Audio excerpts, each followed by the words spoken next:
Preface, Life During Wartime. Will Munger. When facing increasing waves of state repression, it is difficult to take bearings amidst the swells and troughs. How have the social and political horizons been affected by the domestic application of counterinsurgency? How can rebels and radicals build smarter strategies for resisting state repression? Life During Wartime is a set of texts emerging from several years of collective research into the history, theory, and practice of counterinsurgency. While counterinsurgency is often associated with low-intensity conflicts on the so-called peripheries of empire, this collection critically analyzes how the United States domestic security apparatuses are adapting the strategies, techniques, and technologies of counterinsurgency. Because the contemporary move toward counterinsurgency is largely decentralized, this collection approaches its subject from several different angles. Introductory chapters lay out the theory and internal logic of counterinsurgency. Intergenerational dialogues and analyses clarify how domestic repression strategies have changed over the past quarter century. Site-specific research shows the planning and implementation of security operations explicitly drawing from counterinsurgency. Critical analyses from several different active struggles offer insight into the potentials for resistance amidst a shifting social and political terrain. Many of the contributors first met at the 2011 counterinsurgency convergence in Portland, Oregon. The convergence wove together three goals. It opened space for a historically grounded encounter between researchers and activists who work on issues of security, repression, and the shifting nature of the state. The convergence worked to map the contours of transnational counterinsurgency while designing strategies that contest, confound, and confront both counterinsurgency and empire. Several talks and research presentations from the convergence appear in following pages. After assembling convergence materials, the Life During Wartime editorial collective also reached out to social movement participants whose current work involves resisting and subverting counterinsurgent apparatuses. These exchanges resulted in several articles that broaden the range of topics covered in this book to include gang injunctions, ecological movements, border controls, the Occupy movement, and more. Another result was a sustained dialogue about how current movements are learning to fight smarter amidst a shifting terrain of repression. This collection is intended as a step towards strengthening our movement's collective understanding of repression and not as a definitive encyclopedia of resistance to domestic counterinsurgency. We hope this text contributes to grassroots strategic rethinking and facilitates long overdue debates that can orient us in the face of oncoming storms. Finally, acknowledgement and gratitude are owed to Waylida Imarisha for helping to spark this endeavor, Sam Law, Holly Mills, Caitlin Arnold, Scott Lewis, Paul Silverstein, Jacqueline Dirks, Charlene Mackley, and the Reed College Anthropology Department for their support of the convergence, and the Institute for Anarchist Studies for supporting field research. Christian Williams. Part 1. Repression, Counterinsurgency, and the STATE-1. Oppositional political movements inevitably face and therefore ought to expect repression at the hands of the state. But, while quick to condemn the most obvious and violent manifestations of this repression, especially when directed against peaceful groups, the left has been slow to grasp the strategy underlying the state's approach. Point 2. We tend to characterize repression as the state's response to crisis, rather than seeing it also as a means to preserving normalcy. Hence, it has been very difficult to recognize it in quiet times, and when it does appear it seems like an exception, an excess, a panicked overreaction. But repression does not always come dressed up in riot gear, or breaking into offices in the middle of the night. It also comes in the form of the friendly neighborhood liaison officer, the advisory boards to local police departments, and the social scientist hired on as a consultant. Repression is, first and foremost, a matter of politics. It is the means the state uses to protect itself from political challenges, the methods it employs to preserve its authority and continue its rule. This process does not solely rely on force, but also mobilizes ideology, material incentives, and, in short, all of the tools and techniques of statecraft. We have to understand repression as involving both coercion and concessions, employing violence and building support. That is the basis of the counterinsurgency approach. Some definitions. One of my objectives in this introduction is to broaden and deepen our understanding of repression. I am not seeking to redefine repression, but simply to apply the standard definitions with greater consistency, so I am employing the term in its usual political sense, referring to the process by which those in power try to keep themselves in power by consciously attempting to destroy or render harmless organizations and ideologies that threaten their power. 3. Counterinsurgency coin in the military jargon is not simply synonymous with repression, but has a narrow, technical meaning, which of course relies on the definition of insurgency. U.S. Army Field Manual 3-24, Counterinsurgency, explains. An insurgency is an organized movement aimed at the overthrow of a constituted government through the use of subversion and armed conflict. Stated another way, an insurgency is an organized, protracted politico-military struggle designed to weaken the control and legitimacy of an established government, occupying power or other political authority while increasing insurgent control. The definition of counterinsurgency logically follows. Counterinsurgency is military, paramilitary, political, economic, psychological, and civic actions taken by a government to defeat insurgency for ends and means, legitimacy and statecraft. Counterinsurgency, then, refers to both a type of war and a style of warfare. The term describes a kind of military operation outside of conventional Army vs. Army warfighting, and is sometimes called low-intensity or asymmetrical combat. But counterinsurgency also describes a particular perspective on how such operations ought to be managed. This style of warfare is characterized by an emphasis on intelligence, security and peacekeeping operations, population control, propaganda, and efforts to gain the trust of the people.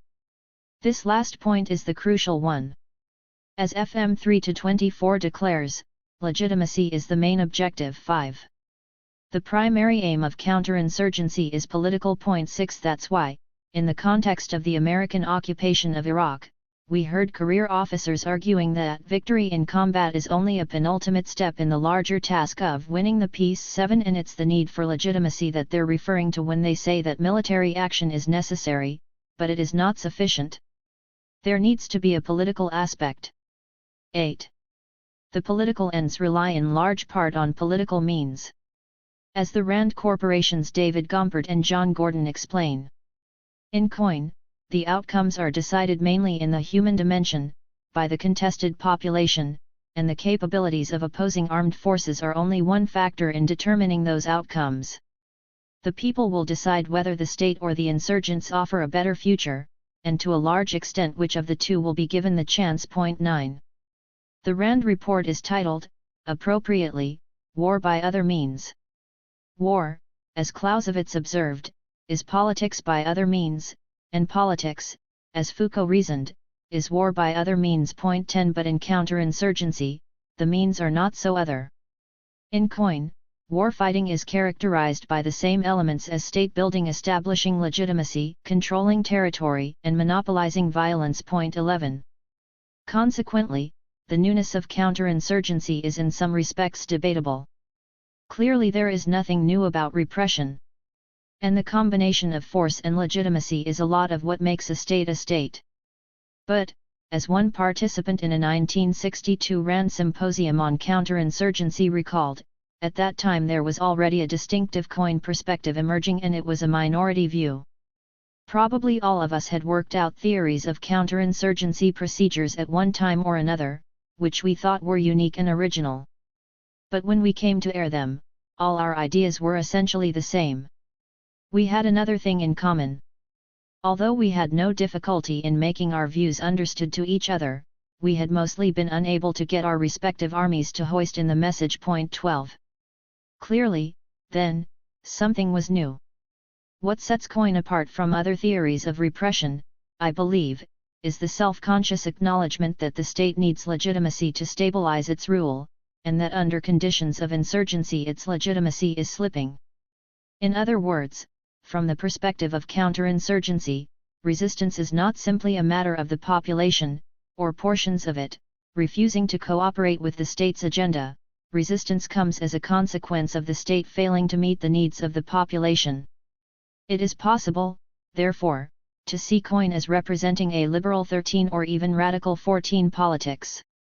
Yet such apologetic miss the larger point.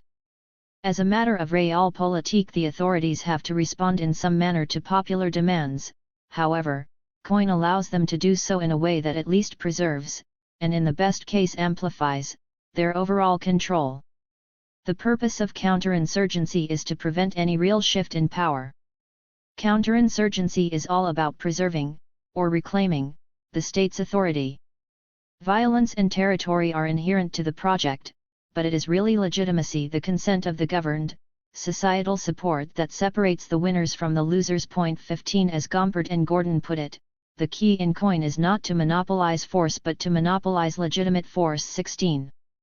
The strictly military aspects of the counterinsurgency campaign are, of course, necessary, but so are the softer, subtler efforts to bolster public support for the government. Both types of activities have to be understood as elements of political power. Outsourcing counterinsurgency. This emphasis on the state may be somewhat misleading, however. Increasingly, the state relies on private entities to do the work of repression. Point 17. The most controversial aspect of this trend is surely the U.S. government's use of military contractors, that is, mercenaries for security and combat operations. Point 18. But the government is also, with greater and greater frequency, relying on private companies to collect and store and sometimes analyze vast quantities of data on the individuals in whom it takes an interest, thus handily dodging legal restrictions of government surveillance and any requirements concerning the disclosure of the information it collects. More subtly, the state has at least sometimes advanced its agenda by partnering with non-profit and non-governmental organizations, even those nominally aligned with its critics. By this process, known as co-option, the state grants certain types of opponents access, representation, or direct support and, by tacit exchange, gains influence that can help capture, channel, or contain political opposition. The result is that however imperfectly the state exercises control not only over the institutions of civil society, but through them. The Rand Corporation's Daniel Byman argues, the ideal allies for a government implementing control are, in fact, nonviolent members of the community the would-be insurgents seek to mobilize. Strong moderate forces can be interlocutors to the community in general and an alternative for political action that does not involve violence. If moderates side with the government, they can provide superb intelligence on radical activities. If regimes can infiltrate or, better yet, cooperate with mainstream groups, they are often able to gain information on radical activities and turn potential militants away from violence. Point 19. These privatized efforts are easy to incorporate into the statist understanding of counterinsurgency if we think of the state as a network of institutions, rather than as a single unified organization. Authority may extend outward through this network from some nominal center, but power is, to a very large extent, both constituted by and exercised through the network itself, and the constituent parts in turn make demands and help shape the agenda of the whole. Point 20. What's more puzzling, analytically, is the adoption of coin by private companies pursuing their own autonomous ends. For example, in early 2011, a hacking campaign revealed that a computer security firm, HB Gary Federal, along with two other companies, offered to set up a fusion cell like those developed and utilized by Joint Special Operations Command, JSOC, to help the U.S. Chamber of Commerce collect and analyze information on its critics. At the same time, they began tracking the Twitter accounts of union supporters and mapping the relationships between them using specialized software provided by Palantir 21, a company that produces a similar program, which, they brag, is broadly deployed in the intelligence, defense, and law enforcement communities. 22. The use of counterinsurgency techniques to advance a corporate agenda is politically troubling, since it involves private firms using surveillance and repression to create a political climate suitable for their narrow economic interests. In other words, it shows yet another way that corporations use their resources to exercise power to limit political freedom and undercut democracy. Analytically, it also points to larger questions about the current relationship between the state and capitalism, and the tensions between broad developments that have emerged simultaneously over the past 40 years. Counterinsurgency and neoliberalism.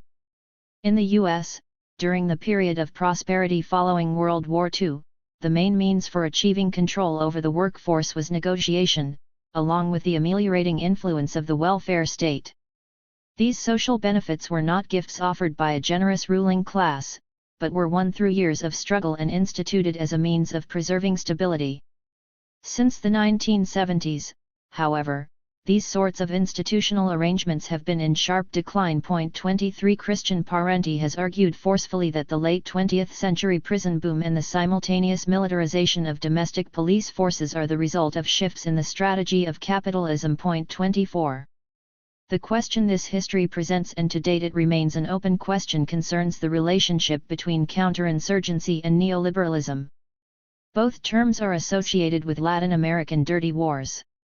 But counterinsurgency is largely about expanding government services and offering concessions, while neoliberalism reduces services and imposes austerity. Famously, in Iraq, this contradiction produced a dispute between the Defense Department and the Coalition Provisional Authority, with the backing of the State Department. Paul Bremer, with his nearly dictatorial powers, advocated privatizing Iraq's state-owned enterprises. Deputy Under-Secretary of Defense Paul Brinkley, on the other hand, wanted the occupying authorities to get the state-owned businesses running again in order to provide goods, services, and jobs to the population. 25. Is it the role of counterinsurgency to clean up the mess that neoliberalism makes? Or is coin used to carve out the space in which market conditions can be imposed, to create the requisite stability for neoliberal reforms? And how different are these formulations, either conceptually or practically? Several hypotheses come to mind. The difference might be ideological, reflecting different assumptions about society, the economy, and the state. Or perhaps neoliberalism is the offensive program, and counterinsurgency the defensive. Or maybe, and this is the account I happen to favor, counterinsurgency prioritizes the state's interest in stability and neoliberalism prioritizes capitalism's interest in maximizing profits, the choice between them being determined by the precise degree to which the state is able to act autonomously. One rather tantalizing possibility is that the contradiction between neoliberalism and counterinsurgency is less important than the contradictions inherent to each of them. Neoliberalism is premised on a rejection of state intervention, yet it requires a repressive state to overcome popular opposition to its program, especially its austerity measures. 26 Counterinsurgency identifies legitimacy as its main objective, but it is often employed as a means to securing ends that are fundamentally illegitimate, such as maintaining corrupt, exploitative, or oppressive regimes. 27. Interestingly, whichever mode is dominant at the moment, the ultimate limit they each face remains the same: popular resistance. Part 2. Network analysis, not conspiracy theories. Popular resistance can be understood as the inverse of state legitimacy. As one increases, the other declines.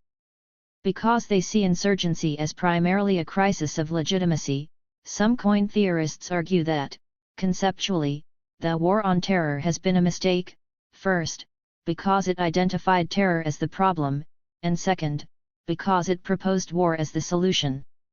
The idea of GWOT, the Global War on Terror, has fixed official U.S. attention on terrorists, with insufficient regard for the hostility that exists among vastly larger numbers of Muslims.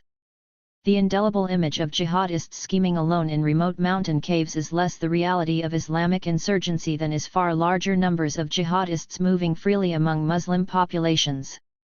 Terror inspired by Islamic extremism is part of a larger pattern of Muslim resistance that has significant popular appeal. Therefore, terrorism cannot be defeated unless the insurgencies in which it is embedded are successfully countered.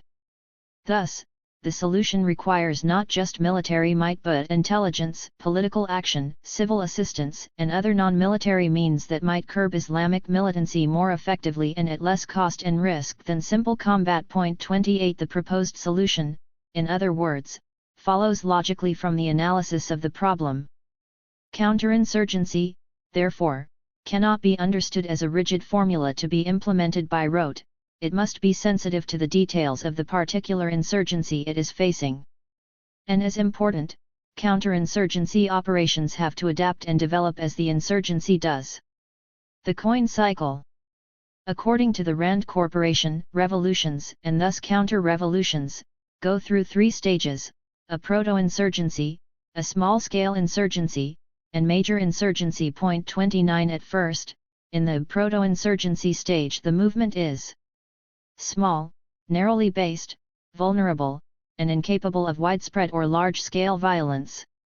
Proto-insurgents may be barely noticeable, not seen as having the potential to inspire insurgency, or dismissed as criminals or inconsequential crackpots. Therefore, during proto-insurgency, the most important aspect of COIN is to understand the group, its goals, its ability to tap popular grievances, and its potential. In turn, shaping the proto-insurgency's environment, especially by improving governance in the eyes of the population, may deny it wider support.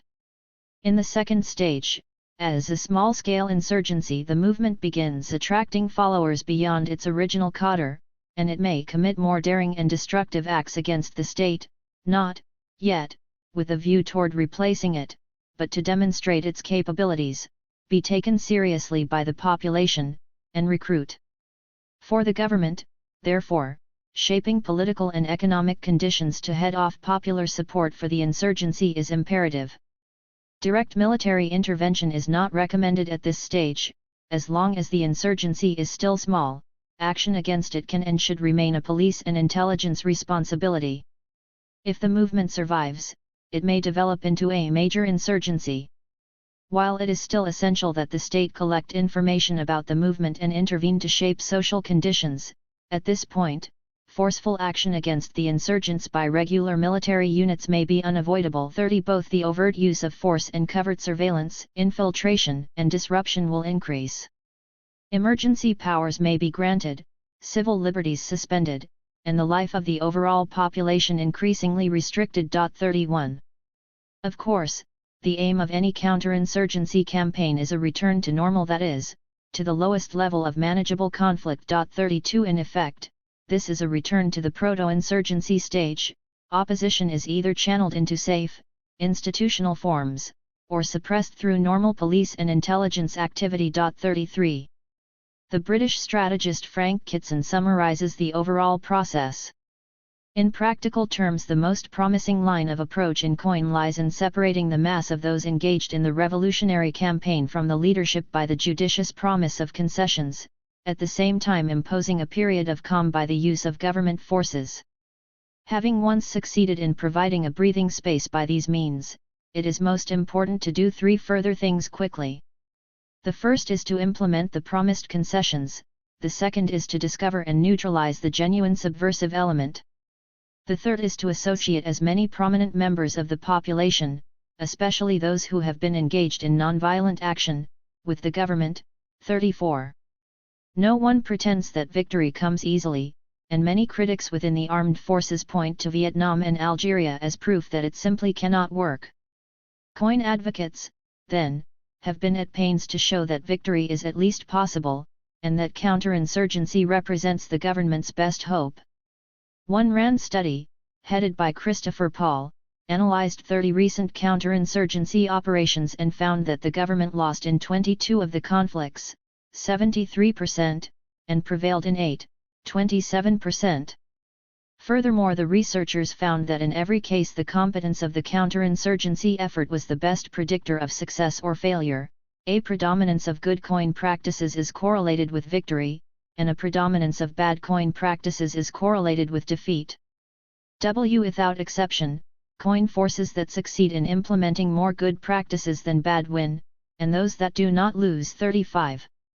A separate RAND study, written by Martin Libicki, examined 89 insurgencies spanning the years 1934–2008. It found that in 28 cases the government was victorious, in 25 the government was defeated, 20 had a mixed result, and 16 were ongoing at the time of the study. 36. Bracketing the current conflicts, we see that the government won about 37% of the time, lost 34%, and met with mixed results in 27% of the cases. In contrast to those of the Paul report, Libicki's conclusions are more tentative and varied, pointing to factors beyond the competence of the state forces, including the aims, tactics, and organization of insurgent forces, social factors such as democracy, urbanization, and industrialization, international support for each side, and public opinion. 37. Both of these studies, however, only measure the outcomes of insurgencies that have already escalated beyond a certain threshold. Thus they ignore the much larger number of proto-insurgencies that never reach the second or third stage. 38. One implication is that, as an insurgency proceeds to the later stages, the chances that it will succeed increase markedly. 39. Reflecting on his efforts in Kenya, Cyprus, and Northern Ireland, Kitson observed, "Looking in retrospect at any counter-subversion or counter-insurgency campaign, it is easy to see that the first step should have been to prevent the enemy from gaining an ascendancy over the civil population, and in particular to disrupt his efforts at establishing his political organization. In practice this is difficult to achieve because for a long time the government may be unaware that a significant threat exists, and in any case in a so-called free country it is regarded as the opposite of freedom to restrain the spread of a political idea. 40.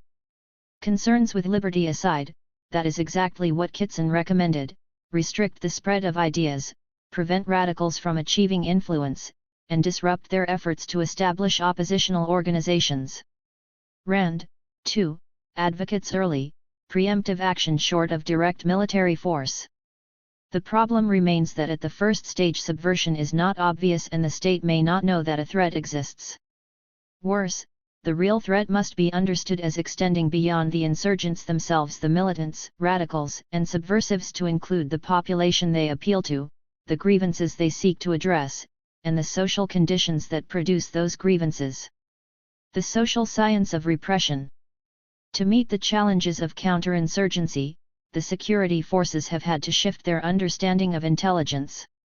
Since the cause of the conflict is not just a subversive conspiracy, but necessarily connects to the broader features of society, the state's agents cannot simply ferret out the active cadre, but need to aim at a broad understanding of the social system. The U.S. Army/Marine Corps Field Manual on Counterinsurgency, FM 3-24, incorporates this perspective, arguing that strategists require insight into cultures, perceptions, values, beliefs, interests, and decision-making processes of individuals and groups. 41. This sort of intelligence work is concerned with questions that are primarily sociological. 42. And so, a great deal of FM 3-24 is concerned with explicating basic social science terms like group, coercive force, and social capital. In fact, the entirety of Appendix B is devoted to explaining social network analysis and other analytic tools. It offers this picture of how such analysis is practiced. A social network is not just a description of who is in the insurgent organization, it is a picture of the population, how it is put together and how members interact with one another. To draw an accurate picture of a network, units need to identify ties among its members. Strong bonds formed over time by family, friendship, or organizational association characterize these ties. Units gather information on these ties by analyzing historical documents and records, interviewing individuals, and studying photos and books. 43. The security forces can no longer focus narrowly on the hunt for subversives or terrorists, but must also collect information on the population as a whole. This changes, not only the type of information they're seeking, but also the means they use to collect it. A RAND report on information warfare in counterinsurgency emphasizes, even during a security operation, the information needed for counterinsurgency is as much or more about context, population, and perceptions as it is about the hostile force. Only a small fraction of the information needed would likely be secret information gathered by secret means from secret sources. 44. Hunting the Elf. John Allison, an anthropologist briefly enrolled in the U.S. Army's Human Terrain System program, received a stark education in the military uses of such analyses. Allison resigned in protest amidst war game exercises involving military action in Lakeland, an imaginary secessionist state to the northeast of Kansas City. In this training scenario, human terrain teams are sent into Lakeland in response to unrest, specifically anti-coal actions by the Sierra Club and more radical groups, including the Earth Liberation Front. The human terrain team students were assigned the following tasks. 1. Find out more details on the criminal activity. 2. Find out the best conduits to pass information, PSYOPs and InfoOps, to the local population. 3.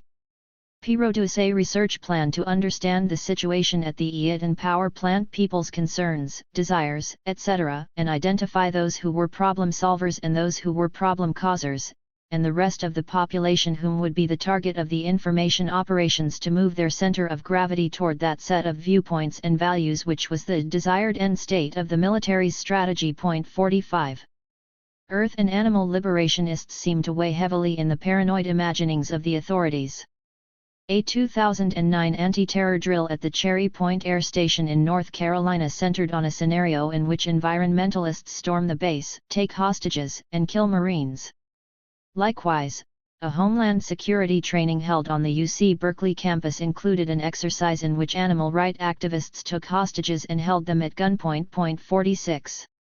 Meanwhile, in the real world, neither the ELF nor the ALF have ever taken hostages, killed Marines, or formed a breakaway republic. Yet law enforcement agencies have engaged in a decade-long campaign broadly targeting the environmental and animal rights movements.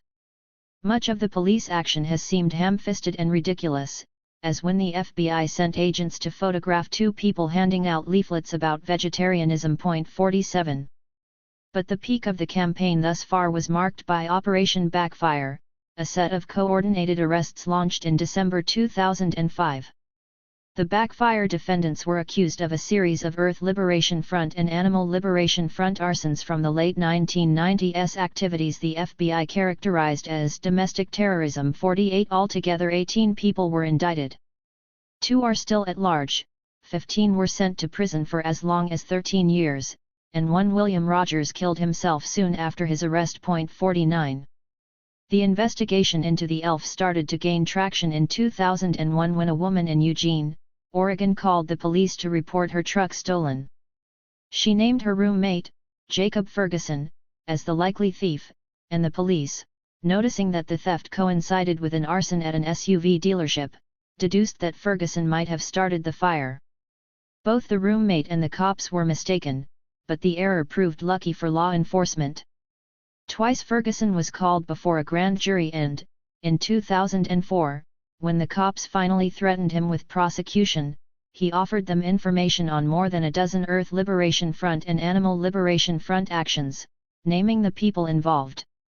Ultimately, he would provide details on 22 separate acts of sabotage. Ferguson then spent months traveling the country and wearing a wire to collect evidence for prosecutions. He recorded 88 hours of audio, representing 40 conversations.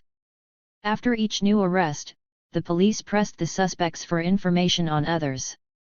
A few of those arrested fought the charges, or plead guilty without implicating anyone else. Most, however, gave evidence against their comrades in exchange for lighter sentencing. 50. Backfire succeeded largely thanks to a single lucky break, followed by a systematic effort to turn activists into informants. But to be able to take advantage of their good fortunes, the cops needed a substantial amount of more general background information about the community they were investigating. That effort started at least as early as 1999. The anarchist journal Rolling Thunder describes the approach. What we know of the early Backfire investigation points to a strategy of generalized monitoring and infiltration. While investigators used increasingly focused tools and strategies as the investigation gained steam, for example, sending CO operating witnesses wearing body wires to talk to specific targets, they started out by sifting through a whole demographic of countercultural types. Police accumulated tremendous amounts of background information even while failing to penetrate the circles in which direct action was organized. The approximately 30,000 pages of discovery in the Oregon cases contain a vast amount of gossip and background information on quite a few from the Eugene community. 51. It's likely that the documents released in preparation for trial are only one small portion of the information actually collected, Circumstantial evidence suggests that at least some of the backfire defendants were subject to warrantless wiretaps managed by the National Security Agency. 52. Intelligence and coercion. The Eugene investigation was in some respects typical. As one RAND report explains, counterinsurgency requires that the security forces collect both information on specific individuals and information in which the actions or opinions of thousands, perhaps even millions, of people are highlighted. Why collect such information, the researchers ask. The answer they provide is quite revealing. Properly analyzed, the information can be used in 5 types of activity. 1. Police and military operations such as sweeps, roadblocks, or arrests. 2. Assessments of progress in the counterinsurgency campaign, how many people have been hurt or killed in the war, what kind of crimes are being committed, who is getting employment and where, and who is staying put or leaving the country. 3. The provision of public services, whether security and safety services, e.g., an efficient 911 system, or social services, e.g., healthcare, education, and public assistance. 4. Identifying insurgents, distinguish those willing to help from those eager to hurt, and 5. The coercion of individuals for purposes of winning cooperation and recruiting informants. Information about individuals may be necessary to persuade each one to help the government rather than helping the insurgents. This last point shows something of the recursive relationship between intelligence and coercion. In an insurgency, both sides rely on the cooperation of the populace, therefore they compete for it, in part through coercive means. As RAND researcher Martin Libicki writes, those uncommitted to either side should weigh the possibility that the act of informing or even interacting with one side may bring down the wrath of the other side. Whoever is best able to make good on this threat will, Libicki argues, receive the best information. The balance of coercion dictates the balance of intelligence. 53. Disruption mode. Of course, the better the intelligence, the more effective the use of force can be. And the purpose of identifying the insurgent network is to disrupt it. Consider the police efforts to frustrate protests against the 2008 Republican National Convention. A year in advance of the demonstrations, police informants began attending protest planning meetings around the country, while local cops and the FBI kept anti-RNC organizers under intense surveillance, following them, photographing them, going through their garbage. 54. Among the organizations targeted were Code Pink, Students for a Democratic Society, the Campus Anti-War Network, and most famously, the RNC Welcoming Committee, which later produced the RNC 8 Defendants. 55. Simultaneously, the Minnesota Joint Analysis Center invested more than 1,000 hours coordinating with other fusion centers around the country to collect, analyze, and disseminate information on suspected anti-RNC activists. The Fusion Center drew its information from a staggering array of sources, using law enforcement and Defense Department databases, as well as DMV records, court document, and information provided by private businesses. 56. In the days before the convention, police used this information to mount raids of activists' homes and meeting places, seizing banners, political literature, video equipment, and computers. 57. By the convention's close, more than 800 people had been arrested, many rounded up en masse. 58. The majority, 584, were released without charges, or had their cases dismissed. Only 10 arrests resulted in felony convictions. 59. But the conviction rate may be beside the point. One commander stated frankly that the police weren't building prosecutable cases, but were instead acting in disruption mode. 60. The law, in other words, was a secondary concern, politics was primary. Part 3. The coming counterinsurgency. I began this essay by suggesting that a great deal of political repression goes unrecognized, and that the left needs to revise its understanding of repression if it is to resist it effectively. This need has developed alongside, in some respects it is a reflection of similar changes in the thinking of our adversaries. With the emergence of the counterinsurgency model, the state has ceased to view subversives in isolation from their surrounding society. Increasingly, it has directed its attention, its intelligence gathering, its coercive force, and its alliance building toward the population as a whole. Repression, in other words, is not something that happens solely, or even mainly, to activists. And it is not something that occurs only in times of crisis, or in response to a direct threat. Also, it is not something that necessarily happens in secret. It is worth pausing here to note that, while both sides may use clandestine or illegal methods, there is nothing inherently conspiratorial in either insurgency or counterinsurgency. One of the breakthroughs in the counterinsurgency approach was its shift away from J. Edgar Hoover-style conspiracy theories. 61 Our understanding of counterinsurgency, likewise, cannot be rooted in conspiracy thinking. Insurgency and counterinsurgency are not the result of invisible actors and secret plots, they are the predictable result of broad and observable social forces, especially those related to inequality. The secret or conspiratorial aspects are operational decisions made pursuant to a broader strategy, not the strategy itself. One of the remarkable things about COIN is how much it occurs in public view, in fact, how much it relies on the public's cooperation. Repression comprises all those methods, routine and extraordinary, coercive and collaborative, covert and spectacular, used to regulate the conflict inherent in a stratified society. Our task is to decipher the politics implicit in these efforts, to discern the ways that they preserve state power, neutralize resistance, and maintain social inequality. Our further task is to respond. As repression is primarily a political process, any adequate response must take at least in part a political form. It will not be enough, as is usual, to put the case before a jury, or adopt strict secrecy in the name of some cloak and dagger notion of security culture. Such things must be done at times, but both these responses, though in very different ways, treat repression chiefly as a legal, and thus technical, problem. They are also entirely defensive.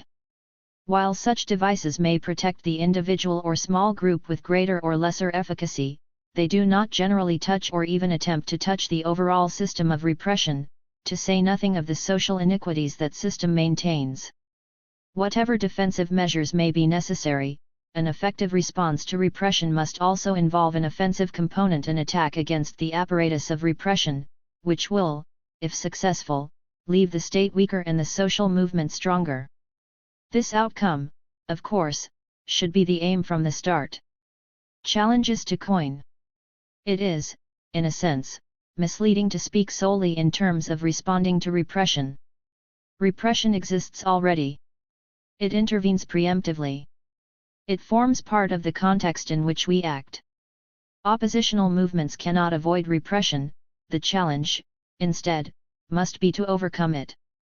We cannot afford to underestimate our adversaries, but it is just as mistaken to think them omnipotent. There's a debate within military circles as to how often counterinsurgency works, and some argue that it cannot work, but nobody suggests that it always works. Sometimes governments fall. The difficulties inherent to counterinsurgency are numerous, it's labor-intensive and resource-intensive, requires vast amounts of localized intelligence, demands both overwhelming force and careful negotiation, and calls for painstaking analysis, strategy, and planning. That's a pretty tall order even for the most competent organizations. And there are also features of our adversaries' institutions and ideologies that add to their troubles. 62 However good their strategy, in terms of implementation they are constrained by budget difficulties, personnel issues, office politics, interagency rivalries, and pure bureaucratic indifference. 63 Any organization can suffer from these faults, but authoritarian institutions seem to especially prone to them. Moreover, these agencies tend to foster a particular outlook among their members, which makes it very hard for them to understand the social movements they confront. 64 Almost as a matter of course, government agents have tended to misunderstand and misinterpret the aims, plans, organizational structures, ideas, and motivations of liberatory movements. Counterinsurgency emphasizes their need to understand these things, but that doesn't mean that they do. Furthermore, so long as our society remains so starkly unequal, so long as it continues along a suicidal course toward environmental catastrophe, and so long as people lack the control over the conditions of their immediate lives, there will be cause for unrest. Even working together in perfect coordination, the cops, military, and intelligence agencies combined cannot change that fundamental fact, without also changing the entire structure of our society, that is to say, without giving up the one thing, above all others, that they are meant to defend. Insurgent thinking. When facing counterinsurgency, we need to learn to think like insurgents. We have to recognize, and even embrace, political and strategic complexity. Every insurgency is different, and a single insurgency may take very different forms from one year to the next, or one street to the next. There are no set paths or ready formulas, which is not the same thing as saying there are no strategies. But our strategies have to correspond with the reality we face, not with an idealized version of some past revolution or some future utopia. And we cannot elevate our own favorite tactics, whether pacifist or insurrectionist, into articles of faith. The antidote to repression is, simply put, more resistance. But this cannot just be a matter of escalating militancy. Crucially, it has to involve broadening the movement's base of support. We have to remember that an insurgency is not just a series of tactical exchanges with the state. It is, instead, a contest for the allegiance of the population. For the rebels, no less than for the authorities, legitimacy is the main objective. COINTELPRO to Coin, Claude Marks interviewed. Wailita Imarisha and Christian Williams. April 16, 2011. Claude Marks's film COINTELPRO 101 serves as both an introduction to and a retrospective on the FBI's campaign of repression against the movements of the 60s. Claude Marks screened the film at the Counterinsurgency Convergence, and spent an hour or so answering audience questions afterward, about the movie, about his own life, and about his work with the Freedom Archives.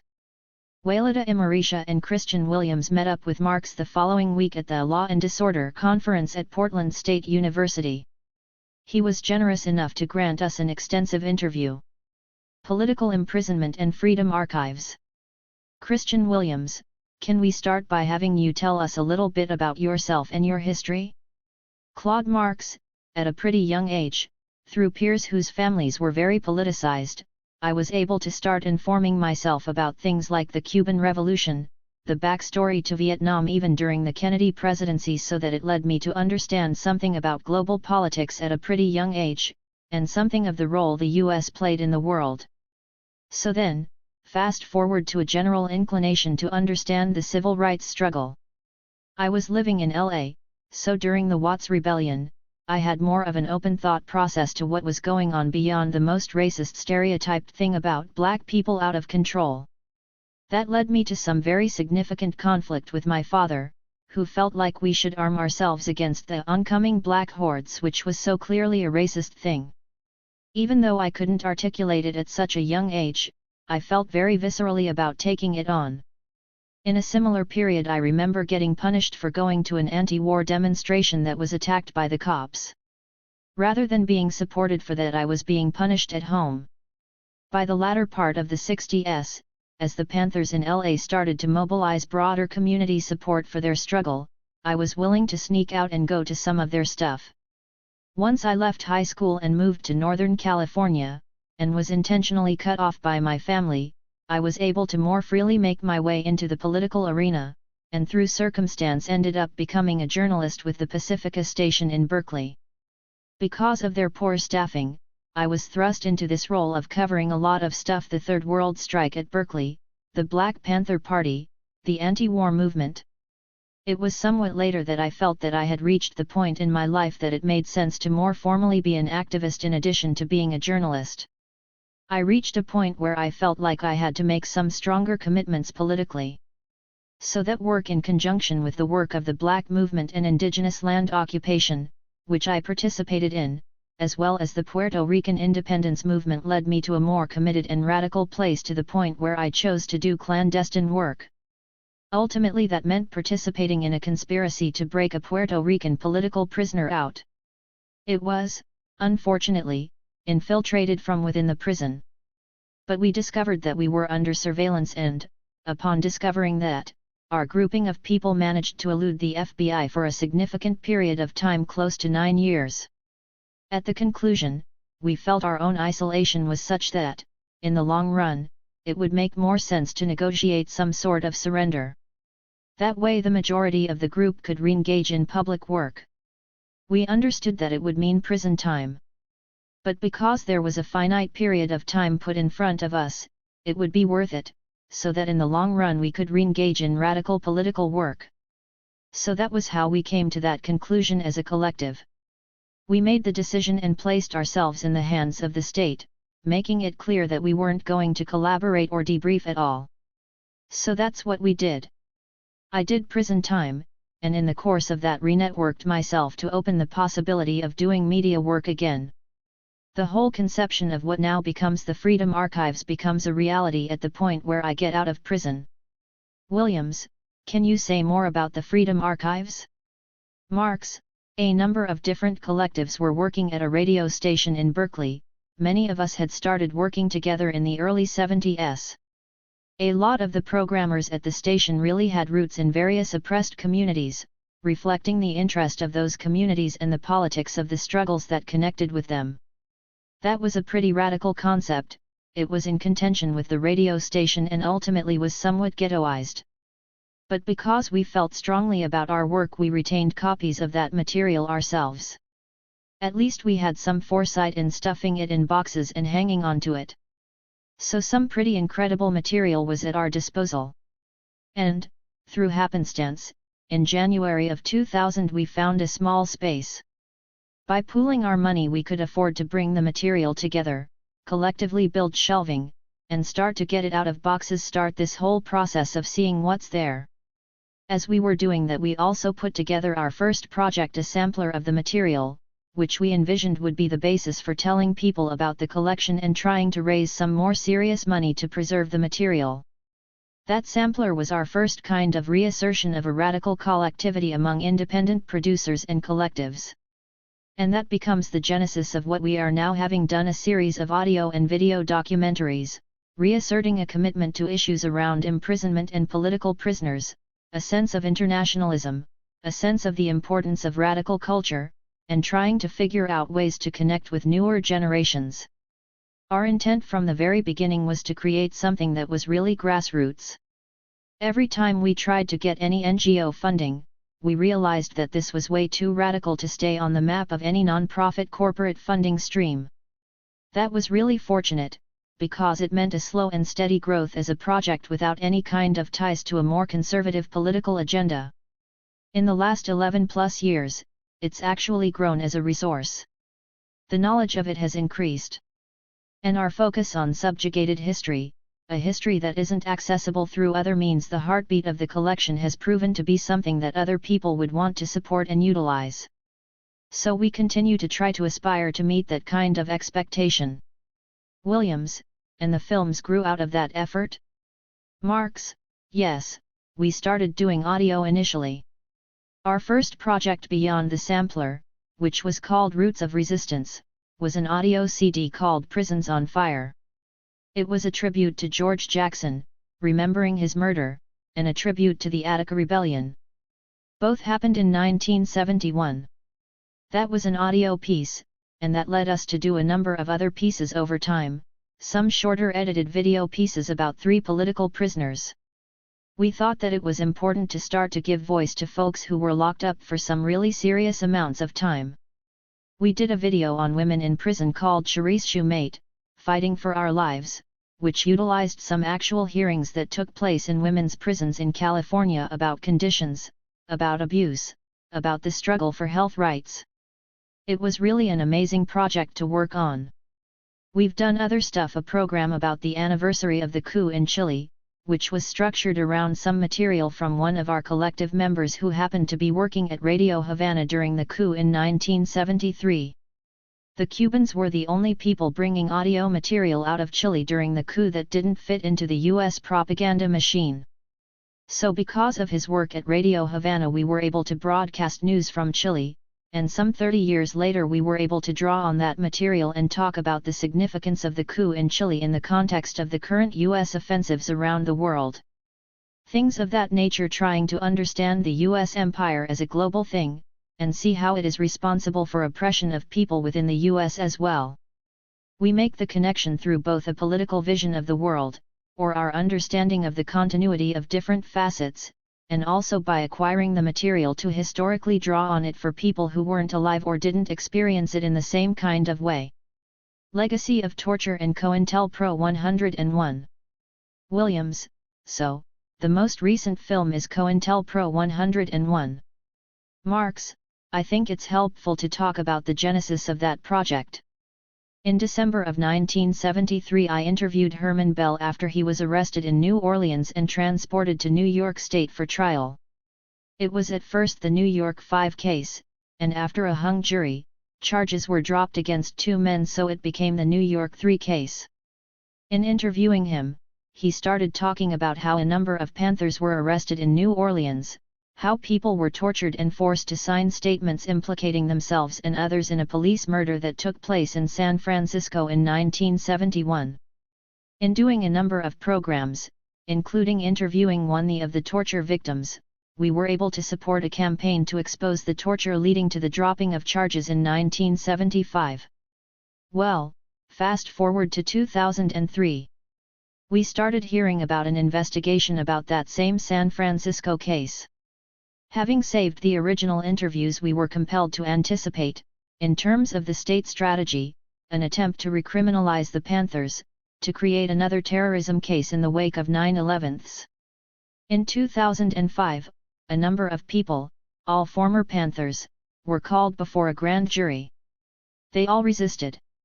At the point when they're released, when the grand jury expired, we all met together, and thought, well, let's get busy doing interviews and discuss the repression in the context of what happened in 1973. So we worked on this film called Legacy of Torture, a relatively short documentary that historically contextualized the COINTELPRO attacks against the Panthers and more specifically the torture of Panthers in New Orleans in 1973. The week of the premiere, charges were filed. 8 people were arrested. 6 former Panthers are swept up in early morning raids of their homes. 2 others are still in prison, 2 of the New York 3. We realized that this film could actually be used to mobilize a broader movement in support of the 8. Legacy of Torture did in fact mobilize people, as a piece of independent media. The press conference that we held at the premiere of the film in San Francisco, which turned out to be the week of the busts, was totally mobbed by the media, because it was front page stuff. So we were able to hand them copies of this video that talked about torture, COINTELPRO, and attacks on the Black Panther Party. And the news broadcasts that night had to address these issues in a way that preempted the government strategy to totally control the messaging, to vilify these men, and to put them away quickly and quietly. The opposite happened. After a prolonged struggle of many years, for the most part they were forced to back down and drop charges on 6 people, and a couple of the folks who were doing time copped to reduced charges that didn't add to the sentences that they were serving. Update: in August 2011, after over 4.5 years, the judge dismissed the final charges for insufficient evidence. In doing Legacy of Torture, we felt that the broader question of how COINTELPRO functioned, this war against radical movements in the US, had to be told in more depth somehow. Not only because it was an important part of the history, but because it also frames and contextualizes both current repression and the reality for political prisoners now in their 3rd or 4th decade of imprisonment. That's what we undertook to do, and COINTELPRO 101 is a result of that. Because of the impact of Legacy of Torture, we're hopeful that people can embrace COINTELPRO 101 as a useful tool for talking about the Patriot Act, post-9/11 repression, Islamophobia, the criminalization of immigration, mass imprisonment, and political prisoner issues, all to help us understand the continuity of state repression, the government violence against popular movements, against radical resistance, against groups that assert their rights to self-determination. Then and now, escalation. Walida Imarisha, how was COINTELPRO different from some of the earlier repression, like McCarthyism, or the more current incarnations like the Green Scare and the War on Terror? Marx: well, I think that the way it breaks from McCarthyism is in the sense of its unrestrained violence and its willingness to actually assassinate people, whether it's the death squads at Wounded Knee, whether it's the murder of Panthers like Fred Hampton and Mark Clark in 1969, or the militarization of police violence towards the Panthers more generally. In most of these cases, the various movements in the U.S. took very clear positions against the war in Vietnam, against the participation by their communities in the war effort. And people were also looking at other successful revolutionary struggles in the world.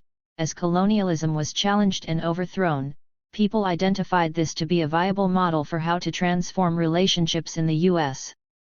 This represents a crisis for U.S. imperialism.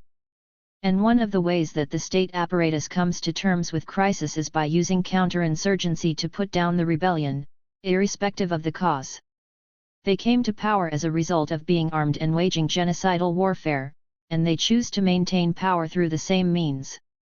They don't want to push overt violence beyond a certain point if they don't have to, but if they have to, they will. Whether it's an urban rebellion, or whether it's an organization, they're going to put it down, and they'll use any means at their disposal to do it. That's what COINTELPRO is evidence of. And so, in that period since, they do affect change in the inability of those organizations to grow, and as they put people away, or literally remove them from the face of the earth, they have a tremendous impact on the ability for that radical momentum, on the ability for that sort of liberatory politics, to grow. So that becomes effective. And they use other means that are equally violent and harmful, like the infusion of drugs into communities, done on a massive basis. People who are drugged aren't going to rebel in the same kind of way as people who are angry and have conscious leadership, and the massive, exponential growth of imprisonment. The way they exert social control is by caging people. So we're seeing that. And then criminalization, and the level of fear-mongering that goes with anti-terrorist language, and the leading response is a military response, an imprisonment response, deportation. At its most extreme, you end up with the rendition program, you end up with secret prisons, you end up with torture, whether it's Abu Ghraib or Guantanamo. You legitimize control unit prisons, try to literally destroy people for what they believe in, what they think, what their politics are, their potential to influence other prisoners even at a social level. They're trying to destroy any kind of resistance activity and thought in people. The terror of police occupation, the impunity of police murder, in particular in black and brown communities or on the reservation, becomes the model for how you exert military control over people for whom capitalism has no use. There is no valuable use for these people any longer. We're exploiting the world more, we're manufacturing elsewhere. So what do you do with all of these people who don't fit? It gives new meaning to the name surplus labor, it means surplus communities. We can't figure out what to do with them, so let's put them in cages, let's destroy their will to resist, let's take them out by any means that we have, neutralize them all, really. That's genocidal. So I would say that things have escalated. As the agenda for capitalism and imperialism has changed, so has their willingness to unleash an unlimited amount of violence, not just by creating this crazy military machine that's functioning on a global basis, but within our own communities. Psychological warfare. Imarisha, you've talked about both the short-term, direct strategies, like we're going to attack these organizations in specific ways, and also the long-term, like we're going to flood these communities with drugs, and we're going to imprison these folks. Can you describe more the relationship, as you see it, between COINTELPRO and counterinsurgency? Are there other differences or similarities? Was there any component in COINTELPRO of the hearts and minds strategy? Marx, the psychological component of COINTELPRO was very strong, and in the film a number of people speak to it. Geronimo G. Jaga-Pratt talks about the ways in which COINTELPRO both makes the costs of stepping up very high to discourage people from taking a more prominent and active role in fighting for change, and also by the criminalization of, say, the Black Panther Party. By criminalizing it through the mass media particularly, it becomes very challenging to maintain a level of community support for an organization whose reputation is being turned into its opposite. It's part of the political isolation of radical groups. Through the use of mass media, the state gets to define the terms. So that becomes a form of, not only psychological warfare within the movements by creating contradictions and playing upon contradictions that already exist and utilizing them to create a lot of dissension and conflict internally, but also, to convince the public that these organizations are to be feared and really don't have their interests at heart. Anything is fair when discouraging people from supporting resistance. I think that skill was being refined under COINTELPRO and becomes even more refined now. The state control over the messaging, the corporatization of the mass media, makes it more difficult for the articulation of other politics, for the fair representation of those who are struggling for justice. If you can cut them off by making it difficult to communicate, you can therefore control the terms of the people's thinking about what's actually going on. And not only do you create a mass culture that supports the militarization and the use of violence at the behest of the US, both internally and externally, but you also discredit anything that challenges that. Not that it's impossible to get other points of view from some research, but as a mass phenomenon it becomes very challenging with this omnipresent set of doctrines that are being perpetuated constantly and in a very subtle form. You love the cops, you love the military, you love the flag. Everybody else is a criminal or a terrorist, a miscreant of some sort or another. The networks and the cable stations are all outdoing one another to be more American and more patriotic and more anti-terrorist. And if you challenge it, you don't get to go on that plane, or you lose your job, or something else that's a major problem for you. You end up on the list. Post-race racism and bipartisan repression. Marisha, how was race involved in the counterinsurgency of the 60s and 70s? And what does that look like now when we're being told that we're post-race? Marx, I think you have to look at the settler colonial nation-state in the context of white supremacy and Eurocentrism, because that is what the US is from its inception, and to recognize that it is willing to be genocidal in pursuit of its goals. It is true in terms of the genocide unleashed on indigenous people who populated the Americas before the Europeans, and it's certainly clear when you look at the enslavement of Africans, and all the wars fought for the expansion of territory, a soft term for stealing people's land. The supremacy of white people, of Europeans, this is the premise and at the heart of the construct. I think that's why COINTELPRO unleashed itself in its most violent forms against non-white people. So now post-racialism is being fed to people. I don't know that this lie works very well, because it's so obviously not that to anyone who experiences racial oppression. The role of the police in the community is so obvious, whether they're black or not, or brown or not, isn't the point. You know, the goon squads at Wounded Knee were Native Americans who were willing to be part of death squads in the counterinsurgency against the American Indian movement. Who they are is less important than whose interests they serve. The mythology of a post-racial America is predicated on the acceptance of a black president, or black cops, or Chicanos on the school board, or the many faces of neocolonialism. Of course this conceit is ridiculous, because when you look at who feels the impact of racial oppression, it ain't white folks. That's not who is predominantly being imprisoned, that's not what all the statistics about the economy say. And yet the post-racial argument becomes the language and logic of why people should accept the oppressive relationship to the state. Whether you're black or brown, Asian or white, you can feel better about oppression if you don't believe it's an expression of white supremacy and racism, despite the reality that the state is carrying out a very white supremacist and racist agenda. This is part of the mythology of repression and how it functions, and it's part of reinforcing its acceptability that it puts forward a democratic mythology that is liberating and post-racial. The purpose of creating a black figurehead and electing somebody like an Obama is that, under that political leadership, they can actually accelerate a level of repression beyond what preceded him under Bush. Williams, where do you see repression accelerating under Obama? Marx, let's look at Guantanamo, for example. Obama ran on this campaign that he was going to close Guantanamo. You've got people in there who have been imprisoned without charges for close to a decade. Now they're no longer going to be tried in civilian courts. Let's put them under the jurisdiction of a military tribunal, so that we can have secret evidence that they don't have access to, so that they can't challenge the accusations being put forward. Many things that Obama campaigned on are being reversed. He pretends that he's more about civil rights, but the reality is the opposite. A renditions case has been brought against a private contractor, a subsidiary of Boeing in California. The suit was an attempt to prosecute the organization responsible for the planning and logistics of rendition flights, which has people kidnapped and either put in a secret prison or tortured by a third-party nation. The U.S. retains plausible deniability. The logistics are done by this identifiable corporate entity within the boundaries of the United States.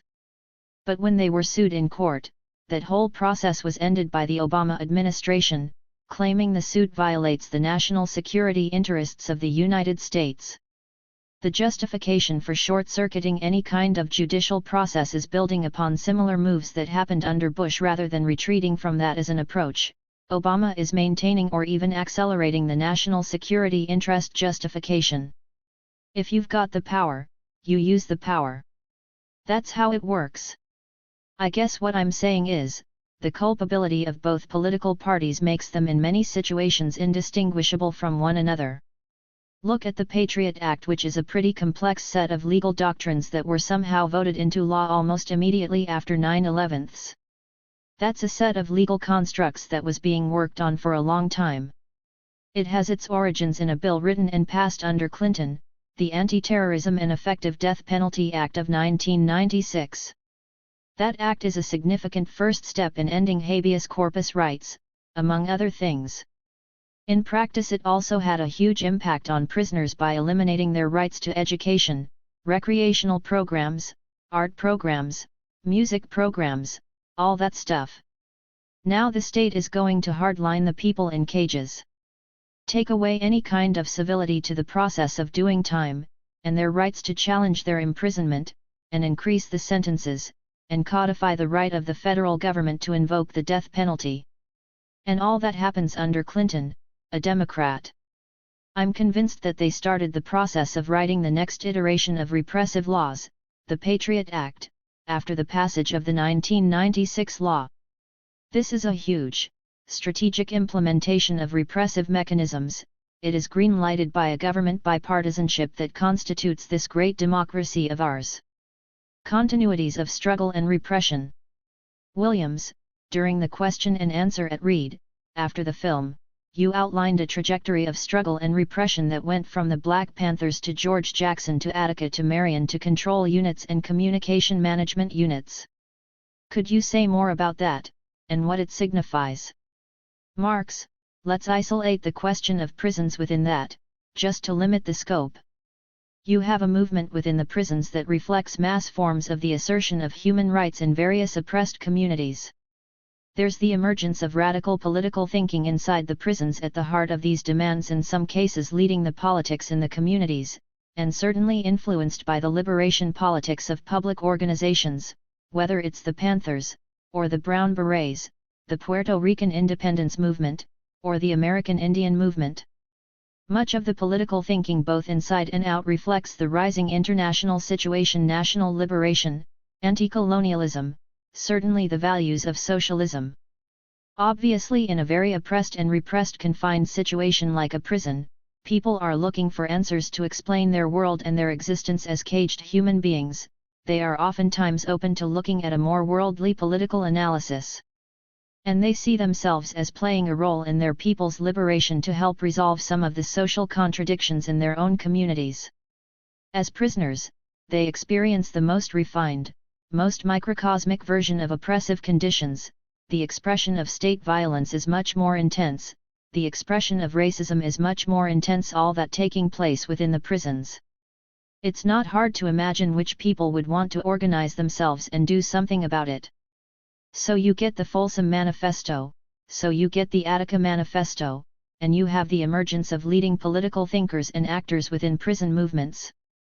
People like George Jackson developed their politics within the black population in prison, influenced by radical politics outside and by politically radical Islam being practiced in the prisons.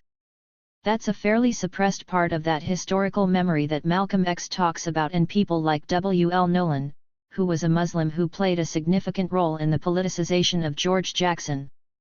And that political form of Islam is also responsible for the growth of Eldridge Cleaver, who then becomes part of the Panthers. George Jackson, of course, never leaves prison alive. But radical politics inside become significant, and the level, intensity, and profusion of rebellions represented by Attica, Folsom, these different major state prisons, also starts to take place on a much broader scale and is identified as part of liberation struggles. Putting the rebellions down is a central structural response of the state. There was a necessity to destroy the potential of an unmanageable set of social contradictions within the caged population of the United States in the same way that the growth and expansion of the prisons is part of managing rebellion in the community. It's also the lesson that the state integrates into its racist strategy by preventing the emergence of conscious third world leadership, making it clear that the cost of rebellion is high.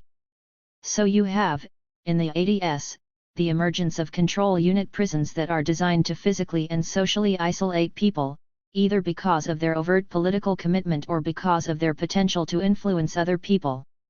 The state constructs institutions where it can relegate those potential or real leaders to a physical existence in which they no longer can socialize, in which it tries to destroy them, and in which the only means of leaving that totally isolated environment are by rejecting or repudiating a radical politics.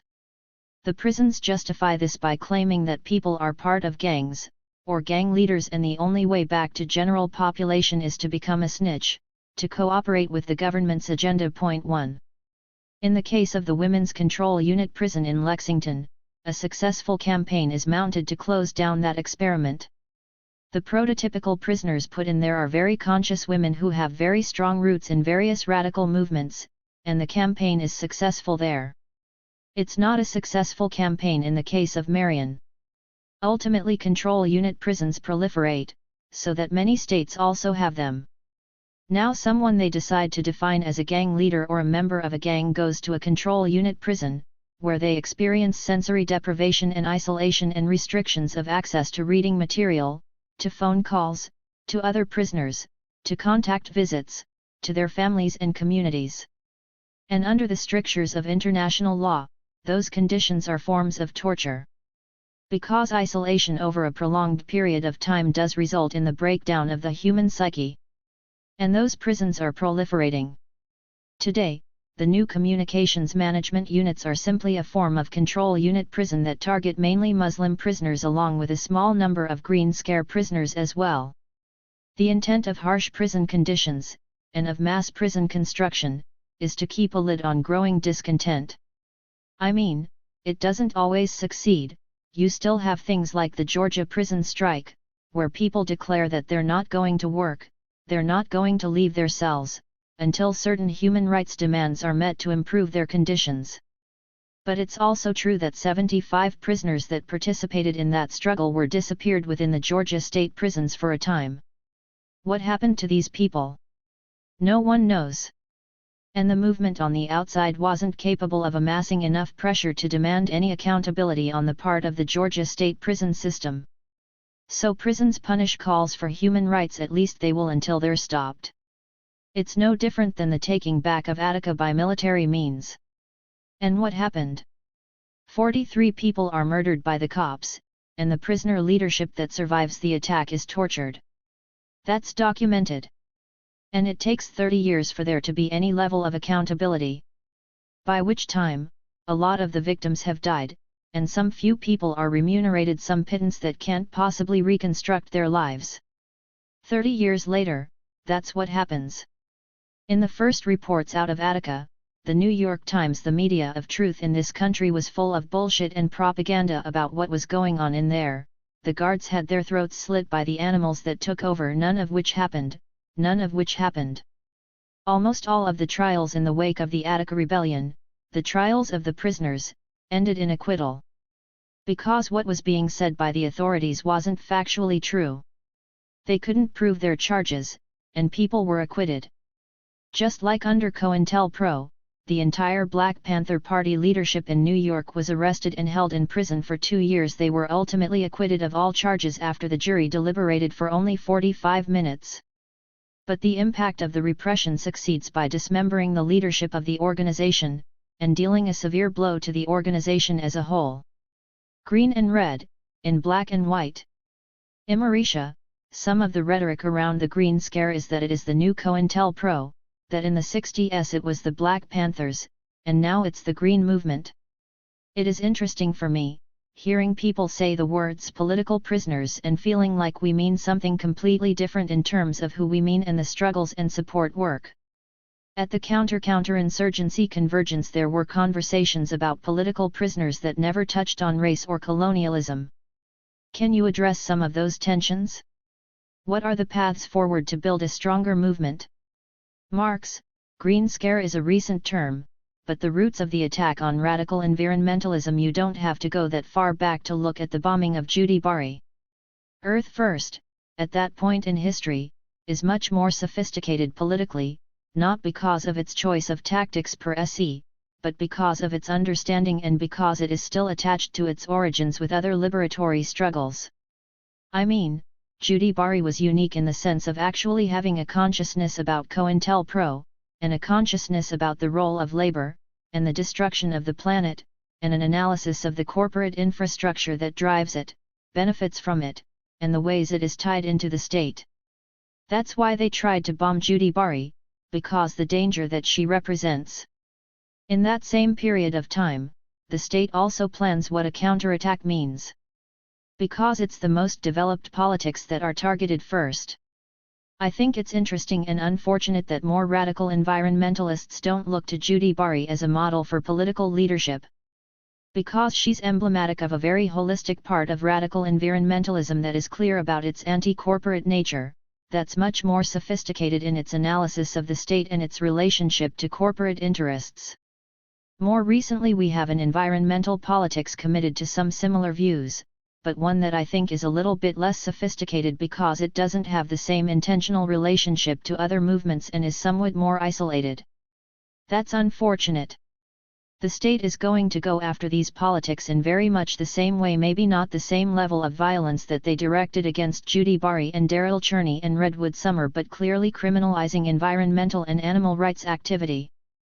As in the case of the SHAC folks, prosecuted for running a successful website and an effective anti-corporate campaign. Arson also becomes terrorism. The Animal Enterprise Terrorism Act criminalizes chalking in front of a researcher's home, with potentially huge sentences simply because this form of activity is also now considered a form of terrorism. Looking at it from the point of view of repression, when they come out and they say that the Animal Liberation Front and the Earth Liberation Front are major targets, it's literally true in some ways, but also they are not the only targets. The state also campaigns to increase the levels of Islamophobia and focuses on the criminalization of immigration. Now unfortunately, the people who embrace the politics of radical environmentalism and animal rights aren't making these connections politically. And so you end up with a slogan that says green is the new red. That's an unfortunate slogan, because not only implicit but as an explicit part of that, there is an omission of anything that would care to look at the racial politics of the United States. It says, you have the repression against Sacco and Vanzetti and the anarchists, you have the repression that ends up in the execution of the Rosenbergs, leap forward to now, these white kids are being targeted. While true, what does it omit? It omits COINTELPRO. And the racist politics of COINTELPRO have to be at the center of any analysis of fighting against the same empire that's willing to destroy the planet, or that is willing to accept the way animals are dealt with. Regardless of what you think about these issues, they can't be dealt with in isolation.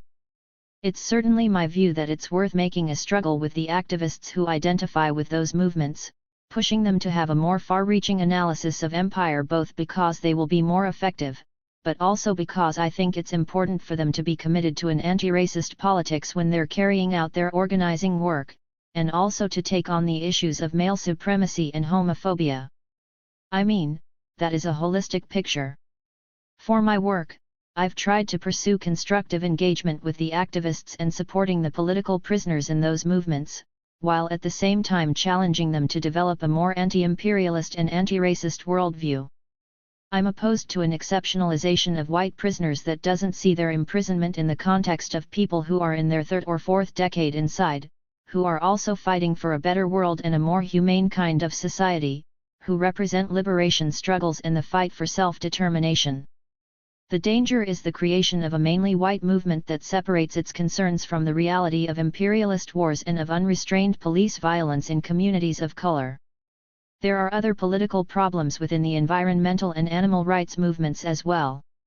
There have been some attempts by activists emerging from those movements, and people emerging from political imprisonment, to take a more candid and careful look at the kind of situation that has led to such a high percentage of people cooperating with state repression once they were arrested. You have to look at the high degree of collaboration with government investigations if you want to look honestly at the structural problems of the movements, particularly at the embracing of individualized political action. Even though there are small groups involved, they've essentially fallen apart at the point at which repression has hit the hardest. Not that you don't have examples of that in other movements, but not in terms of the number of people who tried to deal out of their imprisonment once it became clear that the costs were much greater than they anticipated. Without totally overstepping my bounds as a commentator, I think that those hoping to rebuild these movements, have a responsibility to take a better look and to challenge some of their assumptions in order to build stronger and more effective movements in the future, movements that can also take on the global empires and how they impact the planet. You know, the planet will survive, but maybe not without huge sacrifices of human and other animal life. We all have an interest in preventing that. The question is, where do these issues of human rights and planetary survival actually converge? Where can mobilized struggles have the greatest impact? Where is the critique of environmental racism in the politics of environmentalism? I'm not saying nobody discusses these types of issues, but they are not that centrally embraced. Only a more holistic analysis can build some unity with other kinds of communities so that this isn't a white-only issue. The challenging of narrower ideas can be a way to build the viability of more radical politics, speaking to a more complex understanding of the world and a clearer vision of what a just planet can be. I would also encourage people to build organizations that aren't solely reliant on small groups of unaffiliated people to accomplish tactical results. This challenge will require a commitment to engaging with people with other kinds of politics. This engagement is healthier for everybody. A more holistic and organized movement has the potential for actually succeeding, and not just being an expression of individualized anger. I think there are examples of positive practice along these lines. As the grand juries hit in the Bay Area in 2005, they targeted former Panthers and they also targeted people in the radical environmental and animal rights circles. Our goal at that time was to bring those folks together to mount a more unified resistance to the grand juries and make an argument for non-cooperation. In the course of a more unitary campaign, real human relations were built for fighting against the repression. I don't want to blow it out of proportion, but there were real relationships that developed, there was joint work, and it was healthy politically. I point to my friendship with Jeff Luers. I corresponded with him when he was in prison. We didn't agree about everything politically, but I felt it to be my responsibility as an activist coming out of a different set of movements, to recognize the legitimacy of his politics and the need to support him when repression hit. That relationship grew into something where, in the course of time, we learn from one another and our mutual experience. As a matter of principle, we can't allow political prisoners to become isolated by limiting their support only to the movements that they are part of. That's a mistake. And I think those prisoners also have a responsibility of seeing themselves in a broader, more historical, context in relation to state repression, so they, too, even though they have just embarked upon political imprisonment and may be getting less time, have a responsibility to recognize the people who have preceded them, many of whom have already been locked for 3 and 4 decades. To me, building that unity is important. The past and the future. Imarisha, you've talked about the control of the message, and history as a way of countering that. Do you see the work of the Freedom Archives in the spectrum of counterinsurgency? And what are other ways that people can protect themselves from state repression? Marx, not to be dismissive, but I don't think movements can protect themselves against counterinsurgency. I think they can become more healthy as movements so that they're not so easily impacted by counterinsurgency when it rears up its head. But there are no guarantees. This is a fundamentally antagonistic relationship between movements and a state. We're relatively weak, they're very strong. It's not going to change very rapidly. So we shouldn't be shocked if they are unfair in their application of the rules that they themselves have made. That's the nature of it, and power is totally skewed in their favor for the time being. Fundamental change requires a protracted struggle, and that's how we need to look at it. That means we need to figure out ways of dealing with repression and infiltration, and to be prepared for all the tactics that they're willing to use. We need to respond in ways that allow us to succeed despite the repression, to continue to build and to fight for much more human values and a different, more humane kind of world. I think the answer is global, and not just about our own communities. We do need to organize our own communities, though, and figure out a way to do that that's principled, so that we can overcome tendencies toward sectarianism or subjugation in our relationships to one another. That's particularly important, because we've learned that the state can play upon our internal contradictions very effectively to diminish our capacity. We can be more transparent in our work together, we can root out racism and sexism within our movements. That's in our power to do. To avoid the repression, to avoid the infiltration, well, that's not in our power at this point. We can't really avoid it. The question is, what isolates the repression, or minimizes its impact? We can succeed, but we really have to live by the values that we claim to be committed to in the ways we build relationships among ourselves and with our communities. We need to be prepared to challenge oppression and unprincipled behavior in an honest way when we see it take place among us. That's not a process of tearing people down, rather it's an attempt to improve our health as individuals, communities, and cultures. We need to respect the fact that there are differences among us, and people experience the impact of capitalism in different ways depending on who they are and what community they're a part of. The key intersections, the principled points of unity that we can arrive at remain to be seen, but we should try lots of different approaches, and must encourage our imaginations in the course of trying to figure out better and better ways of working. It is with that self-conscious awareness that we at the Freedom Archives do our work, which is a very, very, very small slice of trying to contribute to holding on to a more truthful history, not just of the repression, but of the resistance, not to deify people, but to help us remember that what seems like a pretty awful situation today is preceded by a long history of resistance and resistors. We are responsible for holding on to a set of values, politics, and culture that have enriched that resistance over time. We can be part of creating a level of healthy oppositional politics that creates healthier interactions and healthier lives and communities. We do our little piece by trying to keep us honest to our historical antecedents, both understanding the role of the state and understanding the role of the righteous people's struggles. We should feel good about carrying on our struggles, not feel bad about how impossible it seems. Understanding radical history can help us interpret and reinterpret the lessons of the past, and eventually we'll build something more profound and strong and just. Chip Burlett 1. Jose Palafox was waiting at the BART station at 19th and Broadway in Oakland, California on May 9, 2012 when two people approached him. They identified themselves as Carrie and Matt from the FBI, and served me a subpoena to testify before a federal grand jury. Palafox immediately posted a statement online warning other activists that more subpoenas would be issued as part of a government attempt to gather information on people who the government suspected were involved in the animal rights movement too. Another incident in September 2010 involved FBI raids on the homes of activists in Minneapolis and Chicago. Over a dozen subpoenas to appear before a grand jury investigating terrorism were handed out. This grand jury was trying to unravel a network of people organizing against U.S. policies in the Middle East and South America. 3. Increased government surveillance and repression against anti-war, Muslim, and ecology activists among others has given increased urgency to educating activists about state repression and its relationship to right-wing organizing and liberal concepts of civil liberties.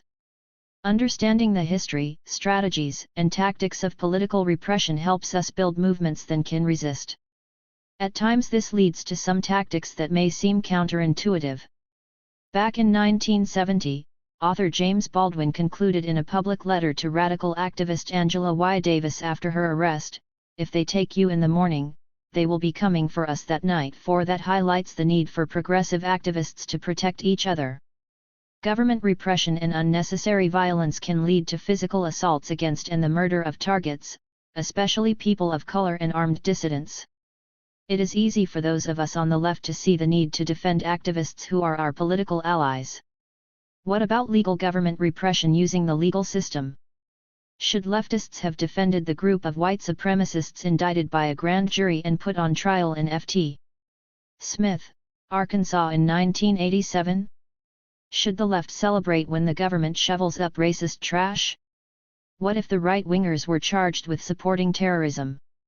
What if they were eventually charged with criminal sedition defined as a conspiracy to overthrow the U.S. government? What if those charges seemed exaggerated or trumped up? Should we speak up? Do rightists have rights? Why should leftists defend the constitutional rights of rightists? At first it might seem reasonable to be supporting the FBI against the neo-Nazis or other rightist groups who may even be physically attacking us or our progressive allies, advises Sheila O'Donnell. That might seem like one arena where those of us on the left might seem to have common cause with the feds. But it is always a bad idea. That's the position of a number of experienced progressive activists, both young and old, including some who have faced down government repression targeting the left. O'Donnell is a co-founder of the original Public Eye Network, established in the mid-1970s to investigate and expose the relationship between government repression and right-wing attacks on the left. For those who are card-carrying members of the American Civil Liberties Union, ACLU, the premise is that the First Amendment protections that undergird our civil liberties are for everyone, no exceptions. For civil libertarians, this is a matter of political principle. For leftists, there are strategic and tactical reasons as well. Every time liberals, progressives, or radicals on the left cheer on government repression of right-wing dissidents, the government turns around and uses the same techniques against the most vulnerable activists on the left. I like the pure ACLU analysis for both reasons, says O'Donnell, a licensed private investigator who has worked for the ACLU and National Lawyers Guild on lawsuits against government spying and other forms of political repression. This chapter will explain the thinking behind these claims, and put them in contemporary and historic context. My conclusion is that it is appropriate to oppose illicit government repression targeting right-wing groups, at times, to temporarily work with right-wing groups to roll back repressive government legislation and policies and even publicly denounce specific abusive incidents. I know I have a lot of explaining to do. Government charges of subversion and terrorism have a history of abuses. Government prosecutors use scary language about subversion, terrorism, and sedition to justify their politicized use of grand juries to probe dissident political activism, such as in the incidents described above. Criminal sedition, for example, is a charge used in the past by prosecutors to silence dissent and break up organizing efforts that challenge U.S. domestic and foreign policies. Sedition in this context is a serious criminal charge of advocating the immediate or imminent overthrow of the United States government by force. Conviction carries steep prison sentences. Arthur Kinoe already knew all about government criminal sedition when he heard about the Ft. Smith trial of right-wing white supremacists mentioned above. Kinoe, now deceased, was a famous radical left civil liberties attorney who represented communists and alleged communists charged with criminal sedition in the late 1940s and 1950s. Interviewed in 1998, Kinoe agreed the white supremacists in the Ft. Smith case were disgusting, but he said, "I'm worried about the charge of sedition against anyone." Kinoe expressed concern with the legal charge of sedition, noting its historical use by the government to attack all dissent, especially on the left. 5 Civil Liberties attorney Harvey Silverglade agreed. "I know it is a tricky and emotional issue, but sedition is a very serious charge." According to Silverglade, the charges in the Ft. Smith case were patently absurd. 14 white supremacists were indicted in the highly publicized case, including 10 charged with criminal seditious conspiracy. Much of the case was based on the testimony of a former associate of those charged, James Ellison of the Covenant, the Sword, and the Arm of the Lord. Ellison told the jury he received direct guidance from God, and was a descendant of the biblical King David. The jury deadlocked and the judge ordered the defendants acquitted. 7 The important lesson, suggested Silverglate, was that you can't be cheering when the government brings a charge of sedition against the Aryan nations crowd and then be complaining when they bring it against your friends. 8. In 2012, members of the right-wing Michigan Hootery militia went on trial charged with seditious conspiracy, which carries a maximum penalty of life imprisonment. The Hootery militia saw themselves as Christian warriors in an underground movement to oppose the federal government and its alleged plans for tyranny. 9 The FBI had planted an informer inside the group, paying him more than $30,000 over a 2-year period. 10 Then a New Jersey FBI agent moved to Michigan and entered the group undercover. The district judge, Victoria Roberts, recognized that Hootery militia leader David Stone hated the federal government, but said Stone's statements and exercises do not evince a concrete agreement to forcibly resist the authority of the United States government, and that while his diatribes may have even indicated a desire to fight or kill law enforcement personnel, this was not the same as seditious conspiracy. 11. COINTELPRO. Obsessive fear of subversion and revolutionary conspiracies motivated the FBI to create the counterintelligence program, COINTELPRO, the name given to a specific series of illegal covert projects to crush dissent through surveillance and disruption. It ran from 1956 to 1971. We can learn a lot about how government repression functions by briefly reviewing some features of the program. While some analysts use the term COINTELPRO in a generic sense, it is important to understand that specific techniques and tactics of counterinsurgency and repression vary over time. 12. The original COINTELPRO project was aimed at the Communist Party USA and the Socialist Workers' Party, which the FBI could claim included some aspect of foreign involvement. In 1964, however, the Bureau expanded the program to include a domestic organization, the Ku Klux Klan and other white hate groups. In The War at Home, National Lawyers Guild attorney Brian Glick outlined 4 main operational forms of repression in the United States under COINTELPRO. 13 They are infiltration. Agents and informers did not merely spy on political activists. Their main purpose was to discredit and disrupt. Their very presence served to undermine trust and scare off potential supporters. The FBI and police exploited this fear to smear genuine activists as agents. Psychological warfare from the outside. The FBI and police used myriad other dirty tricks to undermine progressive movements. They planted false media stories and published bogus leaflets and other publications in the name of targeted groups. They forged correspondence, sent anonymous letters, and made anonymous telephone calls. They spread misinformation about meetings and events, set up pseudo-movement groups run by government agents, and manipulated or strong-armed parents, employers, landlords, school officials, and others to cause trouble for activists. Harassment through the legal system. The FBI and police abused the legal system to harass dissidents and make them appear to be criminals. Officers of the law gave perjured testimony and presented fabricated evidence as a pretext for false arrests and wrongful imprisonment. They discriminatorily enforced tax laws and other government regulations and used conspicuous surveillance, investigative interviews, and grand jury subpoenas in an effort to intimidate activists and silence their supporters. Extralegal force and violence.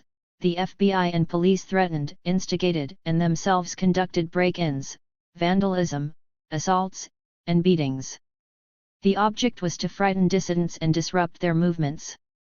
In the case of radical Black and Puerto Rican activists, and later Native Americans, these attacks including political assassinations were so extensive, vicious, and calculated that they can accurately be termed a form of official terrorism. 14.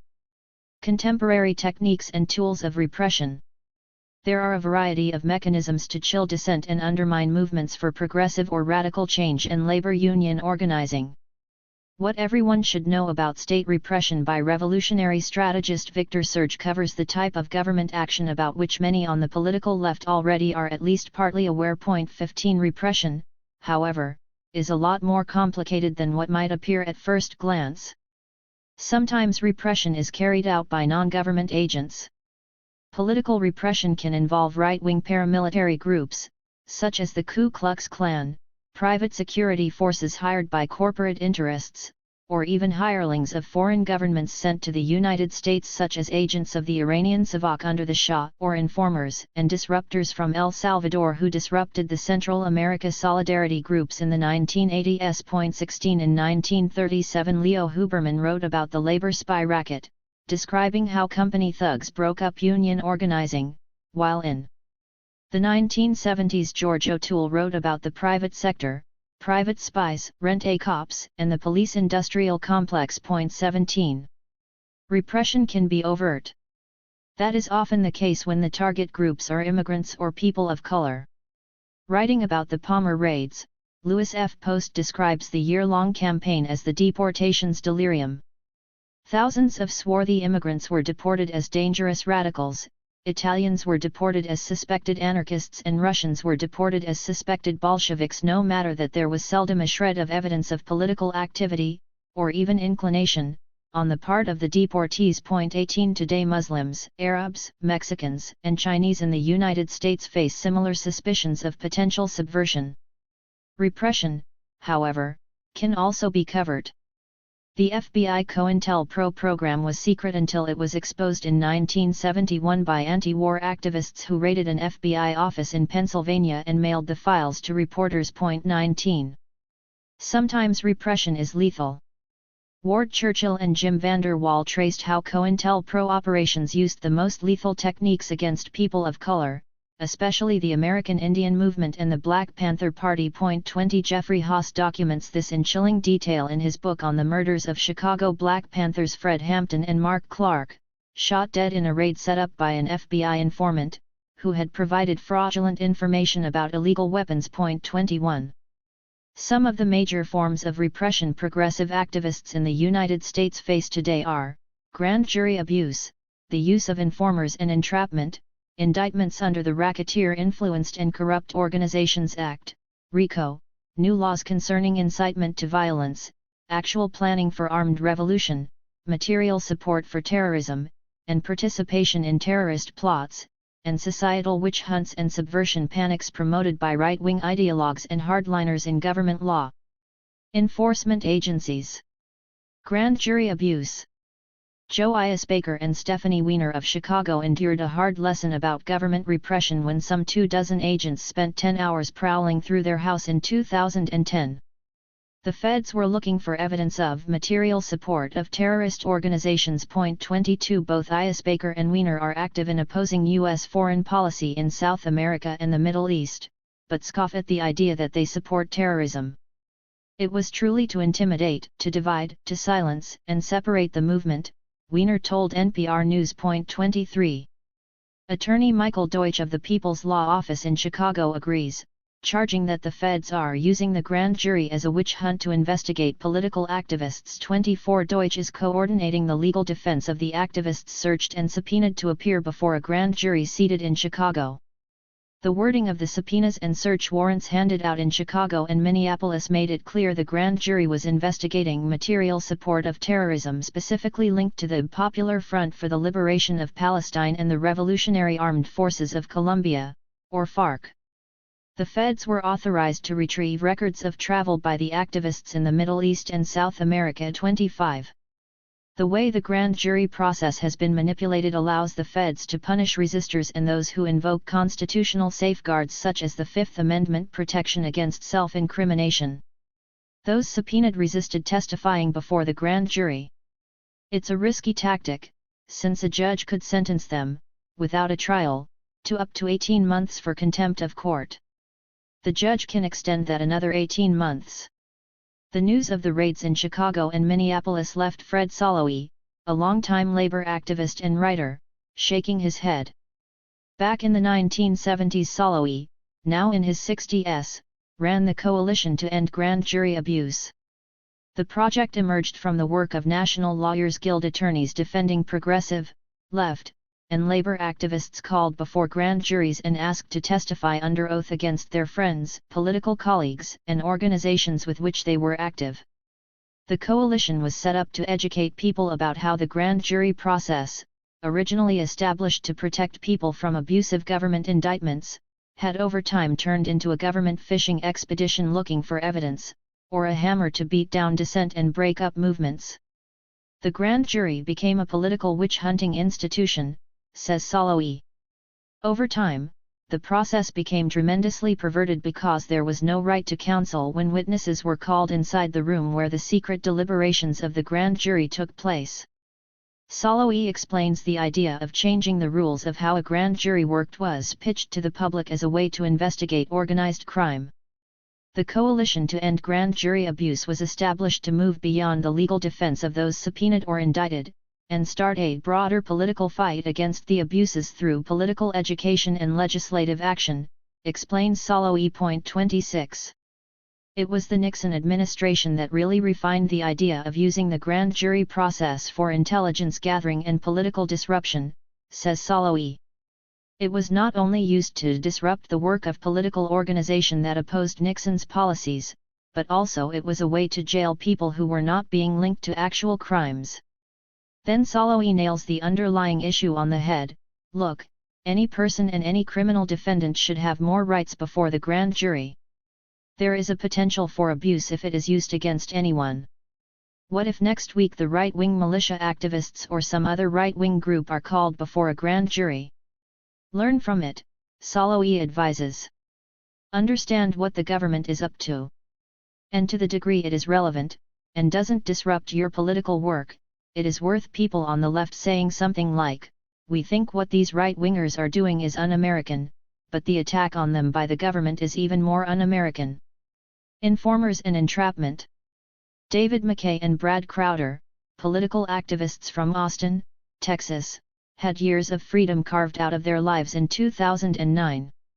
McKay and Crowder, both in their early 20s, were sentenced to 4 and 2 years of prison, respectively, after being set up for arrest by an FBI informer at the 2008 Republican National Convention in St. Paul, Minnesota.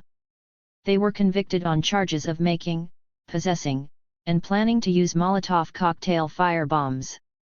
The paid informer who nailed them, Brandon Michael Darby, was for a number of years prior to the arrests a well-known and controversial left-leaning political activist based in Austin. Progressive reporter James Rutherford, himself a long-standing political activist, wrote that there were warning signs. Given his history of bizarre and provocative behavior in Austin and New Orleans, many local activists immediately suspected Darby of manipulating the younger men into a criminal adventure and then busting them. 27.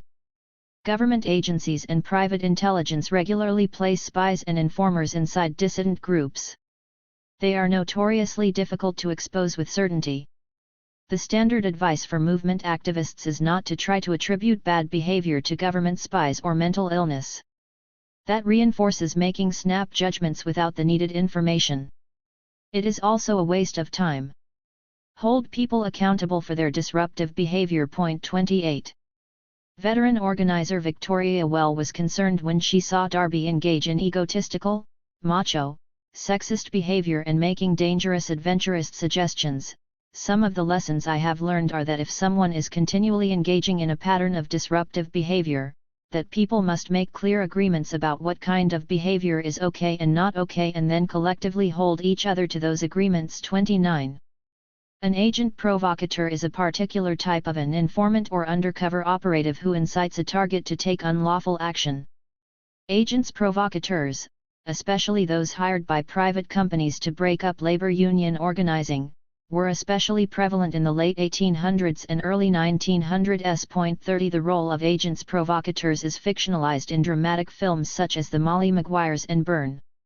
During the Cold War Red Scare, 1947–1957, the COINTELPRO period, 1956–1974, and in the years since the 9/11 terror attacks in 2001, real-life informers and agents provocateurs have played major roles in producing national headlines about terrorist plots that seldom had any substance in terms of independent capability to engage in violence. These waves of histrionic hyperbole, however, can and do lead to convictions in court, often based more on fear than concrete evidence. Entrapment is when an agent provocateur coaxes a target into discussing plans for an illegal action, and then arrests the hapless target before or after the act is carried out. 31. RICO roulette. In 2009, 2 environmental activists in Indiana were arrested under the RICO Act. The pair was allegedly conspiring to engage in tree sits, participate in nonviolent civil disobedience, and make an inflammatory blog post. 32. The Racketeer Influenced and Corrupt Organizations Act, RICO, was originally justified by its proponents as the only way to break up organized crime networks. When that was normalized in the minds of the public, major liberal feminist organizations organized a campaign to support using RICO to target anti-abortion activists. Clearly there was some sort of organized underground national campaign to target reproductive health clinics and abortion providers with disruption, violent attacks, and assassinations. 33. In the mid-1980s, the National Organization for Women, NOW, and National Women's Health Organization clinics in Delaware and Milwaukee filed suit against leading anti-abortion activist Joseph Scheidler and the others. Author Frederick Clarkson explained the women's organizations sought a nationwide injunction to stop the clinic invasions and also asked the courts to make those responsible for the attacks pay for the damage they caused. Clarkson wrote that using laws created as tools against organized crime, NOW and the 2 clinics set out to prove a nationwide conspiracy of violence and terror against women's health care clinics. At the time, civil libertarians across the political spectrum warned that extending the reach of RICO was a bad idea. 20 years later, that warning was shown to be true by Xavier Beltran in a Law Review article where he noted, after the extension of RICO to anti-abortionist protesters in Scheidler, it did not take long for private organizations and companies to employ RICO as a legal and financial weapon against other types of non-profit political advocacy and protest groups. Within 2 years of the Scheidler decision, RICO was turned upon animal rights activists in Huntington Life Sciences v. Rock. 34. Incitement, revolution, material support, and terrorism. On paper at least, it is technically legal protected speech in the United States to call for the armed overthrow of the United States. 35. This protection under the First Amendment is derived from a 1969 Supreme Court decision, Brandenburg v. Ohio. 36. The actual test language is whether or not the attack calls for imminent lawless action. On a theoretical basis, this generally means you or your group can urge the overthrow of the United States government unless you or your group engage in one or more of the following ill-advised acts of incitement. Sets a time in the near future. Sets a specific place. Offers specific instructions. Has the material resources, or can acquire them in the foreseeable future, to launch an attack or engage in violence. 37. As a result of several Supreme Court decisions, including Brandenburg, the Smith Act, used to prosecute Communist Party leaders in the 1950s, is currently considered unenforceable by most legal scholars. The Patriot Act and other legislation, however, along with broad claims by the executive branch under both Presidents George W. Bush and Barack Obama, are used to sidestep the incitement test when it comes to material support or resources given to a group listed by the government as a foreign terrorist organization. According to one legal resource, material support or resources is broadly defined to mean any tangible or intangible service, training, expert advice, financial services, communications equipment, personnel, transportation, financial services, essentially any kind of help except for providing medicine or religious materials. 38. The transition from anti-communist scares to anti-terrorist scares was predictable. As early as 1978, civil liberties attorney Frank Donner warned that the term terrorist was destined to replace the term communist as the scapegoat for counter-subversive witch hunts. Donner went on to write 2 classic books on the subject of spying and repression. 39. Witch hunts and subversion panics. In February 2011, Representative Peter T. King, R. New York, chairman of the House Committee on Homeland Security, announced hearings on what he called the radicalization of the American Muslim community and homegrown terrorism. A coalition of over 100 civil and human rights organizations protested the hearing, stating that, as described in the press, these hearings will single out American Muslims for public scrutiny. By doing so, the hearings will place an entire community under suspicion. 40 The hearings were a farce scripted as part of a right-wing counter-subversion effort. Congressional witch hunts are a mainstay linking state repression and right-wing subversion panics. They were not only the form used by the Cold War witch hunts in the Red Scare of the late 1940s and 1950s. When Ronald Reagan was elected president in 1980, right-wing senators attempted to revive the congressional witch hunt against the left with the Senate Subcommittee on Security and Terrorism, SSST. Initial targets included alternative media such as Mother Jones Magazine and the Pacifica Radio Network. 41 One flyer warned that red-baiting ideologues were promoting a theory of a domestic terrorist threat which is linked to international terrorism.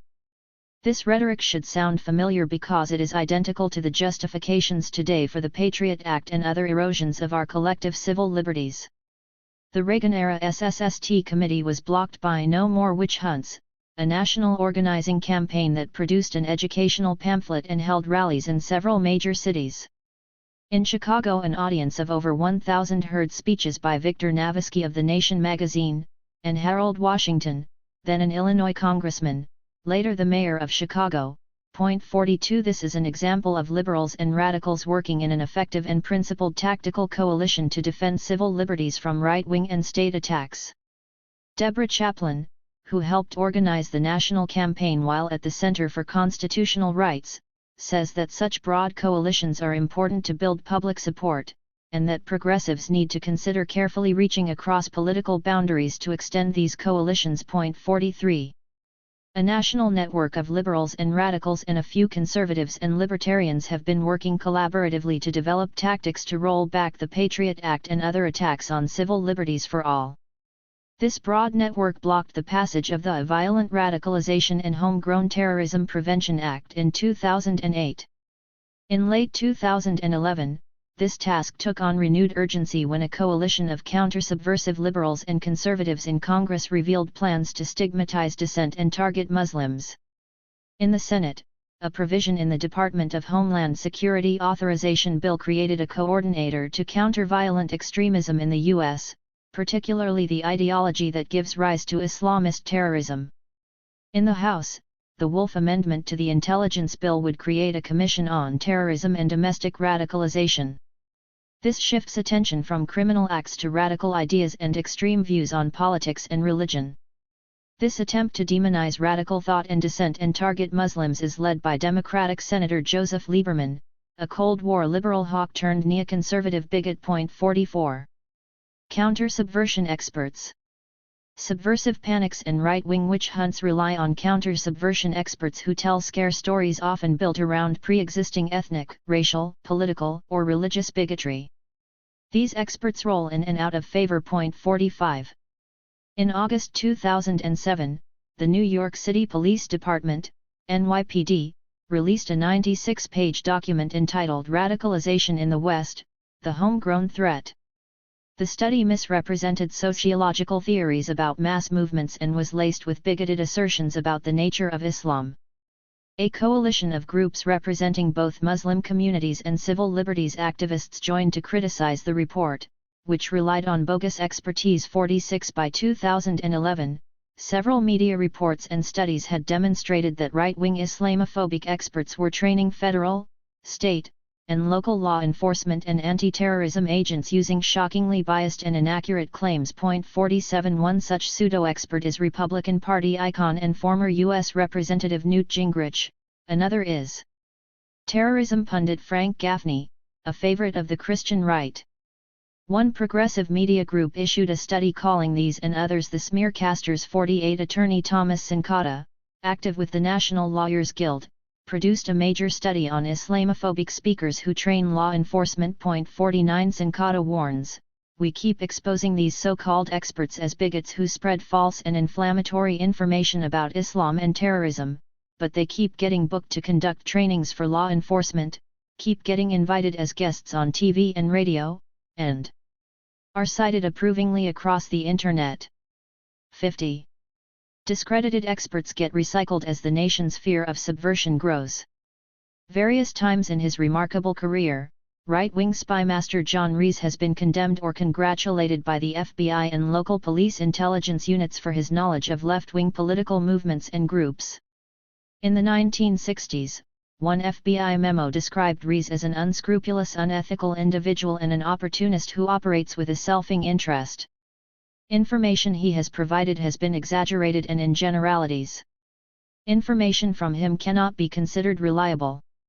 A few years later, Rees was again supplying information to the FBI and local Red Squads. 51. Cycles of repression. Repression by the colonial settlers against the original population moved from displacement, to genocide, to counterinsurgency, to a normalized structure of institutional oppression. 52. Andrea Smith extends this model from the colonial period to the current wars in Afghanistan and Iraq. 53. Historic episodes of repression tied to subversion panics include the passage of the Alien and Sedition Acts, Chinese exclusion legislation, the Palmer raids, the anti-fascist Brown Scare, internment of Japanese citizens and residents during World War II, McCarthyism, the FBI's illegal COINTELPRO operations, and the campaign against Muslims and Arabs following the terror attacks on September 11, 2001.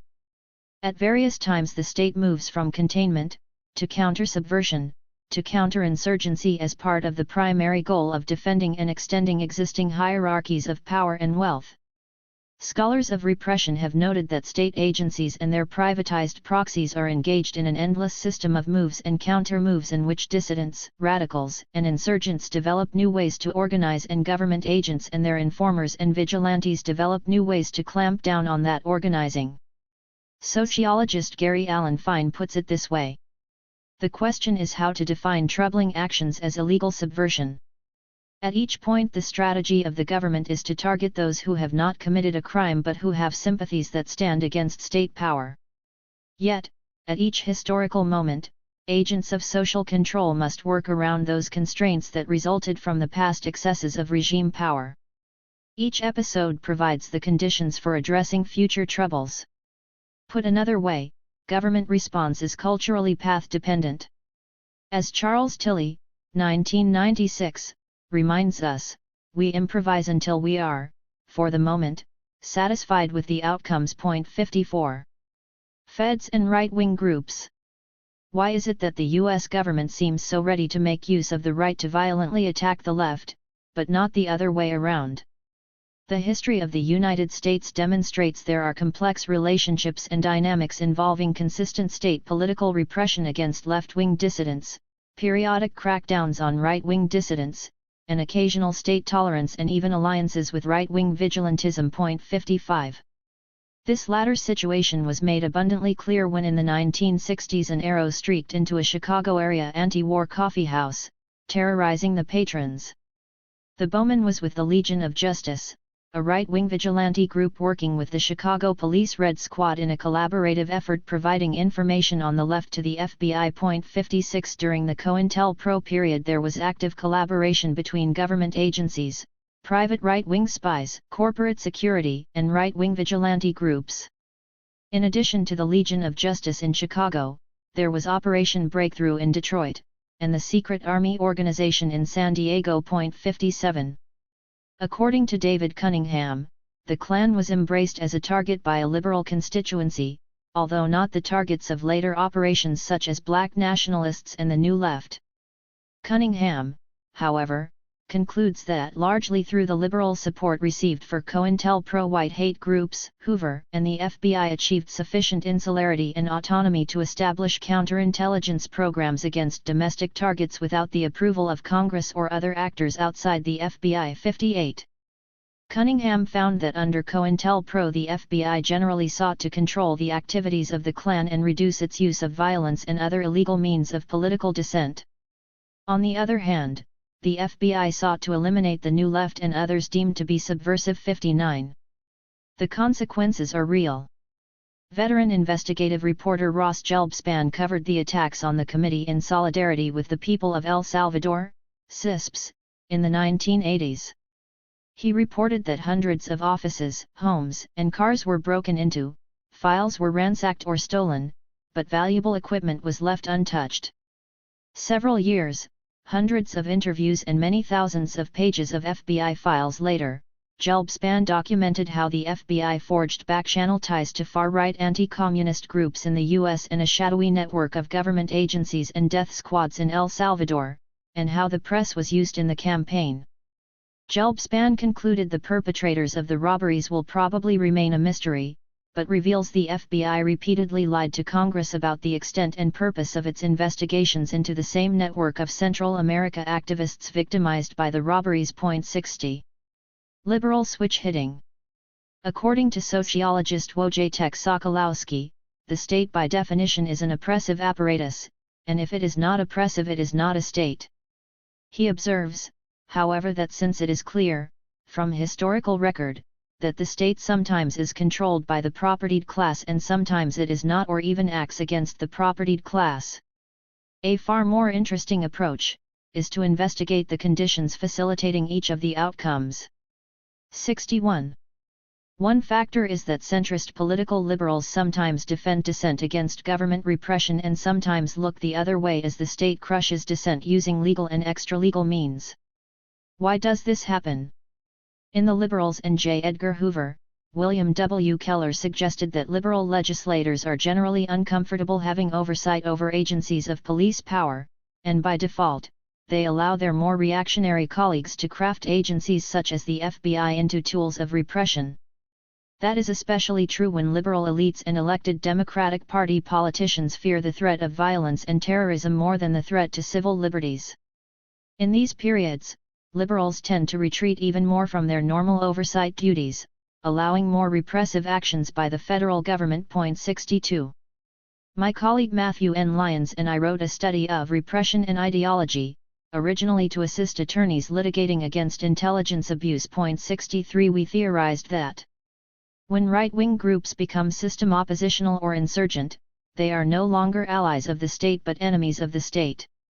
Liberals then rally behind the state and tolerate, or openly support, repressive measures to limit the system oppositional activity of the rightists. During periods when liberals and radicals share a criticism of the state that is not shared by rightists, law enforcement agencies often forge ties with system-supportive right-wing groups, even clandestine paramilitary units, in extra-legal campaigns against progressive and radical movements that shift the momentum of the criticism toward liberal reforms or simply crush dissent to buttress the status quo. 64. When progressive or radical left forces gain a mass following for demands that would radically transform the existing economic or political system, liberals often rally behind the state and tolerate, or openly support, repressive measures to limit the system oppositional activity of the leftists. The same is true when left and right both raise criticisms of the state. 65. Liberals often embrace a centrist extremist theory, the idea that a vital center protects democracy from extremists of the left and right. When leftists use the term extremist, they are unwittingly assisting right-wing ideologues in marginalizing the left. Dynamics of counterinsurgency and counter-subversion. The state's repressive force matches their often false assumptions of the threat posed by dissident insurgents. This reflects the sociological maxim, situations defined as real are real in their consequences. 66. The level of government repression is based on their perception of threat, not the reality of a threat. Over time, histrionic fear of subversion and revolution has prompted three theories for justifying political repression in the United States. The slippery slope theory of subversion. Global liberation movements are not prompted by a genuine response to social conditions but by outside intervention, most often by communists or their proxies. Domestic social change movements are not fueled by a genuine response to social conditions but by outside agitators, most often revolutionaries or those under the control of revolutionaries. Liberalism is the crest of a slippery slope which leads downhill to the welfare state, then socialism, and inevitably to communism or totalitarianism. Dissent is provoked by subversion. Subversion is a terrorist movement. Terrorism is criminal. The onion ring theory of subversion. Subversive cadre bore into the core of all social change movements both at home and abroad.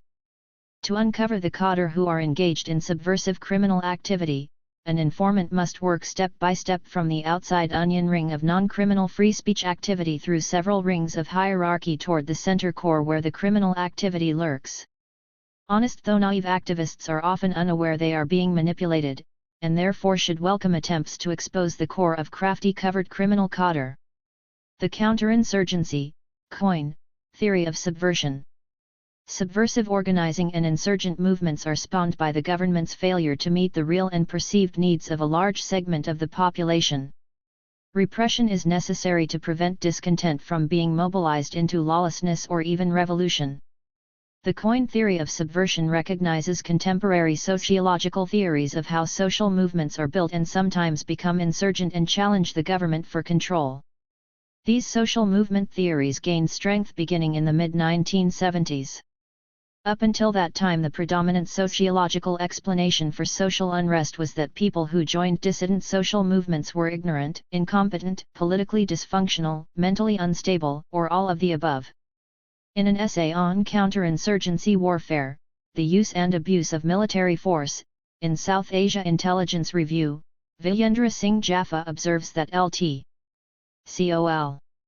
Frank Kitson is the best-known exponent of the new ideas on special operations, counter-terrorism, raids, rescue and commando operations etc., which form much of the basis of the British Army's training in counterinsurgency warfare. Kitson is praised as having had counterinsurgency experience in Malay, Kenya and Cyprus, as well as having commanded the 19th Air Portable Brigade in Northern Ireland during the 1970s, and therefore Kitson's qualifications are beyond question. 67. Anti-repression researcher Christian Williams explains that in Kitson's view of counterinsurgency, the main battle in revolutionary warfare is political rather than military. The left challenges the state's legitimacy before it challenges its military. If the state can prevent the challenge to its legitimacy, it can easily handle any armed challenge. 68. This can be construed by the most zealous ideologues in government law enforcement and intelligence agencies that civil disobedience may be the prelude to armed struggles, so best nip it in the bud. The consequences of the widespread adoption of Kitson's model are significant. Kitson's well-known book, Low-Intensity Operations, is considered to be an outstanding professional manual on the subject. According to the Jaffa essay. 69, cynical anti-repression activists quip that in this scenario low intensity means that while the bullets from state agents are still high velocity, the corporate media coverage is of low intensity. The Jaffa essay continues. The only problem with Kitson's views, however, is that they are based on the assumption that the enemy is the left, the protesters, organizers of strikes and demonstrations in third world countries, and makers of movements for national liberation, in short, a colonial orientation. He sees all types of political protest by the left, the subversives, as a preparation for armed action. This plants the idea in the minds of the soldiers that the radical elements in the society or the exercise of the democratic rights by the people must be dealt with by military methods. 70. Well, that's hardly the only problem with Kitson's theories, but it is an accurate appraisal nonetheless. International solidarity work is frequently framed by law enforcement as subversion or treason. This accusation is extended to any person or group that is seen as adopting any form of Marxism, anarchism, or collectivism. The overlap between right-wing ideology, counter-subversion, and counterinsurgency in this regard is very clear. It can lead to violence by state actors and individual right-wing terrorists. For example, Christian right ideologue William S. Lind has not only propounded a theory that cultural Marxism is a subversive conspiracy to destroy Western culture, he is also considered a leading theorist on fourth-generation warfare, a form of counterinsurgency analysis discussed and used by U.S. military strategists. 71 Lind's essay should be mandatory reading for any student of repression and counterinsurgency.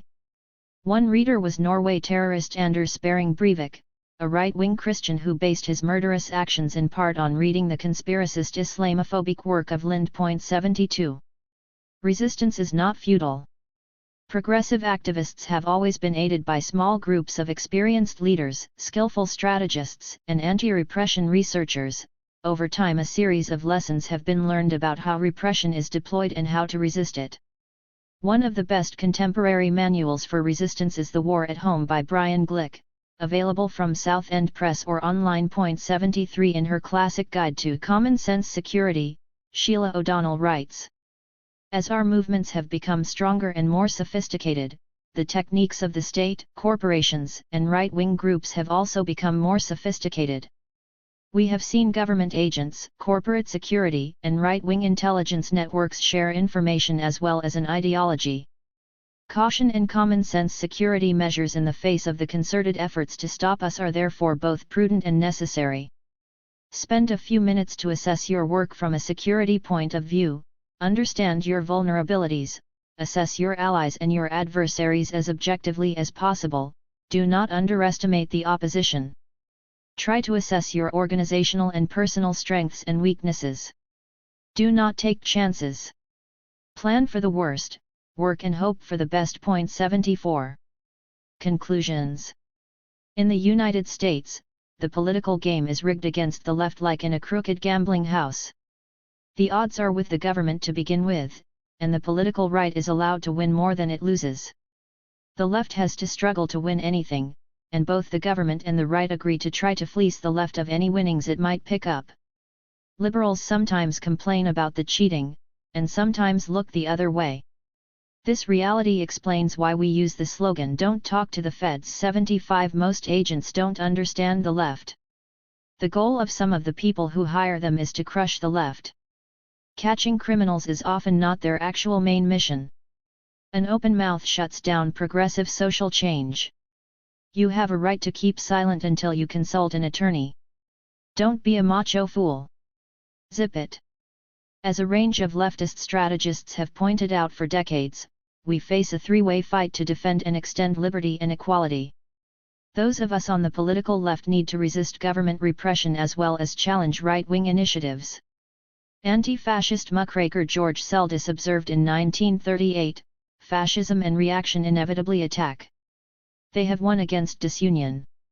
They will fail if we unite." 76. At the same time, there are two important reasons folks on the left should avoid being cheerleaders for state action targeting our opponents on the political right. Defending civil liberties across the board for everyone is a bedrock foundation of theories of democracy and open societies, especially in a global scene facing economic instability and rapidly changing demographics. We should push for the state to be neutral with regard to ideology. Encouraging the state to use a repressive hammer on your political opponents even when they are on the political right is short-sighted and counterproductive. History demonstrates that once a government uses a repressive technique with popular support from any political sector, the government adopts it as a tool of repression used against all political dissidents. That means we on the political left may sometimes need to defend the rightists against the state. It does not prevent us from challenging and confronting the right ourselves. And we must always be alert to attempts by the right to work with the state, and liberals, to smash us and our allies. If I can't convince you of the moral or theoretical issues, please recognize the pragmatic concerns. Government repression to crush political dissent is a constant threat. As J. Edgar Hoover explained in an FBI memo, COINTELPRO was just the name given to a specific set of operations, but when given another name only encompassed everything that has been done in the past or will be done in the future. That's why the civil rights movement taught us that freedom is a constant struggle. 77. A cold wind blowing. Ricardo Levins Morales 1. The cold winds of political repression have begun to blow a little colder. The widening FBI probe into the anti-war and solidarity movements launched with coordinated raids in Minneapolis and Chicago in September 2010 attests to the expanding reach of Washington's repressive apparatus. The new face of domestic repression is characterized by rapidly developing technical capacity for surveillance and data sharing, the integration of local policing into the national security system, and a blurring of boundaries between private and government police functions and goals. Repression, the use of state power to limit political action and discourse, doesn't develop in isolation. It compensates for the weakening of other, less intrusive methods for ensuring social stability. Today it corresponds to growing economic inequality driven by the flight of manufacturing, the demolition of public sector services, the decline of union power and the ascension of a ravenous financial sector. These changes severely strain the mechanisms that maintain popular consensus. Our task in the following pages will be to note current trends in political and social police repression, identify some of the systemic vulnerabilities they betray, and to find points of leverage from which to launch a pro-democracy counter-offensive. We are experiencing a system-wide assault on the democratic public space, encompassing attacks on academic expression, criminalization of whistleblowing, corporatization of elections, and hobbling the open internet. Piecemeal, defensive strategies will not be adequate. We will need to mount a challenge to the repressive enterprise as a whole. In particular, I would assert that our strategy should promote solidarity and cooperation among the sectors that bear the brunt of repression but have historically remained separate in their responses.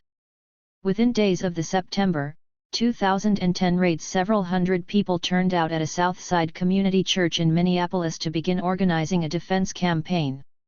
Several days later, a similar-sized crowd gathered on the city's north side to support the family of Fong Li, a Hmong teenager killed by police in 2006, at that time appealing his case to the U.S. Supreme Court. Between them, these cases embody the two levels of a police repressive system that has operated in the United States since its earliest days. The September raids marked a shift in the anti-terror narrative. Until then, the domestic front of the war on terror had targeted dark people with foreign names and accents.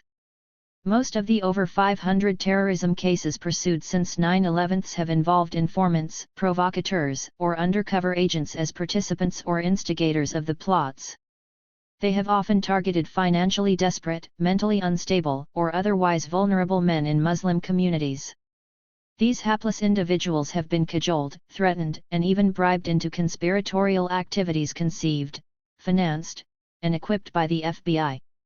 These prosecutions have not foiled real threats to public safety, but they do send a message that the nation is under attack from Islam at home and abroad and must circle the wagons in defense. Point 2. This time the targets are U.S. citizens, predominantly of European descent and with respectable, mostly white-collar jobs, well known in their communities for public protest and educational activities. Repression usually targets those who can easily be isolated and moves up the social ladder as it builds the case that enemies are all around us. This is the principle famously summed up by Pastor Martin Niemöller in his 1946 statement, "First they came for the communists." The September raids represent a rather abrupt leap up that ladder, risking an outpouring of support for their targets that has, indeed, materialized. It has been widely noted that the raids came on the heels of a Justice Department report critical of the FBI for spying on peaceful activism. Their timing suggests a defensive move on the part of the Bureau, saying, in effect, "See, peace activists really are in league with terror." The report was released by the Department of Justice's Inspector General under pressure from senators, following a Pittsburgh newspaper expose. A revealing incident in its pages involves an agent sent to observe a protest organized by the pacifist Thomas Merton Center. When pressed by investigators to justify the spying, Bureau officials quickly created a false backstory, complete with paper trail, to pretend that their intent was to keep tabs on Farouk Hussaini, the director of the local Islamic Center. The problem is that they had no legitimate reason to spy on Hussaini either. The officials seemed to assume that by linking the protest to a prominent member of an ethnically targeted community, and etc., they would escape criticism. A similar ploy may be discerned in the September raids, the inclusion of a single Palestinian, Hatem Aboudeya, the respected director of Chicago's Arab American Action Network, to provide the necessary intimation of guilt. More Palestinians were targeted in a subsequent round of subpoenas. 3. While the DOJ report may explain the timing of the raids, their pretext flags them as a test of new police powers stemming from the Supreme Court ruling in Holder v. Humanitarian Law. This ruling criminalizes interaction with groups deemed terrorist by the feds, even for the purpose of conflict resolution, investigation, or humanitarian aid. This new instrument is, logically, being tested on leftist activists rather than mainstream institutions like the Carter Center, which has expressed alarm over its draconian reach. Point 4. Colonial legacy. Today's police system has its roots in the colonial past. Control over ethnically targeted communities was the operative principle of the early slave patrols and, later, of the urban militias who monitored a growing number of free black workers and native people, whose movements were subject to a passbook system. As these organizations morphed into police departments, their mandate would evolve to include maintaining order among immigrant factory workers, keeping wages down by suppressing union agitation and, eventually, becoming the enforcement arm for corrupt political machines. 5. In a racially stratified country, compliance with the social order is based on a two-tiered modality, collective management of ETCs and other low social strata, but individual treatment for offenders from the privileged classes. Charges might be pursued against a white person who disturbed the public order, whereas an entire black community would be punished if one of their own stepped out of line. This pattern is familiar to U.S. communities of color. It plays out in the indiscriminate rage directed at local communities when a member of the force has been shot by an unknown assailant, in post-Katrina New Orleans, where the police acted as enforcers to assist white communities and suppress dark ones, in the contrasting responses to the Oklahoma City Federal Building bombing and the 9/11 attacks. The first, perpetrated by white Christian racists, was treated as individual criminal pathology, whereas the latter unleashed a full-bodied assault on Muslim and immigrant communities which has yet to end. 6. A shift in police philosophy, beginning in the 1970s, places domestic policing into a frame of counterinsurgency. Rather than seeking out the perpetrators when crimes have been committed, counterinsurgency emphasizes widespread surveillance and infiltration to identify and neutralize threats before they materialize. Based as it is on a war paradigm, counterinsurgency, COIN, in the professional jargon, justifies police action on the basis of intent, suspicion, and association rather than the higher standards of evidence associated with a crime-fighting model. Within the logic of COIN, civil society is a breeding ground for subversion, crime, and terror and must be closely monitored to guard against outbreaks. There is a presumed natural progression from truancy, petty theft, and political discontent to protest, organized crime, and terrorism. The more effectively you disrupt these threats to stability when they are seeds, the more you will succeed in preventing their becoming thistles. Spying on and disrupting pacifist groups, mine protesters, death penalty opponents, and civil libertarians, therefore, are not instances of careless overreach or poor supervision but, rather, are the purest application of counterinsurgency logic.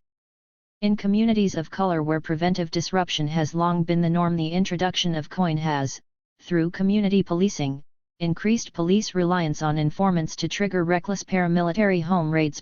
7. These developments fit within a broader cultural offensive aimed at dividing and disrupting civil society. Thus we see the imposition of racist immigration laws in Arizona, to keep down labor costs and redirect white economic fears, linked to the banning of ethnic studies instruction, to undermine the cultural foundations of resistance. The racialized dual structure of U.S. policing finds expression in the deepest racial/cultural divide in our society, the chasm that cuts across public perceptions of the police. The admiration and trust for police with which white, middle-class children are inculcated stands in irreconcilable contrast to the hatred and fear with which they are viewed by the young of the ETCs. These sets of perceptions are rooted in real disparities in treatment experienced in these communities. The fact that cases like Fong Lee's, or the better-known Oscar Grant case, are commonplace is not known to white America, where conflict with the police is seen as evidence of criminality. Poet Bao Phi distills it clearly. Put a blindfold on me. Tell me who you fear. And I will tell you. Your skin. 8. When Fong Lee and his friends were confronted by the police, it's not surprising that his impulse would be to get away. Officer Jason Anderson, an officer with a brutal history, chased Lee around a school building, shooting him 8 times. A handgun that materialized later turned out to have come from storage in a police department evidence room. As a young member of an etc., it would be assumed by the white public that he must have done something pretty bad to attract police bullets. The attorneys for the city exploited this bias by repeating the word gang as many times as possible in connection with Fong's name while excluding evidence of the officer's anti-Asian racism and penchant for brutality. 9. An expanding web. Racial and political repression is systematized through vast databases that have morphed into virtual maps of their respective social sectors. State-level gang databases are, like lobster traps, easy to get into but difficult to leave. In some states, sagapants and hip-hop sensibilities are enough to flag you as gang-connected, and that, in turn, implicates your friends. For young people in trouble with the legal system, a gang association can bring enhanced penalties. Anti-dissident databases are equally sweeping in scope. Data collected from direct surveillance and infiltration, commercial sources, phone, car rental, and travel records, public sources, such as Facebook, and past investigations are amalgamated through over 70 regional, state, and city fusion centers. These are staffed by police and agents from multiple agencies alongside private security contractors, who are conveniently exempt from oversight laws. The resulting map of personal connections and associations identifies key hubs of activism for closer inspection.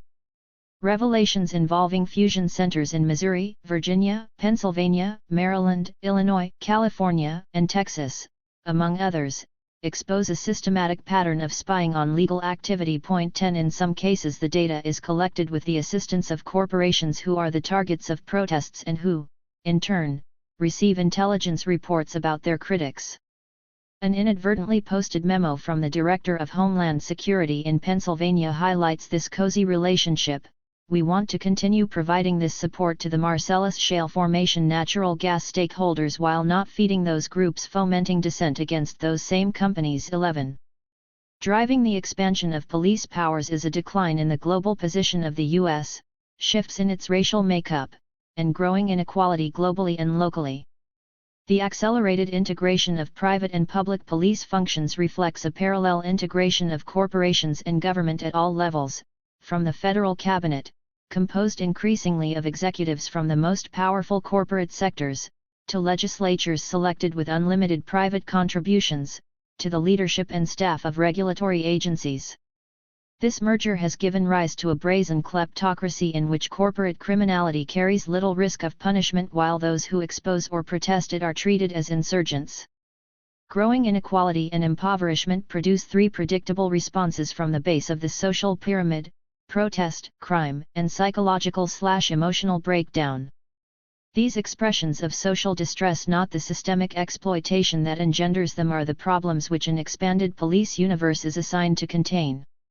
All of these challenges will increase as a returning stream of psychologically and physically wounded war veterans collides with a drastically downsized social safety net. Into this volatile mix, corporations have poured hundreds of millions of dollars to sponsor a resurgence of right-wing political action. The agenda of the new rightist groups is to support corporate-friendly measures, dressed up as defenses of personal liberty, and to pin the blame for societal collapse on vulnerable populations. Counterinsurgency policing exactly complements this conservative agenda by disrupting the opponents of corporate power and suppressing the responses, organized or random, of the hardest-hit communities. There is a high degree of overlap between the targets of hate radio and its vigilante followers and those of Homeland Security and the repression technology complex. Stripped of its ideological baggage, the grievances of the Tea Party rank and file can be summarized as, "Things are getting worse and I'm being treated unfairly." The right-wing sound machine directs these sentiments into resentment toward elites who conspire with brown people, foreigners, queers, and the parasitic poor to deprive white citizens of all they have worked so hard for. The same frustrations, albeit with a different narrative, are experienced in the marginalized communities that came out of the shadows to elect Obama only to find him expanding the policies they had rejected. Whatever the actual reality, the idea of fair play is deeply ingrained in U.S. culture. Painful as financial hardship is in its own right, the perception that there are privileged people who rate special treatment is what turns frustration into rage. Evidence of impunity stares us in the face every day, although different expressions of it are visible to us depending on where we stand. Wall Street gamblers unleash massive social destruction and are rewarded with the keys to the treasury, BP destroys the Gulf ecology and is protected by the government and is punished with a fine which, while the largest ever imposed by the United States, amounts to less than half of 1/4's profit. 12 Police kill unarmed youth, falsify the evidence, and face no punishment. Blackwater mercenaries massacre civilians and are spared prosecution. An investment banker crashes his car into a cyclist and faces reduced charges because the prosecutor feels that a felony record could have serious job implications for someone in his profession. Simple consumer purchases and services come wrapped in complex agreements that allow companies to change the rules at will. Wars are unleashed on the basis of faked evidence. And kidnapping and torture are routinized with no consequences to the perpetrators. Dick Cheney and Halliburton slip free of criminal bribery charges in Nigeria by paying a fine smaller than the original bribes. Retirement benefits guaranteed in union contracts are gutted with court approval to protect shareholder investments. Police beat, raid, frame, and harass on the street with little concern for fallout even when caught on video. Insurance executives who deny needed treatment to the ill and injured remain free and powerful. Those who protest or resist these injustices are the ones that face investigation and harassment at the hands of the criminal justice system. Turning the tables. The repressive universe has grown quickly and haphazardly, post 9/11, creating a profusion of organizations and a confusion of interests. Such uncontrolled growth creates its own contradictions and vulnerabilities. Foremost among these is the size and technological prowess of the system itself. Unassailable superiority easily leads to power blindness and over-reliance on a few blunt tools to control a complex and changing cultural reality. This has proven the downfall of U.S. ambitions in Iraq and Afghanistan. Its lopsided advantage led planners to assume they could roll a massive military machine across these societies without regard to their cultures, traditions, and history. As I observed in a 2003 piece 13, this weakness would doom the occupation virtually from the start. What an opponent considers its great strength may be its Achilles heel. The full-spectrum nature of the repressive assault produces another unintended consequence. It largely removes the option of seeking personal safety by staying below the government radar. Even seemingly inoffensive activity falls within the purview of the national security state now under construction. That construction must be blocked and reversed, or it will continue to besiege the shrinking democratic space. This sets the stage for exactly the kind of political challenge that repression is meant to prevent: the building of broad alliances among segments of society that are traditionally fragmented but who can perceive an increasing danger to their own interests. As a practical matter, repression depends on fomenting division, fear, confusion, and isolation among marginalized communities and political movements. It only works when we obligingly become divided, fearful, confused, and isolated. Repressive agencies do not aim to imprison everyone who harbors dissenting thoughts. Instead, they target the few so as to frighten the many. In fact, repression is never completely effective because the very conditions that make it necessary will continually generate new resistance. Their hope is to disable democratic protections sufficiently that whatever opposition emerges can be prevented from becoming a political force. 3 levels of response are called for. 1. Prevention, preparing activists and communities to identify and resist divisive tactics, intimidation, and entrapment. 2. Defense, supporting and defending those singled out for persecution, and 3. Counter-offense, building a movement across traditional social barriers that targets the sources of repressive power and legitimacy. It is a useful exercise, from time to time, to try and see ourselves as our opponents see us. The resources that the government is devoting to the repressive endeavor make clear that it sees in our nascent movements and battered communities a serious threat to be contained. Our custom on the U.S. left of seeing only our own weaknesses and our opponent's strength does not serve us well. The advantage in political conflict does not accrue to the side with the greatest technological and financial might, but to the side that can seize and retain the initiative.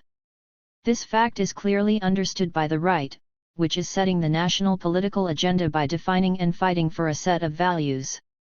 The left, in contrast, fights mostly defensive battles, hoping against the evidence that the liberal wing of the establishment will provide the leadership that we ourselves have abdicated.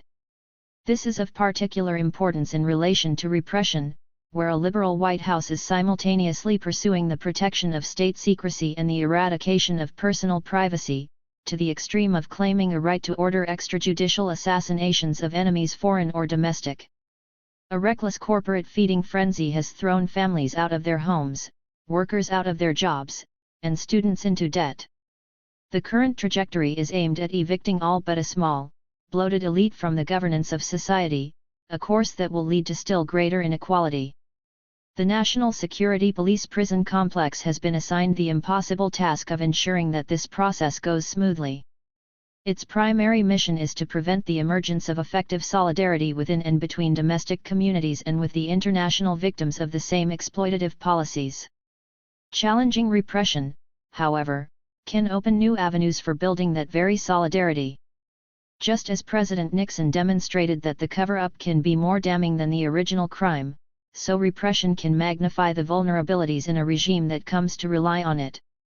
Mistreatment at the hands of the police has more than once sparked youth-led movements, organizations, and uprisings that quickly draw attention to the injustices it was intended to defend. How we rise to the challenge will determine, more than any other factor, whether today's chill wind will usher in a new ice age. The other side of the coin: counterinsurgency and community policing. Christian Williams 1. In August 2011, British Prime Minister David Cameron called William Braddon to ask his advice concerning the riots sweeping the UK following a police shooting. That is a curious and revealing fact, especially as Braddon's reputation as police chief in New York, then in Los Angeles, was not built on his handling of riots or his response to controversial police shootings. He is known, instead, for declaring war on panhandlers and gangs. Given Braddon's heavy-handed zero-tolerance approach and tough guy reputation, his advice was also notable.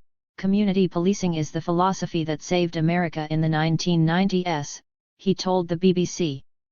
It's about partnership, the police working with the community, too. To understand what these things have to do with one another: riots, gangs, zero tolerance and community policing, it is important to understand the nature of counterinsurgency warfare. This essay argues that, despite the term's association with colonialism and Latin American dirty wars, many contemporary counterinsurgency practices were developed by police agencies inside the United States and continue to be used against the domestic population. Part 1. Military/policing exchanges. In my book Our Enemies in Blue, one chapter, entitled Your Friendly Neighborhood Police State, is devoted to the argument that the two major developments in American policing since the 1960s, militarization and community policing, are actually two aspects of a domestic counterinsurgency program. I summed up the idea with a simple equation: community policing plus militarization equals counterinsurgency. 3. In the years since then, the counterinsurgency literature has made this point explicit.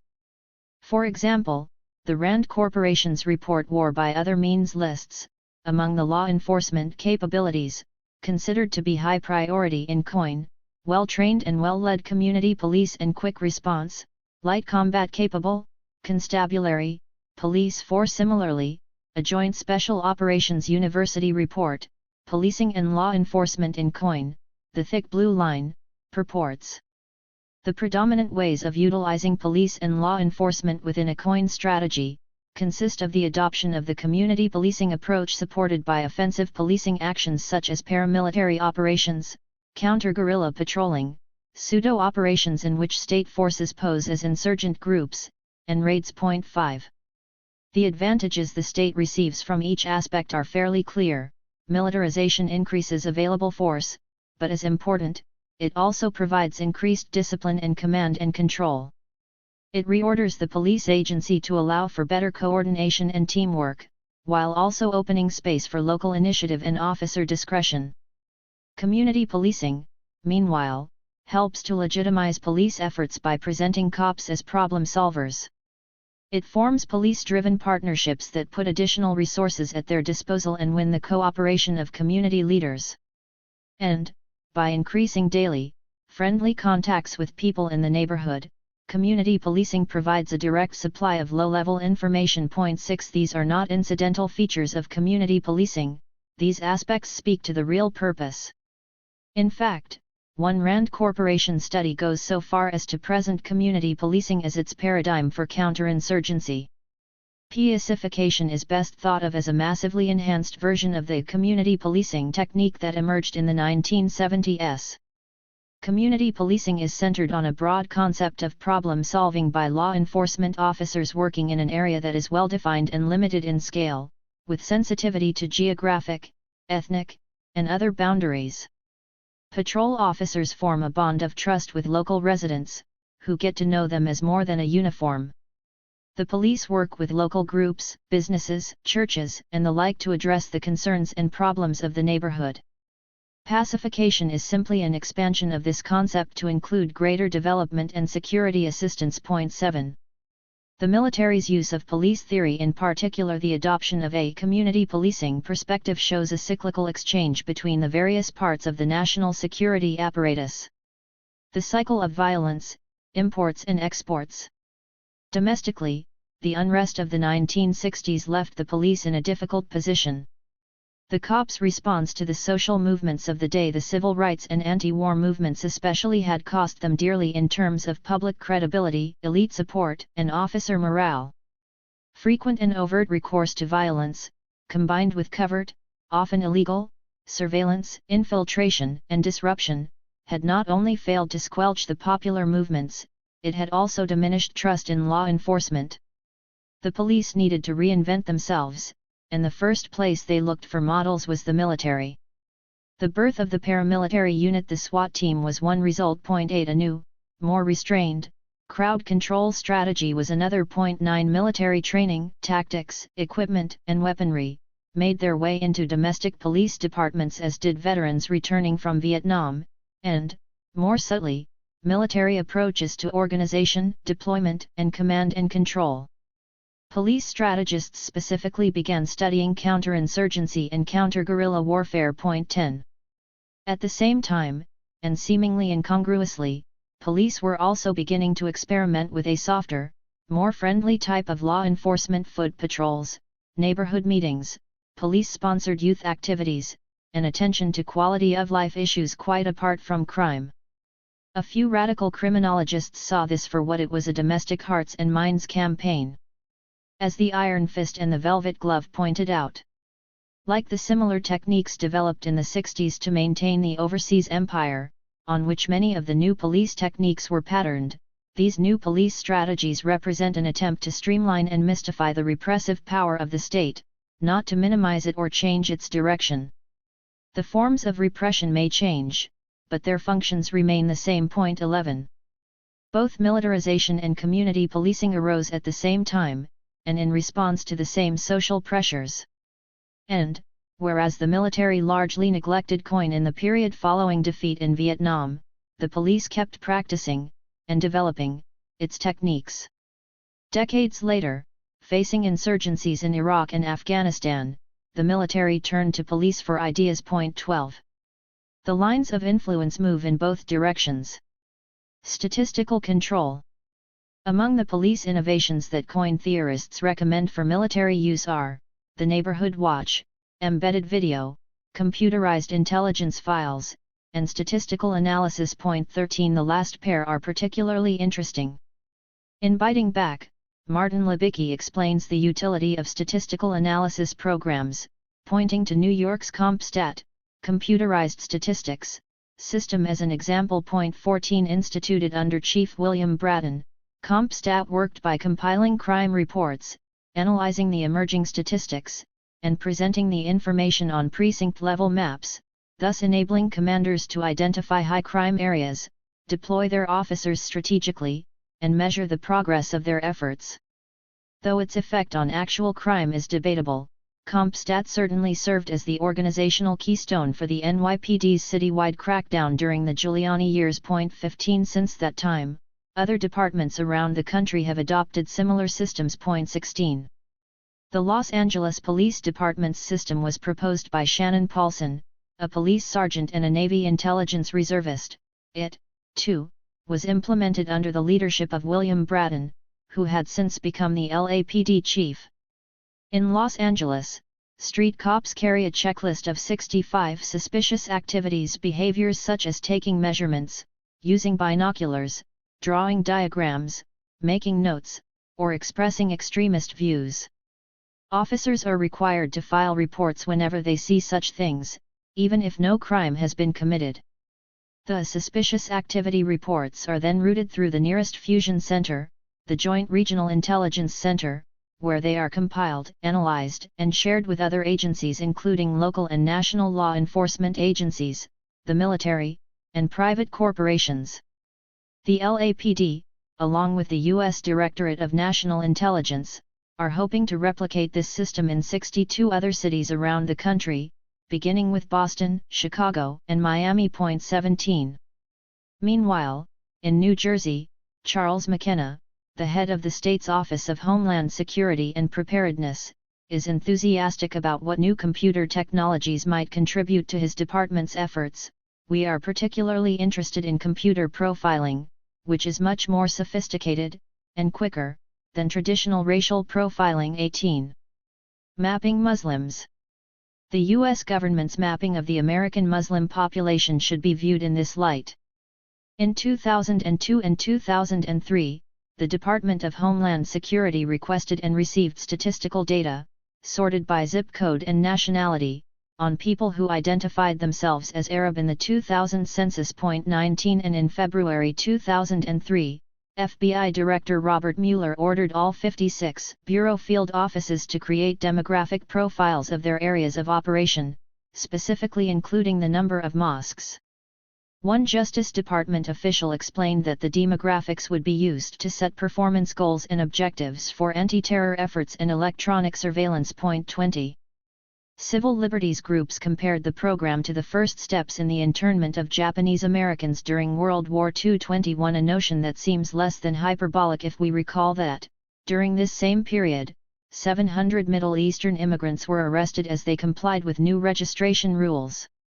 More than 1,200 were detained without explanation or trial following the September 11 attacks, and thousands more were interviewed under FBI orders. 22 At the same time, the FBI has sent infiltrators into mosques throughout the country to root out or sometimes, to set up terror cells. 23. In 2007, the LAPD began planning its own mapping program, dressed in the rhetoric of community policing. As the L.A. Times reported, the Los Angeles Police Department's Counterterrorism Bureau proposed using U.S. Census data and other demographic information to pinpoint various Muslim communities and then reach out to them through social service agencies. 24. Deputy Police Chief Michael P. Downing, head of the Counterterrorism Unit, explained. While this project will lay out geographic locations of many different Muslim populations around Los Angeles, we also intend to take a deeper look at their history, demographics, language, culture, ethnic breakdown, socio-economic status, and social interactions. It is also our hope to identify communities, within the larger Muslim community which may be susceptible to violent ideologically based extremism and then use a full-spectrum approach guided by intelligence-led strategy. 25. After widespread public outcry, the LAPD publicly repudiated the plan. Based on the Los Angeles controversy, the New York Police Department decided to keep its surveillance secret. Developed with CIA assistance advice, training, and embedded staff, the NYPD's program was modeled on Israeli intelligence operations in the West Bank. The department's demographic unit uses census data to identify Muslim neighborhoods and sends undercover officers to monitor the conversations at hookah bars, cafes, and restaurants, as well as the literature at bookstores. At the same time, the Terrorism Interdiction Unit recruits informants to report on neighborhood activities and monitor the sermons delivered at the mosques. When young men of Middle Eastern descent are arrested regardless of the nature of the charge, they are commonly interrogated by intelligence officers as part of the department's debriefing program. Muslim prisoners are promised better conditions if they provide information. And the department has used minor licensing problems or traffic violations to pressure Pakistani taxi drivers to become informants. Based on the resultant information, police analysts have produced a report assessing every mosque in the city for its possible terrorist ties. One NYPD official justified the program using a term that originated with the House Un-American Activities Committee, in a report on the Black Panthers, and that has since been carried forward into the counterinsurgency literature. The point, he said, is to map the city's human terrain. 26. Zero tolerance in the war on terror. None of the NYPD's spy games should have been particularly surprising. It was, with some variation, more or less in line with what some top police theorists were publicly recommending. In 2006, the criminologist George L. Kelling and L.A.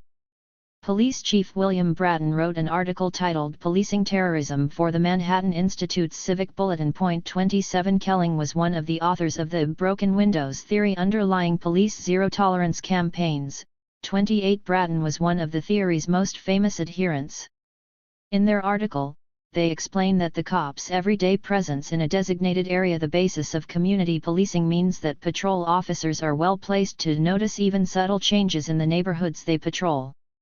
And, they are in a better position to know responsible leaders in the Islamic and Arabic communities and can reach out to them for information and for help in developing informants. 29. At the same time, cops can ask business owners, as well as doormen, private security guards, and transit workers, ultimately, general public, to remain vigilant, to report any suspicious activity to police, and to ask the next question, that is, to stay alert to preventive and investigatory possibilities, or, less politely, to snoop. 30. Once collected, the information provided by these various sources can be entered into a CompStat-type system for analysis, and to share data across jurisdictions and levels of government. 31. It's for these reasons that fusion centers and joint terrorism task forces are important. The fusion centers pool information from multiple jurisdictions, making it possible to share information horizontally, while the JTTFs help it to flow vertically, between the locals and the feds. 32. At the same time, Kelling and Bratton advocate creating a hostile environment for terrorists by focusing on illegal border crossings, forged documents, and other relatively minor precursor crimes, by increasing police visibility to create a sense of omnipresence, and by using cameras, random screenings, and sophisticated sensors to pull in information. They point admiringly to London's 40,000 security cameras. 33. By taking this broken windows approach to counterterrorism, the police can leverage minor infractions, vague suspicions, and even just routine contact into useful intelligence. When it comes to recognizing suspicious behavior, U.S. law enforcement can learn much from the Israeli police. When the Israelis come into contact with criminal suspects, they ask such questions as, "Why are you in Israel? How long have you been here? Where are you staying?" and then watch for behavioral responses. 34. But this approach may require a shift in police priorities. Prosecution of the case is less important than gathering intelligence and putting it into a database. No incident should be considered too minor for interaction with potential terrorists and for the collection of intelligence. 35. Part 2. Gang wars. The domestic aspects of COIN are not limited to the widespread surveillance of Muslims rationalized by official fears of terrorism. The model is meant to be generalizable, and its techniques can be broadly applied. As New Jersey's Homeland Security Director Charles McKenna so frankly explained, jihad, Crips, extreme animal rights activists, it's all the same, people trying damage the system. 36. From California to Afghanistan. The use of counterinsurgency in the war on terror both in the U.S. and abroad builds directly on strategies and practices that police have tested and refined in their campaigns against gangs. In the summer of 2010, 70 Marines from Camp Pendleton spent a week accompanying Los Angeles police in preparation for deployment to Afghanistan. The Marines wanted to learn the basics of anti-gang investigations, standards of police professionalism, and techniques for building rapport with the community. 37. A New York Times profile of Marine Captain Scott Cuomo gives some idea of what he learned in LA, and how he applied it in the combat zone. The same Marines patrolled in the same villages each day, getting to recognize the residents. They awarded the elders construction projects, and over hours of tea drinking showed them photographs they had taken of virtually every grown male in their battle space. "Is this guy Taliban?" the Marines asked repeatedly, then poured what they learned into a computer database. 38. After a couple months, their efforts paid off. A villager identified a suspect, and the Marines raided his house, arresting him and seizing weapons and opium. They placed the man, Juma Khan, in a holding pen the size of a large dog cage and interrogated him for 2 days. The Marines then tried him, and found him guilty of working with the Taliban. But under an agreement with local elders, once Khan swore allegiance to the new Afghan government, he was released as a free man, or not quite. In exchange for his freedom, and a job cleaning a nearby canal, Khan will be supervised by a group of elders, who in turn report to the American military. And he will himself become an informer, meeting regularly with the Marines and answering their questions about his neighbors and friends. 39. From Afghanistan to California. Again, we see the lines of influence moving in both directions. Marines train with cops to prepare themselves for the work of managing a military occupation, and at the same time, military lessons are battle-tested overseas and cycled back into the homeland. Since February 2009, combat veterans from Iraq and Afghanistan have been serving as advisors to police in Salinas, California, with the stated aim of applying counterinsurgency tools to local anti-gang efforts. 40. Along with their expertise, the military advisors also arrive with software, including a computer program that maps the connections between gang activity, individual suspects, and their social circles, family ties, and neighborhood connections. 41. This police-military partnership is occurring simultaneously with a renewal and expansion of the SPD's community policing philosophy. 42. The new community focus, encouraged by the naval advisors, includes Spanish language training, a Gifts for Guns trade-in event, an anonymous tip hotline, senior citizen volunteer programs, a larger role for the Police Community Advisory Council, and programs that provide more youth in the community alternatives to gang lifestyles, and in the process develop a growing pool of homegrown, future police officers. 43. Salinas Police have also initiated partnerships with other local, state, and federal law enforcement agencies, including the Marshals, the ATF, Alcohol, Tobacco, and Firearms, the FBI, and Immigration and Customs Enforcement. 44. The most spectacular product of these partnerships, so far, was a set of coordinated raids on April 22, 2010, codenamed Operation Knockout. The raids, coming after months of investigation, mobilized more than 200 law enforcement agents and resulted in 100 arrests, as well as the confiscation of 40 pounds of cocaine, 14 pounds of marijuana, and a dozen guns. 45. Operation Knockout was intended, not only to disrupt the targeted gangs, but to serve as a warning to others. Deputy Police Chief Kelly McMillan said, "We're going to follow quickly with call-ins of specific groups that we know are very active. We are going to tell them that what happened on the 22nd could very well happen to them." 46. The SPD's agenda for the future remains ambitious, illustrating an emerging, multifaceted intelligence sharing network. It includes plans to expand the city's video surveillance and gunfire triangulation system, to adopt CompStat, to connect to the regional law enforcement database CopeLink, and to create a centralized information center, Fusion Center, in Salinas for the purpose of gathering and sharing information from federal, state, and local sources. 47. Leonard A. Ferrari, Provost of the Naval Postgraduate School, is enthusiastic about the program's potential. The $1 trillion invested so far in Iraq and Afghanistan could pay a dividend in American streets, he told The Washington Post. The Salinas approach, he suggested, could become a national model. 48. Ceasefire, CompStat, COIN. In fact, the Salinas collaboration, Operation Ceasefire, is already part of national model, following a strategy developed in Boston under the same name. In 1996, Boston's ceasefire began with a focus on illegal handguns, but soon broadened its attention to include the gangs that used them. In response to ongoing gang conflict, the Boston Police Department convened a working group consisting of law enforcement officers, social workers, academics, and members of the black clergy. 49. Researchers working with police created a list of 155 murders, mapping the crimes geographically and demographically. They examined the criminal records of both the victims and, where known, the assailants. Using this information, they created a map of various gangs, their territory, and conflict points. 50.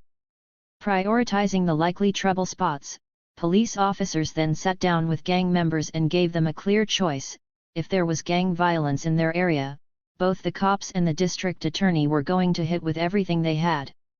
They could disrupt street drug activity, focus police attention on low-level street crimes such as trespassing and public drinking, serve outstanding warrants, cultivate confidential informants for medium and long-term investigations of gang activities, deliver strict probation and parole enforcement, seize drug proceeds and other assets, ensure stiffer plea bargains and sterner prosecutorial attention, request stronger bail terms, and enforce them, and even focus potentially severe federal investigative and prosecutorial attention on, for example, gang-related drug activity. 51.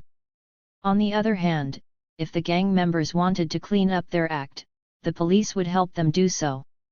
Because of their coalition work, the cops came with offers of job training, drug counseling, and other services. 52. In this respect, Operation Ceasefire grew directly from the Boston Police Department's pre-existing community policing programs. The strategy worked through direct deterrence, denying the benefits of violence and raising the costs. As importantly, those costs were borne by the whole gang, not just the shooter. 53. So the cops could begin applying meaningful pressure before identifying a suspect, and the gang had an incentive to keep their members under control and maintain the peace. The key elements of Operation Ceasefire: social network analysis, community partnerships, interagency cooperation, and a direct approach to deterrence were quickly replicated and taken further in other cities, intersecting trends like zero-tolerance policing and the CompStat program. A report from the Justice Department's Office of Community-Oriented Policing Service, Street Gangs and Interventions, Innovative Problem Solving with Network Analysis, provides a case study illustrating the result. In the mid-1990s, Newark's police were being remolded according to the pattern set by Giuliani's New York. The director of the Newark Police Department, Joe Santiago, introduced a CompStat system and, in 1996, proposed a partnership with Rutgers University professor George Kelling. Slowly, Santiago built a working group including cops, scholars, social workers, the clergy, and even public defense attorneys. This partnership, the Greater Newark Safer Cities Initiative, NSI, began by focusing on a small number of repeat offenders, using the same deterrence model developed in Ceasefire. Then, in 2003, NSI turned its attention to gangs, leading it to look beyond the city limits. The North Jersey Gang Task Force was born. 54. Coordinating with law enforcement agencies statewide, the Rutgers researchers began to collect a wide array of data on gang membership, recent crimes, recruitment practices, family ties, and so on, as well as information on the criminal histories of all identified gang members. Once the data was assembled, the researchers, following Boston's example, used it to map gang territory and perform a social network analysis, illustrating rivalries and alliances, and identifying likely sites for conflict. They then took the analysis to the individual level, charting the connections between gang members and others who associate with them. By diagramming these relationships, researchers were able to distinguish between core members and those only marginally involved. 55.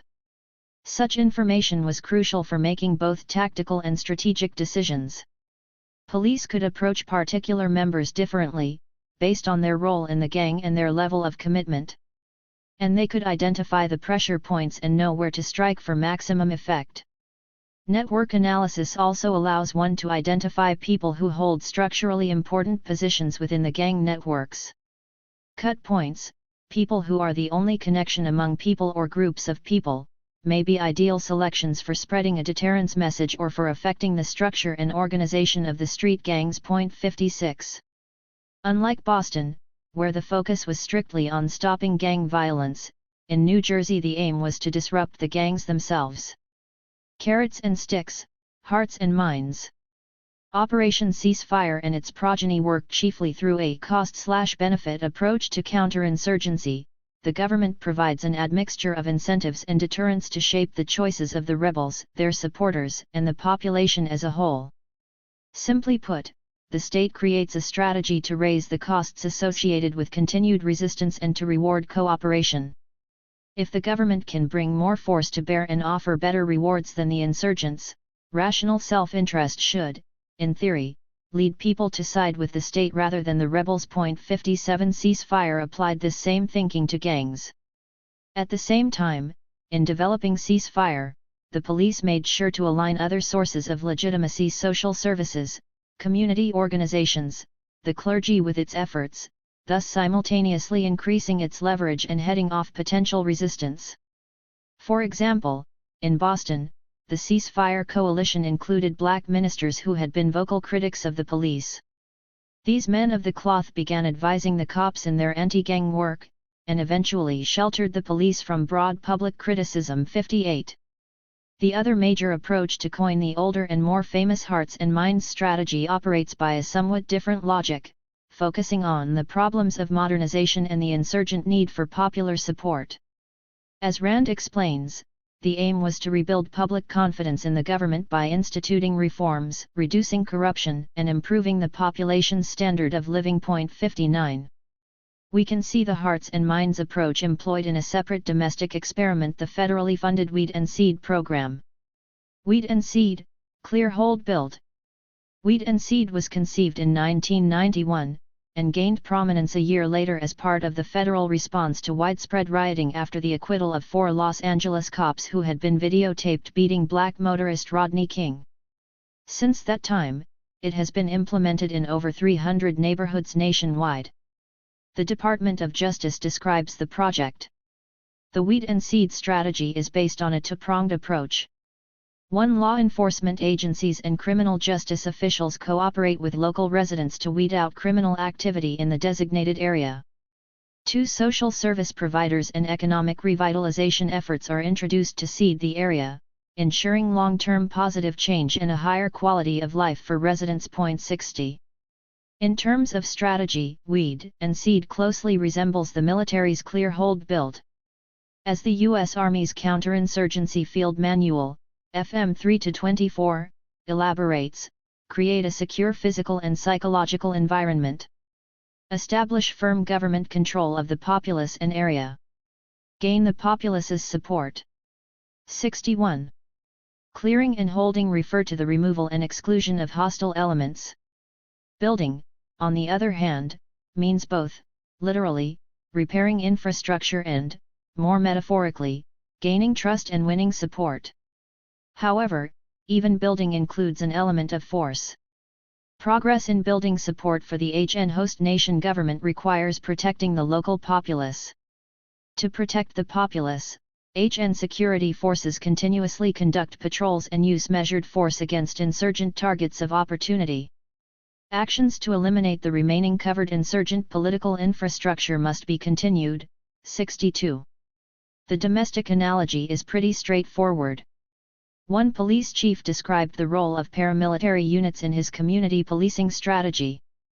The only people that are going to be able to deal with these problems are highly trained tactical teams with proper equipment to go into a neighborhood and clear the neighborhood and hold it, allowing community policing officers to come in and start turning the neighborhood around. 63. In such campaigns, the relationship between community policing and militarization is especially clear. They're not competing or contradictory approaches. They work together, simultaneously or in series. One does the weeding, the other, the seeding. The implications are not lost on those subject to this sort of campaign. "They're gunning for us," Omari Salisbury, a Seattle teenager, said when he heard about Weed and Seed. "They're gunning for black youth." 64. Gang politics. Gang suppression has to be viewed, not only in terms of crime, but also in terms of politics. This is true in two respects. First, police are not only, or even mainly, fighting crime, enforcing the law, or preventing violence. They are also disrupting and disorganizing an incipient political force, striking against it before it can become a real nexus of resistance. A growing body of literature now specifically argues that gang violence should be treated as a type of insurgency. 65 and, by applying the techniques and analysis of counterinsurgency to counter gang campaigns, the state tacitly admits that there is a political dimension to what is ordinarily presented as pure criminality. Insurgency and counterinsurgency are, together, a struggle over legitimacy. By applying the coin framework domestically, the government concedes that its legitimacy is being challenged and that the challengers, however localized and weak, are rivals, or potential rivals, with independent claims to legitimacy and distinct spheres of influence. Second, the gangs are sometimes self-consciously engaged in political action. As John Sullivan, an L.A. County Sheriff's deputy, writes in one RAND report, some gangs have begun to adopt varying degrees of political activity. At the low end, this activity may include dominating neighborhood life and creating virtual lawless zones, application of street taxes, or taxes on other criminal actors. Gangs with more sophisticated political attributes typically co-opt police and government officials to limit interference with their activities. At the high end, some gangs have active political agendas, using the political process to further their ends and destabilize governments. 66. Among the examples Sullivan cites are the Gangster Disciples, a gang with 30,000 members in 35 states. In addition to employing themselves in the drug trade, GD members infiltrate police and private security agencies, sponsor political candidates, register voters, and sponsor protest marches. 67 other gangs have been active in resistance against gentrification, loan sharks, slum lords, price gouging, and police brutality. 68. Historically, the Black Panther Party recognized the political potential of gangs. In Philadelphia, in the late 60s, the Panthers organized a series of gang conferences and tried to use negotiations to quell neighborhood violence. The Panthers also directed some of their public education and recruitment efforts toward gang members. Some gangsters did enlist to help in the Panthers' free breakfast program, and a few went on to become full party members. 69. Most strikingly, the Los Angeles chapter was formed by a former gang leader, Al Prentice Bunchy Carter of the Slauson Renegades. 70. Anti-gang politics. Facing these challenges, police anti-gang campaigns typically combine a variety of elements analogous to those in counterinsurgency: the creation of databases listing suspected gang members, the mapping of the social environment, illustrating connections between gang members, associates, families, etc., the development of community contacts, especially with local leaders. These intelligence efforts are then paired with a campaign of persistent low-level harassment stops, searches, petty citations, and the like. Each instance of harassment offers police the opportunity to collect additional information on the gang network while at the same time creating an inhospitable environment for those associated with gang activity. For example, the main group responsible for such work in Salinas is the Monterey County Gang Task Force, called the Black Snake by youths in the community.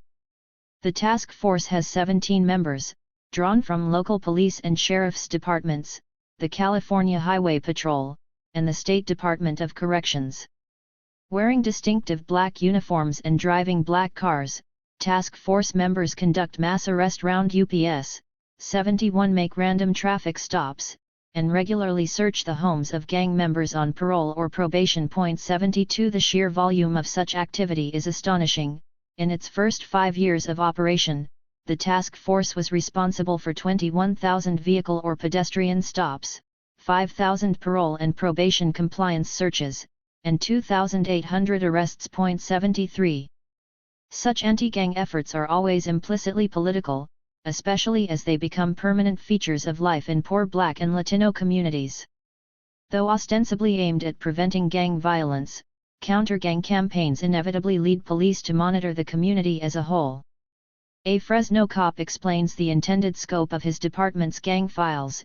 If you're 21, male, living in one of these neighborhoods, been in Fresno for 10 years and you're not in our computer, then there's definitely a problem. 74 Disproportionate attention, especially when paired with lower or zero tolerance for disorder, then contributes to higher rates of arrest and incarceration.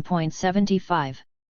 Sometimes officials extend enforcement by securing gang injunctions, special court orders prohibiting activities that would otherwise be legal, barring alleged gang members from appearing together in public, restricting the clothing they can wear, and subjecting them to a nighttime curfew. 76. At a broader level, the police will often engage in efforts disruptive of ordinary social life in gang-affected areas, such as cordoning, saturating, or sweeping select locations, e.g., parks, streets, or bars, or targeted events, ball games, parties, car shows.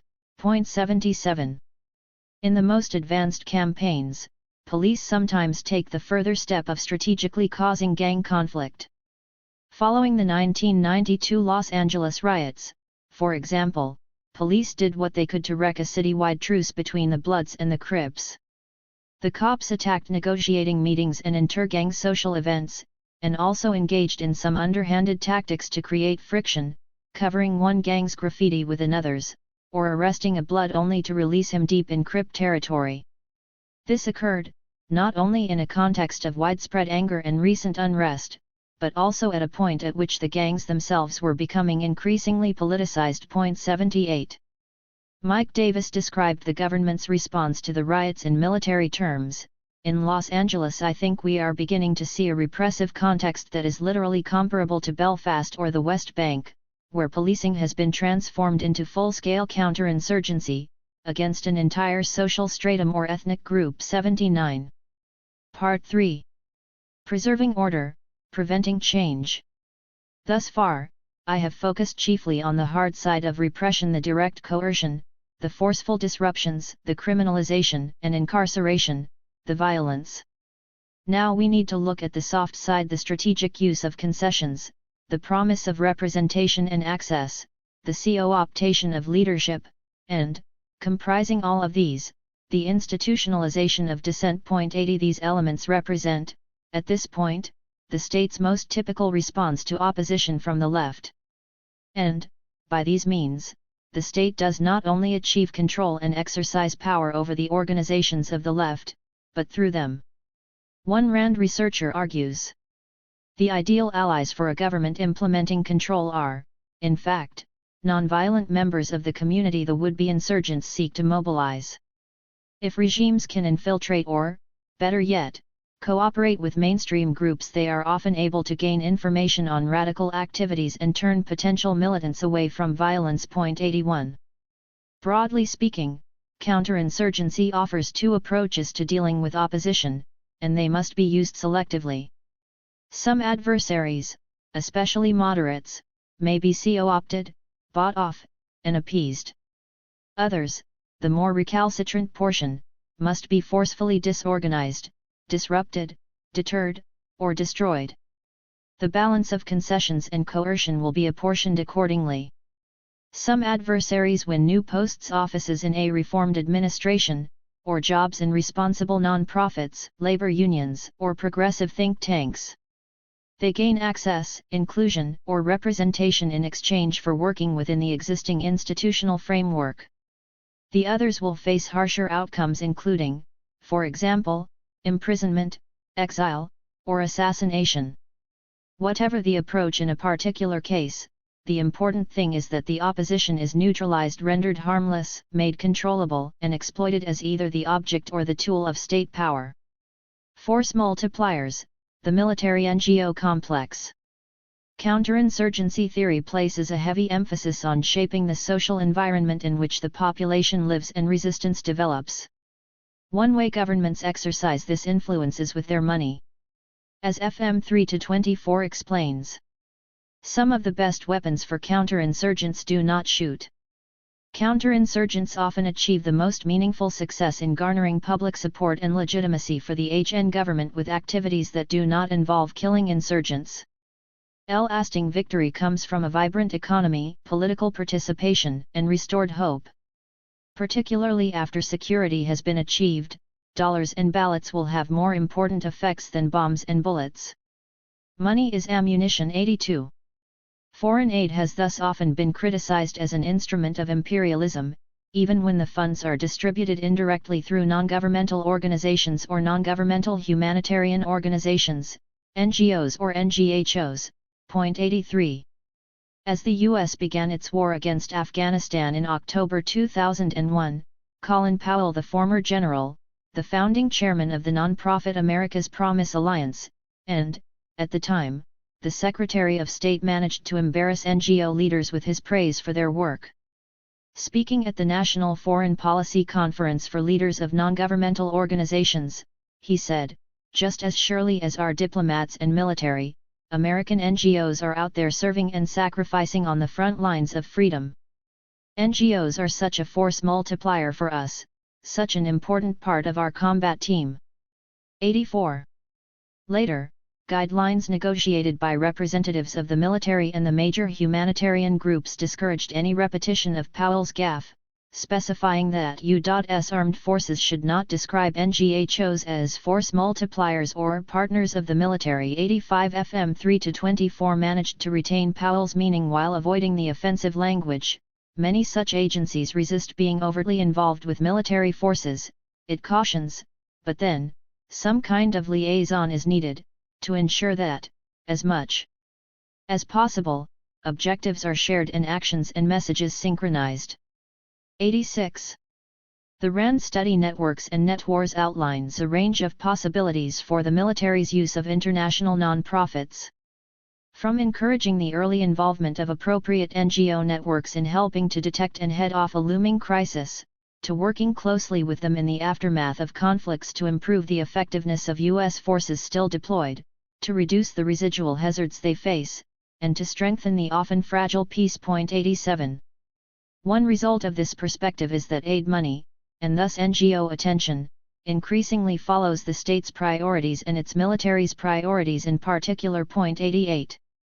For instance, in 2010 the U.S. awarded $114 million to aid groups working in Yemen, with the stated goal of improving the livelihood of citizens in targeted communities and improving governance capabilities. 89. This supposedly humanitarian assistance came alongside $1.2 billion in military aid, clandestine military and intelligence activity, and a CIA assessment that the al-Qaeda affiliate in Yemen represented the largest threat to the United States global security. 90. General David Petraeus was frank in referring the U.S. involvement in the country as preventive counterinsurgency operations. 91. But of course, the United States has not restricted itself to preventive action. The following year, the U.S. continued to provide military aid and development assistance, and escalated its covert military actions, including the controversial assassination of the cleric Anwar al-Awlaki, an American citizen, even as the State Department expressed concern over the Yemeni government's brutal repression of a popular Arab Spring uprising. 92. As the military invests more deeply in nation-building projects, and as humanitarian assistance finds itself militarized, the distinctions between military and development aid are becoming increasingly irrelevant. 93. Writing in the New Republic, David Reif concludes, "Development is a continuation of war by other means." 94. The Marshall Plan. The domestic counterpart to the non-governmental force multiplier is the community policing partnership.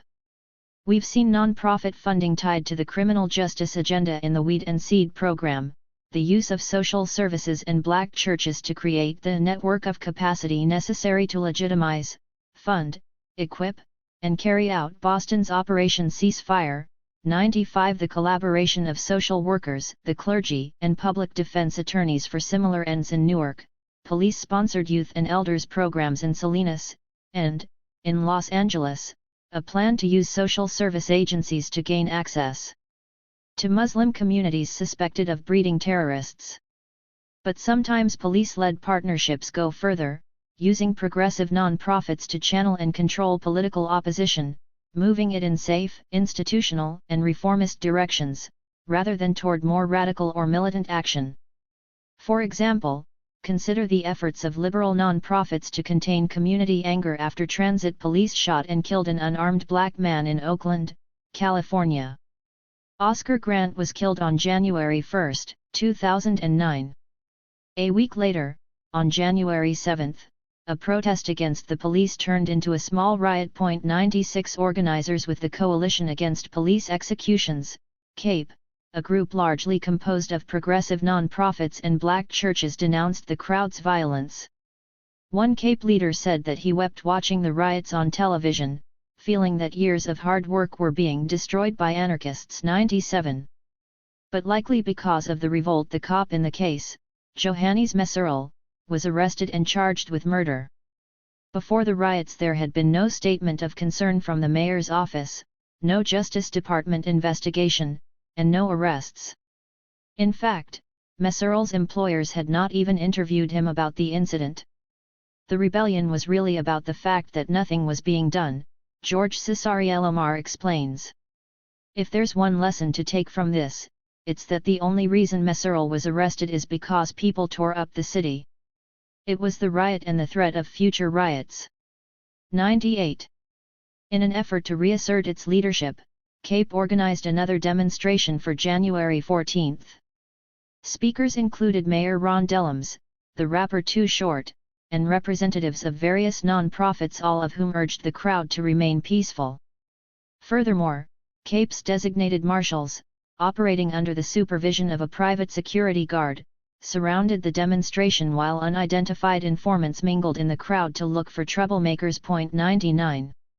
Despite the tight control, things did not go as planned. When the speeches were over, much of the crowd refused to leave. Organizers announced that police would intervene if the group would not disperse, but rather than wait, CAPE's own marshals formed a line and began pushing people off the streets. The crowd, now very angry, started breaking windows. The security team, after consulting with police, withdrew from the area and left it to the cops to handle the crowd. The police fired tear gas and made arrests. 100. Future demonstrations, beginning on January 30, were likewise handled with threats, arrests, and violence. 101. At the same time, and in keeping with the coin model, local, state, and federal agencies all undertook extensive intelligence operations targeting protest organizers, monitoring websites, videotaping crowds, sending plainclothes officers into the demonstrations, and infiltrating planning meetings. 102. If we learned on January 7 that our power was in the streets, Cesarielomar concludes, what we learned on the 14th is that the state was going to counterattack. The state didn't counterattack by force at first. The state counterattacked through these institutions, the non-profits. 103. No justice, urban peace. A year later, the process repeated itself. As Johannes Messerl's trial approached, Nicole Lee, director of the non-profit Urban Peace Movement, circulated an email focused not on winning justice, but on preventing violence should justice be denied. Titled Bracing for Messerl Verdict, Community Engagement Plan, the June 23, 2010 memo offered two sets of instructions. 1. Organizations, CBOs, community-based organizations, and public agencies should be thinking of ways to create organized events or avenues for young people and community members to express their frustrations with the system in constructive and peaceful ways. If people have no outlets, then it may be easier for folks to be pulled toward more destructive impulses. 2. We need to begin inoculating our bases and the community at large so that when the verdict comes down, people are prepared for it, and so that the outside agitators who were active during the initial Oscar Grant protests are not able to incite the crowd so easily. 104. The memo listed several talking points, which served the state's interests so well that the city of Oakland ran an edited version on its web page. 105. Around the same time, another organization, ironically named Youth Uprising, sponsored a public service announcement centered on the slogan, "Violence is not justice." The video includes local rappers, civil rights attorneys, school administrators, representatives from non-profits, a police captain, and the district attorney of San Francisco, all urging a peaceful response to the verdict. 106. Religious leaders also got into the act, using the pulpit to ask people to remain safely at home when the verdict was announced. 107. The pacifying efforts, though broadly distributed, were centrally coordinated. Shortly before the trial, the mayor and police held a meeting with several Bay Area non-profits. The topic, of course, was the prevention of riots. 108.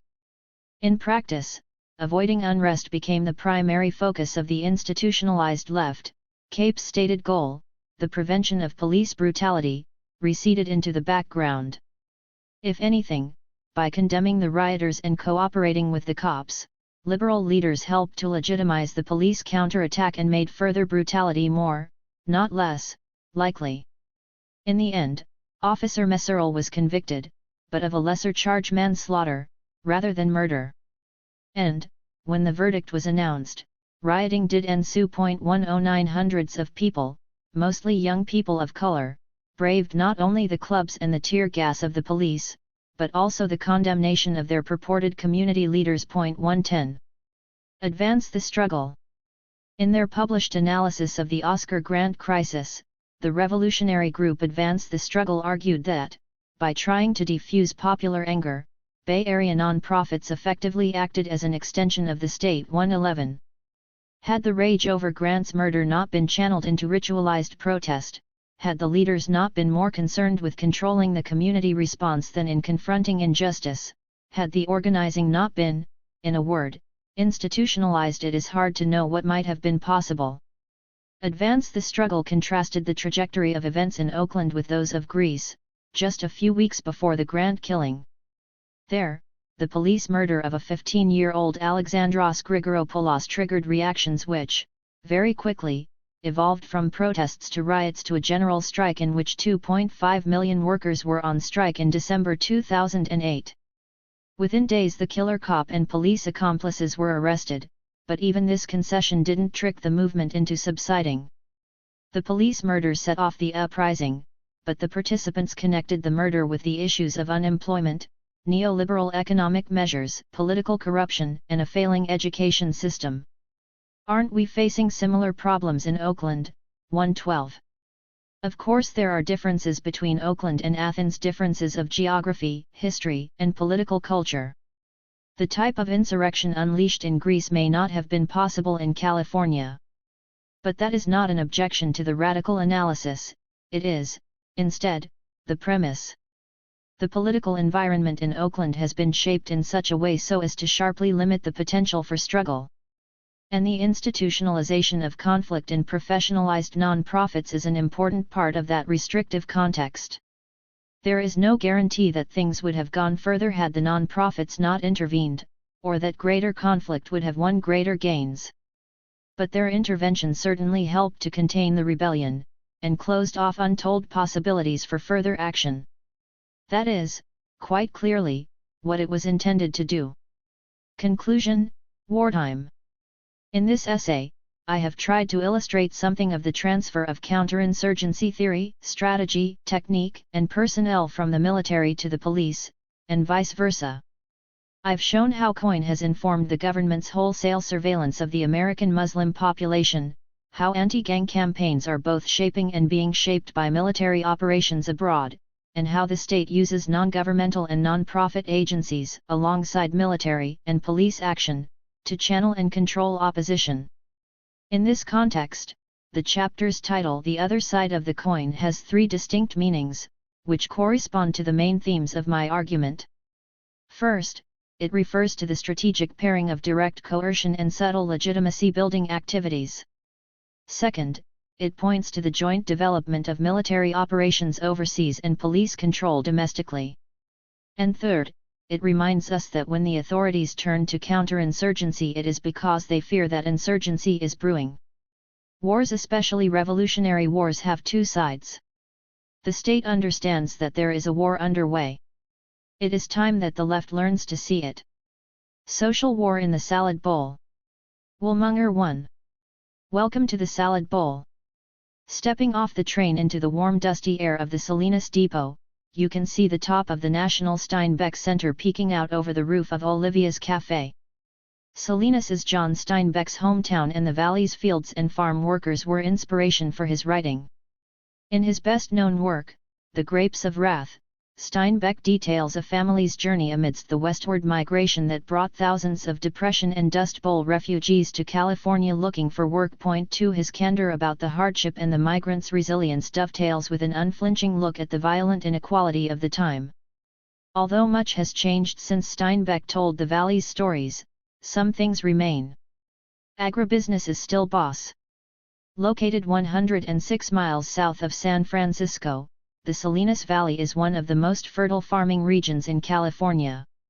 The $4 billion agricultural industry produces fruits, vegetables, wine, and over 80% of U.S. lettuce, earning the Salinas Valley the nickname Salad Bowl of the World. 3. The hands that work this industry are still migrant hands.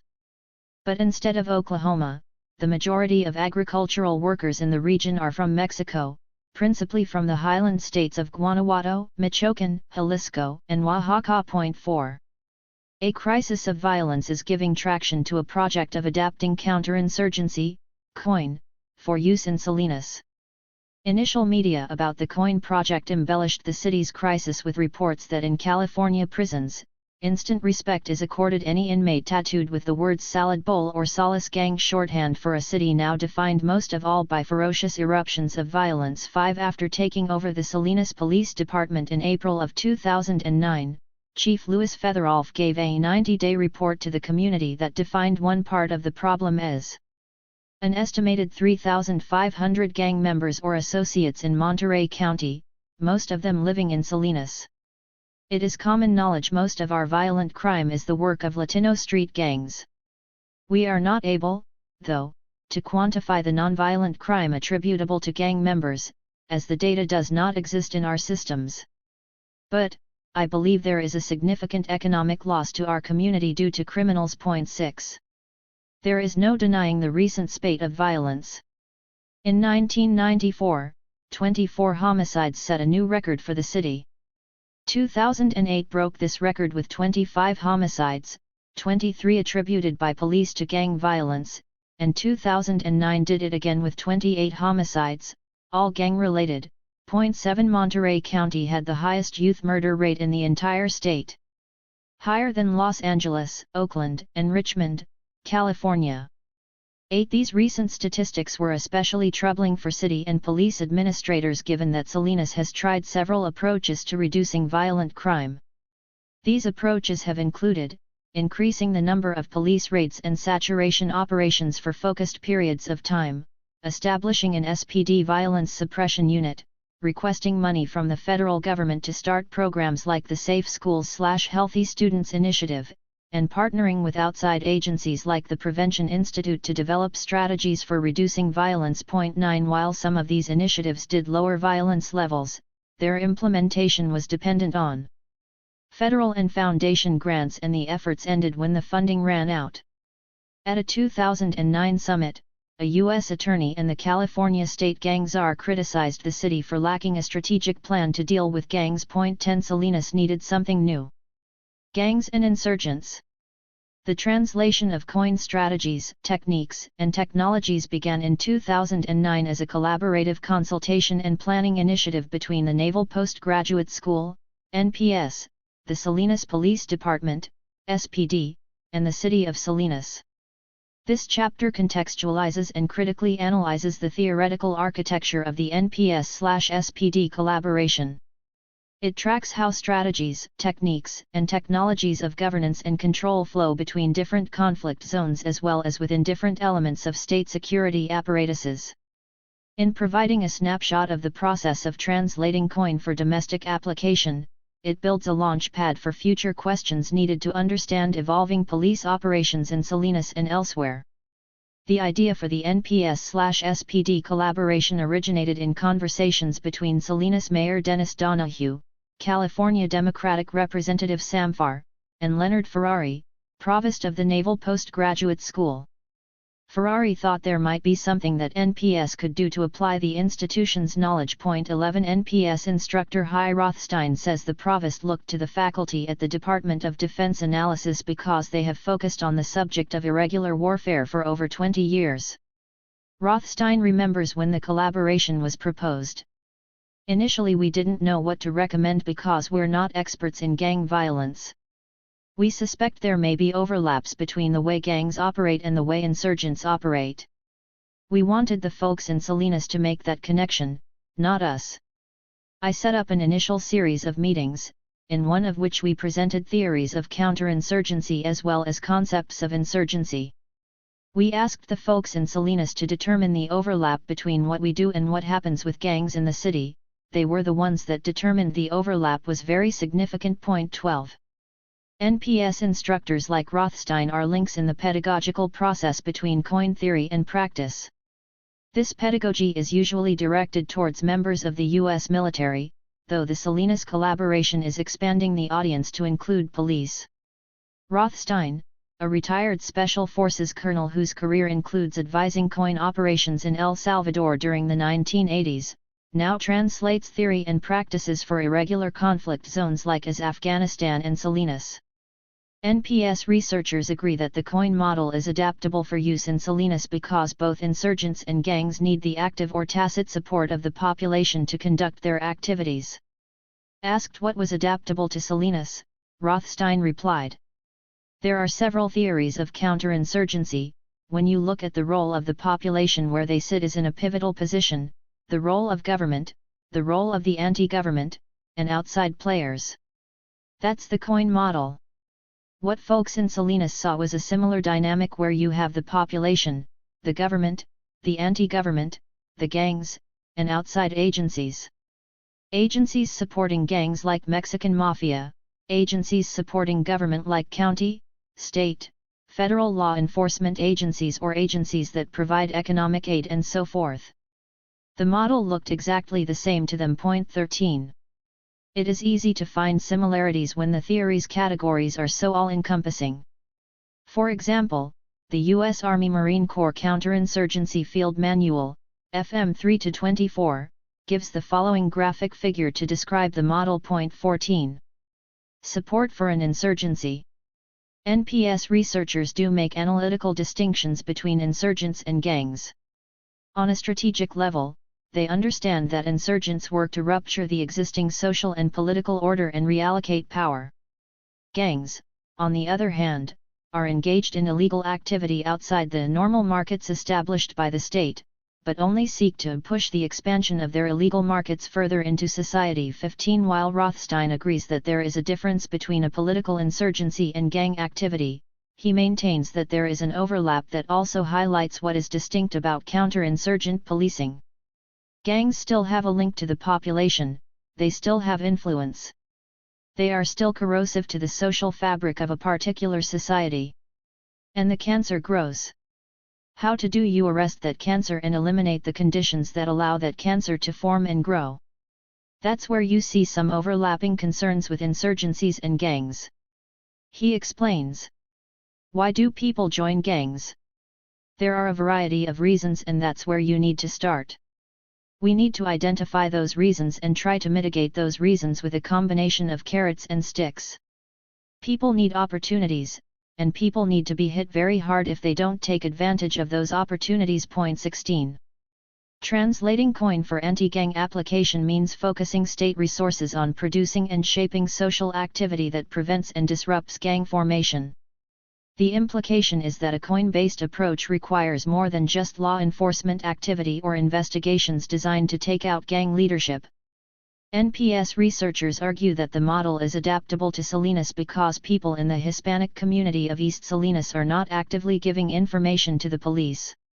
SPD commanders agree with the NPS theory that the passive nature of the relationship between the government and the Hispanic population allows gangs to hide within the population. 17. Without being able to see the gang networks in the population, the SPD lacks the intelligence to target gang formations and operations.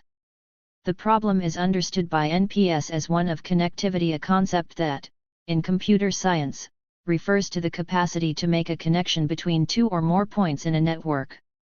In Salinas, the gangs have strong connectivity with the Hispanic population, there are numerous points of contact, and information flows freely. The police, in contrast, have weak connectivity, few points of contact, and a thin flow of information. Strategically, this imbalance is crucial. Coin theory recommends that police start a campaign by prompting the population to give information to the police in order to map gang networks. Knowledge, power, and population. The bulk of NPS research into Salinas' situation has been publicly published in 3 master's theses, some with classified content redacted.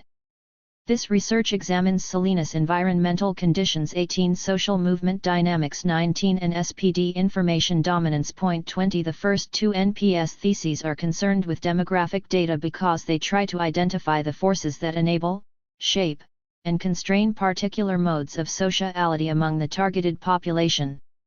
Between 1980 and 2009, a major demographic shift occurred as Salinas' population went from 80,438 to 152,597. With this growth came a change in the racial composition. In 1980, Salinas was 52% Caucasian, 38% Hispanic, 8.2% other, and 1.7% African American. In 2007, the U.S. Census Bureau estimated the racial demographics as 70% Hispanic, 18.6% Caucasian, 9.6% other, and 1.8% African American. Point 21. Salinas' agricultural industry requires a significant labor pool, and this demand for seasonal, low-paying work is a significant force that shapes the composition of the local population.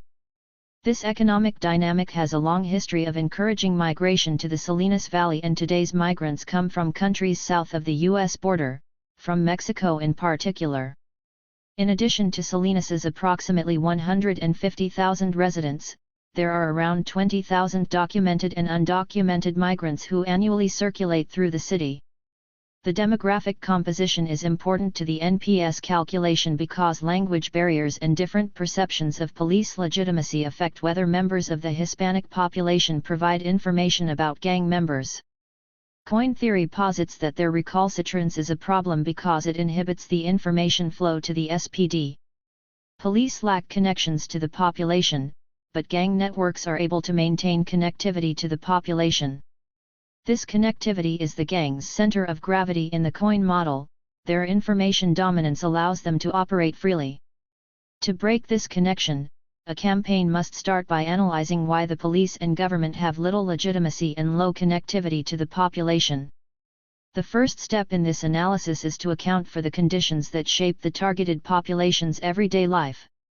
In the late 1990s and early 2000s, a population boom combined with a shortage of low-income housing to create a concentrated pocket of racialized poverty in East Salinas. NPS researchers Clark and Onufar argue that Salinas' recent population rise occurred partially because of increasing home prices in the nearby Monterey and San Jose areas. Point 22. An influx of middle-class commuters pushed Salinas' home prices up to some of the most expensive in the U.S. This influx contributed to the spatial concentration of race and class in East Salinas. The lower-income residents of Salinas were hit extremely hard by the trend, adding to other woes including a high unemployment rate and low-paying jobs. The combination of these factors caused high population density in some areas of Salinas, particularly the eastern portions of the city, and forced extended families to share inadequately small spaces. Point 23. The concentrated poverty of East Salinas also exposes stark contrasts of power and wealth.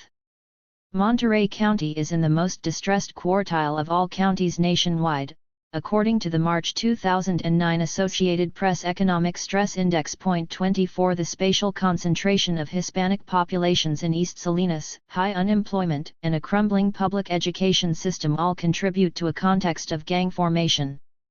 Spatial concentration and material conditions alone, however, do not simply equate to gang violence. We must also take into account the effect of institutions like prisons and the police. Years of repressive policing by the SPD isolated the Hispanic community. Further, an over-reliance on prisons provided an opportunity for gangs to network in a manner that intensified inter-community violence. NPS researcher Major Joseph Long explains.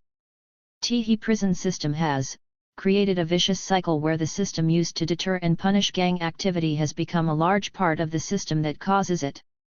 By keeping prisoners locked up longer, street gangs are afforded greater opportunities for using prognostic frames that drive incarcerated gang members toward pursuing a criminally violent lifestyle. With all emotional, financial, and pragmatic connections to the outside world severed, street gangs are free to creatively inject strategic framing back into the isolated population. 25. Additionally, Long suggests that a lack of meaningful political participation and perceptions of inequality alienate Salinas' Hispanic population from the government.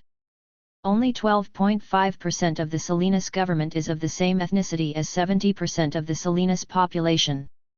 For members of Salinas' majority Hispanic community, such underrepresentation in local government contributes directly to the sense of isolation. 26. He theorizes that this alienation is compounded by negative channeling, which in social movement theory involves controlling behavior by regulating key resources. 27. Both gang and non-gang members of the community equally observe negative channeling through large discrepancies in funding for federal, state, and local law enforcement when compared to other programs designed to educate, assist, or mentor those 16 to 22-year-old sick youth most affected by gang violence. 28. Amidst the austerity and budget cuts across the state, young people rightly perceive that there is always money for new anti-gang programs. Research from NPS shows that distrust of the police also stems from a pattern of SPD interactions. Hispanics compose 70% of the population and 86% of the total SPD arrests. Of the 189 violent crimes reported in 2009, 100% of the arrests were against Hispanics. Furthermore, NPS research shows a widespread perception in Salinas that the SPD is illegitimate due to indiscriminate use of coercive repression. When asked if the police department cares about the average citizen, the SPD overwhelmingly believes that it does, 73.9%. However, only 44.8% of the general population and 45.2% of other city employees agree that the Salinas police care about them. 29. SGT.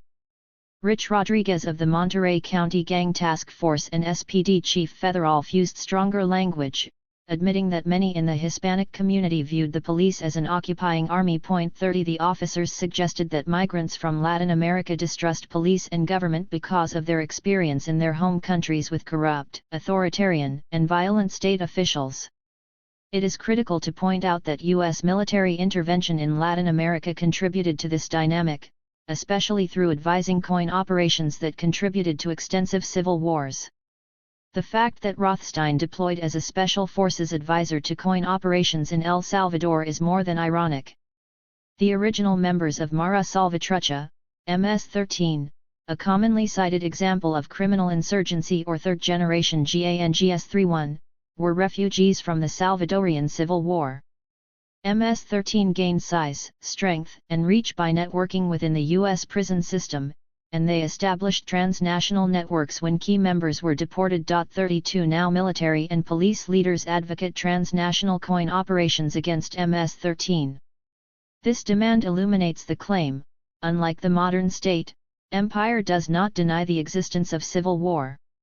Instead it manages it. 33. Assembling networks for information dominance. Declassified and partially redacted upon its release in April 2011, the NPS thesis Small Town Insurgency, the struggle for information dominance to reduce gang violence argues for a strategy based on the proactive collection of information about gangs and social networks within the targeted population, along with improvements in the SPD's analytic capacity. The NPS researchers contrast a proactive information-centric strategy with a reactive prosecution-based strategy intended to disable these criminal networks in a more iterative, piecemeal fashion. 34. A central difference between proactive and reactive policing is the role of information dominance. In theory, Information dominance allows the counterinsurgents to better identify the gangs and their support networks among the population. For intelligence to be actionable, it must be delivered to the operational level in time for security forces in the field to act on it. In coin theory, this dynamic is true for both the insurgent and the counterinsurgent. Information dominance allows the insurgent to shape and mold his operating environment. He is more likely to influence the people than the government is, since he can more easily move within the population.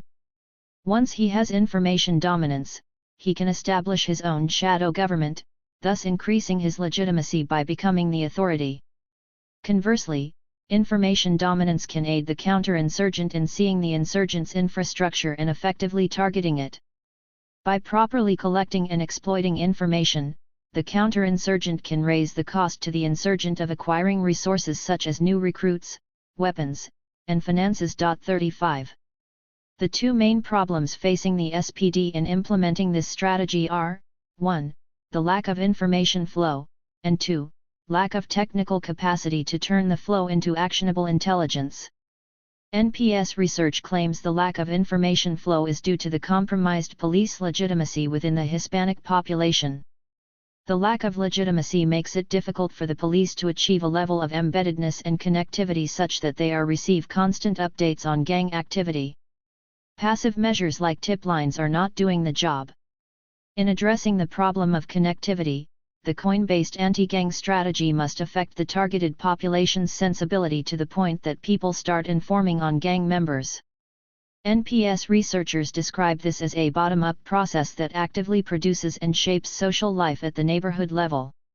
Our research showed that if the population was empowered through the formation of, and participation in community organizations, they would be more inclined to share crime information with the police.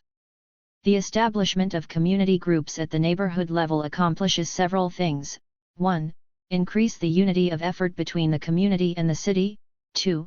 Allow dialogue to occur among members of the community and city officials on a routine basis.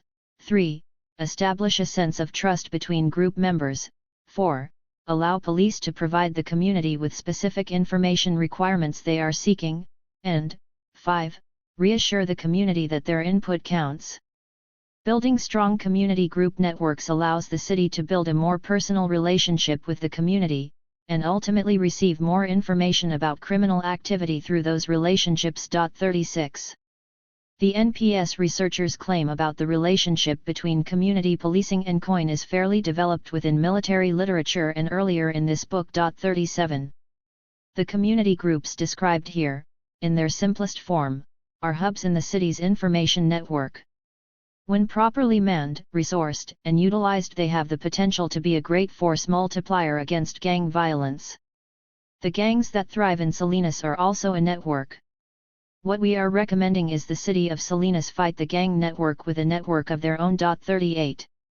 Community groups make up only part of this distributed network. NPS research recommends building new intergovernmental and multi-jurisdictional operations integrating the information systems used by law enforcement agencies, emergency services, the military, and civilian agencies. When integrated as a whole, these institutions can effectively retard the levels of gang violence in an area by increasing the volume and analysis of information that is extracted from the population. 39. Planning. In the political imagination of coin theory and NPS researchers, human subjects and communities are shaped within a field of conditions defined by interpersonal and informational networks and, in the case of the Salinas Action Plan, by coin protocol. This political terrain extends from the daily interaction on the street, to the structure of governmental apparatuses, to social networking sites like Facebook. 40.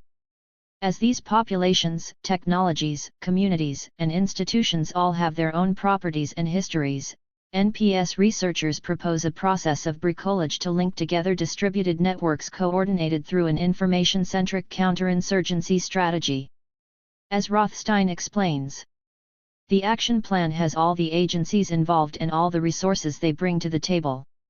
The essence of the plan is coordinating and synchronizing their activities in a specific location to achieve specific effects. In this workshop we have on Monday, we have people from the faith-based community, people from all the social service agencies, education institutions, the library, recreational services, the police, the mayor's offices, community organizations, county and state agencies. All these people are there in order to make sure that the sum of the efforts and resources they provide adds up to something greater than their parts. In the past it hasn't been that way, everybody has been doing their own thing. What we're finding out in the workshop is that one organization didn't even know another organization had a particular capability. And that capability communications, alert capabilities, or websites rather than develop this on our own, we already have a network, a system. Point 41. The action plan begins the work of counterinsurgency in the community center of the Hebron Heights neighborhood. The details of this particular East Salinas neighborhood, however, were kept under wraps until late April 2011. Rothstein defends the secrecy. The essence of the plan we don't want out. It's like giving the enemy the game plan. There are going to be some public affairs aspects. There are some significant strategic communications aspects to this plan.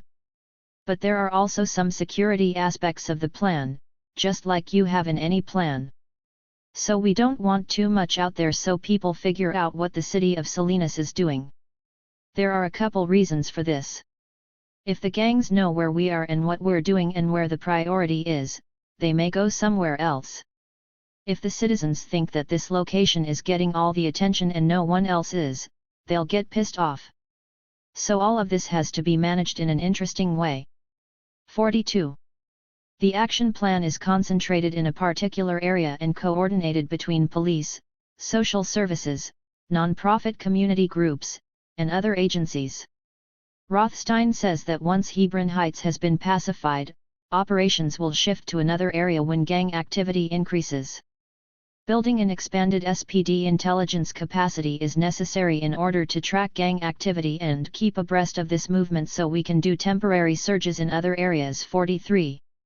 This proposed operation has a similar spatial logic to the clear, hold, build strategy used in Baghdad during the surge and outlined in FM 3-24.44. Troop surges and combat operations pushed insurgents out of a particular geographic area. Combat outposts were established in the neighborhood, providing constant surveillance and rapid response times. Development projects and civil service projects were then initiated to prevent insurgents from retaking the territory. But what will the surge of Hebron Heights look like? From COIN to CASP. One result of the planning process is the Community Alliance for Safety and Peace, CASP, initiative, a multi-agency effort focused on a roughly 20 square block area surrounding North Hebron Avenue in the Al Asal district. SPD has taken over part of the Hebron Family and Community Center and stationed 2 officers out of it.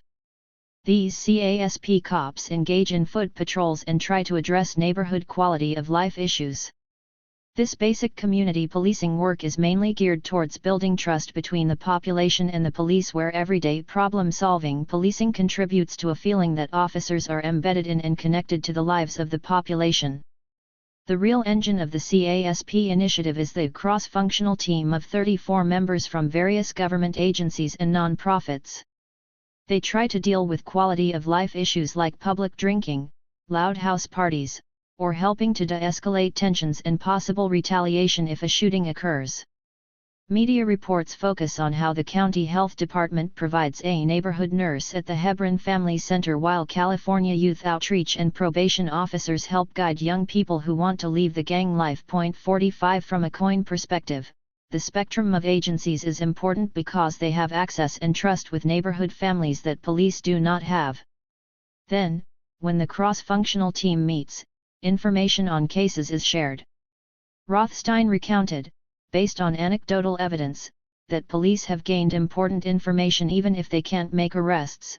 For instance, when the information has to remain anonymous, they can do investigations, go into houses looking for weapons, shine a light on someone they know is dirty but they can't prove it.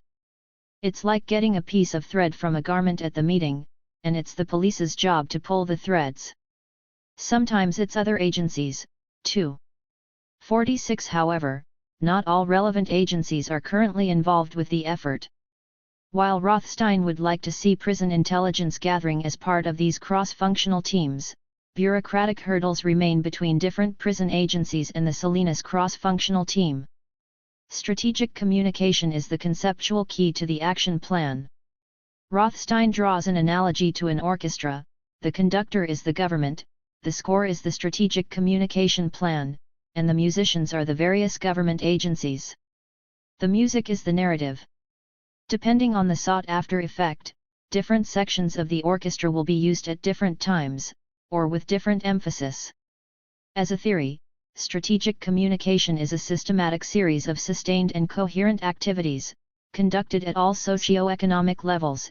It develops messaging, identifies effective communications channels, and uses those channels to reach target audiences, promote desirable opinions, and sustain specific types of behavior. 47 In practice, it means trying to maintain a unity of narrative across all of CASP.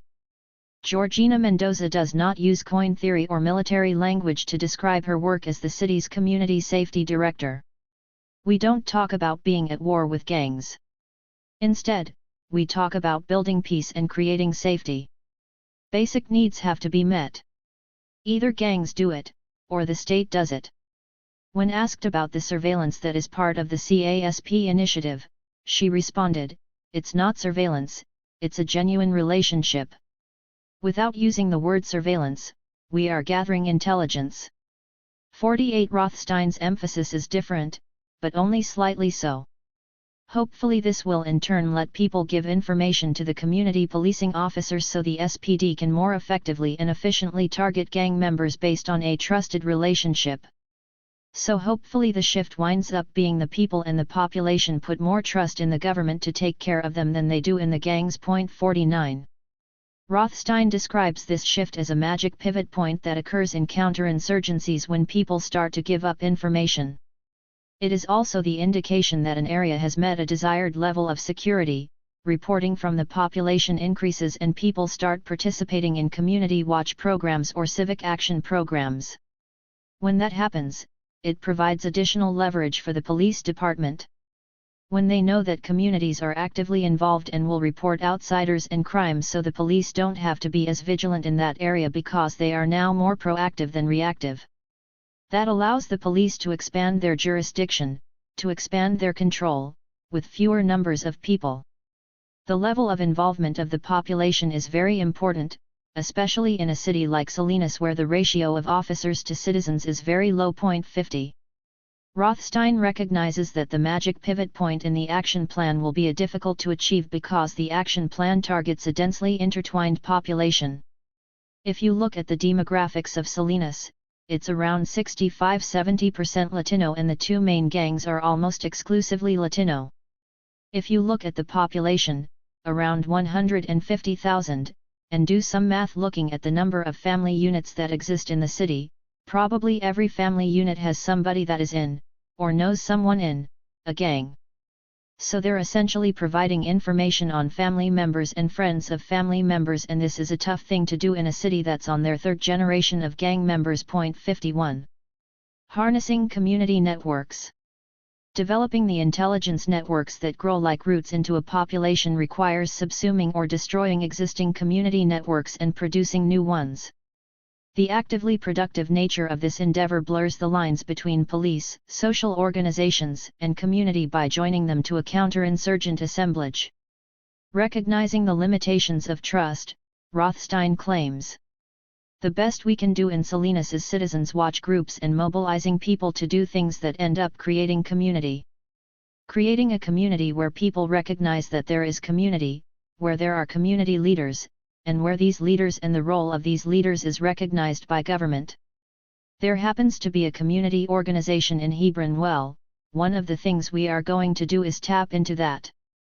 The leader of this organization is going to start attending some of these meetings so that he knows what is going on, and he can talk through his own network and they know what is going on, so that community members feel that they have a say in what happens to their community." 52.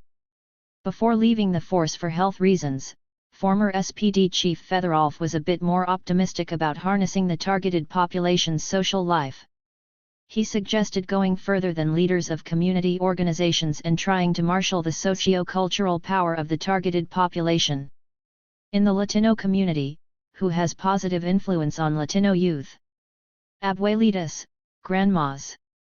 It's a matriarchal society in terms of domination and influence over children. So my idea is to somehow harness that, to get abuelitas and mothers in a coalition working with us to start a counterinsurgency of their own. That's an idea I have, it hasn't been implemented. Point 53. The desire to harness Hispanic grandmothers and community networks into the state's policing and surveillance apparatus is an example of COIN's weaponizing tendency. Point 54. As COIN theory increasingly informs domestic policing, we see attempts to reorganize social relationships into weapons and surveillance mechanisms. In the targeted neighborhoods of East Salinas, the police intend to break existing relationships and affinities as they produce a particular type of community. This dynamic adds another layer of analysis to contemporary debates about social war because it is a clear example of how conflict is managed within a stratified society. Point 55. Warfare that targets a population's social fabric with a dynamic of simultaneous targeting/production is also apparent in emerging technologies designed for global counterinsurgency. Lighthouse. It is no surprise that technology developed for wars in Iraq and Afghanistan is coming home. From drones to biometric scanners, domestic police forces have an array of new equipment for surveillance and control. Another technology being adapted from overseas is Lighthouse, a database analysis platform. Lighthouse emerged from research done in 2009 by NPS Information Sciences student Marine Corps Captain Carrick Longley. He envisioned a data collection system that would allow for socio-cultural data to be collected in the field and later analyzed to map targeted social networks. According to the NPS, the Monterey County Joint Gang Task Force has recently adopted the Lighthouse application in tracking and mapping gang activity using mobile devices. Still in its initial phases of implementation, personnel on the task force use their Android or iOS-based smartphones to input data gathered in their daily interactions with the community. The app acts much like their traditional paper reports in the field, but enables officers to streamline identifying information such as tattoos, gang affiliations, and the names of individuals connected to the suspect. Point 56. The capabilities of Lighthouse go deeper. The social network mapping capabilities allow COIN operators to visualize community ties in order to engage in social network manipulation. Longley gives an example from COIN operations in Afghanistan's Kukuray district. Point 57. After collecting social cultural data on tribal affiliation networks, Lighthouse was used to produce maps that identified influential individuals. This cartography suggested Elder Haji Mohammed Juma as a target. The U.S. commander in Kukuray was attempting to arm the locals as part of the village stability platform, and Haji Juma opposed arming villagers. Analysts believed that was because he had a son in the Taliban. Haji Juma had considerable influence over tribal elders, and the U.S. needed the elders to legitimize their efforts. Longley says they used their social network analysis to reduce Haji Juma's influence while increasing that of others who were more receptive to the U.SS goals. Later, in 2011, the area commander wanted to see what function a targeted individual plays in the overall structure of a community and how removing them could affect the social fabric. Based on the analysis we did, we determined that this would have an overall positive impact on operations in the area, so the commander went ahead with the operation to have the individual removed. 58. Lighthouse is also being used in other domestic police initiatives that draw on counterinsurgency. The Springfield Police Department is developing what it calls the Counter-Criminal Continuum, see Superscript 3, policing methodology, a combination of community policing, intelligence-led policing, and COIN. 59. The C3 project is targeting a working-class Puerto Rican neighborhood in the North End section of Springfield, Massachusetts. The police are also getting assistance from Harvard students under the direction of Professor Kevin Kit Parker. Parker, a U.S. Army major who recently returned from Afghanistan, advises the Pentagon on research projects and has pushed the Defense Department to adopt scientific measures to evaluate the effectiveness of counterinsurgency. Parker's students are trying to use this and other crime-related data to help police to improve their methods. They have created a war room, where they are working on social network analysis and computational social science in an effort to predict where crime may happen. The students use a variety of methods, including organizing street-level data with Google Maps to plot and photo document neighborhoods block by block, and then combining the data with public statistics for crime, demographics, and public health. They then use linear regression techniques to analyze the statistics with the aim of developing computational tools to help police anticipate crime or identify key gang leaders. 60. In addition to the Harvard students, members of the C-3 project are working with NPS to evaluate their data in hopes that they, too, can expand their model. Limits. C3 Policing, Lighthouse, and the CASP initiative are being developed as models for other police forces. The designers of these models are already forging the technical and political alliances needed to spread these strategies, techniques, and technologies to other security agencies.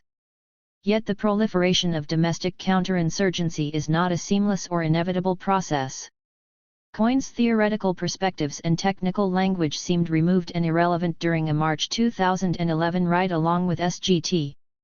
Rodriguez of the Monterey County Gang Task Force. 61 The sergeant had bigger problems than theoretical abstractions. SGT. Rodriguez acknowledges that the Gang Task Force will never eliminate gangs or change the root causes of gang violence.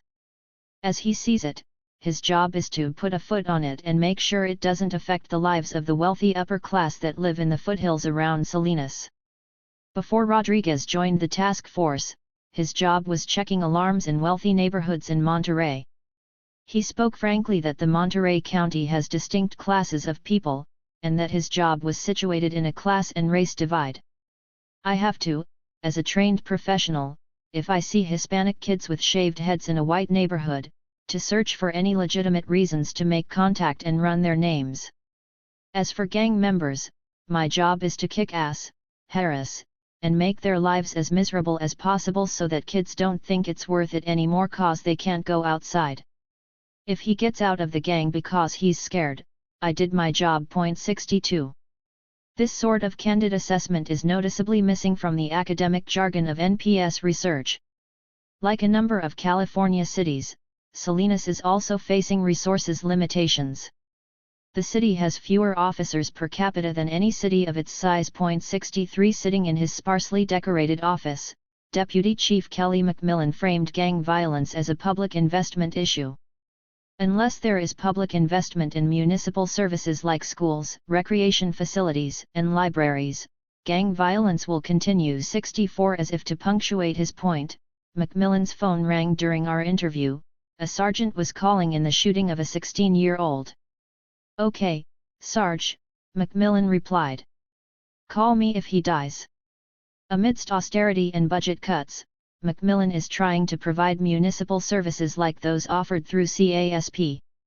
When asked about the repressive potential of services being coupled to surveillance and control mechanisms built on coin theory, McMillan pointed to a framed copy of the Constitution on his wall. "I take that seriously. My power is limited, and should be." Rothstein also rejects ready comparisons between what is happening in Salinas and other coin operations. Some of the techniques are relevant, but it's not the same. It's much easier to conduct coin operations overseas than it is for police departments to conduct operations against gangs, and that's because in the US there are laws that protect citizens. Of course, we should take these pronouncements with a grain of salt and look at the difference between what the police say they do, and what they do. Although these limits exist as a matter of law, on the streets of East Salinas and other heavily policed neighborhoods, there is a deep working knowledge that theories of equal citizenship do little to stop police violence. The reality of what SGT. Rodriguez described is playing out in working-class black and brown neighborhoods across California. When putting a foot on it reaches its brutal conclusion, gang policing meets its most significant limit, popular rebellion. Some of the most significant periods of social unrest over the past half-century emerged as conflicts over police violence. 65. After multiple murders by police, In July 2012 a rebellion erupted in Anaheim, California. The Anaheim Police Department repressed demonstrations with such militarized tactics that some observers compared Disneyland to Afghanistan. 66 videos showed police dogs attacking Mexican mothers with strollers while police defended Disneyland's gates with digital camouflage, assault rifles, and armored vehicles. After demonstrators were cleared off the streets, an incident action report was leaked. Its contents identified multiple working-class Mexican neighborhoods in central Anaheim as hot zones.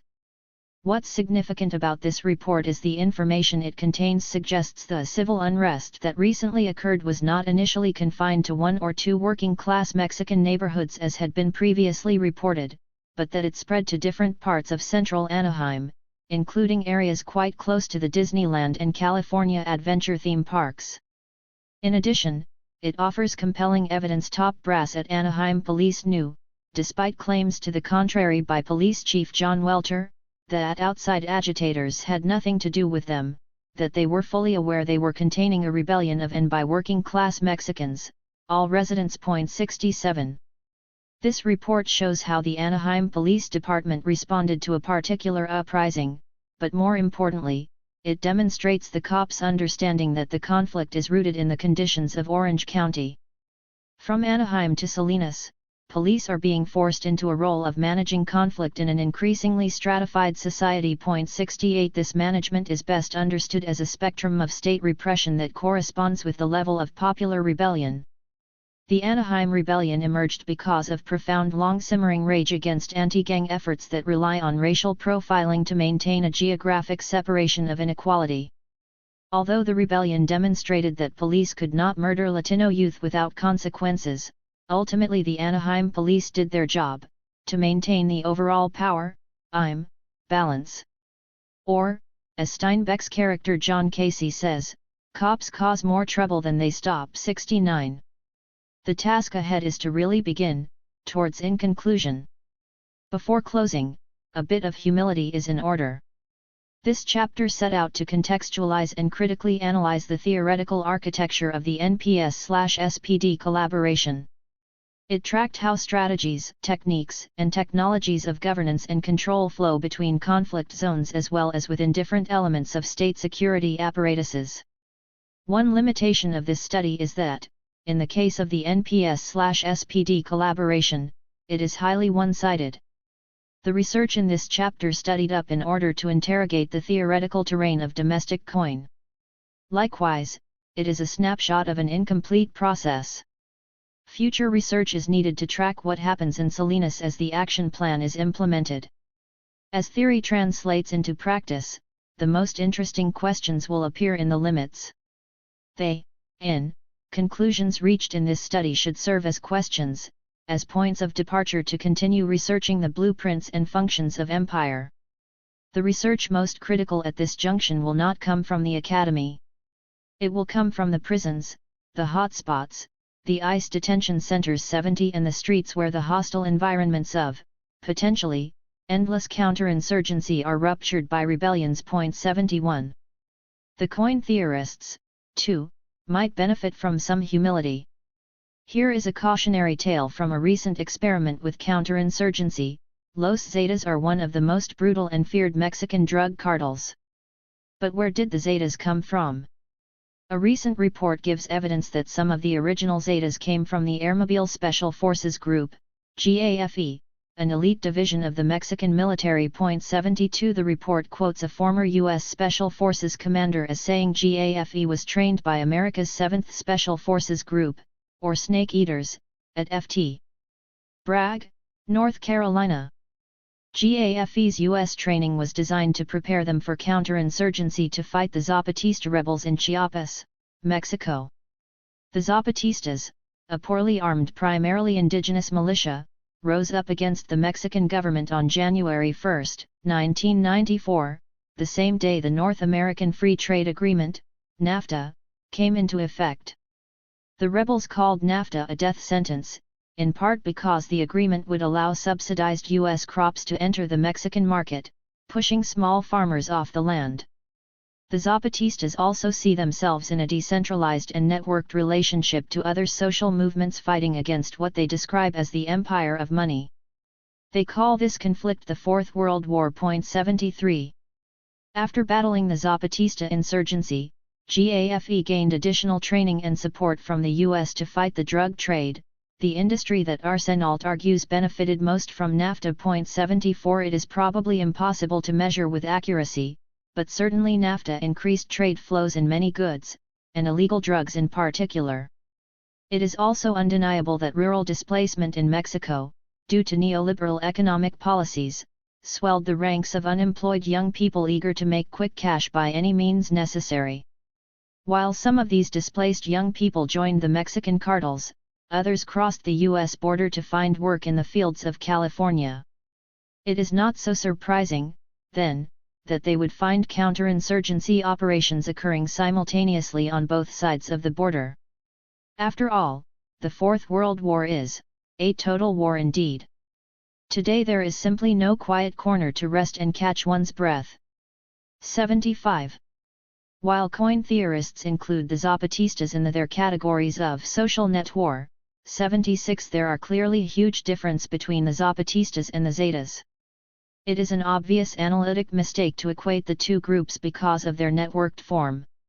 It is a bigger mistake to think that more military action can fix this problem.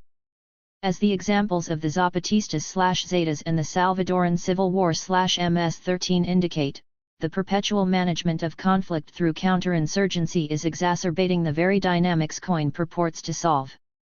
Even though coin theory exhorts its operators to address root causes of conflict, a counterinsurgent police force is antithetical to consequential change of the political, economic, and racial hierarchies that make it necessary.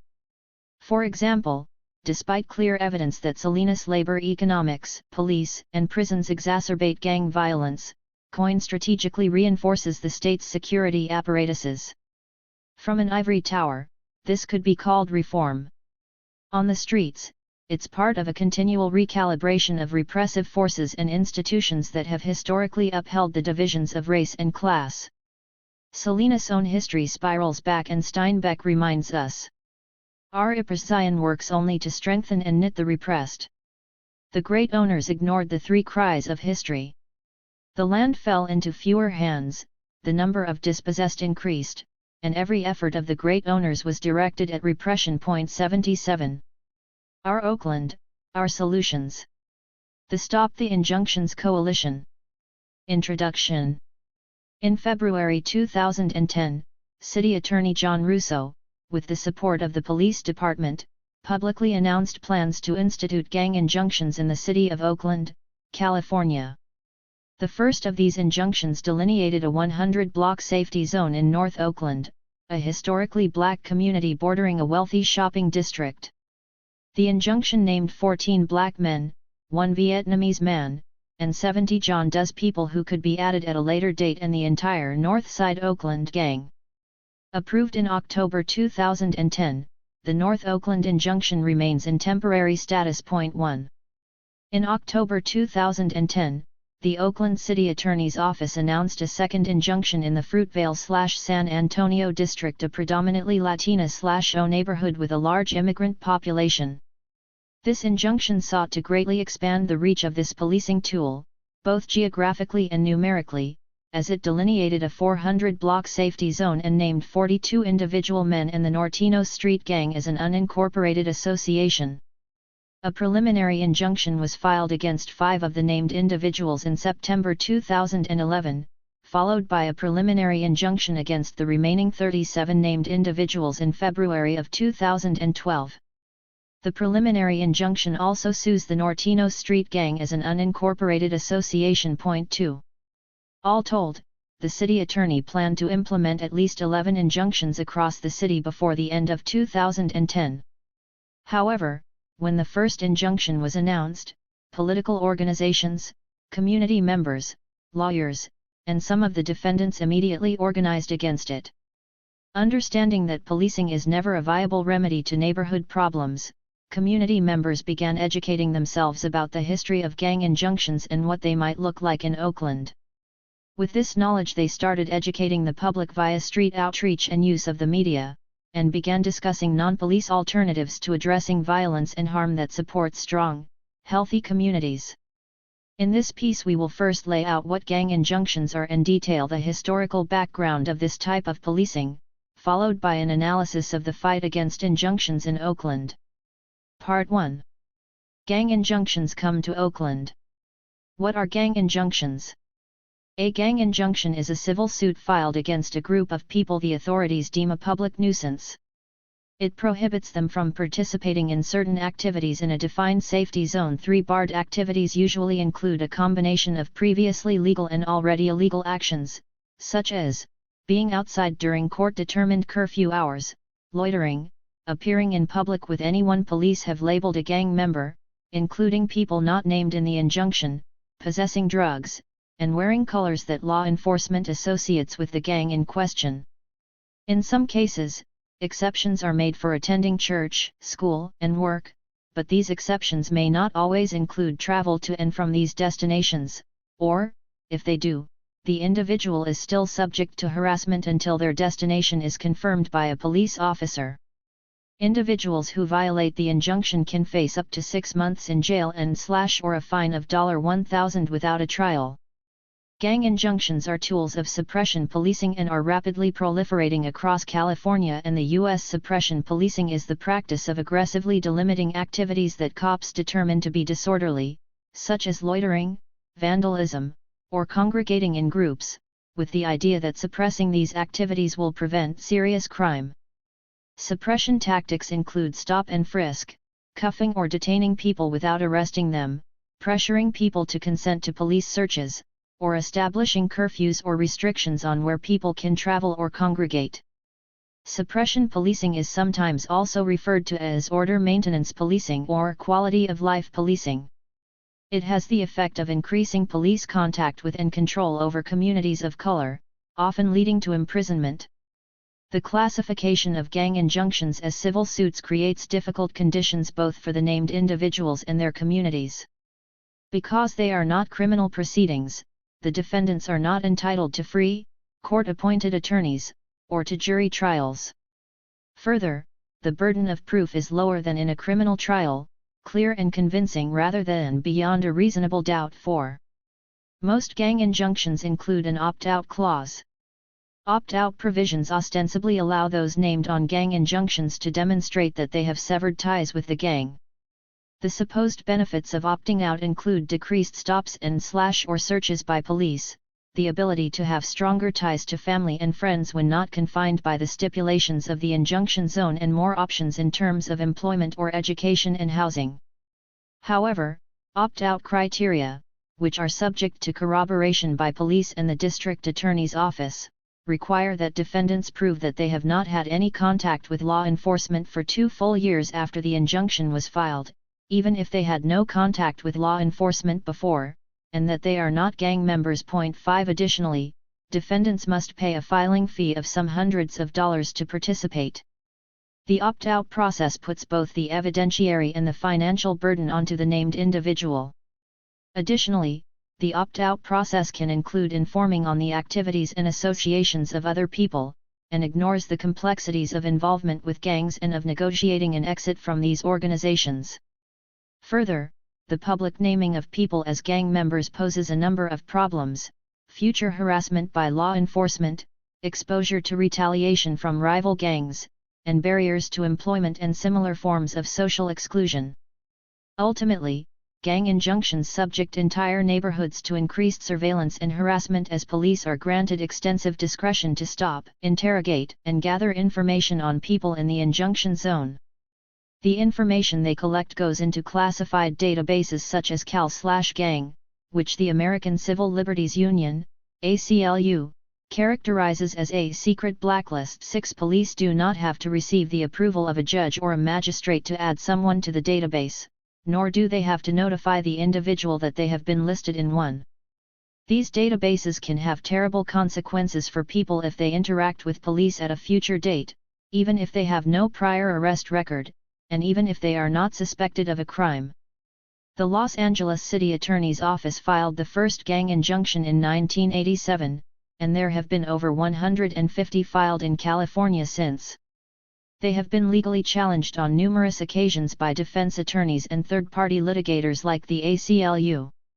In 1994, Oakland sought an injunction against the B Street Boys gang, and the ACLU contested it, saying that injunctions flagrantly violate the rights of groups targeted specifically because of their age, ethnicity, and relationships. 7. The court sided with the ACLU and declined to grant the order, concluding that such an injunction would be overbroad, vague, and therefore unconstitutional. 8. The 1997 case of People ex rel Gallo v.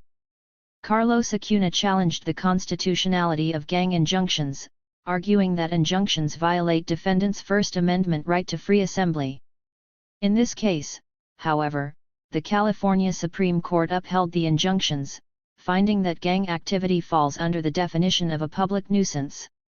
This ruling set a green-light legal precedent for future injunctions. Despite numerous studies on injunctions, there is no conclusive evidence to demonstrate that they significantly decrease violence. 9. Police and media reports of injunctions improving safety are seldom backed by significant or convincing evidence. 10. Cheryl Maxon has written that stories of reductions in crime through the use of injunctions are often compelling, but are never buttressed with supporting evidence that meets minimal scientific standards of evaluation. 11. Maxon's research team found little support for a positive effect when they researched patterns of violence before and after an injunction was implemented in San Bernardino, California. In fact, negative effects were observed in areas adjoining the safety zone. 12. Other studies highlight the fundamental contradiction that gang injunctions not only fail to reduce violence in the safety zones but also force the activities they are designed to control into the immediately surrounding neighborhoods, as had occurred with the North Oakland injunction by 2011. 13. The ACLU similarly found that after an injunction was introduced in the San Fernando Valley, crime decreased temporarily, but then rose again. 14. In addition, gang suppression models have been criticized because findings show that in areas where suppression is used, diversion programs fall by the wayside. 15. Most telling, an investigation by the Long Beach Press-Telegram found the city's gang injunctions had not reduced violence in targeted neighborhoods. However, Oakland Police Chief Anthony Batts, who had introduced the injunctions when working as chief in Long Beach, pointed to the Long Beach injunctions as successes. 16. Likewise, the Oakland City Council was twice presented with dismal statistics revealing that violent crime had increased in North Oakland since the temporary injunction had been in place. Neither politicians nor police made any move to deauthorize the injunctions. 17. Clearly, perception often trumps reality. In response to the statistics showing violent crime had gone up in the North Oakland safety zone since the injunction went into effect, one Oakland City Council member said that she would vote to continue the injunctions because her constituents and outside corporate interests interested in settling in Oakland perceived that crime had decreased. 18. In our experience during city council meetings, these constituents were usually members of the Chamber of Commerce, members of neighborhood crime prevention councils, NCPCs, organizations with pre-existing information-sharing relationships with the OPD, homeowners, and even people who do not live in the injunction zones. By contrast, during the same period, we heard story after story of young people of color terrorized by the police. As municipal governments continue to adopt gang injunctions instead of investing in effective safety programs planned and implemented by communities themselves, it becomes clearer and clearer that reducing violence isn't their actual goal. The historical significance of injunctions and suppression-style policing. Gang injunctions are part of a long history of racialized police suppression in low-income communities of color. Racist attacks against black residents in Los Angeles, California in the 1950s set the scene for what we now relate to as street gangs. White young men were known to cruise black neighborhoods in the city, harassing and beating up the black residents. The white police force had no interest in addressing this racist violence, so black residents organized their own groups for self-protection. 19. By the 1960s, the aggressive and repressive presence of the police in black communities was foundational to the formation of the Black Panther Party. Self-defense had long been a primary issue of concern in black urban and rural areas and police repression as well as white supremacist terrorism escalated community violence. According to historians Charles E. Jones and Judson L. Jeffries, the National Advisory Commission on Civil Disorders reported that 43 race-related uprisings occurred in the United States during 1966, only 15 were reported in 1964, 20 according to author Jeffrey O.G. Ogber in Black Power. Most of these rebellions were sparked by cases of police violence. 21. After years of patient, nonviolent tactics winning only limited state reforms, many black activists concluded that the government of the U.S. and its constitution were, to paraphrase Huey Newton, unwilling and unable to incorporate racial minorities. 22. All of these efforts, he wrote in Defense of Self-Defense, Executive Mandate No. 1, have been answered by more repression, deceit, and hypocrisy. 23. While resistance has always been a feature of black history in the United States, the urban rebellions of 1960s indicated a new level of confrontation with systematic exertions of white supremacy and the violence that persisted throughout, and in spite of, the civil rights movement. The Black Panther Party was one of many organizations that were openly critical of the established order and voiced dissension towards the government's domestic and foreign policies. The Third World Left, as the social movements for self-determination led by people of color identified themselves at the time, saw U.S. police forces and the FBI as the repressive enemy that reinforced/enforced structural inequality and daily racism. The Black Panther Party identified with revolutionary struggles globally and allied itself with other radical organizations such as the Brown Berets, the Young Lords Party, the Young Patriots, and the American Indian Movement, which were all challenging the systemic oppression of people of color in the United States and worldwide. Communities of color organized together to provide for the needs that the state had historically, repeatedly, and systematically failed to meet. This approach attracted aggressive attention from the repressive apparatus of the U.S. government, most famously, the FBI's counterintelligence program, COINTELPRO. COINTELPRO consolidated federal, state, and local police efforts to infiltrate, watch, imprison, provoke, create conflict between, and assassinate leaders and activists in attempts to neutralize progressive and radical organizations, with a particular focus on black radical organization. 24. The state through its federal and local policing agencies, sought to suppress these movements with aggressive and decisive actions that would splinter, weaken, and ultimately destroy them. The ability of the state to determine what did and did not constitute criminal behavior was crucial to its ability to maintain political power. 25. As citizens of the United States, civil rights movement participants demanded equal access to the institutions regulated by the state. In contrast, revolutionary black nationalism and the Third World Left recognized that structural oppression was fundamental to the system and demanded a transformation of the state and social institutions. Federal, state, and local police had differing responses to these movements. Yet, street-level, highly public violence and orchestrated, federally sponsored disruption served to illustrate the militarized tactical foundation for the suppression model of policing. These models were often intimately connected to the suppression models employed by the U.S. military in places like Vietnam, wherein populations would be strategically pushed into cordoned-off areas, their movements restricted and highly surveilled so as to both pacify their ability to resist military occupation while also attempting to sever their contact with organized insurgents. This methodology also used by the apartheid regime in South Africa, by Israel in the occupied territories, and presently by the U.S. in Iraq has often been characterized by its abject failure to address its intended effect, and its actual stoking of insurgency. In the 1980s, unemployment and poverty rates across the United States remained high throughout as the federal government slashed social spending, seriously depleting housing subsidies, training and employment service, as well as Medicare, Medicaid, and Social Security.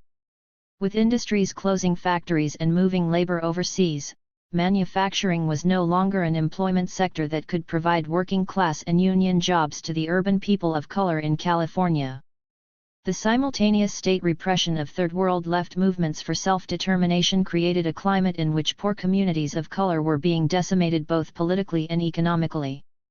The systematic movement of drugs into these areas, in some cases directly related to U.S. foreign policy, most famously, the emergence of crack cocaine in Los Angeles being a result of U.S. aid to right-wing death squads in Central America. 26, spurred an informal economy that promised economic opportunity, in spite of its illegality and potentially lethal danger. In City of Quartz, Los Angeles historian Mike Davis writes, "The Crips and the Bloods are the bastard offspring of the political parties of the 1960s. Most of the gangs were born out of the demise of those parties. Out of the ashes of the Black Panther Party came the Crips and the Bloods and the other gangs." 27 As a result, the local and federal criminalization of explicitly Third World left formations shifted to target street organizations, ushering in a war on gangs. A series of laws in the 1980s and 90s funneled additional funding to local police agencies, making it possible for them to become increasingly militarized. More and more, they incorporated SWAT teams and military equipment into routine policing and sought out training from military units worldwide. These policy investments paved the way for the proliferation of gang injunctions.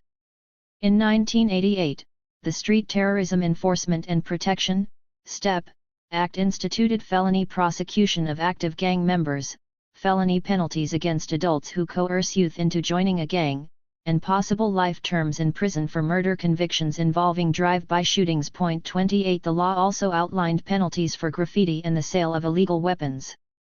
Then the Violent Crime Control and Law Enforcement Act of 1994 formed the Office of Community-Oriented Policing Services, COPS, and implemented the devastating Three Strikes Law and the federal assault weapons ban, which amplified the crackdown on gang activity and provided increased funds for local gang enforcement. 29. Today, nearly every police department in California has an anti-gang unit, many funded and supported through the 1992 FBI Safe Streets Violent Crime Initiative. Following September 11, 2001, the federal government has additionally offered specific funding streams for gang enforcement and incentives for local police collaboration with the Department of Homeland Security and Immigration and Customs Enforcement, ICE. This collaboration exposes defendants to terror enhancement penalties for a varied number of charges, including some gang-related offenses. 30 Culturally and politically, the lines between terrorist, insurgent, immigrant, and gang member have been aggressively blurred. Communities, particularly poor communities of color, find their neighborhoods being viewed by police as war zones, replete with military hardware and technology, as well as theories and strategies of containment, neutralization, and restriction of movement. Why we oppose injunctions. While law enforcement, city governments, and the media tout the supposed benefits of gang injunctions, they rarely mention the devastating negative effects. Injunctions lead to increased police harassment and brutality, decreased community unity, family separation, racial profiling, and gentrification. Individuals named in the injunction often find it impossible to get a job, especially since the injunctions appear on background checks. Injunction enforcement relies on visual identification of alleged gang members and gives law enforcement an incredible amount of discretion. Gang injunctions lead to the increased harassment of people who fit the description of anyone on the list, in effect amounting to racial profiling. 31 They sustain white supremacy by stigmatizing entire groups of people as probable criminals. Young men of color are disproportionately labeled as gang members, and the consequences are felt by family, friends, and community members. While whites make up a significant share of actual gang membership, they are rarely identified as gang members by police. No gang injunction in California's history has ever targeted a white gang or person. 32. In the long term, gang injunctions frequently usher in a wave of gentrification. The first injunction in North Oakland specifically cited that as an intended outcome.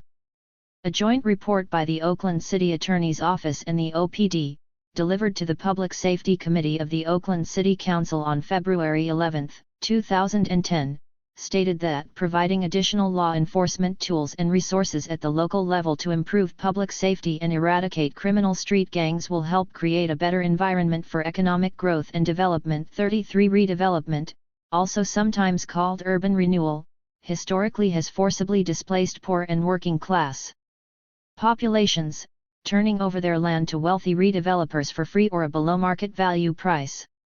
Even though levels of violence may increase or stay the same with a gang injunction in place, white and middle to upper class people perceive that the police are doing something about crime, so they feel safer and move in. Proponents of the injunctions explicitly support blight policing in North Oakland. Some praise the economic changes that accompany expulsion of poorer people from foreclosed properties and gladly to welcome in professionals, those who have steady employment, income, and reserves in the bank. 34 Meanwhile, people of color are pushed out of neighborhoods as they feel more threatened due to intensified surveillance and increased police presence. Anecdotal evidence suggests that similar push-outs have occurred in those neighborhoods where injunctions were imposed in San Francisco in the Mission, Western Addition, and Hunters Point. Finally, gang injunctions consume a tremendous amount of resources from city budgets that could build strong, stable, and healthy communities. 35 In fact, the actual amount of money spent on injunctions is often hard to quantify when considering the multiple pots, city attorney and police department staff time, costs of patrols, litigation costs, etc., from which the funding is allocated. City officials, we have found, are resistant to push for disclosure of these various amounts, obscuring the real costs of injunctions and avoiding any accountability. Despite the fact that injunctions have not been proven to be an effective violence prevention tool, municipalities often choose to implement injunctions at the expense of violence prevention programs or community-based programs such as youth centers. 36 Oakland continues to experience a serious budget shortfall, and yet, the city favors investing more money in the police department, rather than supporting the library, education systems, or parks and recreation. The civic participation of named individuals as well as that of their families is invalidated by the criminalizing effects of injunction. As such, their experiences of police harassment, raids, and imprisonment fail to be taken into account as evidence of the negative effects of injunctions. This type of social and economic isolation, which also undermines community cohesion and stability, is more likely to cause, rather than reduce violence. The growing tensions of isolation, disunity, instability, and violence have an extremely corrosive effect on the ground from which individuals and neighborhoods could organize toward changing their conditions in the short, medium, and long term. When viewed in this way, it can be argued that injunctions are not actually intended to reduce violence, but rather are specifically designed to target communities of color for economic and social dissolution. Part 2. Resisting injunctions. The fight begins. In August 2009, the City of Oakland appointed Anthony Batts as the Chief of Police. As police chief in Long Beach, CA, Batts had implemented gang injunctions. Working in concert with Oakland City Attorney John Russo, Batts attempted to use injunctions in Oakland as part of his strategic plan to target gangs, drugs and guns. Batts embarked on an extensive public relations campaign, speaking publicly to neighborhood associations and holding press conferences to support this initiative, while labeling Oakland one of the most dangerous cities in the United States. In February 2010, John Russo began his own public relations campaign to push gang injunctions, meeting with police-aligned groups like the Neighborhood Crime Prevention Councils, NCPCs, and members of the Oakland Neighborhood Watch Steering Committee. Russo filed both injunctions on behalf of the people of California, allowing him to pursue the suits without having the approval of City Council or the mayor, while drawing down scarce city funds to litigate and enforce the injunctions. As of June 2011, the litigation cost of the injunctions has topped $2 million. In addition to naming entire gangs, Oakland's gang injunctions name specific individuals who are allegedly affiliated with Northside Oakland and the Nortinos. Initially, both injunctions named an additional 60-70 John Does, allowing individuals to be added on a rolling and indefinite basis. The city attorney's office repeatedly claimed that the injunctions only named adults and would only target adults, yet as of June 2011, youth in North Oakland had reported being stopped by the police and asked if they were named in the injunction. 37. Police intervention into the East Oakland injunction began early in the process. In an atypical move, the city attorney used the OPD to deliver documents notifying defendants that they were being named in the injunction, The result was that the OPD began multitasking. They would stop by an individual's home to deliver the legal papers, and then proceed to search the residence with as many as 8 cops at a time. Stop the Injunction Coalition's legal team began receiving calls from unrepresented defendants, and heard stories about how the police had interrogated their younger siblings, terrified their families, and ransacked their homes. Those defendants who were bold enough to contest the gang injunctions were met with the force of multiple sectors of the prison industrial complex. For example, a parole officer learned that a defendant targeted by the Fruitvale injunction and a CO defendant had been stopped by police on their way to a meeting with their defense attorney. When the defendant next appeared in court to fight against being named on the injunction, the parole officer claimed he had violated his parole by associating with a known gang member and was arrested. The CO defendant in question had never been convicted of a gang crime and did not have any gang conditions in his probation agreement. The logic here was that because these men were both defendants in the gang injunction case, one could be arrested for associating with the other. The assumption is that both defendants are guilty until proven innocent. The defendant that was arrested had been working with the coalition and had just previously given several interviews to media. Upon his arrest, the city attorney used his Twitter account during working hours to mock the defendant. The defendant spent several months in jail and prison before being cleared of the parole violation. Organizing opposition. Almost as soon City Attorney Russo announced his plan to unleash injunctions across Oakland, community members and organizations began to speak out and organize, forming the Stop the Injunctions Coalition, STIC. This broad coalition composed of organizations, youth, lawyers, named defendants, and other community members mounted a three-pronged campaign against the injunctions. To date, this is the only campaign to challenge injunctions collectively, rather than each defendant hiring a private attorney, and has informed similar struggles from Santa Barbara to Los Angeles and Sacramento. STIC understood that increasing police discretion would negatively affect entire communities through the act of policing itself, would drain funds from social services, and facilitate gentrification. 38 With that understanding in mind, we took up both informing our neighbors about the impacts of the injunctions to bolster support for our campaign and to reduce the isolation people named on the list and their families faced as a result of being targeted by the injunctions.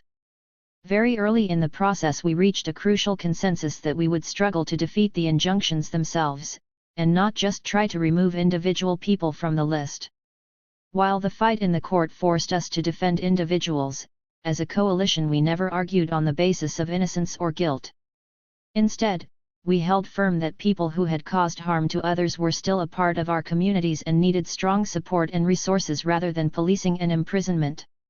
In this vein, advocating for concrete alternatives to reduce violence was always a central part of our strategy, and we looked to coalition members who had been imprisoned, as well as youth who were targeted by policing, to provide this expertise in what strategies could have helped them avoid police violence or imprisonment, had they been available. We used grassroots organizing and legal strategies that worked in communication with and in support of each other, though not always explicitly. Sometimes this meant that the organizing contingent had to push the public dialogue in ways that the limitations of legal discourse and procedure would not allow. Sometimes the legal team had to prioritize serving the immediate, representational needs of their clients, the named individuals, in ways that further entrenched the discourse in legal bureaucracy, which the grassroots movement could not publicly valorize. Consistent media work supported all of these approaches as we aimed to defeat the injunctions in the courthouse, with the city council, and in the public discourse. Mounting resistance. Gang injunctions were introduced in Oakland just as a large, vibrant grassroots movement against police brutality had been reawakened after the murder of Oscar Grant III execution style, as he lay face down, handcuffed and restrained on a subway platform by a public transit cop. His murder was witnessed and recorded by hundreds of people, who disseminated images and video widely. Long-standing distrust of police coupled with the overwhelming attention to Oscar Grant's death put state efforts to immobilize and displace communities of color in sharp relief and provided the context for the struggle against gang injunctions. While the groups organizing in response to the Grant killing and those against gang injunctions maintained separate identities and courses of action, the Black-led Justice for Oscar Grant movement regularly turned out to STIC meetings, town halls, city council meetings, and other actions to offer support. Likewise, from the beginning STIC's struggle was against the use of policing to address social, economic, and political problems, not just against the use of gang injunctions. While the injunctions provided a worthy target, organizing against the injunctions was also consistently a way to generate opposition to the police state and to develop meaningful community-based solutions to violence. An organization of formerly imprisoned people, many of whom had personal experience with gangs, called the first meetings of what would become Stop the Injunctions Coalition. The coalition drew from several community organizations' membership bases in Oakland in collaboration with interested individuals from the North Oakland area. STIC was also in contact with organizers who had fought against gang injunctions in neighboring San Francisco. A woman who ran a community center within the injunction zone and had personal connections with the families of many of the young men named in the injunction provided meeting space. While she wasn't a formal member of the coalition, she consistently connected us with people who would be directly affected by the injunction, informed us about community events that we should attend, provided neighborhood history, and gave us tips for building trust in the neighborhood. With a regular meeting place established, we quickly formed media, legal, and outreach teams, and began creating flyers, information packets, talking points, and a petition against the injunctions. Coalition members developed a set of demands to frame the campaign in North Oakland.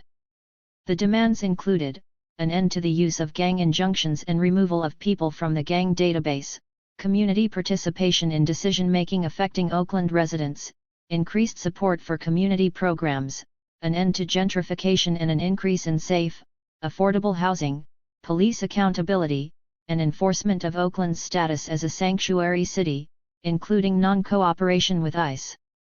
Having unified demands that were determined collectively by the coalition was crucial to ensuring that we could focus our messaging and campaign strategy. We developed messages stemming from the demands and used them to inform language for flyers and outreach efforts. Because the coalition emerged from people representing a variety of politics and perspectives, the work to develop coherent messages that all coalition members could get behind was difficult. We wrestled with tensions between what we thought could be winning messages and articulations of what the coalition actually wanted. We struggled to achieve a balance between concrete details and rhetoric. And we debated as to what kind of language would resonate most strongly with the neighbors. We divided our media effort into two streams, working with the press and developing propaganda. We pursued traditional tactics such as sending press releases, holding press conferences, speaking on radio shows, and writing letters to the editor and op-eds. We also developed fact sheets, rebuttal statements to the city attorney, a Know Your Rights pocket guide addressing issues related to the injunctions, and outreach flyers. We created a blog, stoptheinjunction.wordpress.com, that served as a repository for all the tools we were developing, and which we also used to publish our own statements about the injunctions, to announce upcoming mobilizations, and to launch the campaign's audio and video media. Working with a local radio personality, STIC also held a People's Town Hall broadcast from the Oakland City Council chamber. During the meeting, community members testified about the effects of policing on their communities and offered ideas about what alternatives to policing would make their neighborhoods safer. Strong messages are only as powerful as their messengers, however. The coalition developed a group of key spokespeople who could offer statements and quotes, speak at press conferences, give interviews, and act as the faces of the movement. STIC's spokespeople included neighbors living in the injunction zone, a parent of one of the named defendants, lawyers, and formerly imprisoned people. We trained them on speaking to media outlets and practiced using the messages in response to a variety of situations. These trainings were good opportunities to prepare coalition members for interviews. They also helped us hone our messaging and tailor our talking points. Early on, our media strategy focused primarily on community education.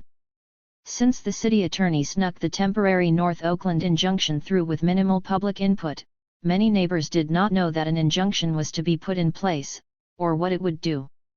In the press we focused on highlighting the anti-democratic nature of the process of implementing the injunctions.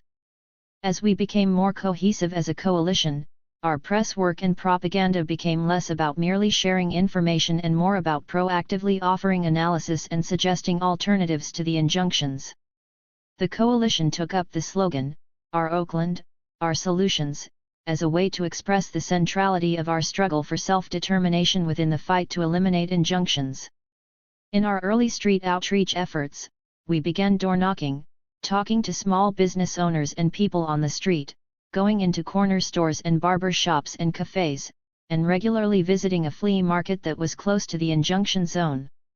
We also spoke at every community forum we could and presented workshops for organizations and classrooms. We passed out flyers, talked to people about the injunction, invited them to events, and collected petition signatures. Sometimes we had posters to pass out or hang up in businesses. Later on, our outreach teams would each stick to a specific few block area to build relationships and familiarity with the neighbors. Competing narratives. People in North Oakland were eager to share their views on policing and its impacts when we did door-to-door canvassing and general outreach at local shops and flea markets. Listening to their stories strengthened our resolve and our ability to talk confidently to a variety of audiences. Documenting individual accounts of police violence was a key strategy to move community members, the city council, and the media to envision what gang injunction enforcement would look like in North Oakland. It also helped us counter the biggest lie that gang injunction proponents were telling, that the injunction would only affect the individuals who were named by it. The effort to counter that particular misinformation campaign was present in everything we did. Luckily, many North Oakland residents, especially youth of color, were clear that they would be the targets of any increased policing in their neighborhoods whether or not they had been named in the injunction.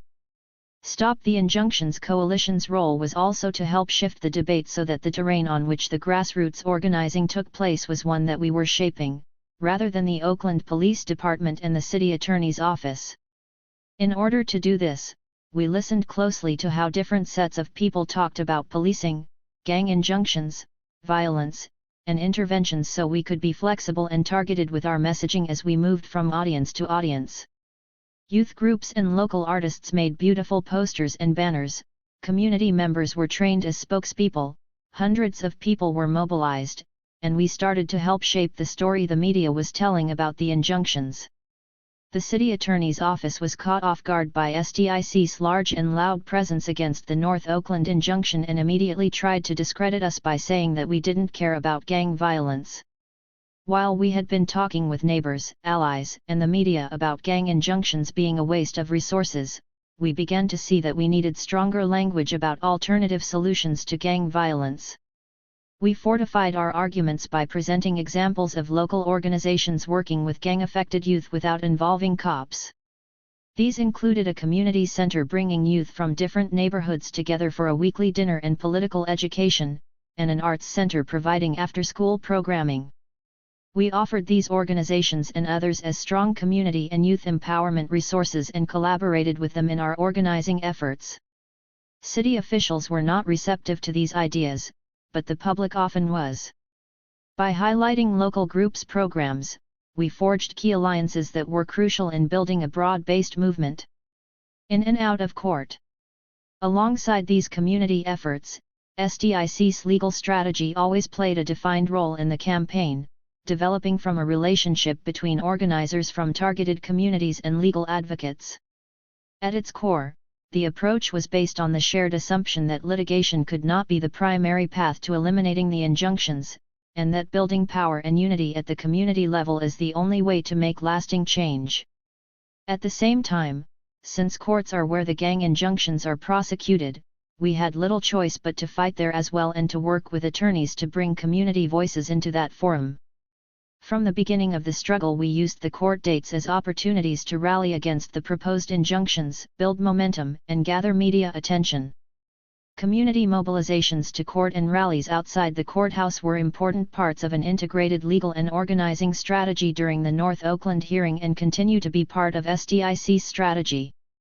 A consistent and strong community presence offered support to the defendants, let the judge know his decisions were being monitored, and also gave the coalition opportunities to voice our side of the story, developing rally speakers and media spokespeople in the process.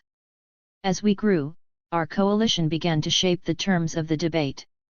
We produced educational flyers and videos, screened movies on the policing of youth and street organizations, held Know Your Rights events, and created police complaint reporting forms and an anonymous police abuse hotline for Oakland residents.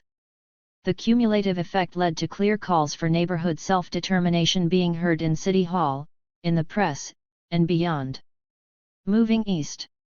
The lessons we learned organizing against the North Oakland injunction left us well positioned to fight when the city attorney announced plans for a second injunction, this time in the Fruitvale/San Antonio neighborhoods of East Oakland. Fruitvale already had established networks that were tapped by organizers from the neighborhood to spread information and mobilize people.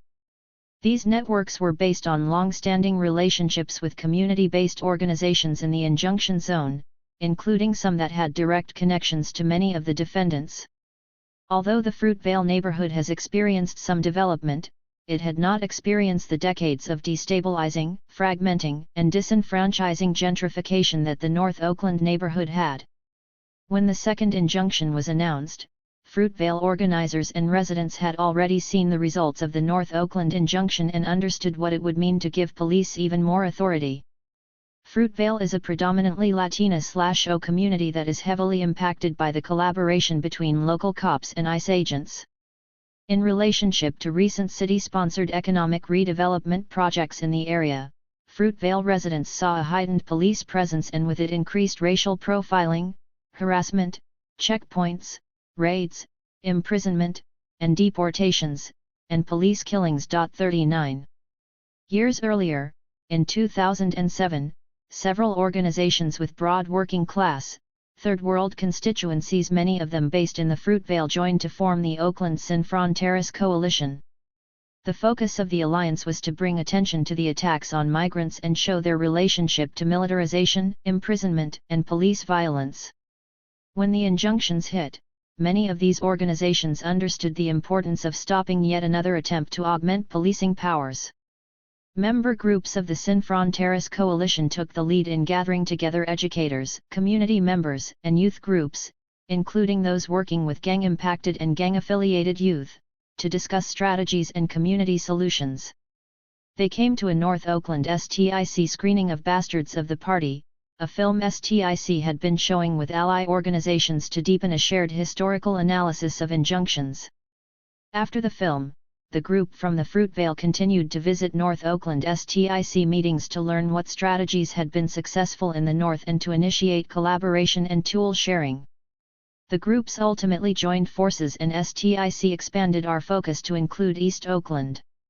Several lawyers took the Fruitvale/San Antonio cases on a pro bono basis, offering substantially more legal support than defendants had when fighting the North Oakland injunction.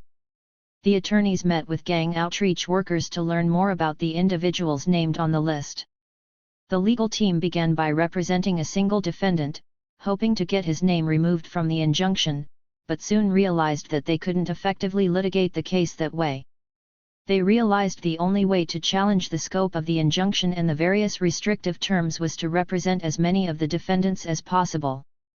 The court system inherently individualizes social and economic problems, so the legal team had no choice but to try to prove that their individual clients were no longer gang members, were innocent of their charges, or had been rehabilitated, or else, to highlight school or job-related reasons the injunction shouldn't be applied. At the community level, organizing and messaging were shaped to make sure that this individualization did not leave anyone behind. We fought for more community resources and argued that the injunctions were illegitimate. This combined pressure forced the judge to waive the $945 court fees. By the time the city attorney pushed for the East Oakland injunction, we had already learned some important lessons for our media and public education work. We knew that consistent core messages and reliable, articulate spokespeople were our strongest assets. As the organizing began to incorporate the struggle in East Oakland, we worked with community organizers in the Fruitvale to modify STIC's messages to integrate their language and priorities. We expanded our pool of spokespeople to include defendants in the new injunction, as well as young people, youth advocates, and others from East Oakland. We also consolidated demands from the two neighborhoods. 1. Stop the injunctions and all police violence. 2. Community self-determination. We know what our communities need, we have our own solutions. 3. Defend immigrant communities. No deportations or collaboration with ICE. 4. Stop gentrification. 5. Accountability from city government and increased decision-making power for all Oakland residents. Shaping public discourse.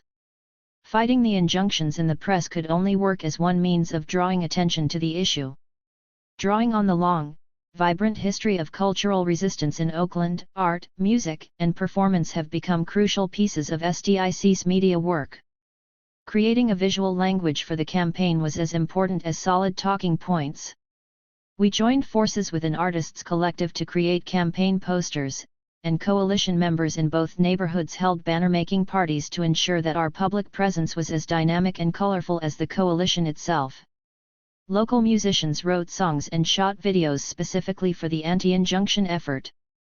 Youth organizers created chants based on popular songs, including a coalition favorite based on Cali swag district's Teach Me How to Dao. Members of a local cultural center helped coordinate street theater performances for our rallies and incorporated an anti-injunction storyline into their youth theater group's year-end performance. Artists from that same cultural center have also collaborated with defendants named in the East Oakland injunction to design murals in the injunction zone.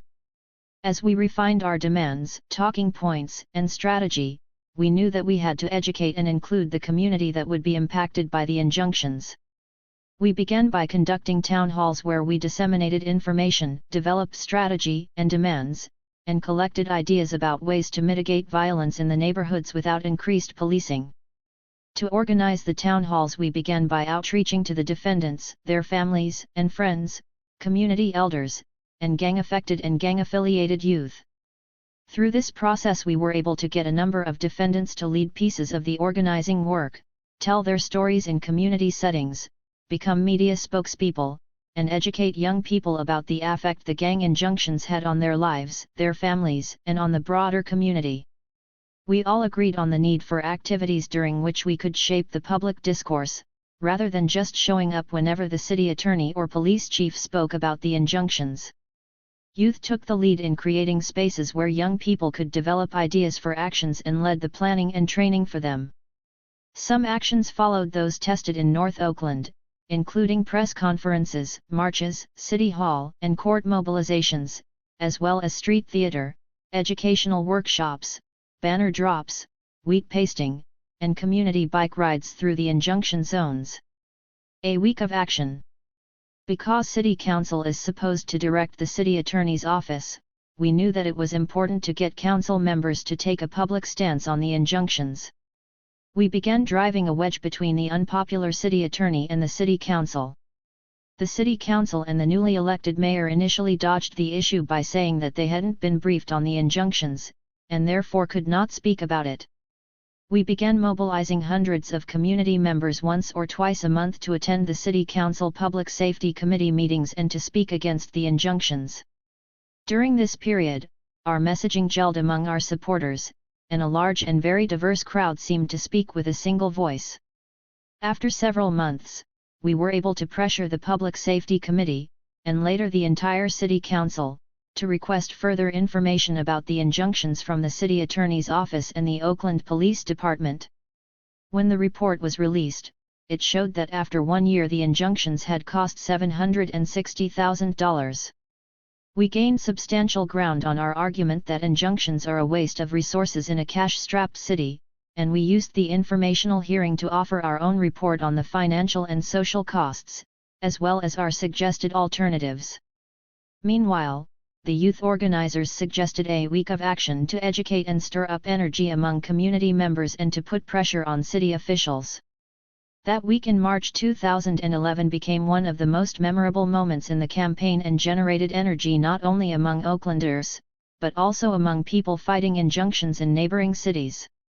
The week was designed to build community support and culminated in a mass rally. We opened the week with a press conference highlighting the voices of teachers and emphasizing the trade-offs between education spending and the money spent on the injunctions. We also took the opportunity to reiterate that injunctions were not driven, recommended, or desired by the neighbors who would be most impacted by them. The next day we held bike rides in the North and East Oakland injunction zones to continue informing community members about this issue. The cyclists made stops at schools and other key community institutions in the zones. On Wednesday, we conducted more than 35 workshops throughout the Oakland school system, reaching at least 500 youth, during which STIC discussed the injunctions and collected suggestions for addressing violence in our neighborhoods. These responses were turned into a report that was submitted by STIC youth members to the city later that month. Wednesday ended with a youth concert to create a safe and fun place for young people to enjoy themselves as a means of highlighting how rare such events are for the youth in Oakland. Thursday we held a vigil for people affected by violence. It was attended by residents who had been hurt by all forms of violence, including families of those who have died at the hands of the Oakland police. The vigil demonstrated a key part of our strategy, showing that we, too, have been impacted by violence and care deeply about the solutions to it. Rejecting policing as a response to violence is foundational to our rejection of the gang injunction strategy. The vigil helped us reiterate that policing causes harm, that policing will only augment violence, not quell it. The week of action culminated with a youth-led action in which young people walked out of school and marched through the East Oakland injunction zone, taking over 9 major intersections, before arriving at the STIC demonstration. Over 500 people gathered in a main city plaza to rally against gang injunctions. The rally featured street theater, hip-hop acts, and speakers. Marking progress. In spring 2011, after more than a year of controversy, City Council succumbed to pressure to bring the issue to a full vote, with the potential of defunding injunctions entirely. With only 2 weeks' notice, we seriously stepped up our outreach. STIC and our allies made hundreds of calls and sent hundreds of emails to the city council members and the mayor opposing the injunctions and policing more broadly. We asked our allies to reach out to their members and to commit to speaking out against the injunctions. The night of the vote, 30 community organizations sent representatives to testify against the injunctions, and 300 community members turned out, with more than 150 staying until midnight to speak to the city council. While we lost the vote 4-3, the city council also voted that no more injunctions could go forward without an independent review of the proposed East Oakland and temporary North Oakland injunctions. They also ordered that all John Does must be removed from both injunctions. While these may seem small steps, they represent the most effective challenge to gang injunctions to date. Striking the John Does from the injunction limits the discretion police may apply in targeting potential defendants and thus limits the formal means through which police may exert their power. Instating a check system no more gang injunctions without an independent review actually halted hasty implementation of additional injunctions later that summer, thus representing a real strategic win. We curbed the ability of politicians to deploy injunctions at will. In the course of the campaign, we faced many challenges, not the least of which was deeply ingrained support for policing among city officials. Additionally, the city attorney's office was equipped with substantial resources for a propaganda offensive against us. The fight has been constant, with various battlegrounds, and there have been months during which we would ask people to turn out once a week to court hearings, city council meetings and even committee meetings within city council. Maintaining energy and momentum and making sure that we were consistently reflecting on strategy and not just jumping from action to action were serious concerns that we struggled with. Another large challenge was making sure that as we fought this policing strategy, we also continued providing support to the defendants and their families, especially those who were becoming primary targets due to their involvement in resistance work. In North Oakland specifically, we had large challenges to overcome. We were unable to create sustained relationships with defendants named on the list for several reasons. Pro bono legal representation had not been available in that case and many of the people named were already imprisoned. We had a largely white outreach team trying to make meaningful, yet quick, connections in a working and middle-class black neighborhood experiencing gentrification. That this particular North Oakland community had been worn down from decades of trauma, including the deadly police repression of the Black Panthers, also had an effect on organizing. Moreover, after the city council decision, many people were deeply discouraged. Because so much of our base is made up of people who are generally excluded from decision-making, this disappointment had a serious impact on momentum. Yet the gains Oaklanders have made in our struggle against gang injunctions put us in a strong position for the next phase of our ongoing fight. In August 2011, 2 city council members proposed amending the May 17 vote and introducing 2 new injunctions. They also simultaneously proposed a day and night youth curfew and anti-loitering legislation. Calling upon our allies again and reminding them of our show of power just months earlier, we mobilized hundreds of concerned Oaklanders to City Hall in early October to speak out against all the proposals. We stayed at the microphone until midnight, challenging the racist nature of the policies and showing them to be exclusionary tools that would inflict more violence on communities already feeling the burden of policing. We also stressed how irresponsible it would be to funnel more funding toward new injunctions without having done the review of the existing ones. The City Council voted to send all 3 measures back to the Public Safety Committee for further review. As of June 2012, they have not pursued these proposals any further. By uniting courtroom and grassroots organizing strategies under core demands linking gang injunctions to the systemic violence of policing, gentrification, the criminalization of immigrants, and lack of access to decision-making, the Stop the Injunctions coalition sustained and grew itself and generated new possibilities for future struggles against state violence in Oakland and elsewhere. Part 3. Lessons learned. As of this writing, SDIC's campaign against gang injunctions is ongoing. When we look ahead at what is next, we draw on some important lessons. Strong, clear, consistent messages are our most effective tools in making our case. When we speak in our own words using our own language, rather than that of the state, we are able to establish the terms of the fight and put ourselves in the position to take the offense rather than continually responding to our adversaries. Using the media, we have been able to help keep the political priorities of the campaign focused and clearly articulated across neighborhoods, organizations, and events, helping provide a picture of the coalition as unified. We kept opposition to the injunctions at the forefront of public discussion for over a year. We garnered attention and solidarity from communities across California, the U.S., and the world. Our messages are only as strong as our messengers.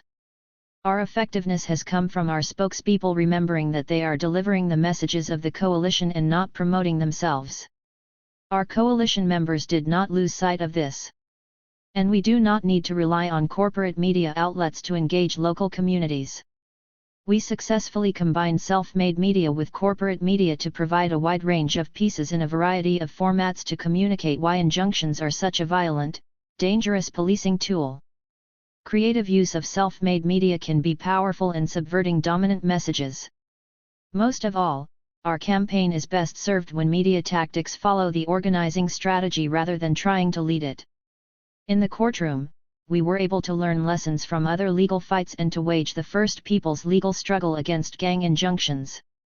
By staying connected with the grassroots organizing, going over language and possible legal strategies, and taking much direction from the community, the legal team was able to bring the politics into and out of the courtroom, bringing defendants into the organizing, exposing the injustice of injunctions themselves, and creating time and space for the rest of us to move strongly in City Hall and in the media. We have to remember, most gang injunctions are implemented in a matter of weeks, with hearings often lasting only minutes. The Fruitvale courtroom struggle lasted many, many months and is far from over. While we have not been able to defeat the injunctions in court, we have scaled them back. The Fruitvale injunction is perhaps the weakest ever to be imposed. When the city attorney announced his gang injunction plans, he did so with a puffed-out chest and expecting no resistance. Because of the community's organizing efforts, things have changed. Oakland has only 2 temporary injunctions, instead of the 10 proposed. The once arrogant city attorney, John Russo, left town to take a job in a neighboring city, and Anthony Batts, the police chief who brought gang injunctions with him from Long Beach, resigned soon after. In the media, injunctions are almost always preceded by the adjective controversial and followed by comments about their costliness and unpopularity. Most Oaklanders now know what a gang injunction is, and more people are against them. Future injunctions seem unlikely. Fighting hard, fighting smart. Anti-injunction organizing has required a systemic analysis of policing and power that is challenging but that also creates many opportunities.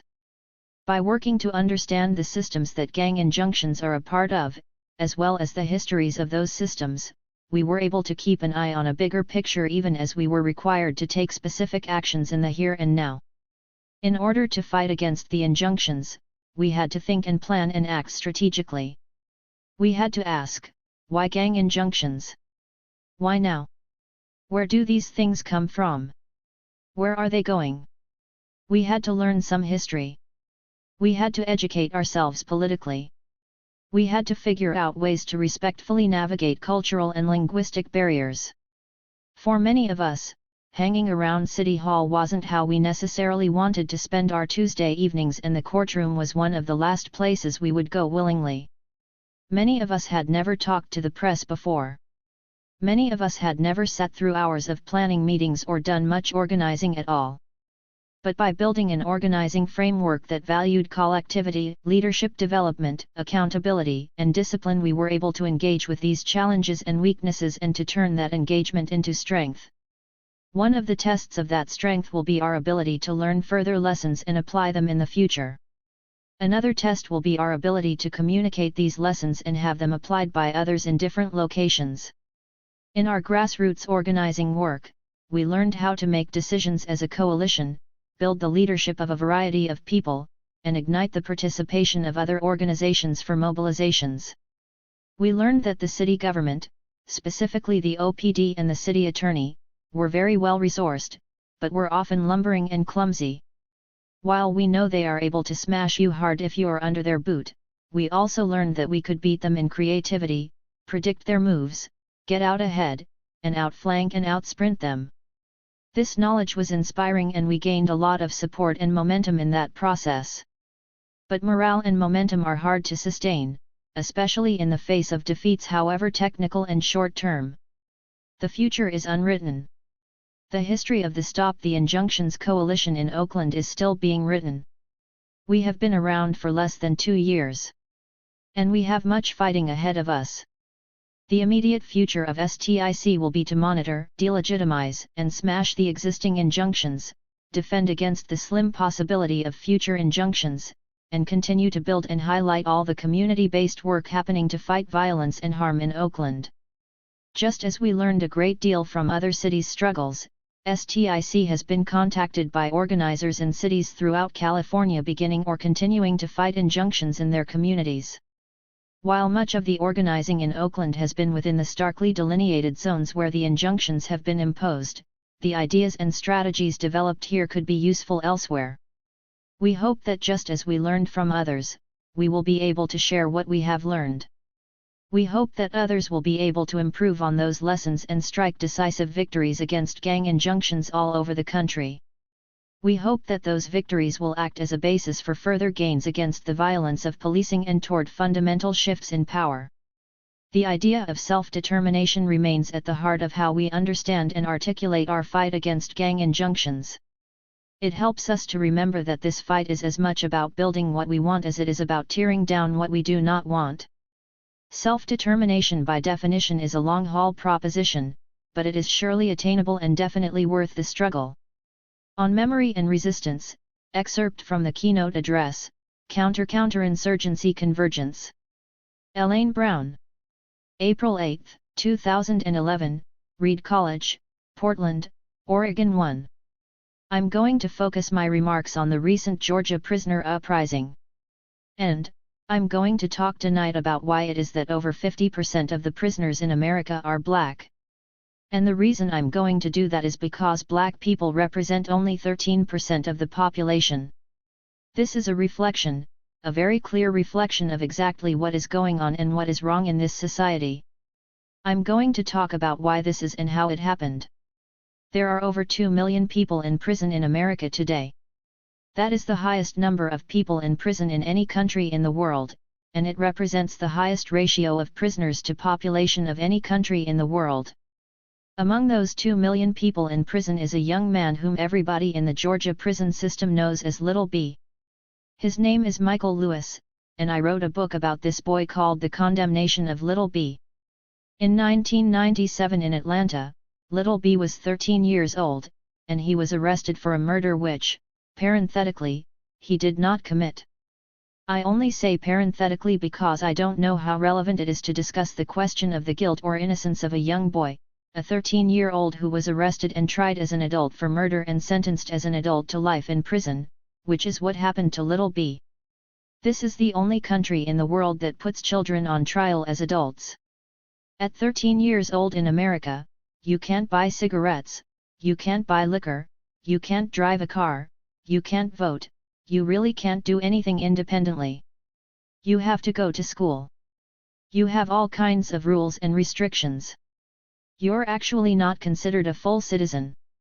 Everybody understands that a 13-year-old can't make decisions based on understanding the consequences of an act, so we don't hold children to the standard of an adult, children being people under 18 years old.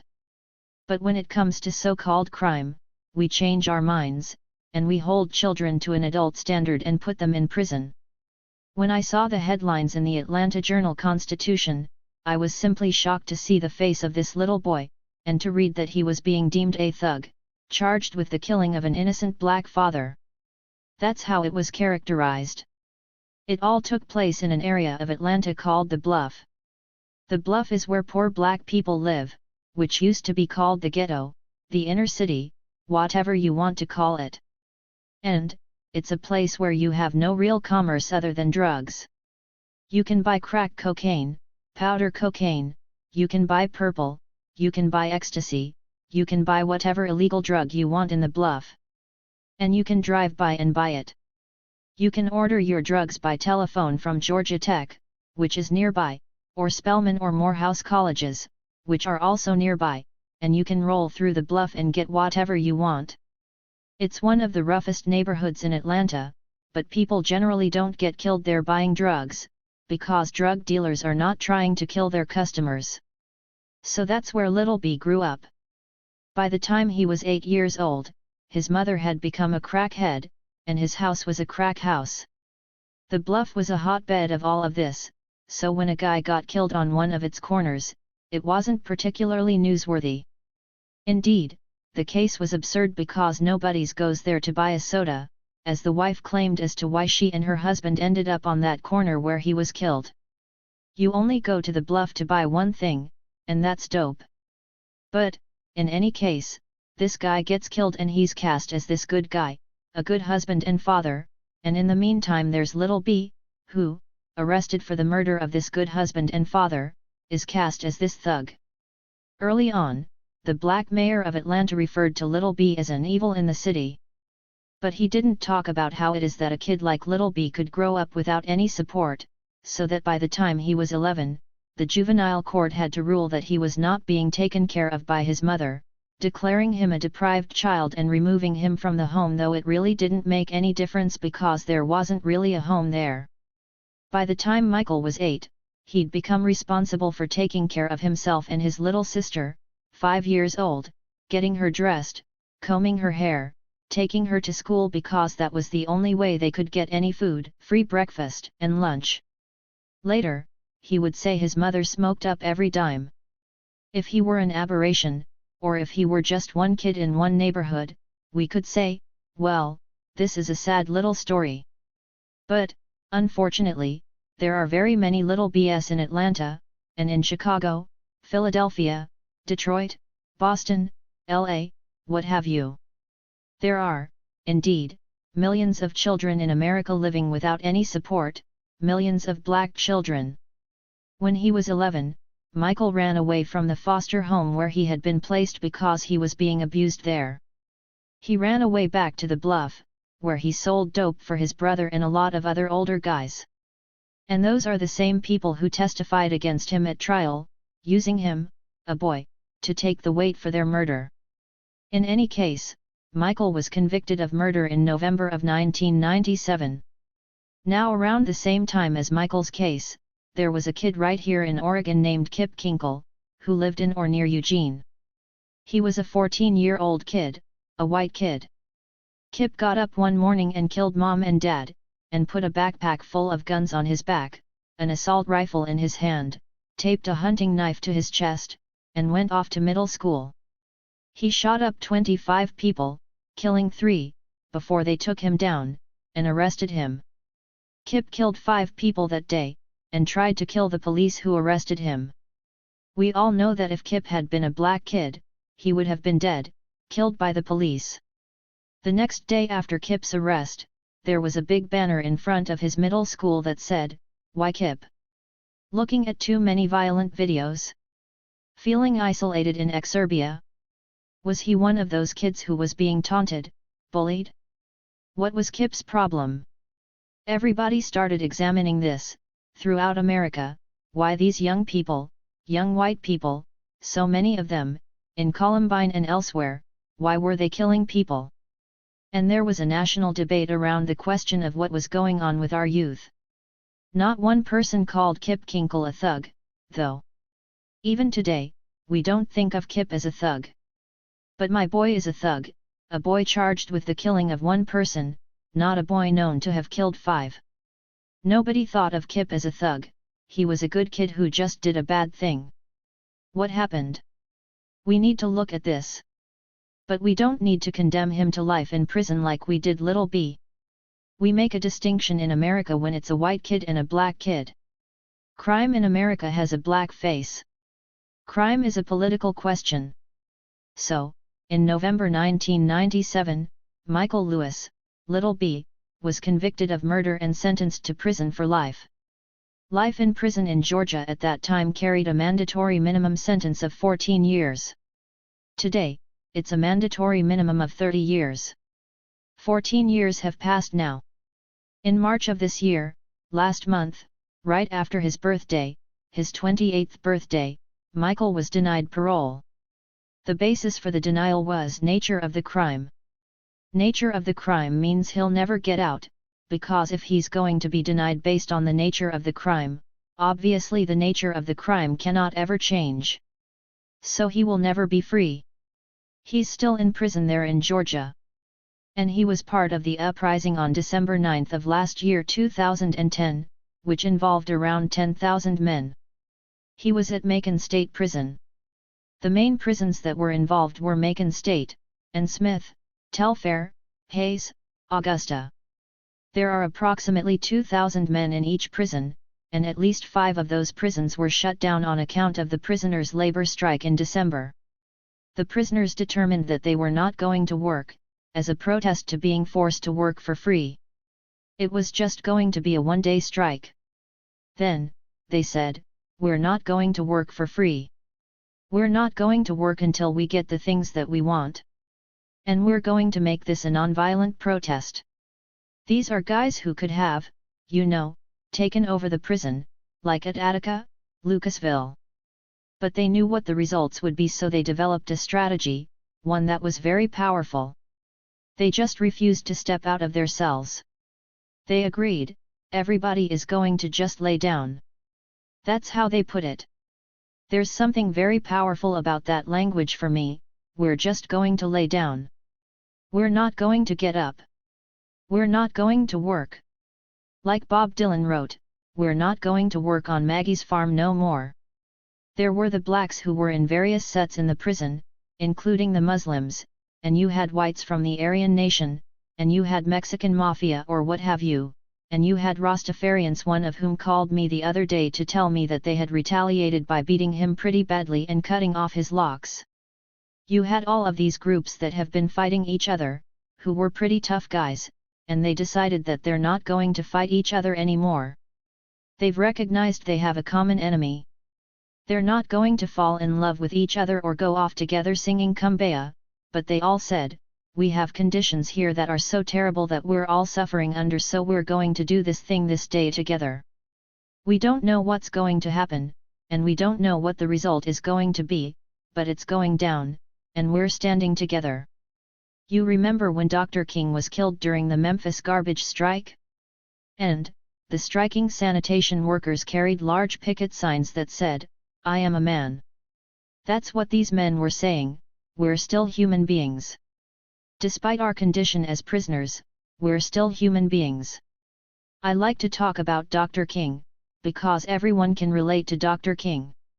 At the end of his life, he became a revolutionary, ideologically. In 1967, he said, "We've achieved civil rights," one could say, because of the Voting Rights Act. But when I look out, I have to ask, where do we go from here?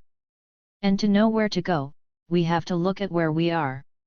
And when I look at the condition of black people, I see that when the Constitution was written, we were 60% of a person. But now we are less than that. We are 50%, because we have half of what is good and double of what is bad in America. Now the reason I'm focusing on blacks is because our condition presents the clearest case of what is going on in this county, in terms of inequalities and injustices. We pretend, now that we have a black president, that everything must be all right. But if we look at where we are today, black people, as I said, represent 50% of the prison population. We have the highest unemployment, lowest education levels, and so on. And so the question is, why? How did we get here? The present prison situation arose in the Clinton administration. You know, we all like to talk about Bush, it's so easy to talk about Bush. But we act like there's some big difference between Clinton and Bush, or Obama and Bush, like there's some big difference between these different administrations. But, under the Clinton administration, this very interesting thing happened in the so-called criminal justice system. He set forth his position on crime in November of 1993, during the first year after he was elected president. Clinton got up on the podium where Martin Luther King gave his last speech. You know, that great speech where he said, "I'm not fearing any man tonight." That was the speech he gave at the end of his life. I've been to the mountaintop. I have seen the other side. I know we as a people will get there. I might not get there with you. That great speech, that last moment of his life. And there was Bill Clinton standing in that same spot, in that same church, a sea of black people there listening to him. He's down there in Memphis to tell black people something special, to deliver a message to black people. He asked the blacks there, you know, if Martin Luther King were standing here by my side today, what would he say? And now Bill Clinton is going to tell us what Martin Luther King would say if he were alive today. I mean, this is an incredible leap of faith, not to mention incredibly arrogant.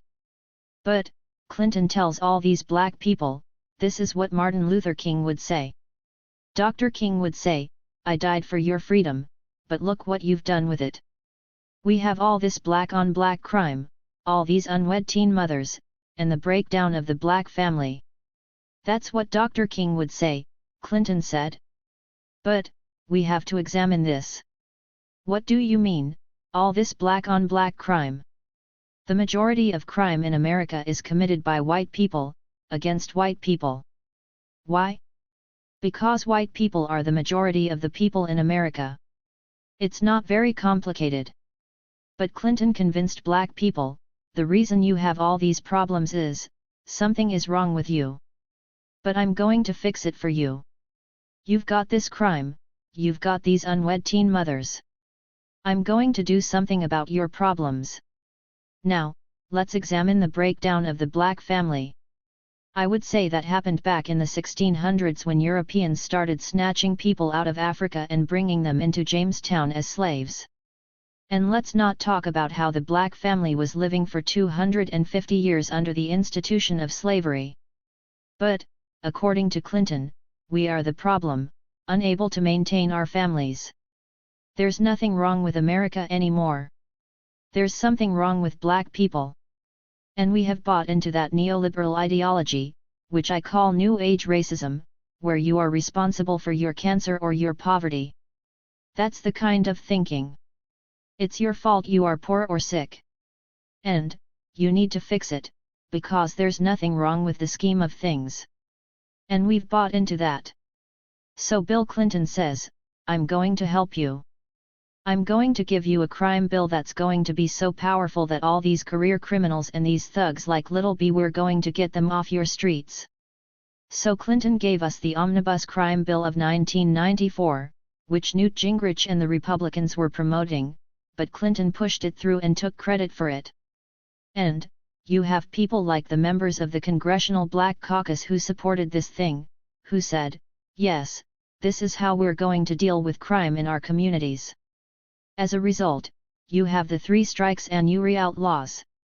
The third strike could really be any crime, like the famous California case where a guy stole a piece of pizza, which was deemed his third strike, for which he got life in prison.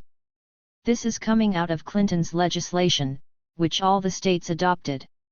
The other part of that legislation was to adjudicate children as adults for certain crimes, the so-called 7 deadly sins.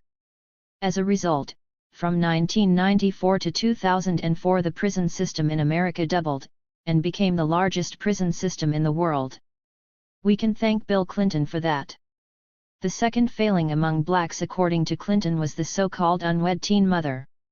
So, Clinton followed up his crime legislation with the 1996 Welfare Reform Bill, criminalizing poor mothers.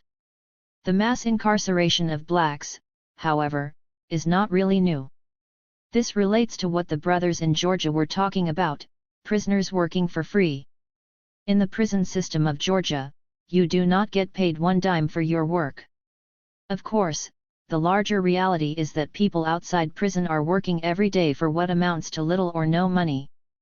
But, if you've been in prison for 15 years and you come out with only the $25 or $50 the system provides you when you leave, you have to return to society without a dime, and you don't have any backup. Well, what do you figure you're going to be doing in the next day or two? Trying to find some way of surviving, using any means necessary, desperate measures, which is why we have a high recidivism rate. So, common sense would tell you that it might behoove us to pay people for cleaning these prisons. We pay the prison system a lot of tax money, but that doesn't translate to any benefit to the prisoners. But, the reason I said the mass incarceration of blacks is not new has to do with the history and application of the 13th Amendment. While the 13th Amendment calls for the abolition of involuntary servitude, it states that an exception is as a punishment for crime. And, even prisoner advocates have come to accept that this exception means the state is empowered to force prisoners to work for free. So I'm just going to go back a little through the history of things to discuss why black people have such a great number in the prison system today, so we can see the importance of the prison system as part of the same scheme that was put into place when this country was founded. Barring the 250 years of slavery before, when the Civil War started, it was because the South seceded over the prospective abolition of slavery. And, people like to say that the war wasn't over slavery but over the expansion of the country. But when you read the secession statements of South Carolina and all the other seceding states, what you realize is that they all said, slavery is our economic engine. We cannot live without it. You are cutting us off. You should check those statements out. They have a lot to do with this country, remembering that in 1776, when the country was founded, it was founded as a slave-holding nation. So, in 1863, the southern states of the Confederacy were winning the war. And Lincoln had to decide what to do. We've got to do something to win this war, so I'm going to undercut the labor force in the seceding states by freeing the slaves. So, he issued the Emancipation Proclamation as a necessary war measure, which is precisely what it says. And when he did that, a lot of blacks just left the southern plantations and started walking toward the north to find their way away from slavery. By the time Sherman was about to burn Atlanta, thousands and thousands of blacks were walking behind him. And, when he did the Great March to the Sea, to Savannah, even more thousands of blacks were marching behind him. This is why, in 1865, when the war was over, Sherman issued Field Order No. 15, ordering the Union Army to distribute 40 acres of tillable land he had seized Indiana the war to every former slave family so they could start a life in this country as non-slaves. Sherman wasn't an abolitionist but a practical man, who saw how dangerous it would be for all these former slaves to be walking around with nothing to do and nowhere to go. You've got 4 million ex-slaves, what are you going to do with these people? So, he said, we're going to give them all this confiscated coastal land along the southeast corridor of the country, from North Carolina to Florida. But, of course, once Andrew Johnson took over, after Lincoln was killed, it wasn't but a minute before they removed the blacks from those lands granted under Field Order No. 15. And that left blacks in a very peculiar position. That left blacks as a people who were not slaves but not citizens, with no land and few options for survival. At the same time, before the 13th Amendment was ratified, the so-called Black Codes were enacted in the South. These were laws criminalizing certain behaviors of blacks. And, one of the greatest crimes a black could commit at that time was vagrancy, which meant having no job. Now, there were no prisons like we have today. So what was done when a black man was convicted of the crime of vagrancy? He was leased out to a private company and sent to do work on a farm or in a coal mine, put into a chain gang to work for free as punishment for his crime. So, blacks went from being a slave class to a criminal class. We were the only people in either class. We were the only people for whom vagrancy was a crime punishable by being put on the chain gang to work for free. Blacks were effectively re-enslaved. Now, why is this important? Because under the Black Codes, blacks were in the same position of working for free as under slavery, as before the 13th Amendment and, as now. The same class of people, the capitalists and profiteers, were doing the same thing for the same reason, before and after and since the enslavement of blacks, exploiting blacks as cheap labor for the production of products and profits, for the development of wealth in America.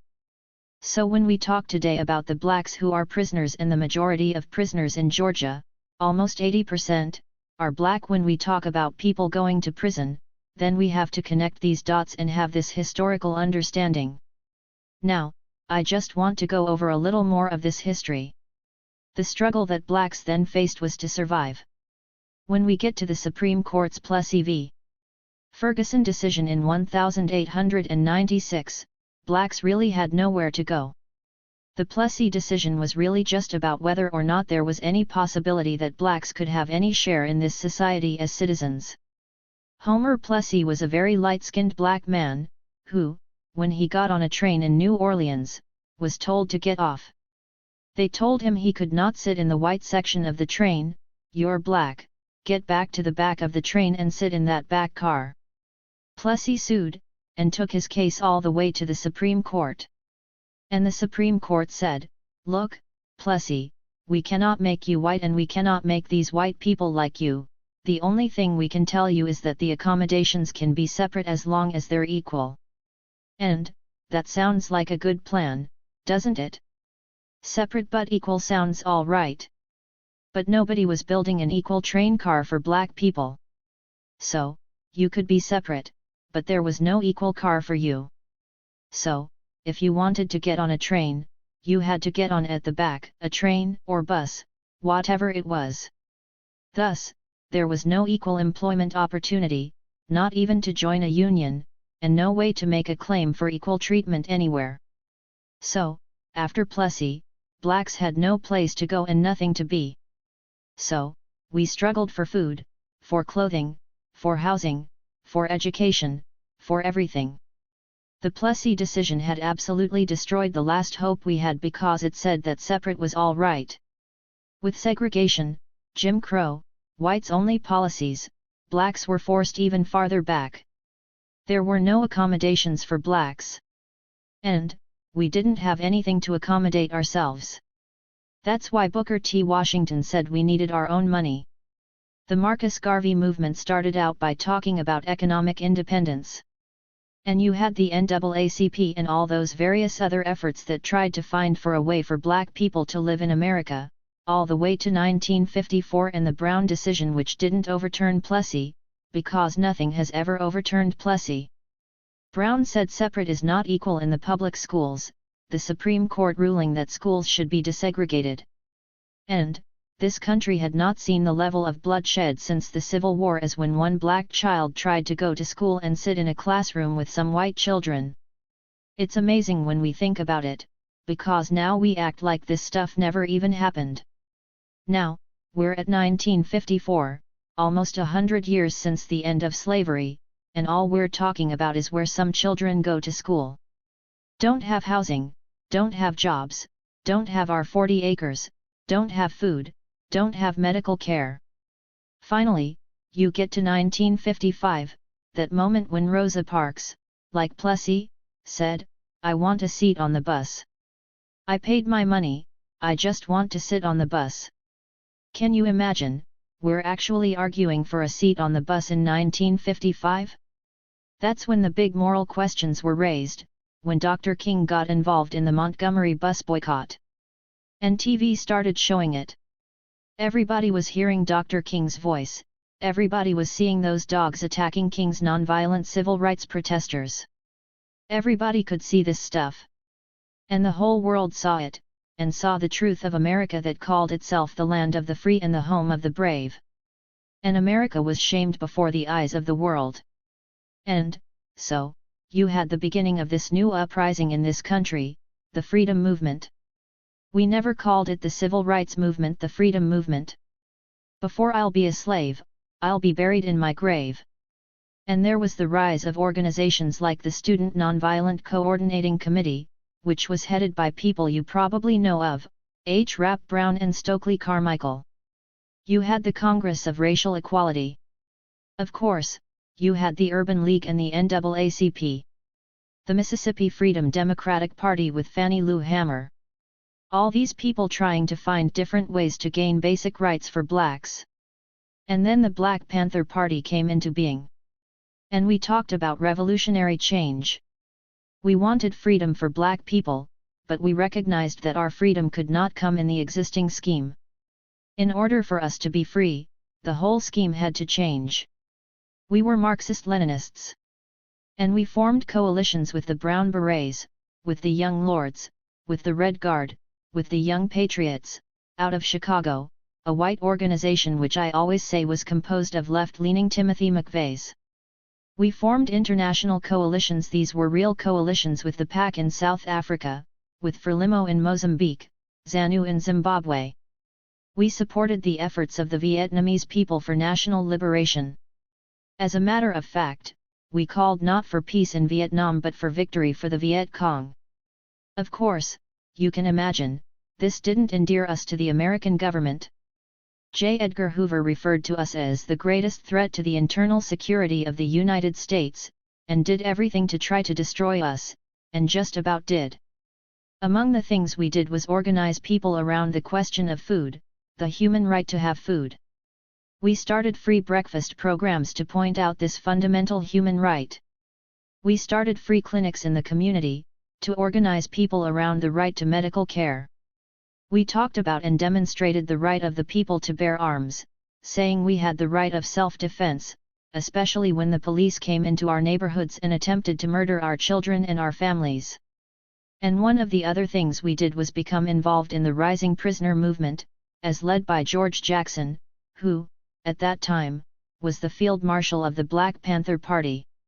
When George Jackson talked about the prisoner, he said the prisoner was confined in a prison within a prison, the oppressed on the outside being also in prison. He talked about how we needed to set aside our differences, understand our common threat, and rise up together, and many of the Georgia prisoners quoted him on this. And George Jackson's murder by prison guards in August of 1971 was so momentous that it inspired an uprising in Attica State Prison in New York, in September of 1971.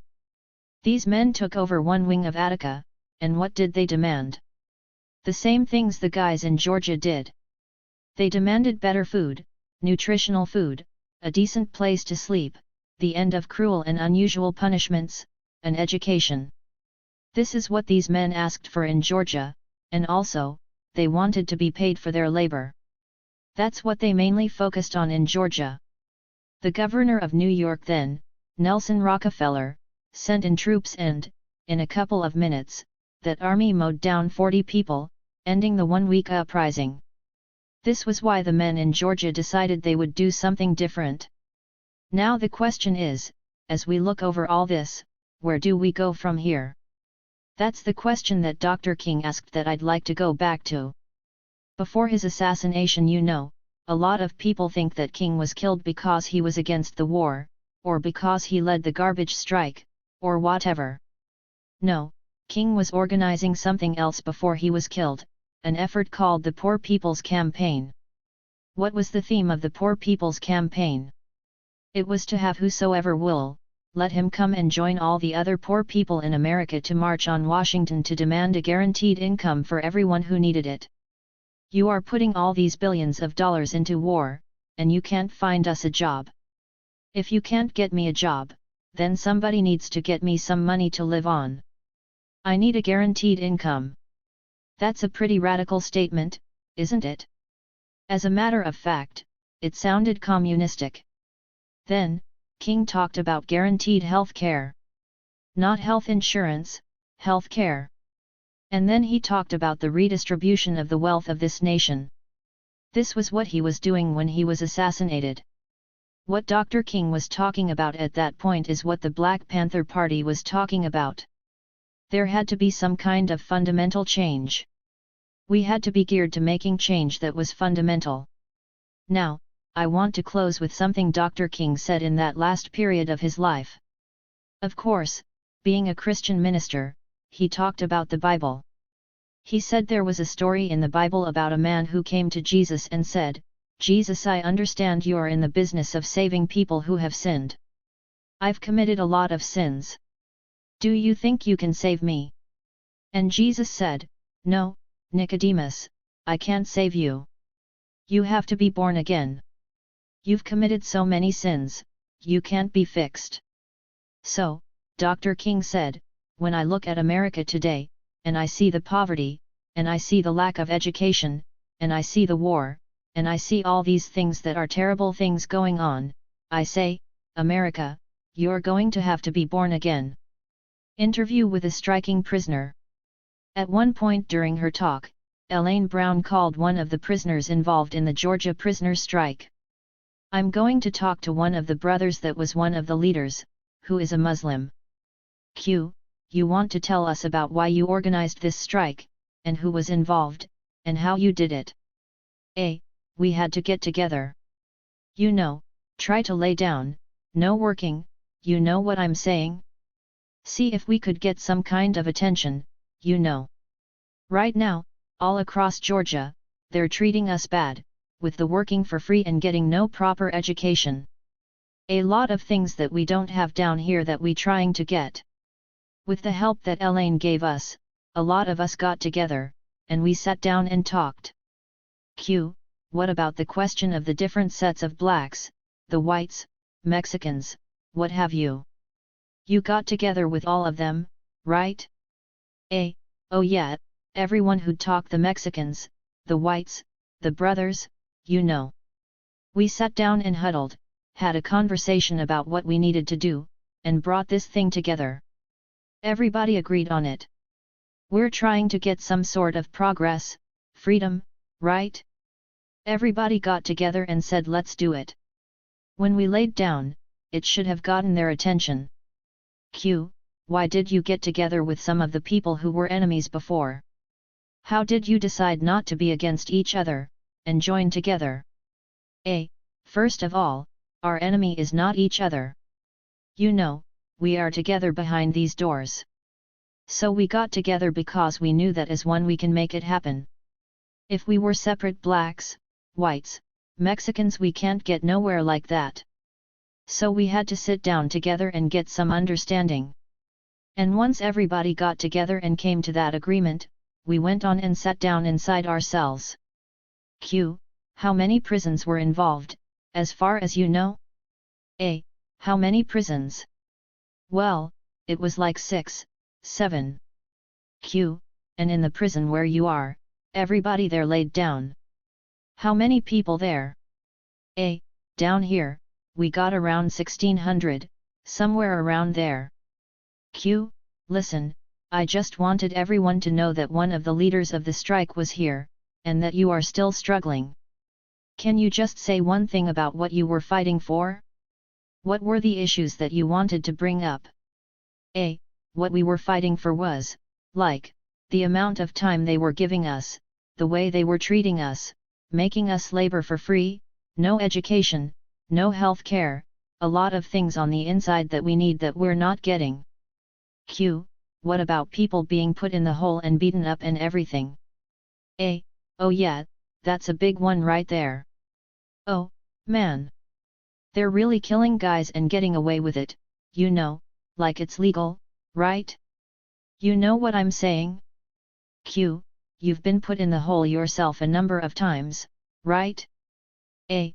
Yeah, but, you know, you've got to stand up for what's right. Right? And when you rebel against them like that, that's why I said to the other fellas, try not to act out, just sit down. Once you sit down, there ain't nothing they can do. But, they can cover everything up if you try to act out physically. They would try to cover it up by saying, well, he acted out, so we had to retaliate and try to beat him some kind of way. And, we got a lot of guys that's in here, some of them got jumped on real bad, some got killed by the officers, you know, a lot of things. Q. All right, brother.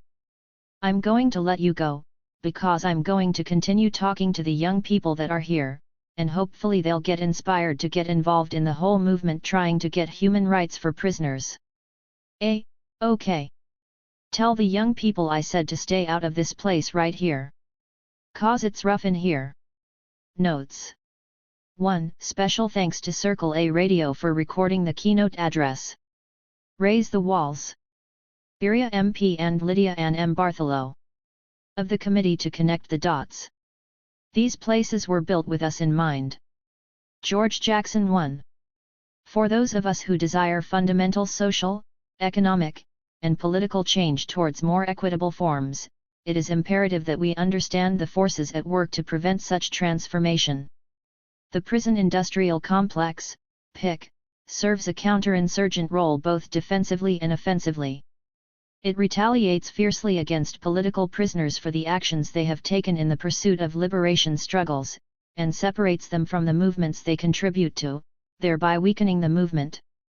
It also prevents insurgency by controlling the most oppressed members of society, those with the most to gain from revolutionary change. This relationship is intimately tied to race in this country. As such, the PIC is a cornerstone of white supremacy. It creates, and recreates, the social inequities that we are struggling to change. Part 1. Counterinsurgency and criminal justice. On a national scale, policing and prisons are transitioning, or have transitioned, to operational models based on counterinsurgency. Counterinsurgency focuses on legitimizing the state, taking subtle and nonviolent forms like propaganda, psychological operations, information gathering, building community support, and as a result, control of the population.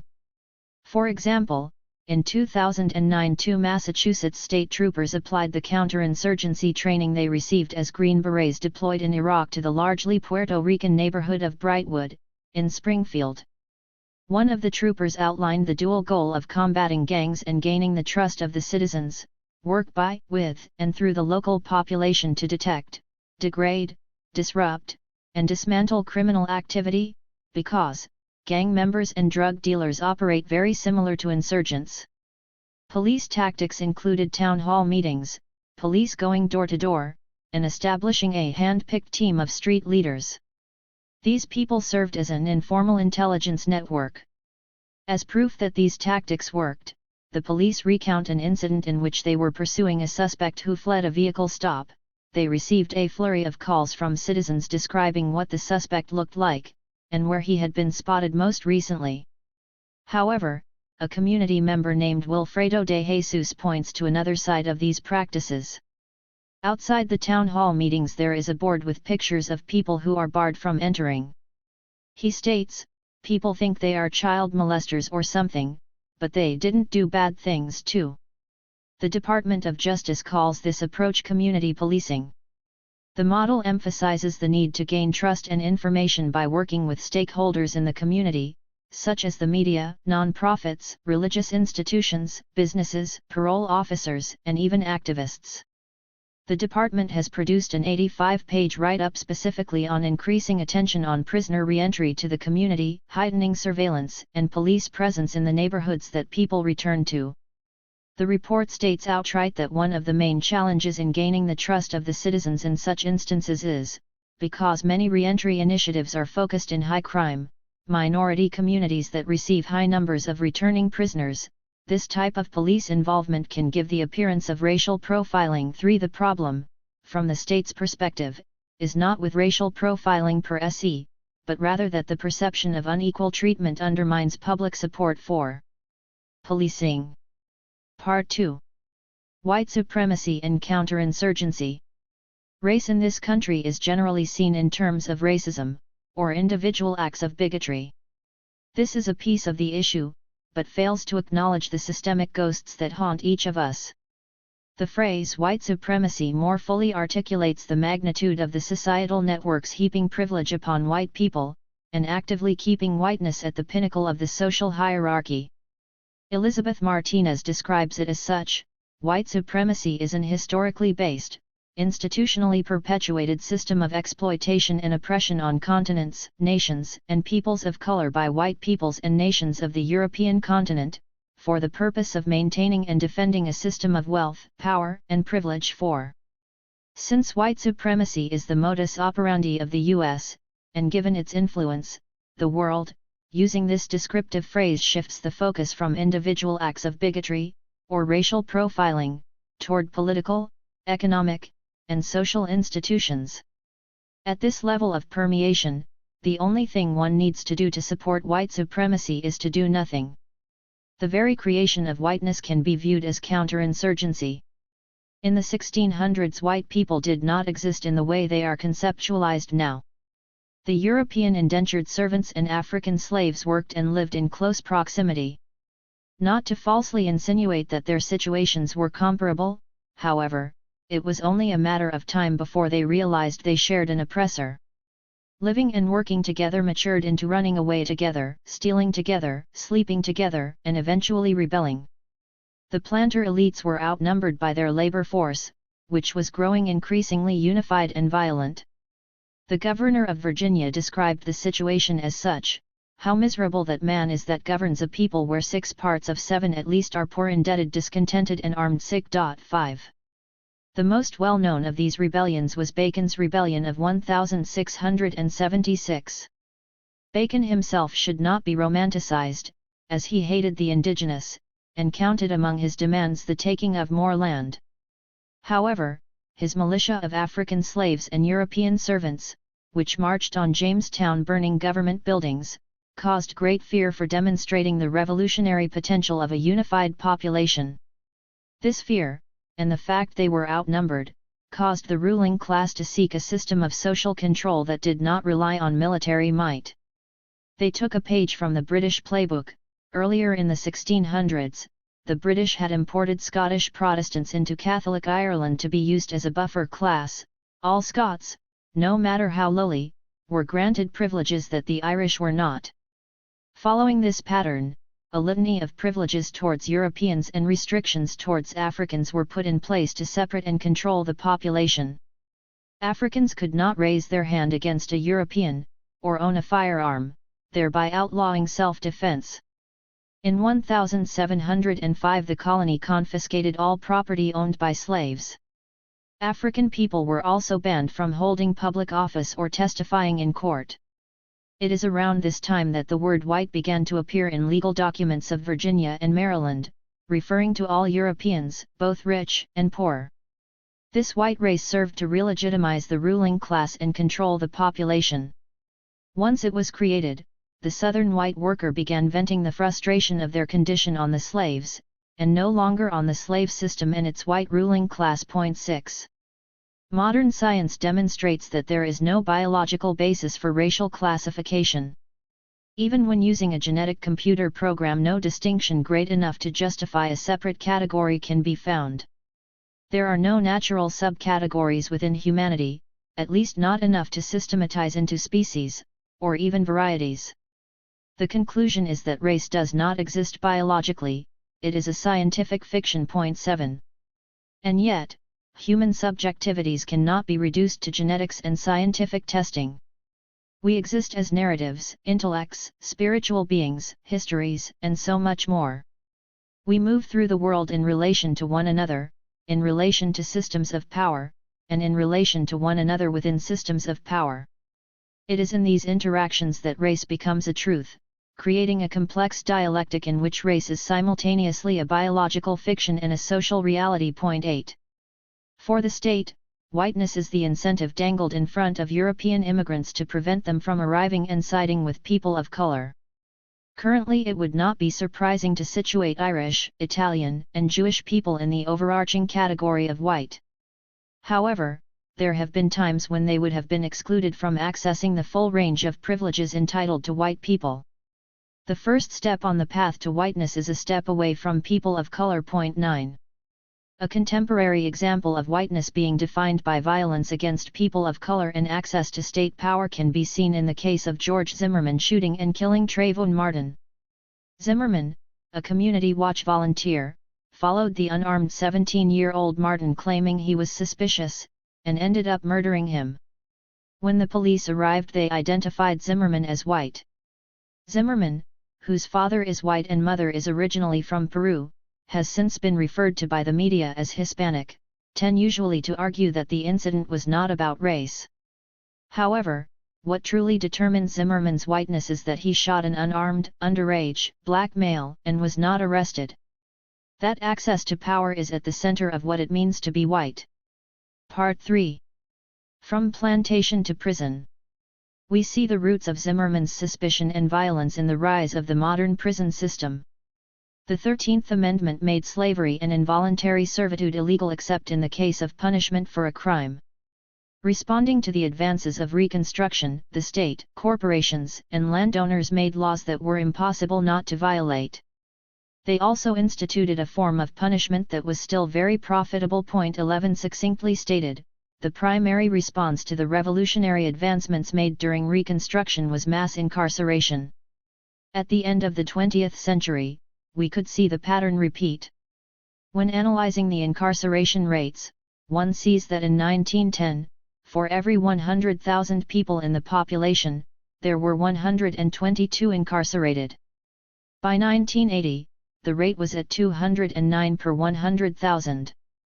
Throughout the decades in between, the rate held steady between 100 and 200. However, between 1980 and 1990, the rate surged from 209 to 461. It continued to rise, reaching 703 in 2000 and 760 in 2010. 12/13.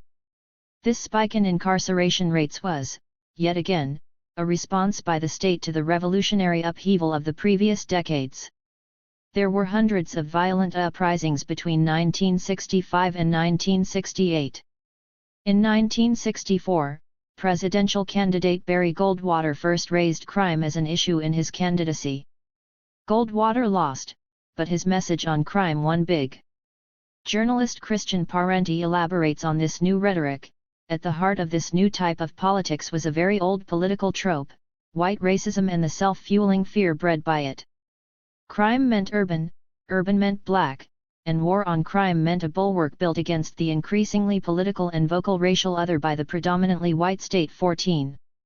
When faced with a situation in which it was losing legitimacy and violent repression was not working, the state turned to less overt means to regain its legitimacy.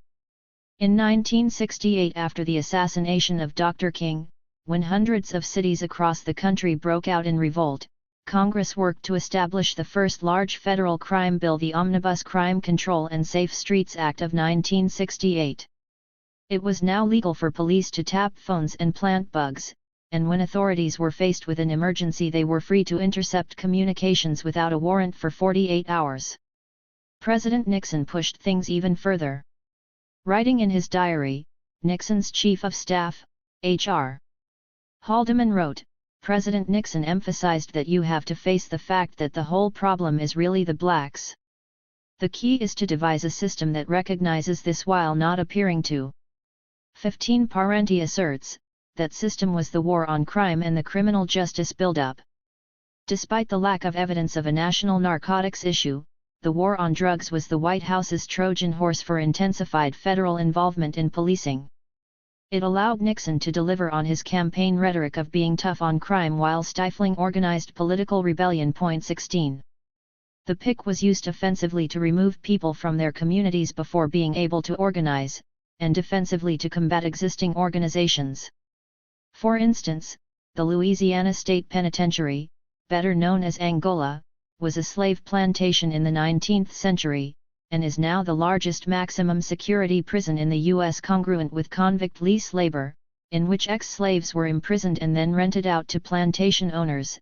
It is also a working prison. 17 Let us imagine that a photograph was taken of a group of black men working in a cotton field, one of the crops still grown there, when this site was a plantation, and then another picture was snapped today in the same field. There would be very little to distinguish the two images.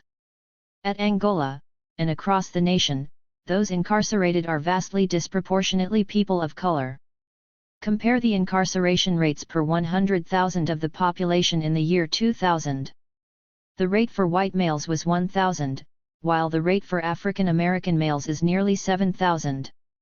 Incarceration rates per 100,000 in 2004 regardless of gender shows the same disparity. White people were at 393, Latinos 957, and blacks 2,531. To get an accurate vision of state repression against Latinos, it would be necessary to factor in detention centers and deportations, which would indeed greatly increase the rate. The daily population in INS detention climbed from 5,532 in 1994 to 13,210 by 2001.18. Part 4. Criminalization and counterinsurgency. One byproduct of the racially disproportionate incarceration rates is the racialization of crime, which manifests in numerous ways both overt and covert. People of color in general, and black men specifically, are viewed by white society as the perpetual criminal. The mass media perpetuates this racist caricature, police use it to justify racial profiling, and too many innocent black men are murdered in the name of law and order. A tragic example is that of 25-year-old Keaton Otis. In 2010, Otis was stopped by police while wearing a hooded sweatshirt and driving on the streets of Portland, Oregon. Once he was pulled over, the situation rapidly deteriorated. Otis was tasered and then shot 23 times. Police claim he also fired at officers, injuring one. Given the severe use of tasers, it is a highly suspicious claim still warranting further independent investigation. Officer Ryan Foote, a member of the gang unit known as the Hot Spot Enforcement Action Team, admits that, while Otis had not done anything wrong, he kind of looks like he could be a gangster. 19 To even begin to grasp the devastation carried out by the prison industrial complex, we have to see these incidents that we are encouraged to see as isolated, or unfortunate mishaps, as all being interconnected and self-perpetuating. Once again, we think of Trayvon Martin on the other side of the country. The details of the incidents are vastly divergent, however, we keep hearing the use of buzzwords like hoodie and gangster. We hear Nixon's echo in finding ways to signal, without actually saying, black. There also exists the day-to-day element of counterinsurgency that focuses on controlling and intimidating, both physically and psychologically, communities of color. Michelle Alexander goes into detail in her book The New Jim Crow. One well-known study will serve to illustrate the point. In the 1990s, a racial profiling study conducted in New Jersey found that only 15% of drivers on the New Jersey Turnpike were racial minorities, yet 42% of all stops and 73% of all arrests were black motorists, despite the fact that blacks and whites violated traffic laws at almost exactly the same rate. 20. Speaking about racial profiling in general, Alexander brings to light the Supreme Court case, United States v. Brignoni Ponce. The Supreme Court has actually granted the police license to discriminate. The court concluded it was permissible under the Equal Protection Clause of the 14th Amendment for the police to use race as a factor in making decisions about which motorists to stop and search. 21. We can balance the legal precedent with a personal account to illustrate that such practices have always been routine and permissible. Leonard Peltier offers a lucid view that we can learn from.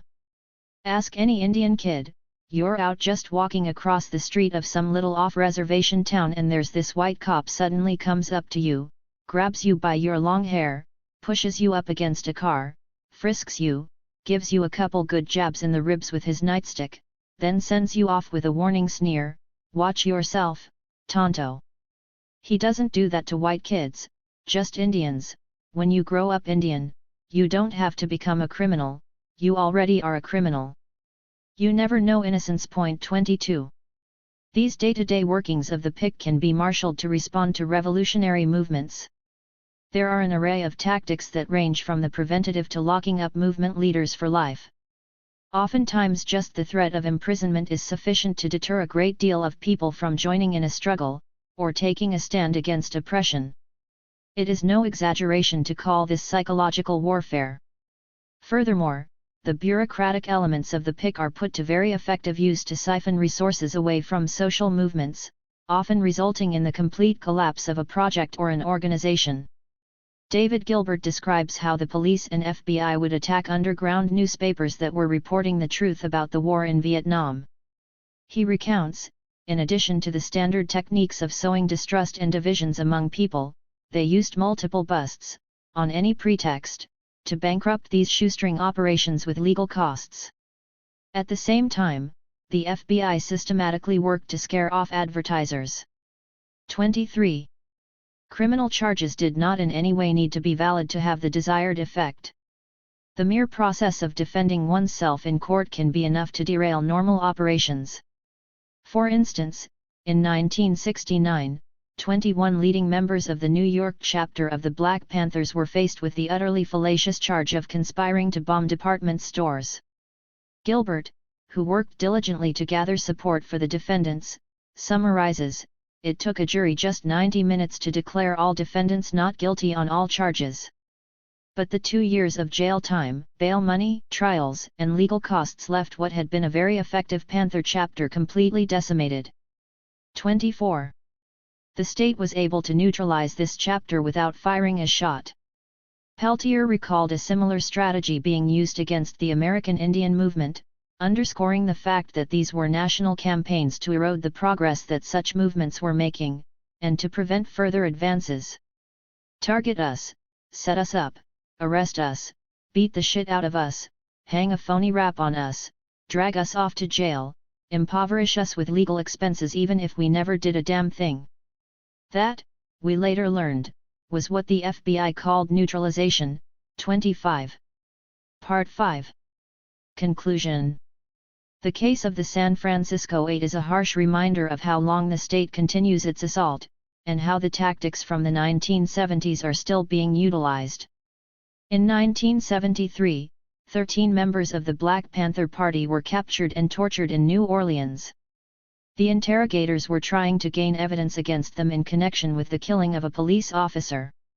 A court threw out all the evidence acquired from these interrogations. But more than 30 years later, the same police officers and FBI agents reappeared to serve the same men with grand jury subpoenas.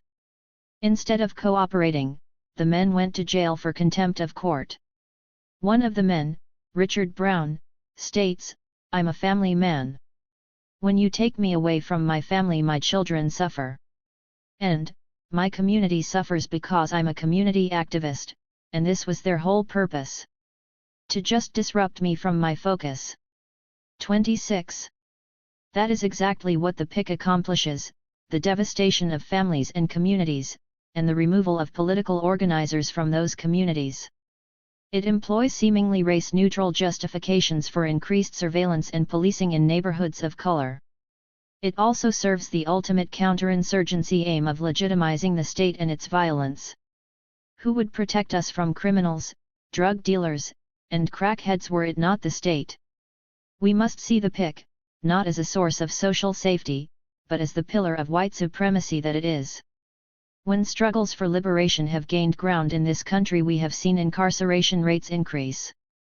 When we begin to be aware of the numerous ways in which the PIC infects our lives, our communities, and our struggles for liberation, we begin to see our charge to abolish the offspring of slavery. For a world without prisons. The insurgent Southwest, death, criminality, and militarization on the U.S. Mexican border. Fatima insolation. The prisons and camps don't contain only those inside them but also those outside them. All human beings are transformed into prisoners and prison guards. Sofia Nakalo and Yarostan Vakek, Letters of Insurgents. Introduction. The Sonoran Desert has become a remote outpoint of death, a unique site of resistance, and a study in how military strategies are effectively used to create profit while maintaining social control. The militarization of the U.S. Mexican border has caused a lot of suffering. Thousands of people have died trying to cross since the mid-90s. The exact number is not known, but according to the Coalición de Derechos Humanos, it is estimated that the remains of more than 6,000 men, women, and children have been recovered on the U.S. Mexico border. Why these people died where they did does not make a lot of sense until one begins to trace the flow of capital. Many people think the main purpose of border policy is to stop the flow of migration. It is not. The main purpose of border policy, and specifically counterinsurgency on the border, is to manage mixed-status communities both in the border regions and in the interior. Point 2. Counterinsurgency, COIN, in the Southwest expresses itself through an increase in internal controls, checkpoints, deputized police, and a vigilant citizenry. These controls are justified through the constructed crisis of the war on drugs, racism, and a myriad of fears about crime. The inward expansion of the border has been accomplished through a shift from civil to criminal law when dealing with undocumented populations, and a careful balance of hard and soft controls as enacted by police, military, paramilitaries, non-profits, and civilians. Hard controls include imprisonment, deportation, torture, deprivation, assault, and death. Soft controls include information gathering, reporting to state authorities, psychological operations, and ideological warfare. COIN is present in internal controls, the blurring of police/military functions, and the focus on managing populations as well as territory. COIN seeks to make surveillance and control seem not only normal, but participatory. Border militarization, and all its internal controls, only function well because so many people accept the discursive parameters and categories they utilize. We have forgotten that the border is a man-made thing. It actually hasn't existed for all that long. Human hands, machinery, and greed put it up, and human hands could take it down. In order to resist it, we must examine the recent militarization, identify the economic forces that profit from it, understand the expansion of internal controls and our part in them, and ultimately deconstruct, and destroy, the ideological and categorical assumptions that allow these systems to function. Neoliberal policy leading up to NAFTA. In order to understand the history of the border and how its populations are now being managed, it is essential to understand the economic policies that accelerated northern migration, the militarization of the geographical border itself, and border patrol enforcement in the desert. The history of neoliberal economic policy is not a simple one, but to understand the current political situation, it is useful to have a cursory understanding of the global debt bondage system.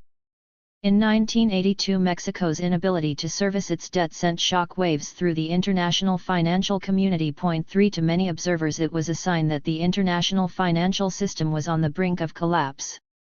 If Mexico defaulted, could other nations be far behind? Something needed to be done if the global financial system was going to emerge intact. Point 4.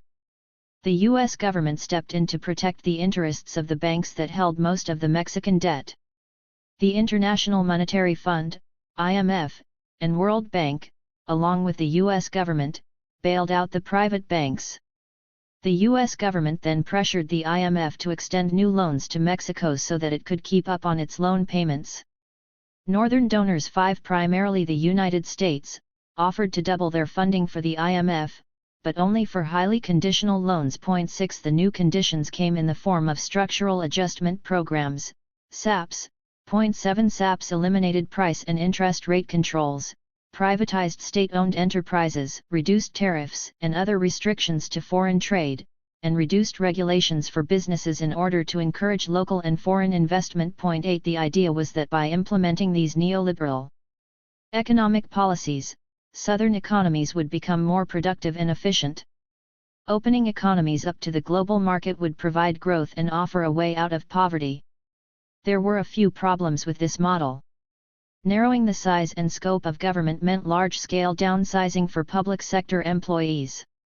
Local businesses closed because they could not compete with transnational corporations, and new investment did not create jobs at the expected rates. 9 In order to meet targets for reducing fiscal debt, most states greatly reduced their spending on social expenditures in health, education, and welfare. These austerity measures effectively dismantled the social safety net. Thus, when the promised economic opportunities did not materialize, there was nothing to fall back on and communities were left to their own devices. In this way, structural adjustment was devastating for poor constituents. During the 90s, large numbers of campesinos were pushed off their land by changes in collective land holdings imposed by the Salinas government. Article 27 of the Mexican Constitution was amended in 1991 in order to make it legal to sell ejido, communal, land. It also allowed peasants to use their land as collateral for loans. Many farmers took out loans, which they were unable to service due to currency devaluation, the associated cost of living increases, and an inability to compete in the free market. Prices for commodities plummeted as local markets were flooded with U.S. subsidized agriculture. Structural adjustment initially led to a rural-to-urban migration. There were not enough jobs in the cities to accommodate the influx of the disenfranchised, and so people migrated north to the U.S. Although northern migration has always occurred, neoliberal economic policies created a sizable influx of families fleeing poverty. This generation of economic refugees is now being managed and criminalized for profit by the private prison industry. Military theory and border militarization. Neoliberalism was a major contributor to the border crisis, but the crisis wouldn't have occurred without the concurrent process of militarization. To understand the specific tactical and strategic underpinnings of border militarization, it is useful to examine the development of the low-intensity conflict doctrine, LIC. In the militarization of the US-Mexico border, Timothy Dunn meticulously traces the rise of LIC doctrine from 1978–1992. He writes, "The principal concern of LIC doctrine has been with countering revolution, especially in Central America during the 1980s, followed by a concern for maintaining social control in other unstable settings. Within those areas, there are three general focal points of LIC doctrine: 1. An emphasis on internal, rather than external, defense of a nation; 2. An emphasis on controlling targeted civilian populations rather than territory; and 3. The assumption by the military of police-like and other unconventional, typically non-military roles, along with the adoption by the police of military characteristics." 10. These principles outline the militarization and control techniques implemented in the borderlands over the last few years. There is an emphasis on internal defense, but it is happening under the rhetoric of an external threat. Distinctions between police, military, and paramilitary are blurring. The police are being militarized, and the military is being given increasing access to civilian populations. Police are partnering with community organizations to create community policing. The Border Patrol utilizes the legitimizing language of human rights, and large portions of the civilian population are being required to police one another through mandated reporting in the workplace. Equally important, the border is increasing in its infrastructural reach as it expands ever inwards. Some of this expansion, like the increase in checkpoints, is territorial, but the major force behind border expansion, like police deputization and participatory civilian vigilance, is psychological. This escalation is justified to the public by the drug war, the war on terror, and racial hysteria. These tactics were described by Dunn.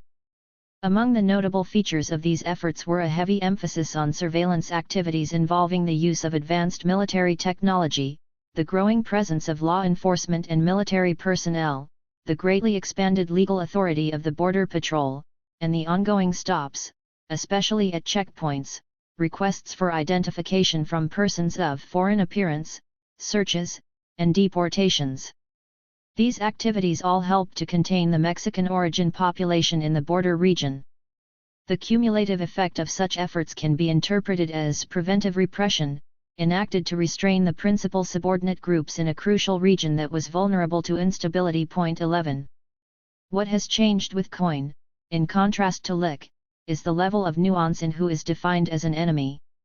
In the desert, all migrants are the enemy, and hard controls are common. Meanwhile, in urban spaces, some undocumented people fit into the category of enemy, and some don't. Soft controls become more important. This differentiation doesn't weaken social categories, it refines them. Counterinsurgency on the border depends on distinguishing between categories of people who are deserving of leniency and those who are criminal. These distinctions, which underlie the liberal idea of humane border policy, may get some people a reprieve from hard controls like deportation, but they do not challenge the control regime. They are, in fact, an integral part of it. Disguising controls within the fabric of everyday life, and cloaking them in narratives of human rights and liberality, is an important part of social management. Before we examine how the border has expanded inward, we need to look at the period of militarization that occurred in the 90s, as militarization was a necessary precursor to internal expansion. Expansion of the border infrastructure. In the preface of Border Games, Peter Andreas describes two photos hanging in the Border Patrol headquarters in San Diego. The first photograph, taken in the 1990s, shows a mangled chain-link fence and crowds of people milling about, seemingly oblivious that the border even exists. The Border Patrol is nowhere in sight. The image is of a chaotic border that is defied, defeated, and undefended. The second photo, taken a number of years later, shows a sturdy 10-foot-high metal wall backed up by light posts and Border Patrol all-terrain vehicles alertly monitoring the line. No people gather on either side. Point 12. This transformation occurred through a series of government operations that sealed the cities and pushed traffic into the geographically remote desert regions. Operation Hold the Line in 1993 in El Paso/Juarez, Operation Gatekeeper in 1994 in Southern California, Operation Safeguard in 1994 in Southern Arizona, and Operation Rio Grande in 1997 in Southeast Texas. Point 13. The border wall expansion came with new strategies for enforcement that focused on sharpening the psychological burden of crossing. Beginning in 1994, Congress and the Border Patrol acted jointly to initiate a policy of prevention through deterrence, which would elevate the risk of apprehension to a level so high that prospective illegal entrants would consider it futile to enter the U.S. illegally. 14. This policy changed the journey north. It did not make crossing futile exactly, but it did make it more physically taxing, expensive, and dangerous. The militarization of the border created business opportunities for many players. After the traffic got pushed into the desert, the price of crossing increased considerably. U.S. economic and border policy created something of a captive market, and smuggling infrastructures expanded to accommodate the needs of the increasing numbers of crossers. Cartel consolidation brought with it an increase in violence. Stories of rape, assault, blackmail, and abandonment have become painful reminders of what happens when people are commodified. As a humanitarian aid volunteer, I have witnessed the trek through the desert increase in length and distance year by year as more checkpoints and patrols are put in place. Migrants are allowed to move slowly north through the desert for a few days, only to get picked up miles north, as part of a sadistic game of experiential deterrence. The heat, exhaustion, and delirium of the desert are used as both a geographical and psychological barrier. Border Patrol officers like to say that they are out in the desert saving lives. I have had many agents on the ground over the last few years tell me this word for word. Salvation from potential death in the desert is being used to justify low-intensity warfare, domination, and repression which are, under liberal democracy, indignities to be suffered always for one's own good. If they are saving people, it is only from a labyrinth of potentially fatal ends that border patrol policy itself has created. People have only been dying in high numbers since militarization pushed migration out to the remote Sonoran Desert. Border enforcement is a kind of tactical harassment meant to disorient and scatter groups of migrants. The practice of dusting those crossing is a good example. Border patrol helicopters buzz groups in the desert, hovering close overhead but not actually landing. This practice does not result in the physical custody of migrants, but it does cause people to scatter in all directions. People are separated from their guides, and as a result get lost in a huge geographic no man's land. 15 The practice of dusting is intentional tactical warfare meant to make the process of crossing unpleasant. Those who are captured are then subject to dehumanizing abuse while in custody. To quote Culture of Cruelty, a report written from direct experiences recorded in Naco, Sonora. The abuses individuals report have remained alarmingly consistent for years. From interviewer to interviewer and across interview sites, individuals suffering severe dehydration are deprived of water, people with life-threatening medical conditions are denied treatment, children and adults are beaten during apprehensions and in custody, family members are separated, their belongings confiscated and not returned, many are crammed into cells and subjected to extreme temperatures, deprived of sleep, and threatened with death by Border Patrol agents. 16. Border policy functions to terrorize migrants, it doesn't actually seal the border. 17 Whether Border Patrol enforcement takes this form because of incompetence or strategic intent is hard to prove one way or the other. It is more useful to talk about the functional realities of enforcement as opposed to what it is meant to do. Memories of brutality don't go away, they may recede once people have made it north and settle back into family life, but the ever-present potential violence of state agents is not forgotten.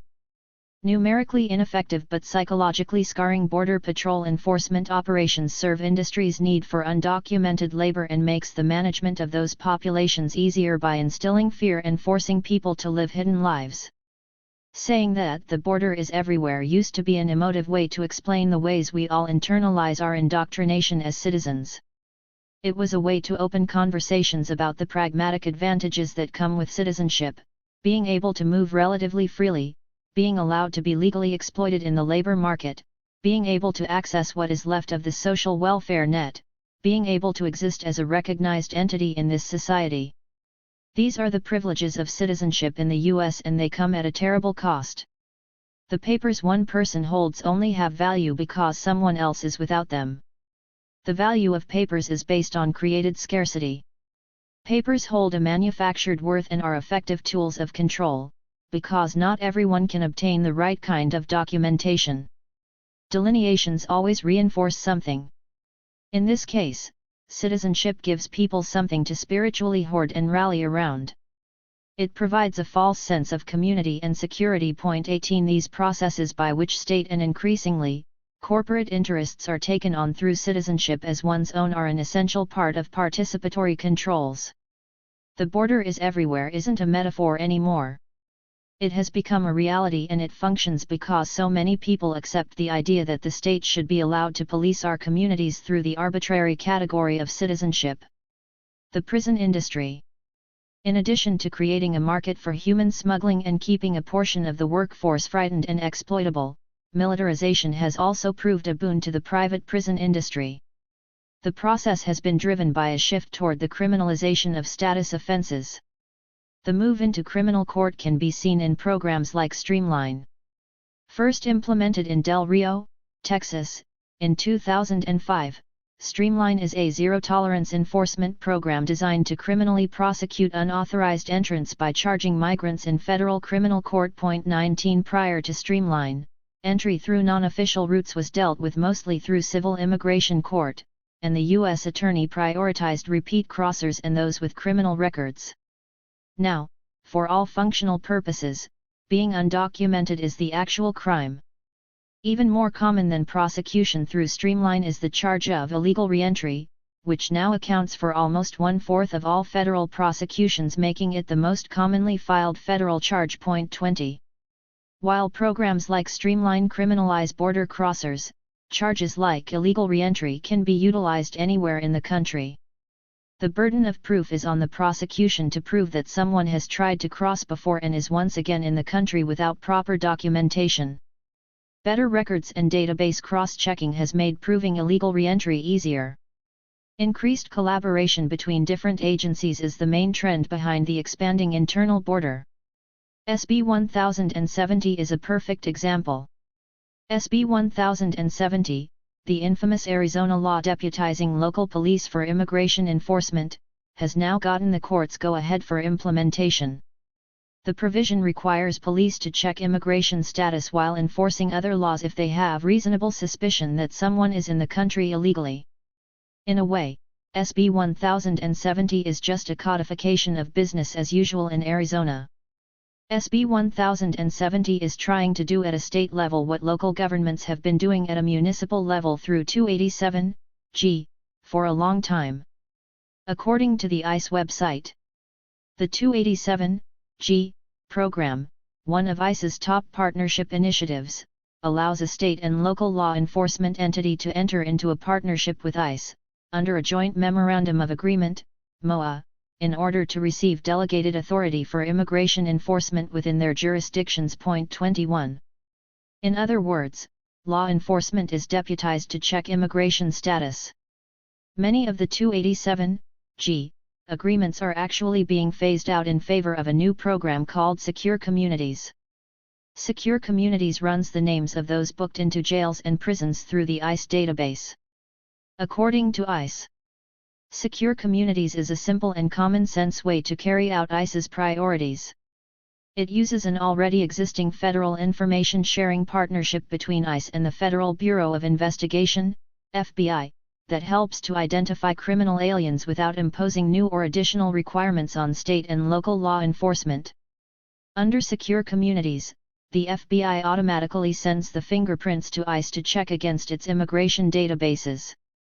If these checks reveal that an individual is unlawfully present in the United States or otherwise removable due to a criminal conviction, ICE takes enforcement action. 22. Once inmates are identified by Secure Communities, they are held past their sentence and transferred into ICE custody. The Obama administration would like to see Secure Communities go national by the end of 2013.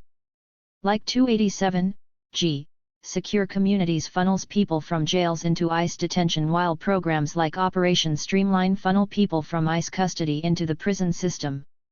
These agreements between state and municipal agencies ensure that interactions with any level of law enforcement have the potential to lead to ICE detention, and ICE detention can easily parlay into a longer prison term.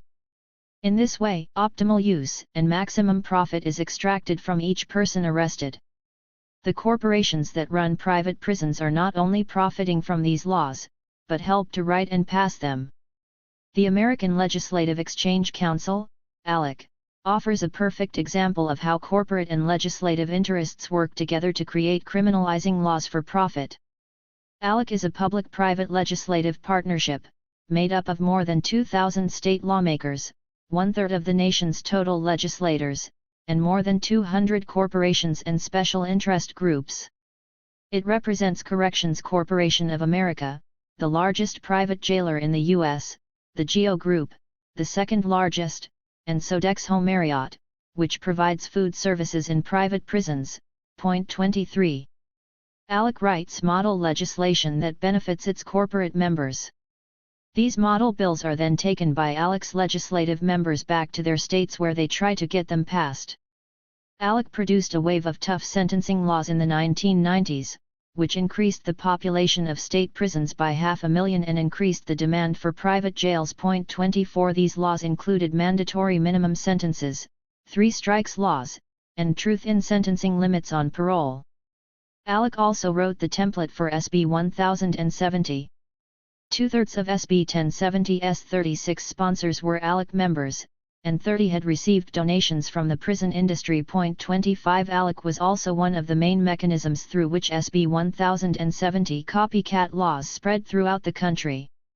ALEC has been an important player in the manufactured crisis of the drug war, the criminalization of undocumented populations, and the expanded control net that feeds this profiteering. Expanding the net. Where could one realistically expect to be picked up and deported in Arizona? While crossing the border, during a workplace raid, during a traffic stop at any time, really? Long before the advent of SB 1070, police have had discretion to enforce immigration and collude with Border Patrol within 100 miles of the border.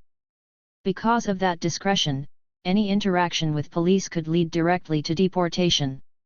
The Border Patrol also routinely does police work and pulls over cars under the guise of enforcing traffic laws. 26 This blurring of the lines between police and Border Patrol is in accordance with coin and lick doctrine.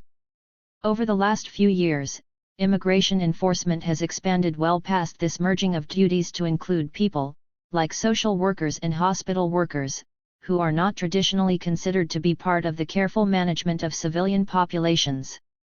Our personal economic survival now depends on our willingness to police each other. 27 HB 2008, which passed in Arizona in 2004, requires government employees to report to immigration authorities any undocumented immigrant who requests public assistance.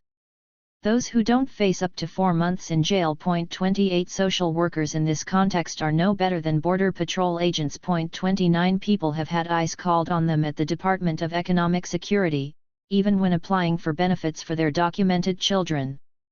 Undocumented patients have been deported from Arizona hospitals after being deemed to be in a stable condition. 30.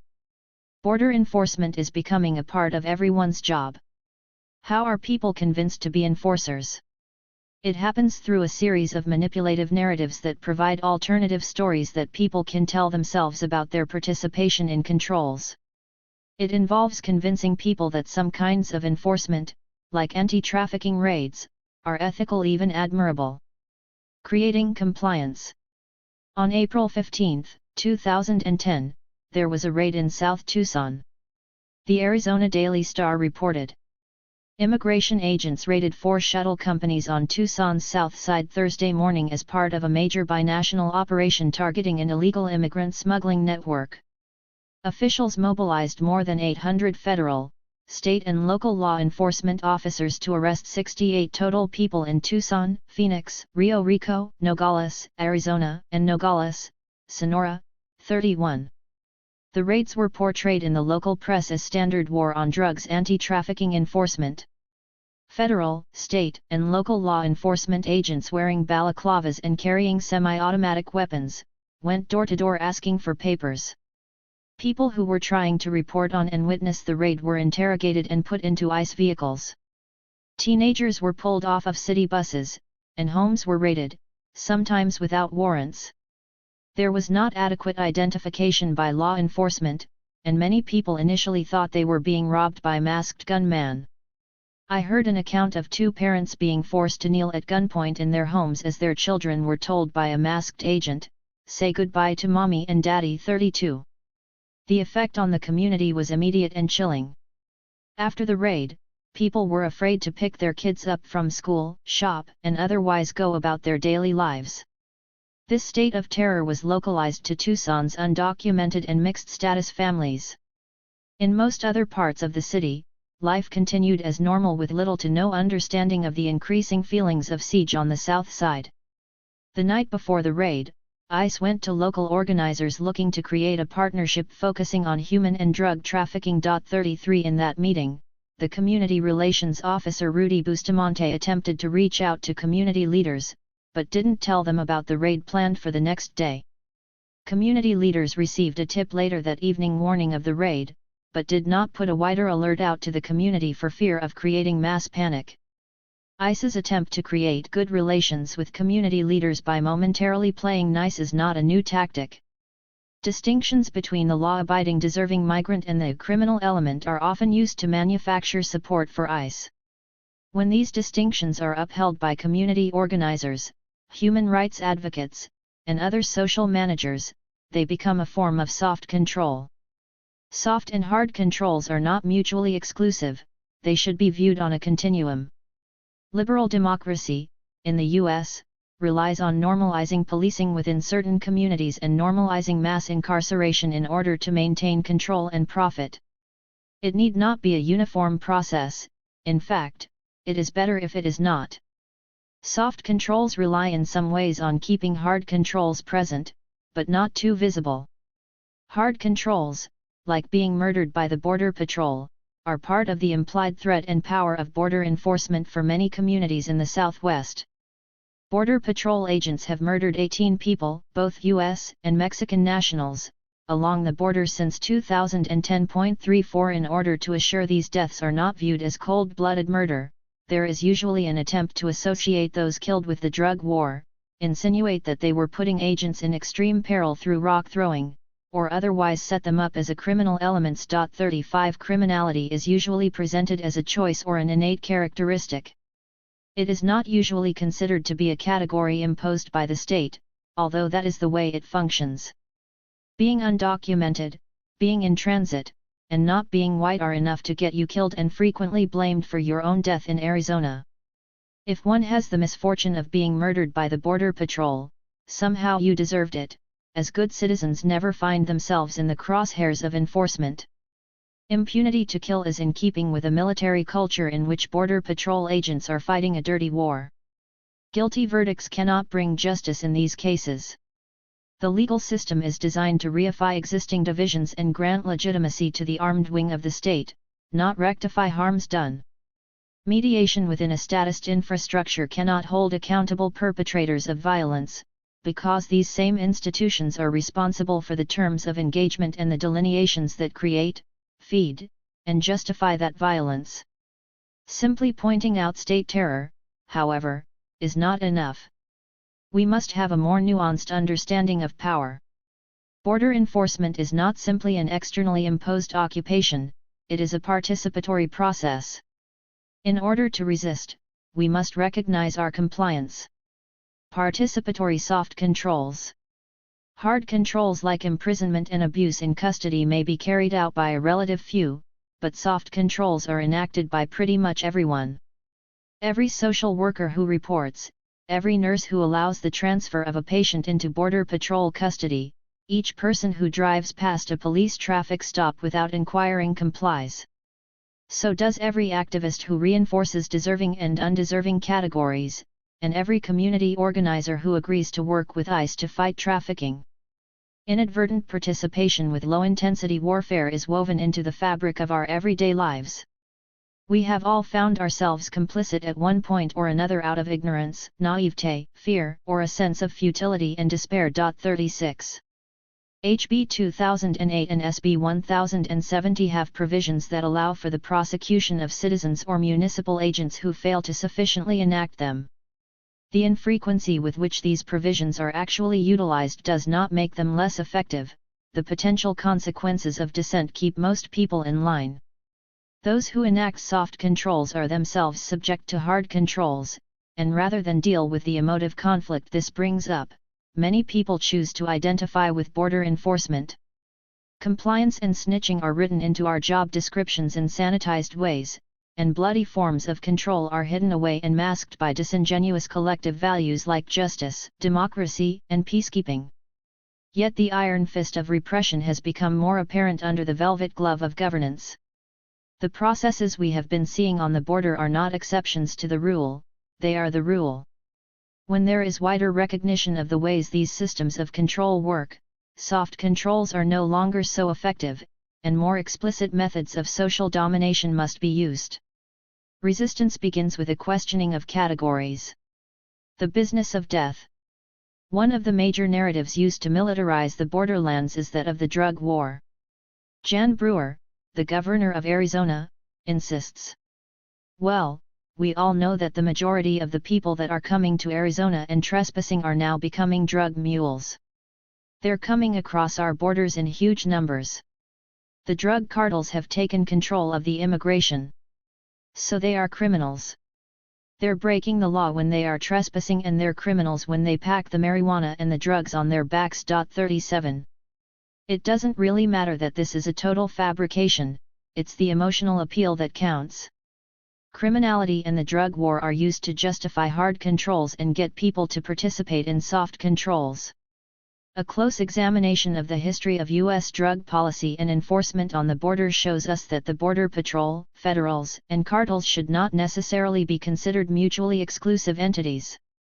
A lot of money is flowing south to shore up government and cartel interests, and these interests are often exquisitely intertwined. 38.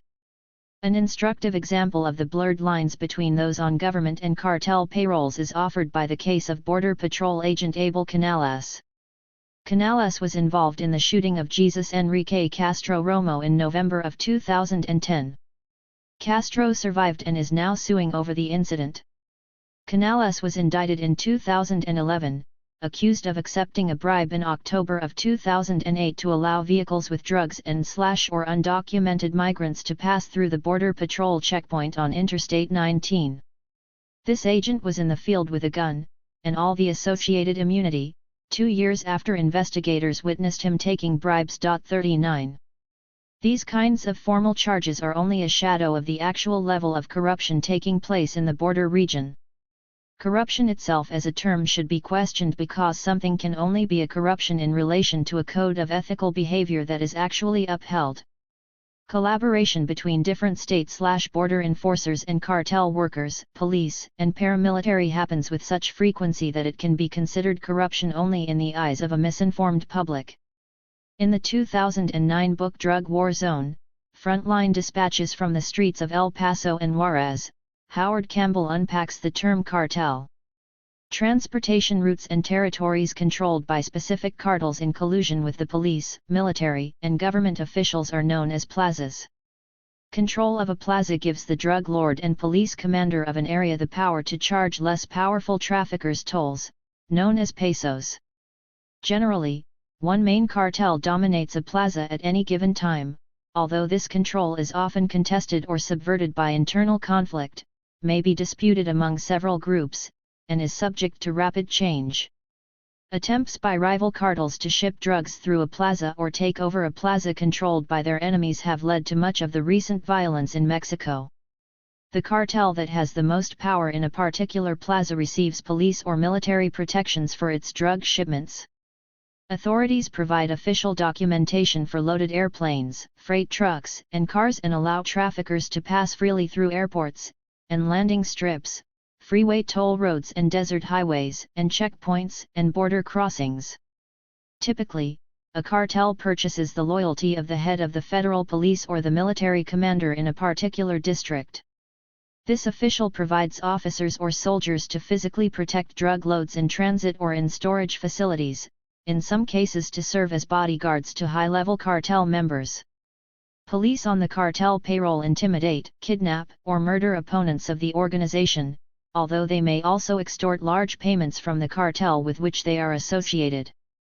Additionally, cartel members establish relationships or connections with state governors or mayors of major cities, high-ranking officials in federal law enforcement, military, and naval officers and commanders and other powerful politicians and bureaucrats. These national connections facilitate the use of transportation routes and control of a given plaza. 40. With this understanding of the ways that government officials and military agents in the U.S. and Mexico can serve double duty and work for the cartels, it becomes clear that the rigid lines drawn for the public are nothing but propagandist illusion, though one that is used to funnel a lot of money into Mexico. One of the ways that money is flowing into Mexico to fight the drug war is through the Merida Initiative.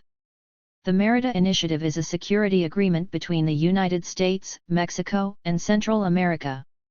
The U.S. provides training, equipment, and intelligence to combat drug trafficking.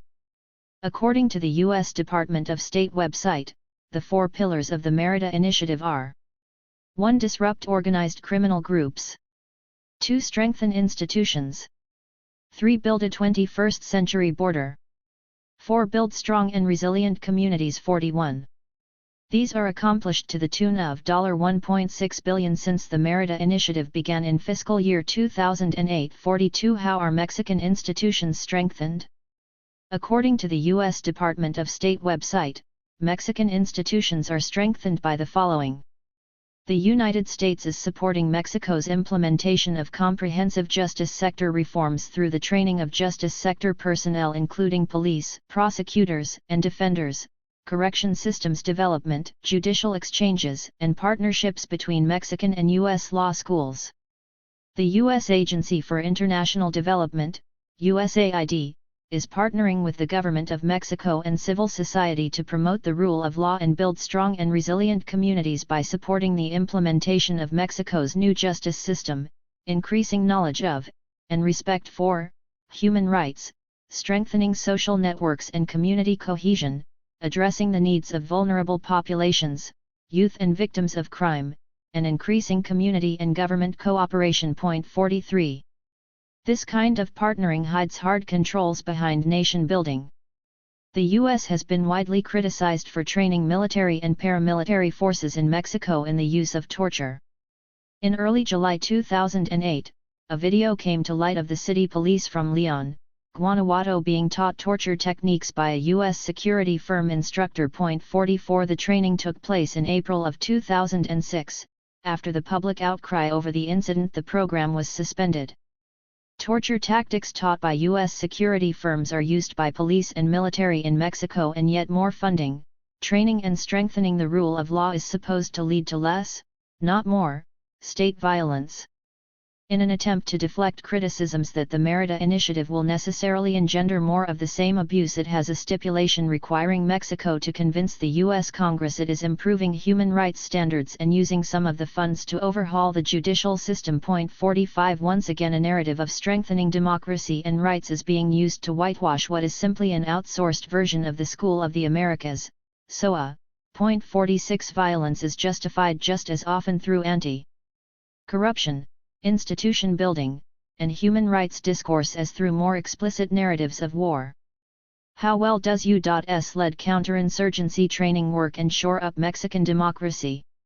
The ascension of the Zeta cartel provides a useful historical example. Los Zetas were founded in 1999 when commandos of the Mexican Army's elite force, trained by the U.S. Army's 7th Special Forces Group at Fort Bragg, deserted to work for the armed wing of the Gulf Cartel. 47. The Vancouver Sun reported that in February of 2010, Los Zetas broke away from the Gulf Cartel to form their own organization, attacking Gulf operatives wherever they found them and claiming the turf for themselves. The Gulf Cartel allied with their old Sinaloan rivals to fight back, engulfing the region in violence. 48. Such shifts in allegiance have to be understood in a context where the drug war is a business first and foremost. Commitments follow profit margins more than nation-state interests, and cartels, police, federals, military, and paramilitary roles can overlap, shift, and change with frequency. There is now a paramilitary group called the Zetas whose only purported objective is to take out the Zeta cartel. 49. This new development is being used to further support the idea that there is a narco-insurgency at hand.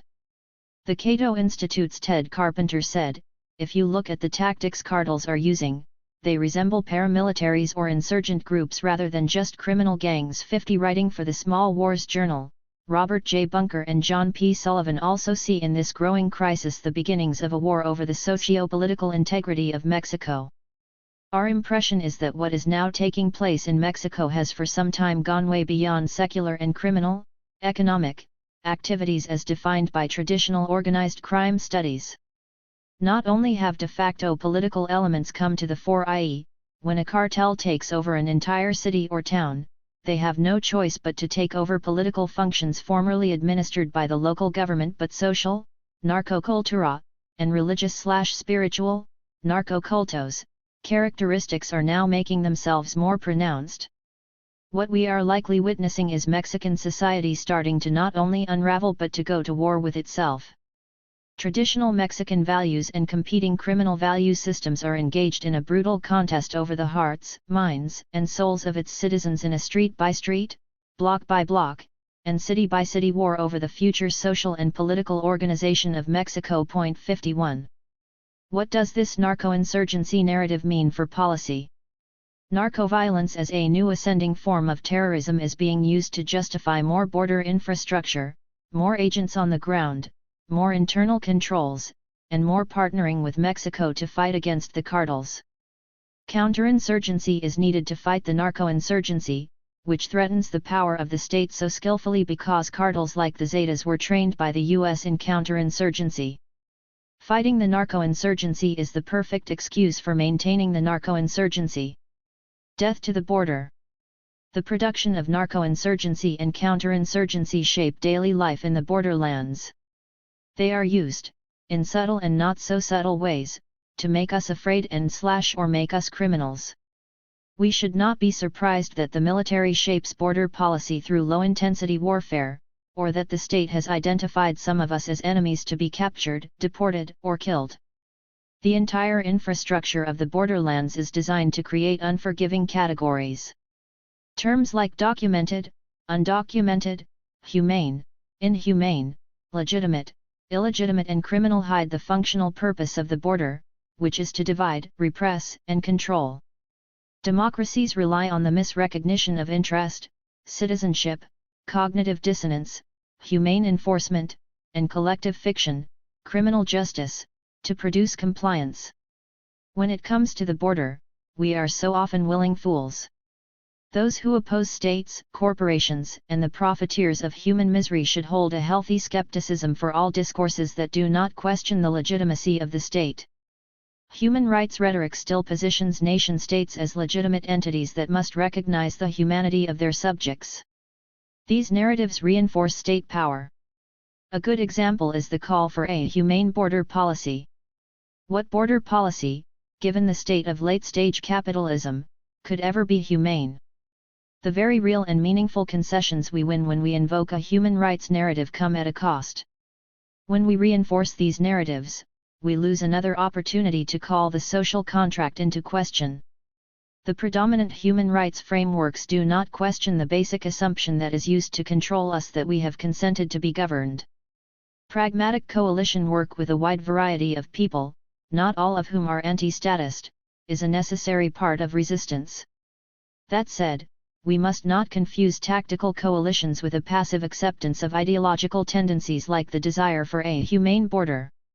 If we are not careful, statist logic can channel our passion and anger into border management instead of resistance. It hurts my heart to go to protests and listen to people plead for an expansion of citizenship. I don't judge anyone's desire for legal status, or question the fear and hardship that comes with not having it, but someone is always going to find herself on the outside of those lines. There are no easy answers to these questions of strategy. They must be approached contextually, community by community. We must not shrink from hard conversations. Let's learn lessons from the security analysts and military theorists who write about border enforcement. The major issue at hand is that of legitimacy and the battle for legitimacy. History teaches us that nation-states and their boundaries can shatter. Do we believe that this empire, too, is beginning to crumble? Until there is a wider recognition of our own power to dismantle society, everyone bound within this social cage is required, and will continue to be coerced, to police each other. Many will do this willingly, those who refuse will be criminalized. The borderlands are a vision of the future, and at present it is not a nice vision. It is one of state and paramilitary violence, expanding police power, volatile racial exchanges, and mass incarceration. But there are other options. The border is a contested and ever-changing territory. It isn't under the total jurisdiction of any one group all the time. Military theorists are worried about legitimacy because it is produced through social narratives that are not absolute. In places like Arizona, the state is losing its mask of humane governance.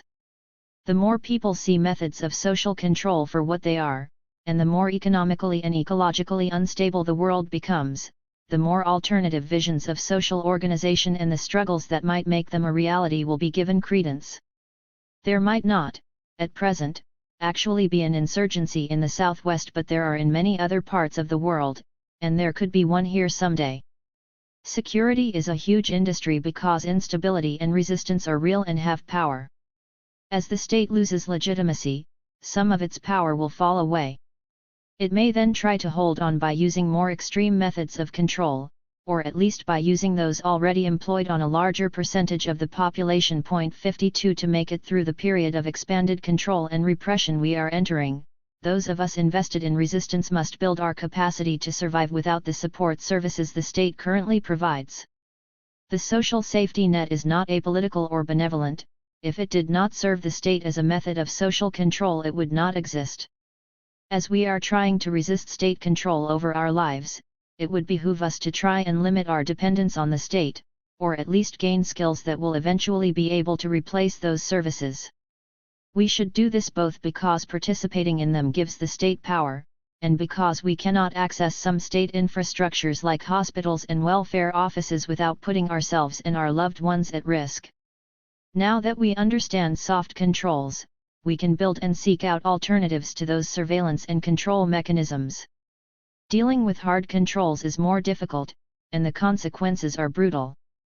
Let's start by calling dehumanization, repression, murder, and mass imprisonment what they are: the inevitable consequences of border enforcement. Resistance is happening on the border, and I encourage you to come and be a part of it, but the struggle is not just in the borderlands. Point 53: as the border spreads inwards, other communities will need to come to an understanding of its mechanisms of control. There are no one-size-fits-all tactics or strategies. Each affected community must come up with its own response. As we contend with the realities of this growing zone of conflict, we must not forget that we have power to challenge those narratives that are used to control and repress us. Every time I see a sign proclaiming we are not criminals, I cannot help but think, actually we are. The heavy hand of the state comes down harder on some than others, and those distinctions play out along all kinds of categorical lines, but in a climate of political repression that punishes even the smallest acts of solidarity, all who resist are criminals.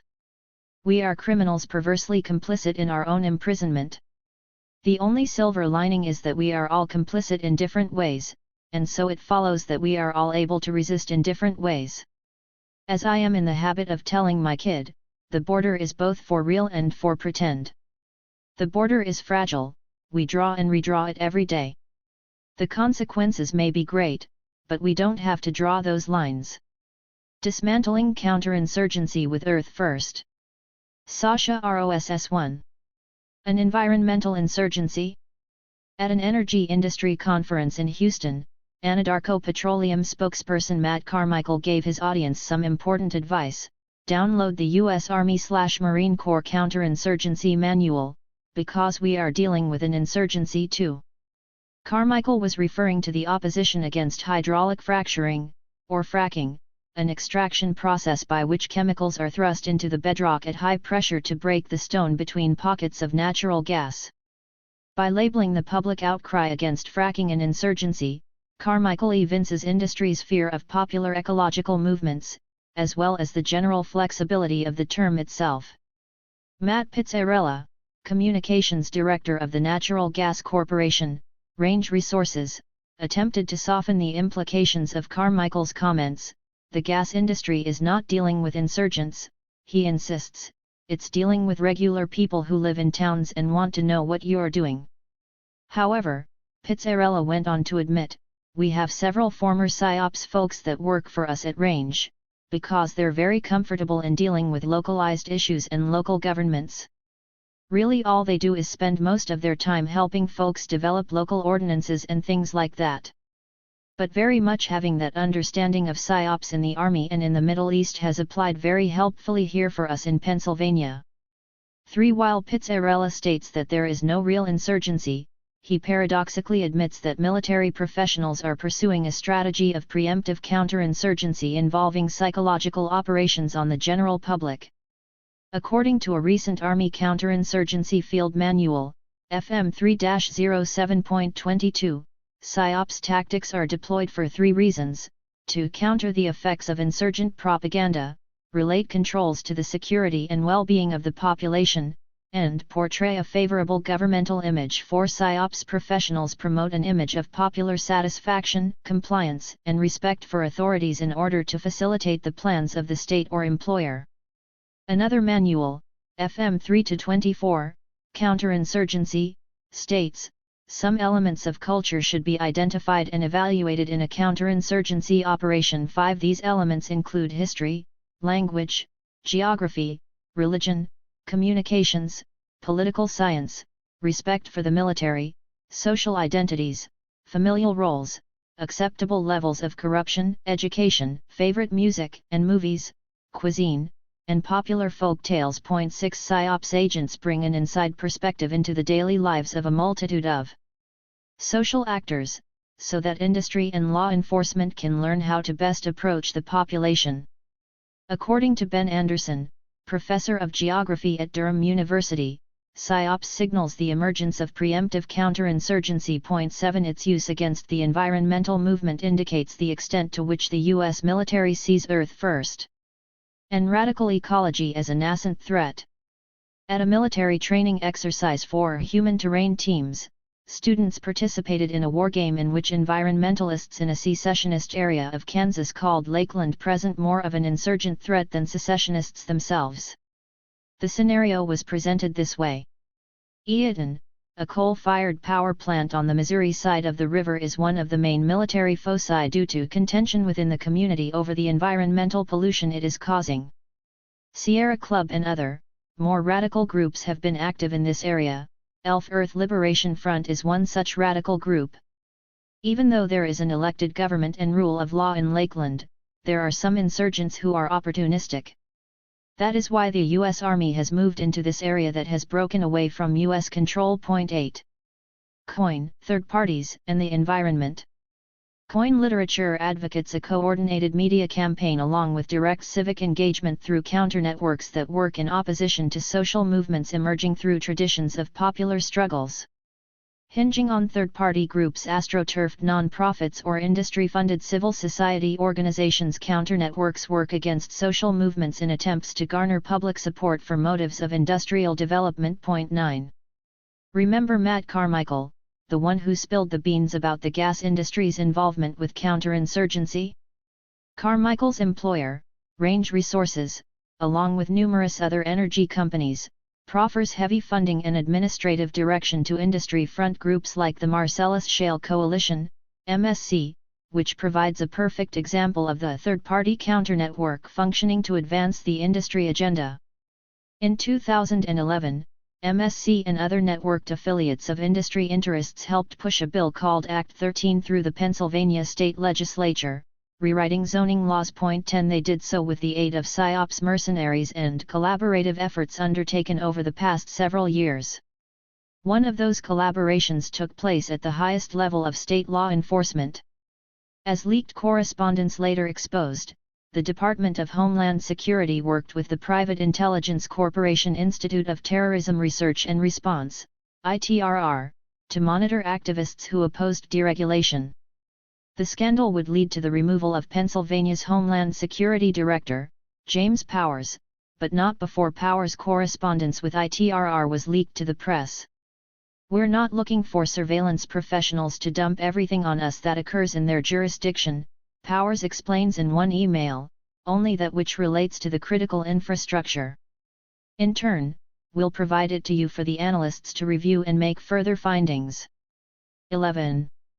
In another exchange, ITRR's co-founder, Michael Perlman, warns Powers that the threat of environmental activism casts shades of Al-Qaeda, and that large sectors of the population must be monitored in order to prevent insurgent activities. 12 In 2010, Perlman and Powers distributed terrorist bulletins warning against elements within the public debate over zoning, as well as public schooling, recognition of Jewish holidays in high schools, and gay rights. 13.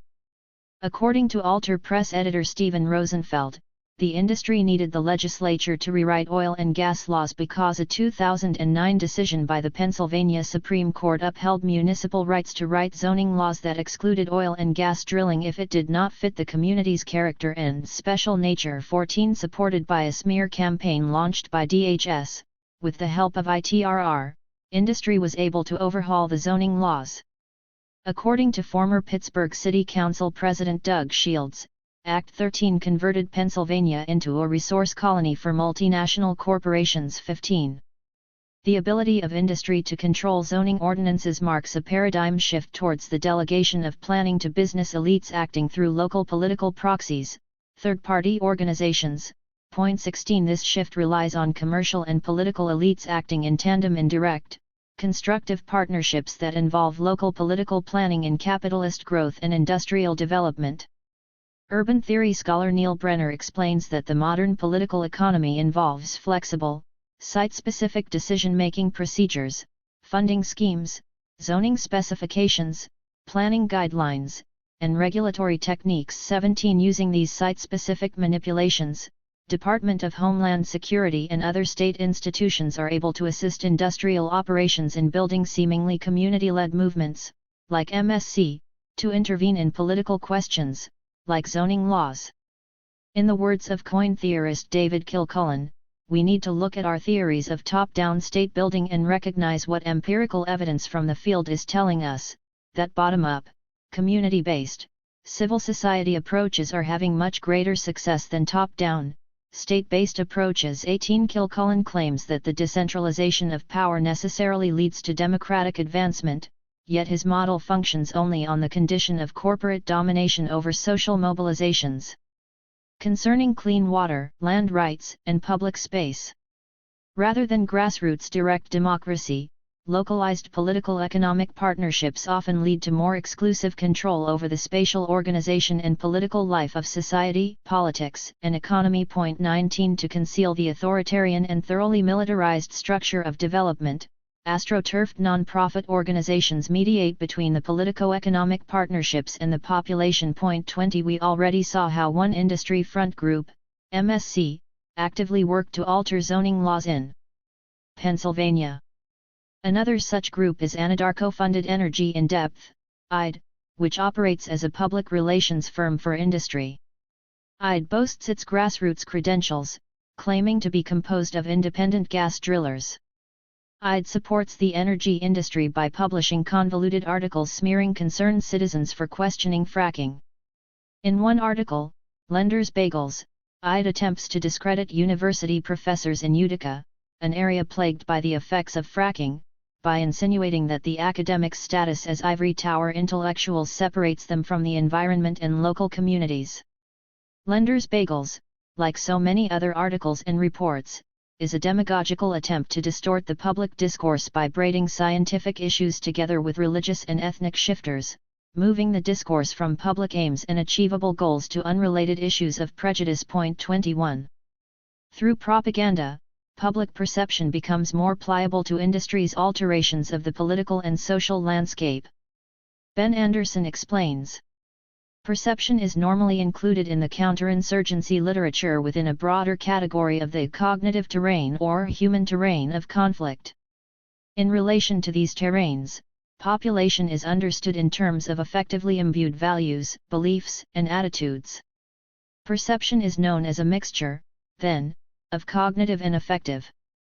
The population is known and engaged as a collective entity that thinks, feels, and believes, and whose perception mixes with a population's interests and ways of life in complex ways without being reducible to them. 22 By monitoring a large number of individuals and strategically altering zoning ordinances and other spatial relationships, COIN identifies and defines an operational environment, so that operatives can turn that environment into a productive force toward the goals of development, a kind of colonial umwelt, or perceptive field, that can be isolated, manipulated, and transformed to shape people's ideas and desires.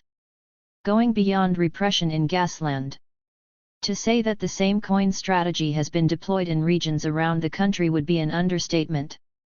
In one telling episode, in March 2012, Professor Adam Briggle of the University of North Texas was questioned for teaching a class about the merits of civil disobedience, particularly e-codefense. He was asked by two FBI agents, "Have you heard anything about IEDs, improvised explosive devices?" 23. Earth First. In Pennsylvania, along with Rising Tide in North Texas, and other activist groups have resisted natural gas production and COIN practices by creating resistance nodes, which act as small networks and generate larger networks when functioning together. 24 One example is the Marcellus Shale F network, composed of nodal organizations, such as Finger Lakes F and Genesee Valley F. These activist groups often have porous borders between them, as individuals work and organize sometimes with several groups at once, using nodes to bring people together for specific actions. Thus, the groups within the Marcellus Shale F network are autonomous and interlinked, while being semi-distinguished by geographic bioregion. Marcellus F comes together at times for intensive operations, such as an important blockade in June 2012 that shut down a fracking drill in the Moshannon State Forest, involving a tree sitter suspended by anchor ropes blocking the access road. The blockade included dozens of blockaders guarding piles of debris while another 50 protesters shut down the entry to the road. Police came armed with assault rifles to disperse the peaceful blockade, but the protest held out for 12 hours of resistance. Although the Marcellus F network can mobilize such large-scale events at key times, ERS are able to dismantle counterinsurgency most effectively through the extensive day-to-day work of local organizing and land-based activism.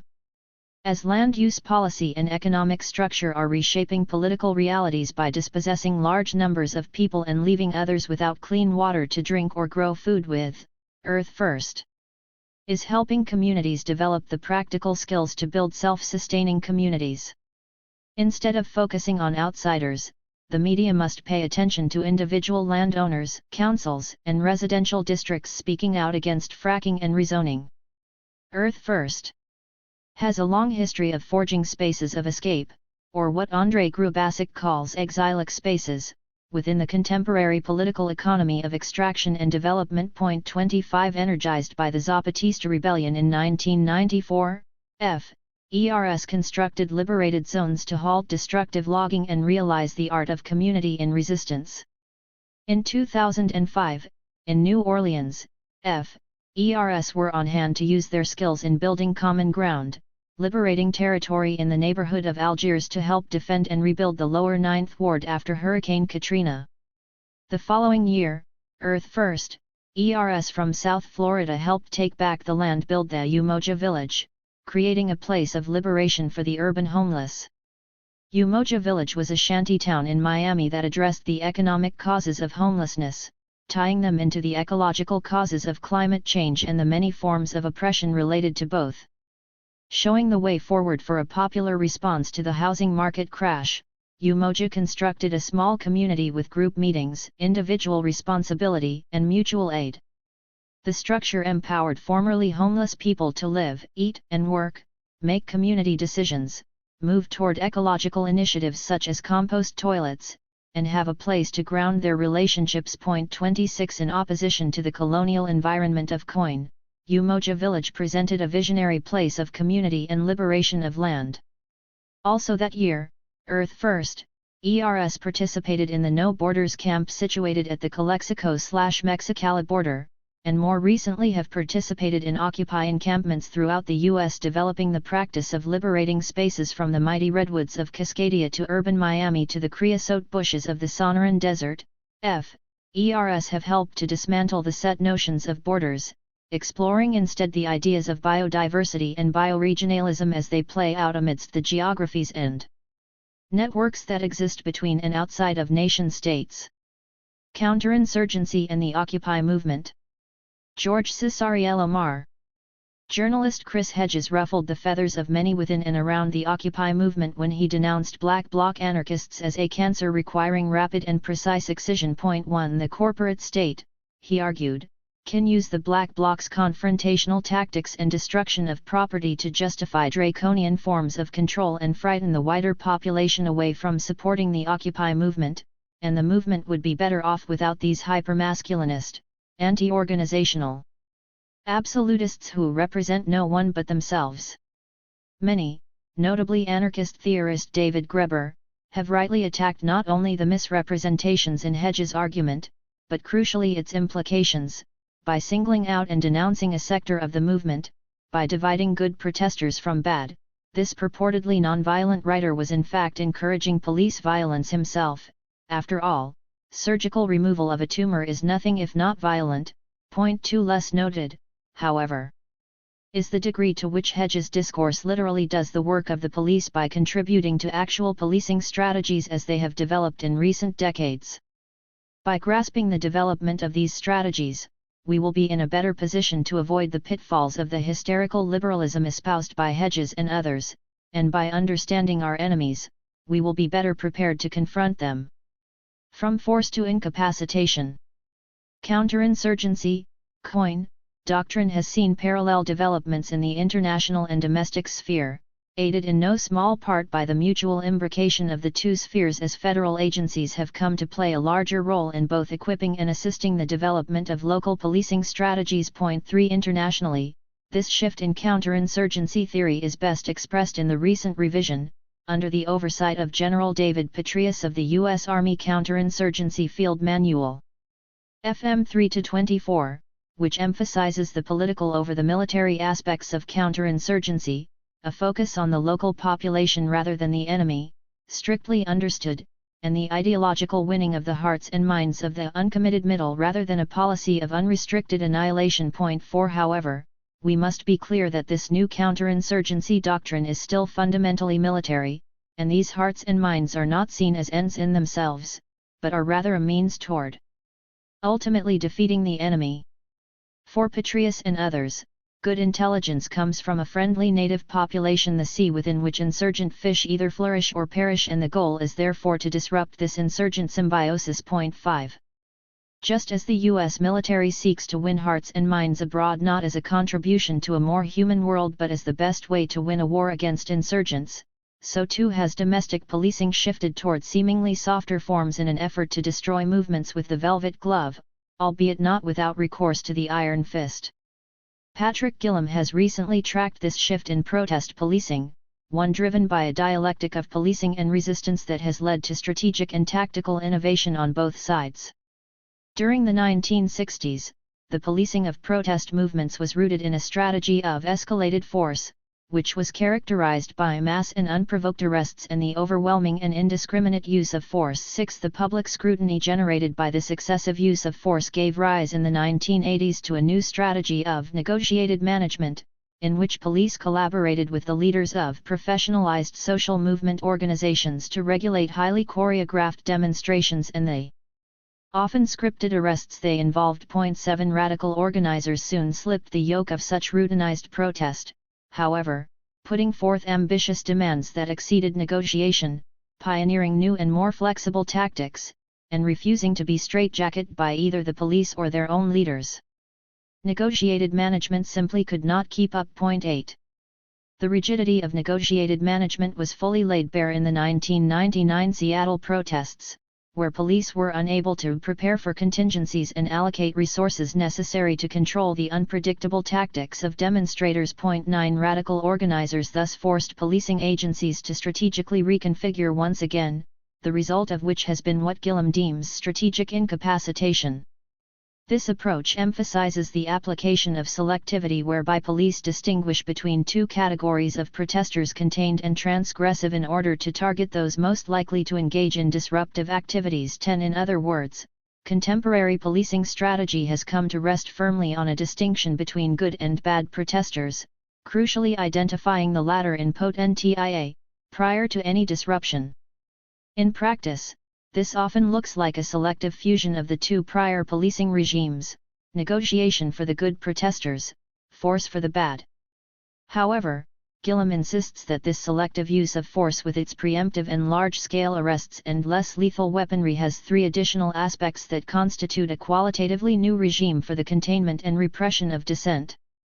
Firstly, contemporary policies of strategic incapacitation place a much greater emphasis on surveillance prior to, during, and between protests. Point 11. Secondly, this strategy seeks to consciously manage information, both internally through multi-agency sharing practices, and externally through the media by controlling the flow of suitable information, using sophisticated public relations tactics. 12. Finally, and crucially, strategic incapacitation seeks to proactively organize space in a way that hinders and hobbles organizers by effectively preventing access to the object of protest, with a greater reliance on the so-called free speech zones of recent years. Point 13. This is, in short, a potent strategy for the segregation of protesters, the preemptive identification of troublemakers as objects suitable for the use of force, the preemptive justification of their repression, through media smear and fear campaigns. And the preemptive division of space as a marker confirming this division: those who stay where they are told are good, those who do not are bad. Those troublemakers, whose actions the police cannot predict, represent a non-negotiable excess that must be contained or neutralized. 14. The echoes of international counterinsurgency doctrine in this new form of movement policing are direct and unmitigated, where strategic incapacitation is premised upon a distinction between good and bad protesters. The revised FM 3-24 similarly seeks a balance between the discriminate targeting of irreconcilable insurgents and the persuasion of less committed enemies to give up the fight with the political, economic, and informational elements of power. 15. Toward this end, two of the first contemporary imperatives for COIN include the management of information and the use of an appropriate, selective, level of force. 16. It is crucial to bear this police-military parallel in mind, lest we forget that this is a war. While FM 3-24 marks the entry of a kinder and gentler counterinsurgency into military doctrine if not practice, that does not make it any less violent, but only means that, like strategic incapacitation, the violence is more selective when a kinder and gentler facade is politically expedient. 17. Even where the military and police are in fact less violent than in the past, that is not because the police or the army desire a more just and peaceful world. They want to win. 18. If we lose sight of this, we get caught up in measuring progress by declining use of force rather than in forms of popular victories, privileging the facade of peace over the need for justice. In what follows, I discuss the degree to which this shift in policing/COIN strategy has played out in the repression of the Occupy movement, which began by inverting the terms of counterinsurgency doctrine, beginning with the last element of strategic incapacitation, the control of space. Not only did the movement set out from a pre-existing basis of widespread economic discontent, but it did so in a way that seized territory, threatening to hold it permanently, reversing the equation of who it was who controlled the space, and forcing the state to act. This seizure of space was its strength. Here it was the oppressed doing the occupying, taking space not in the name of imposing a social order on the colonized, but as a fulcrum for attacking privilege. This emphasis on space was not without its problems, but in what follows I want to focus on the military importance of this inversion. 19. Here was not simply another march to be choreographed, with a small number of incorrigibles to be preemptively arrested or dispersed by force. The Occupy movement planted itself territorially and refused to move.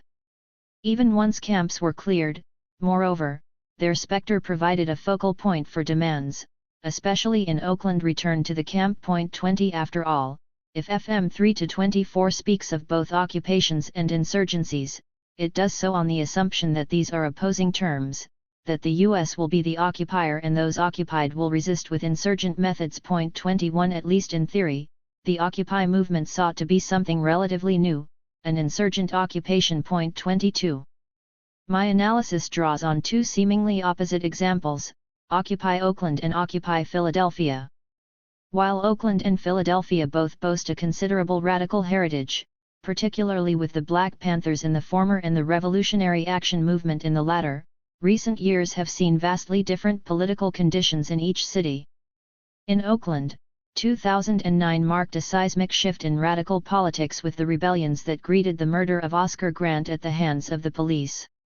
The self-empowering lessons of mass action in the streets led organizers to break decisively with progressive city leaders and their partners in the nonprofit sector, relying on street mobilizations to force the arrest and trial of Grant's murderer. 23. These rebellions were followed in short order by a wave of university occupations prompted by the further privatization and neoliberalization of the University of California. 24. In other words, Oakland was home to both the occupations that preceded Occupy Wall Street as well as the popular, community struggles that had in many ways provided their political lessons and organizational infrastructure.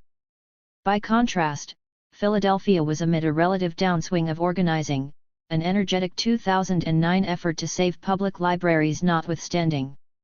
Many radicals were embedded within either nonprofit reform efforts or the prefigurative communal projects that were in many ways a legacy of the movement for a new society, and many black residents were living under the shadow of the Philadelphia police in the memory of the 1985 move bombing. 25 While both cities were governed by Democrats, Oakland Mayor Gene Schwan played the role of the wavering progressive, whereas Philadelphia Mayor Michael Nutter had no such pretenses, and this difference would be crucial. In analyzing these cases, however, we must not let their divergent outcomes and impacts mislead us.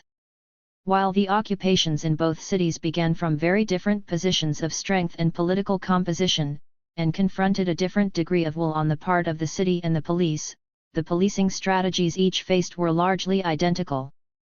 Incapacitating Occupy, a drama in 3 acts.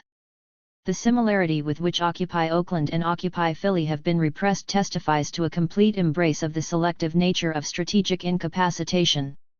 The exceptionally broad nature of the Occupy movement exacerbated this selectivity in 3 key ways.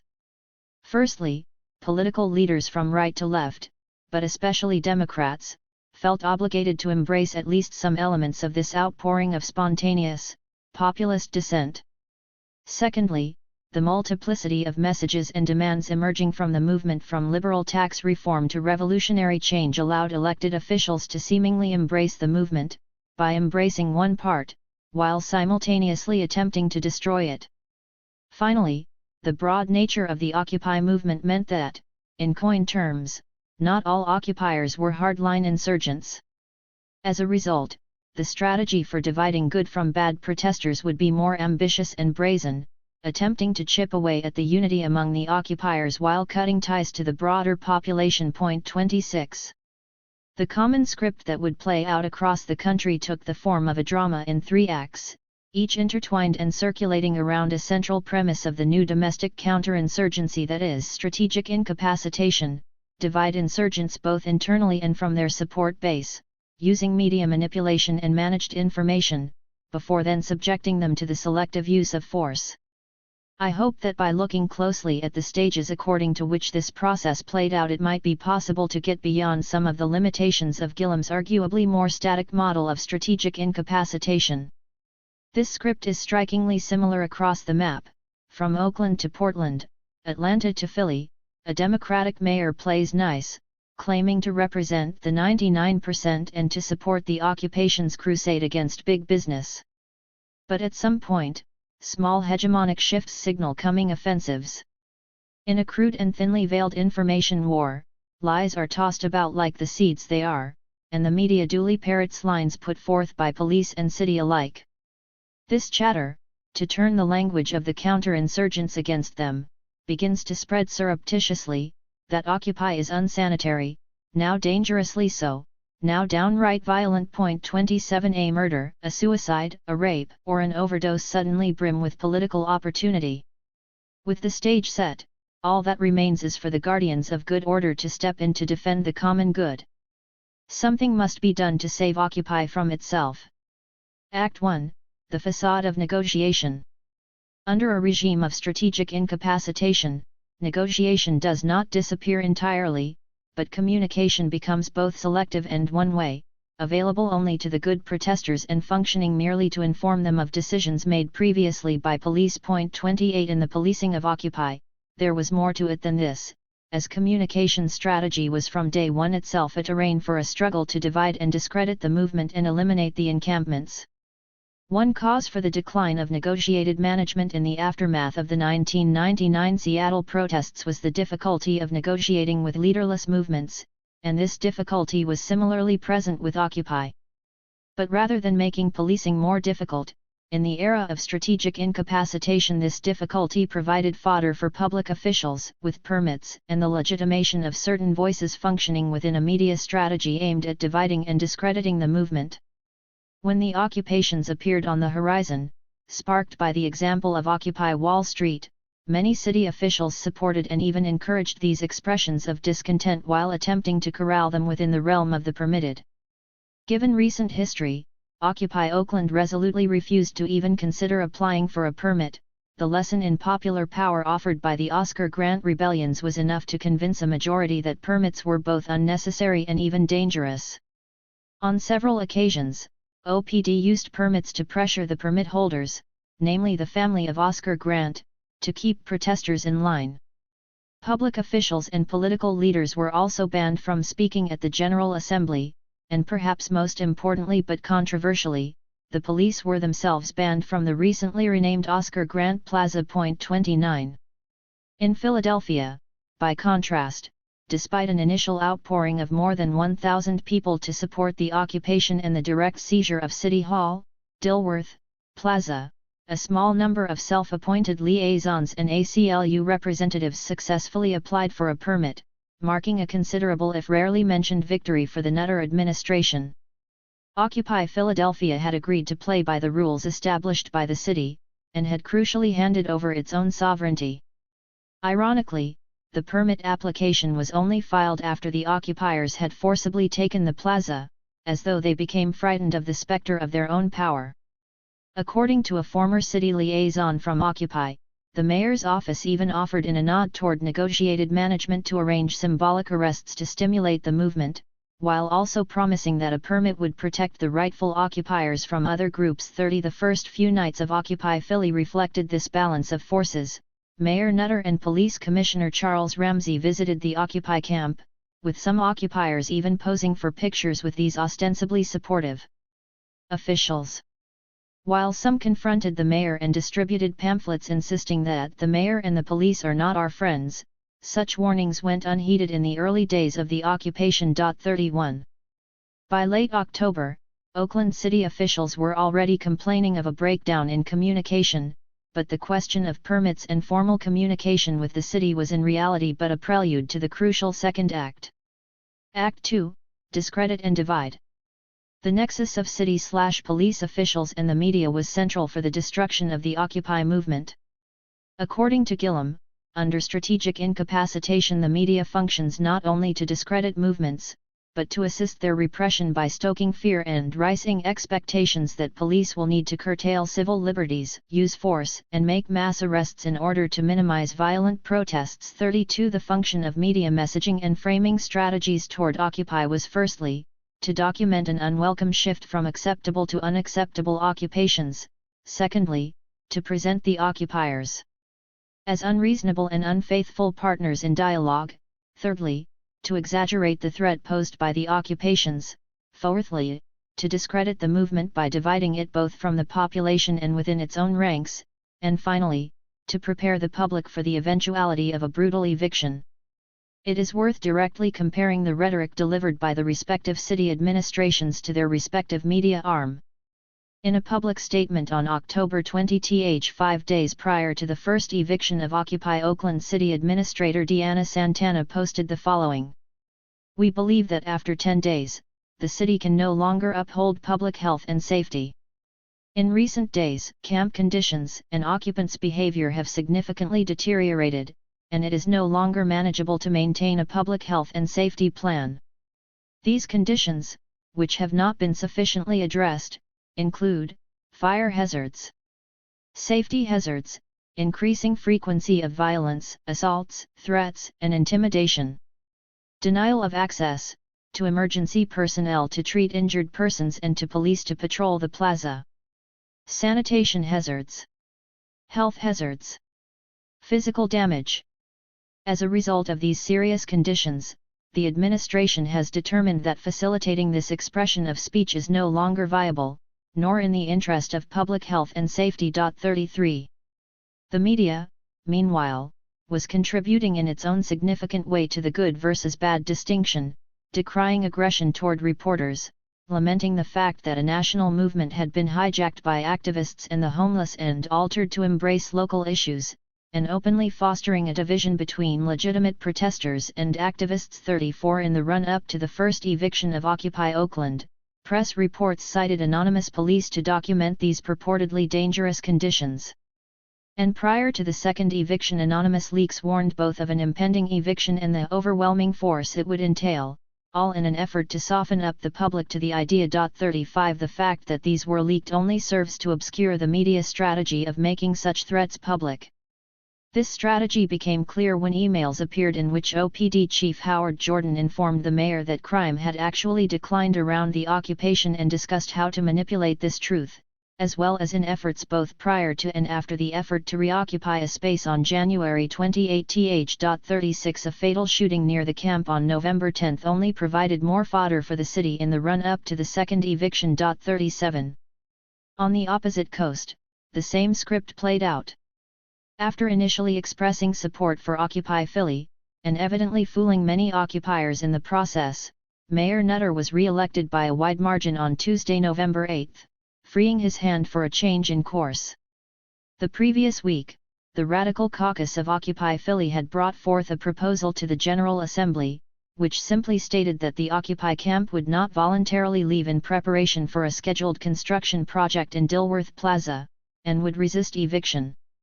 The proposal seemed to shock many who had been lulled into the false sense of security that liberal tolerance provides, but after extending discussion of a modified proposal for an entire week, a 4-hour General Assembly decided almost unanimously to remain in Dilworth Plaza and make preparations for nonviolent civil disobedience in the event of a raid. 38 In a scripted press statement just 2 days after that vote, Nutter's intentions to divide and conquer were made patently clear, in terms that directly echoed Oakland.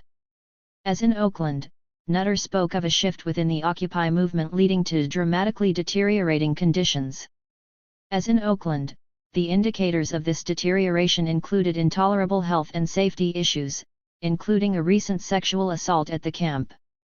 And as in Oakland, the embodiment of this deterioration was the takeover of a once laudable movement, of good protesters, by anarchistic troublemakers, bad protesters, and the vast bulk of Nutter's speech was dedicated to emphasizing this division and deepening it with his fear-mongering. Occupy Philly has changed. Occupy Philly is fractured with internal disagreement and disputes.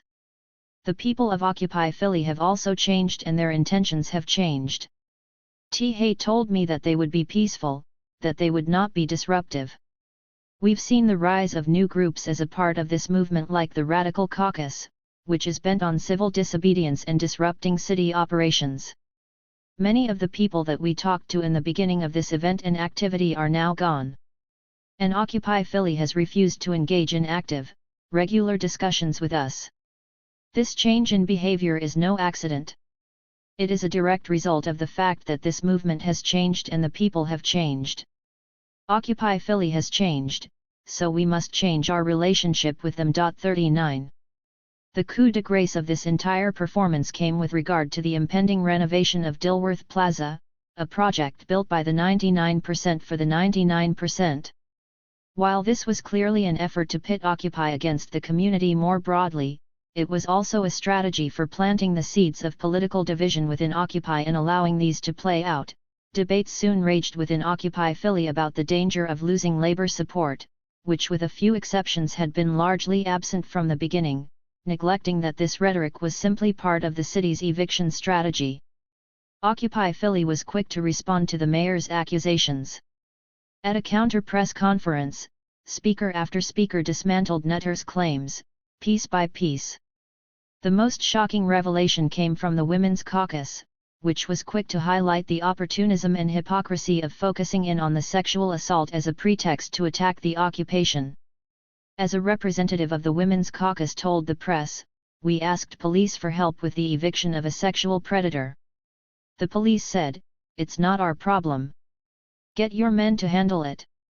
40 This counter-messaging was only a scrambling rearguard effort, however, and despite the fact that Nutter's clear strategy strengthened the resolve of some occupiers and drove out some collaborators, the damage had already been done. 41 According to one self-professed moderate who had previously, and naively, collaborated with the city, the mayor of Philadelphia blatantly lied.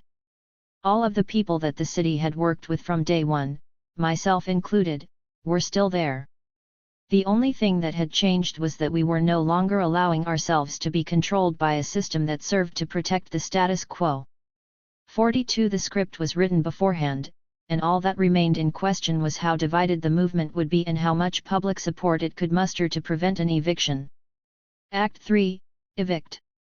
While we have already seen that the political strategy of elected leaders in Oakland and Philadelphia largely conforms to the strategic incapacitation model in its effort to divide good from bad protesters through the management of media portrayals reserving the use of force for the latter, At least in theory, in Oakland this was not, or not primarily, the result of the ineffectiveness of negotiated management. 43 Rather, it was the indiscriminate use of less lethal weapons against an April 2003 anti-war demonstration at the Port of Oakland that informed a revision of OPD policy to prohibit some less lethal weapons, constrain the use of others, and prescribe negotiation even in cases when laws are being broken. 44 The revised OPD crowd control policy reads in many ways like a guidebook for strategic incapacitation, particularly in its insistence that all members of a crowd of demonstrators are not the same. Section 8. C6. 45 While this revised policy also prescribes mass arrest prior to the use of force and other elements of strategic incapacitation, the evictions of Occupy and the outcry they would spark emerged at the margins of these regulations, neither from following them to the letter nor from blatantly disregarding them. 46 OPD's extensive use of surveillance and infiltration became clear, moreover, with the publicized identification of OPD officer Fred Chaves, who had been operating undercover around the camp, and the later release, under state and municipal law, of OPD's internal documents related to the policing of Occupy. 47 Equally apparent is OPD's selectivity. Recently released internal communications reveal an effort to target anarchists prior to any illegal activity. 48 Despite all efforts to strategically incapacitate Occupy Oakland, the first eviction of Occupy Oakland on October 25 became an unmitigated public relations nightmare for Mayor Jean Chuan. When occupiers reconvened at the Oakland Public Library and attempted to retake Oscar Grant Plaza, the division between good and bad protesters collapsed. Marchers uniformly insisted on retaking the plaza, and police responded with tear gas, reducing the downtown area to a hazy war zone. While this already marked a failure of strategic incapacitation, it became a disaster when Iraq War veteran Scott Olson was critically injured and, to make matters worse, a police officer was seen callously tossing a flashbang grenade into a crowd of demonstrators attempting to rescue him. 49 The idea of a war veteran surviving multiple tours to nearly be killed for protesting was beyond the pale. Soon Jon Stewart was lampooning Mayor Chuan on The Daily Show, Keith Olbermann was demanding her resignation on Countdown, and many Occupy supporters had thrown their support behind a previously conservative campaign to recall the mayor. It was not the live rounds of Jackson State and Kent State that nearly killed Olson, however, but rather an excess built into strategic incapacitation itself. Olson was struck in the head by a tear gas canister fired at close range. 50 If negotiated management could not contain the will of radical organizers, neither could strategic incapacitation contain the will of individual police officers to do maximum harm with whatever weapons are at their disposal. The first Oakland eviction was therefore not a return to the days of escalated, and excessive, force, but rather a situation in which, confronted with intransigent marchers in the streets, OPD officers, commanders, and supporting agencies exceeded the bounds of strategic incapacitation, knowing full well that Mayor Chuan would bear the brunt of the consequences. 51 When Occupy Oakland retook Oscar Grant Plaza, the fences hastily erected to keep the protesters out were removed and turned into lawn art, symbolically mocking efforts to control space. At a euphoric General Assembly in the reoccupied plaza, more than 1,000 demonstrators took full advantage of the momentum provided by police repression, a dynamic Marx reputedly deemed the whip of the counter-revolution. 52 They declared a general strike on November 2, and an estimated 25,000 people poured out of work and into the streets to shut down the Port of Oakland. Chuan had learned a central lesson of the new coin doctrine the hard way, that an operation that kills 5 insurgents is counterproductive if collateral damage leads to the recruitment of 50 more insurgents. 53. Not only did the perception of excessive force give Occupy Oakland a much-needed shot in the arm, but this dialectic of resistance and repression has also forced innovation in policing techniques akin to the previous curtailment of the escalated force doctrine in the late 1960s. The baton jabs against UC Berkeley students and professors and the infamous pepper spray incident at UC Davis were widely publicized and roundly condemned. Here, Daily Show coverage again played a key role. After the UC Davis incident, for example, California Governor Jerry Brown ordered a review and revision of police officer standards and training, post, guidelines, beginning with an upcoming crowd management summit in San Diego. It was not only excess from above in the form of police violence that pushed this transformation, but also the excess from below of the Occupy movement's own innovative elements. According to one headline, Occupy Chong-ed How Police Operate, as the large and rapid mobilizations made possible by electronic communication have exacerbated the difficulties that previously surfaced under negotiated management. Moreover, as larger numbers now become potential troublemakers, police agencies are forced to devote heavier resources to mobile policing in their own jurisdictions and mobile field forces to respond to increasingly frequent requests for mutual aid police contingents by other municipalities. 54 Even more recent events in Oakland indicate that the selective incapacitation of transgressive elements in Occupy Oakland has increased. The city and OPD undertook a campaign of increased surveillance, targeted arrests, selective intimidation, and more recently, the issuing of stay-away orders preventing individuals from returning to Oscar Grant Plaza. 55 More ominously still was the arrest of 3 Occupy participants who, after an altercation at a march, were charged with a hate crime to, in the words of one civil rights attorney, break the movement. 56. In Philadelphia, given the effectiveness with which Mayor Nutter and the PPD had divided Occupy from the city and even from itself, it would be no surprise when the occupation was removed with a whimper rather than a bang. On November 18, under threat of eviction from the city and a withdrawal of support from the unions, Occupy Philly voted to do what it thought the city wanted by moving across the street into Thomas Paine Plaza, adorned with a menacing statue of notorious former police commissioner, and later mayor, Frank Rizzo. Once again, the occupiers made the fatal mistake of taking the city at its word. Given the trade-off between a potentially long-term occupation of Paine Plaza and a potentially conflictive eviction of Dilworth, Nutter and PPD opted for the latter and blocked entry to Paine Plaza, forcing occupiers to scurry back across the street in disarray. 57 The permits, the negotiations, and the commitment to protect First Amendment rights were revealed to have been little more than a ruse. When an eviction order was finally handed down for November 27, many within Occupy Philly seemed willing to embrace a return to the scripted protests of the past and negotiation with the police. A select few were prepared to passively remain in the plaza to be arrested, with pathways cleared for a choreographed police action. Nutter's only error in the whole affair was not evicting the occupiers that night, but instead waiting until the 30th, by which point anticipation had put nerves on edge and the unpredictability of the action prevented a fully negotiated outcome. The result was instead at least a minor rupture, as somewhat unexpectedly, hundreds engaged in unpermitted marches around Center City, leading to 52 arrests in the early morning hours. But the ease with which the city destroyed Occupy Philly was no accident, and nor was the striking similarity between the scripts played out in Oakland and Philadelphia. Charles Ramsey and Perf. If the strategy to repress and destroy Occupy Philadelphia played out almost seamlessly, this was not due to the farsightedness of the city's political leadership or Nutter's own management skills, but to a different actor entirely, Police Commissioner Charles Ramsey. Not only is Ramsey worthy of discussion in his own right as an emblematic figure in the new policing model of strategic incapacitation, but the shift in policing in Philadelphia also reflects broader nationwide shifts as well as underlying continuities to which we must be attentive.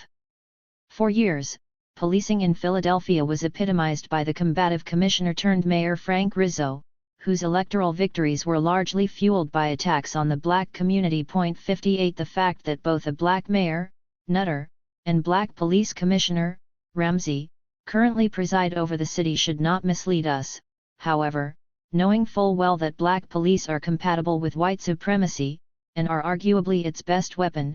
Rizzo was himself responsible for an influx of black officers into the PPD, and a black mayor, Wilson Goode, who cut his teeth in lawsuits against PPD racism, would preside over the 1985 bombing of the Move House. More importantly for my purposes, Ramsey is today the head of the Police Executive Research Forum, PERF, originally an anti-Rizzo organization seeking to reform corrupt and discredited policing practices. 59 But even here I want to insist that, for our purposes, there is more continuity than rupture with the Rizzo legacy. Charles Ramsey came to the Philadelphia Police Department out of his involuntary retirement amid the fallout surrounding his policing of anti-IMF protests in Washington, D.C. in 2002. As Metro Police Chief, Ramsey had shown his dedication to strategic incapacitation when he preemptively arrested hundreds of anti-IMF protesters in Pershing Park 60 just 2 years prior. Ramsey's MPD had used zoning laws to preemptively shut down the Convergence Center for IMF/World Bank protests, successfully disrupting the ability of demonstrators to organize. 61 In other words, Ramsey had proven his ability to destroy movements without resorting to the brute force of the past, and while both he and the D.C. city government were ultimately held responsible for violating the Fourth Amendment, Philadelphia Mayor Michael Nutter was eager to bring this new paragon of policing on board. Prior to the emergence of the Occupy movement, Ramsey was applying coin-like measures to policing Philadelphia's black population, largely through an increase of surveillance, foot patrols, and the control of space through stringent and racist curfews. In other words, Frank Rizzo and Charles Ramsey used different means toward the same end, both excelled at destroying movements. So, if our only metric is overt coercion, we run the risk of missing the underlying continuities between escalated force and strategic incapacitation. It is precisely these crucial underlying continuities that have evaded recent debates about the policing of the Occupy movement. In a now controversial piece, Naomi Wolf ties in a conspiratorial fashion the blandest anti-corporate demands of Occupy to a purported scheme for top-down corporate/congressional/Department of Homeland Security repression of the Occupy movement. The similarities in messaging and tactics used against the occupations, Wolf insists, would be simply unthinkable without a full court press at the top. This was clearly not simply a case of a freaked-out mayor's sick city-by-city municipal overreaction against mess in the parks and cranky campers. As the puzzle pieces fit together, they began to show coordination against OWS at the highest national levels. 62 While Joshua Holland has roundly debunked Wolf's factual claims, and Corey Robin has similarly undermined the theoretical foundations of this assumption that repression must begin at the top, something has been missed in this debate over the facts, and a crucial aspect of this paranoia has gone unnoted, namely, the fact that repression and counterinsurgency need not be brutal at all. 63. The central object of Wolf's denunciation is none other than PERF, within which Ramsey is a prominent figure, but rather than coordinating a brutal crackdown, PERF was contributing to something arguably more sinister, the expansion of the doctrine of strategic incapacitation and its application to the Occupy movement. 64 Not only do we need to recognize the shift from escalated force to strategic incapacitation if we are going to be in a position to resist contemporary policing strategies, but focusing on police violence makes it very easy for organizations like PERF to deny the charges. In a press release responding to allegations of coordinating police crackdowns, PERF insisted quite honestly that it seeks only to disseminate best practices that aim to reduce, not increase, police use of force in crowd control. Among these best practices, they refer to precisely the same distinction between good and bad protesters that is so central to contemporary strategic incapacitation. When dealing with law-breaking protesters, don't forget that thousands of nonviolent protesters are merely exercising their First Amendment rights. So the police must differentiate the law-breaking protesters from those who are peaceful. 65 All PERF needed to do to assuage liberal hysteria that it was stoking the flames of violent repression was to tell the truth. After defending PERF's objectives from the critiques of occupiers, one budding military strategist puts this nicely. PERF is in a position much like that of the coin advocates in the U.S. military. They are saying that the police need to win hearts and minds. They need to have good contacts in the community, they should show restraint even in the face of provocation, they should target the use of their full power as precisely as possible, etc. Ironically, by delegitimizing PERF and perhaps by chilling police chiefs from talking with it, the Occupy folks may well be setting the stage for more police violence and overreactions. Of course, this would serve Occupy well. A good round of police atrocities could be what really kicks their movement into overdrive. 66. PERF is perfectly aware that the whip of the counter-revolution can be a boon to radicals, and this understanding lies at the heart of both global counterinsurgency doctrine and strategic incapacitation on the domestic level. But here liberals fall silent, and the liberalism underlying many of the occupations becomes a serious obstacle. By focusing too directly on brute force, Wolf and others neglect the reality of strategic incapacitation, thereby running the risk of contributing to its effectiveness by lending tacit support to attacks on the so-called violence within the ranks of Occupy and the good vs. bad protester division which underlies police efforts. Wolf in the Hedges. Here we return, of course, to Chris Hedges, despite the ostensible opposition between his rhetoric and that of Naomi Wolf. After all, each seems to direct their paranoia toward different targets, Wolf toward the alleged federal coordination of the crackdown on Occupy, and Hedges toward the anarchist fringe of that movement. However, once we turn from what Wolf and Hedges are against to what they are for, we find striking similarities. Put simply, Hedges and Wolf both subtly demand a return to negotiated management, or even escalated force. For Wolf, the police should return to their role as protectors of First Amendment rights, and for Hedges the protesters themselves should return to the choreographed routines and even embrace police brutality. 67 By neglecting the shift in policing strategies and counterinsurgency from outright force and violence, through negotiated management, and on to strategic incapacitation, both ignore the imperative need for a rupture with the existing order if political change is to be possible at all. Doubly ironic is the fact that Hedges couches his attack on the Black Bloc in this same language of counterinsurgency. These anarchists are a gift from heaven to the security and surveillance state, he contends, while naively insisting that our relationship toward that state is not a war. But pressed to provide an alternative, Hedges conveniently retreats to the past, to the strategic opposition between Martin Luther King's nonviolence and Bull Connor's predictably violent response, thereby concealing recent shifts in policing strategy. Contemporary policing is less Bull Connor and more Charles Ramsey, and our strategy must keep pace with that of our enemies. Like Wolf, Hedges conspicuously fails to do so. More troubling than Hedges' neglect of this shift in policing strategy is his contribution, however inadvertent, to its effectiveness. By parroting the fundamental division of strategic incapacitation between good and bad protesters, and by suggesting the surgical removal of the latter, Hedges literally marks the boundary that divides his liberal tolerance from that which is beyond the pale. The implications of this position are not abstract. I was recently on an Occupy Philadelphia march in solidarity with Occupy Oakland following the encirclement, or kettling, and mass arrest of protesters during the attempted January 28 building occupation. Several marchers attempted to rile the small crowd up to retake Dilworth Plaza. While civil affairs officers, a notorious unit established in the 1960s to manage protesters, initially attempted to prevent this, they and other officers withdrew, the fence was torn down, and some marchers symbolically reoccupied the plaza for a few moments. Half of the crowd, rather than remaining in the streets, actually retreated to the other side, actively denounced the action, mind you, retaking a plaza that had previously occupied, and some even pointed out agitators to the police. Others later denounced instigators as possible agents provocateurs. These aspiring surgeons' assistants were effectively saying, "There is your cancer. Go and excise it." The PPD was more than willing to oblige, moving in to surgically arrest two so-called agitators. Hedges himself would have been proud.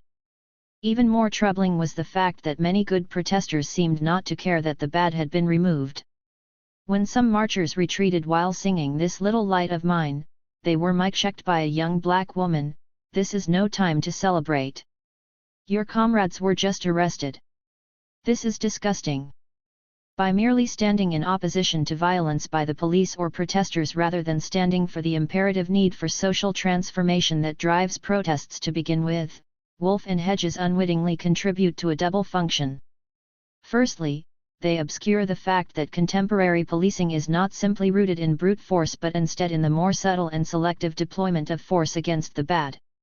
Secondly, they themselves contribute to that selectivity by reinforcing the very division that underlies the strategy of strategic incapacitation.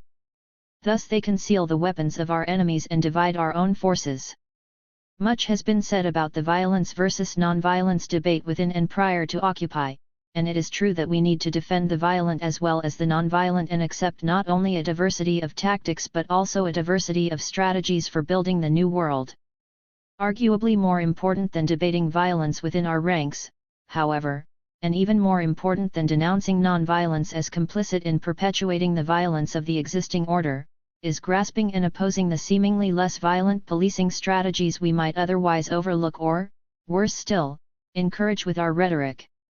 From the perspective of building sustained movements, strategic incapacitation if we fail to recognize how it operates and strategize how to oppose it could prove even more harmful than the indiscriminate force of the past. In response to such divide-and-conquer tactics, Christian Williams has argued that, we need to be prepared to support the guilty along with the innocent. 68 We must also protect the troublemakers, because this is simply not a question of violence or non-violence, but one of attempts to destroy political movements by violent or non-violent means. We are opposed to both. Here an important final caveat is in order: counterinsurgency research has been too focused on the rights of the privileged.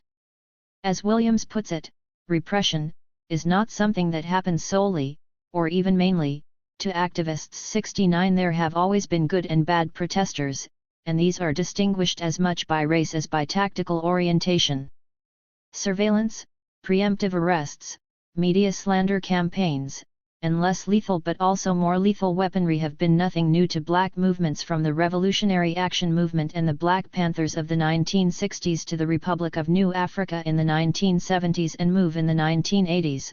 Not to mention the more mundane selectivity of stop and frisk and racist curfews.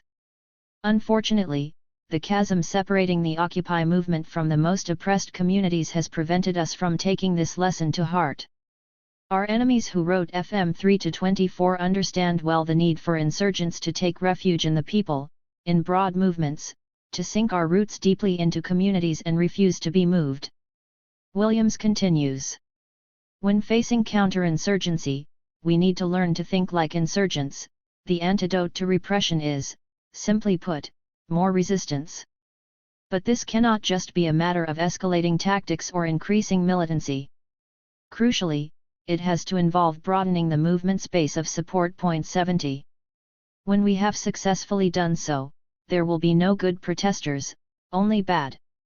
When the troublemakers outnumber the collaborators, then and only then will our own popular insurgency stand a chance.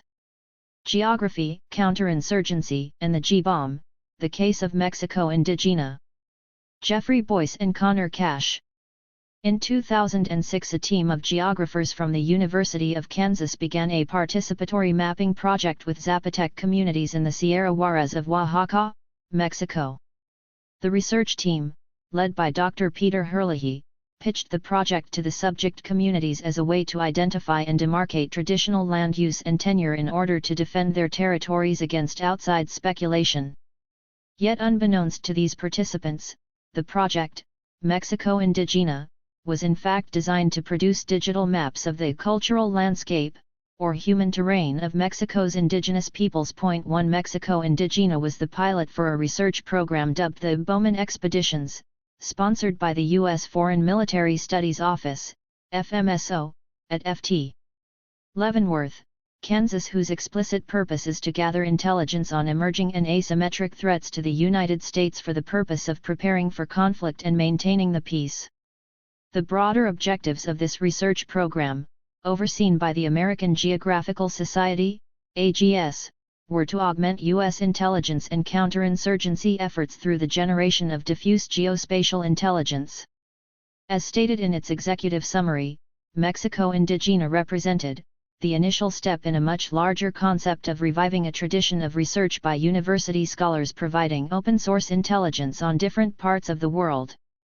In light of the unfortunate realization that the United States is now perceived as a mighty global power crippled by its own ignorance and arrogance about its dealings with its vast global domain.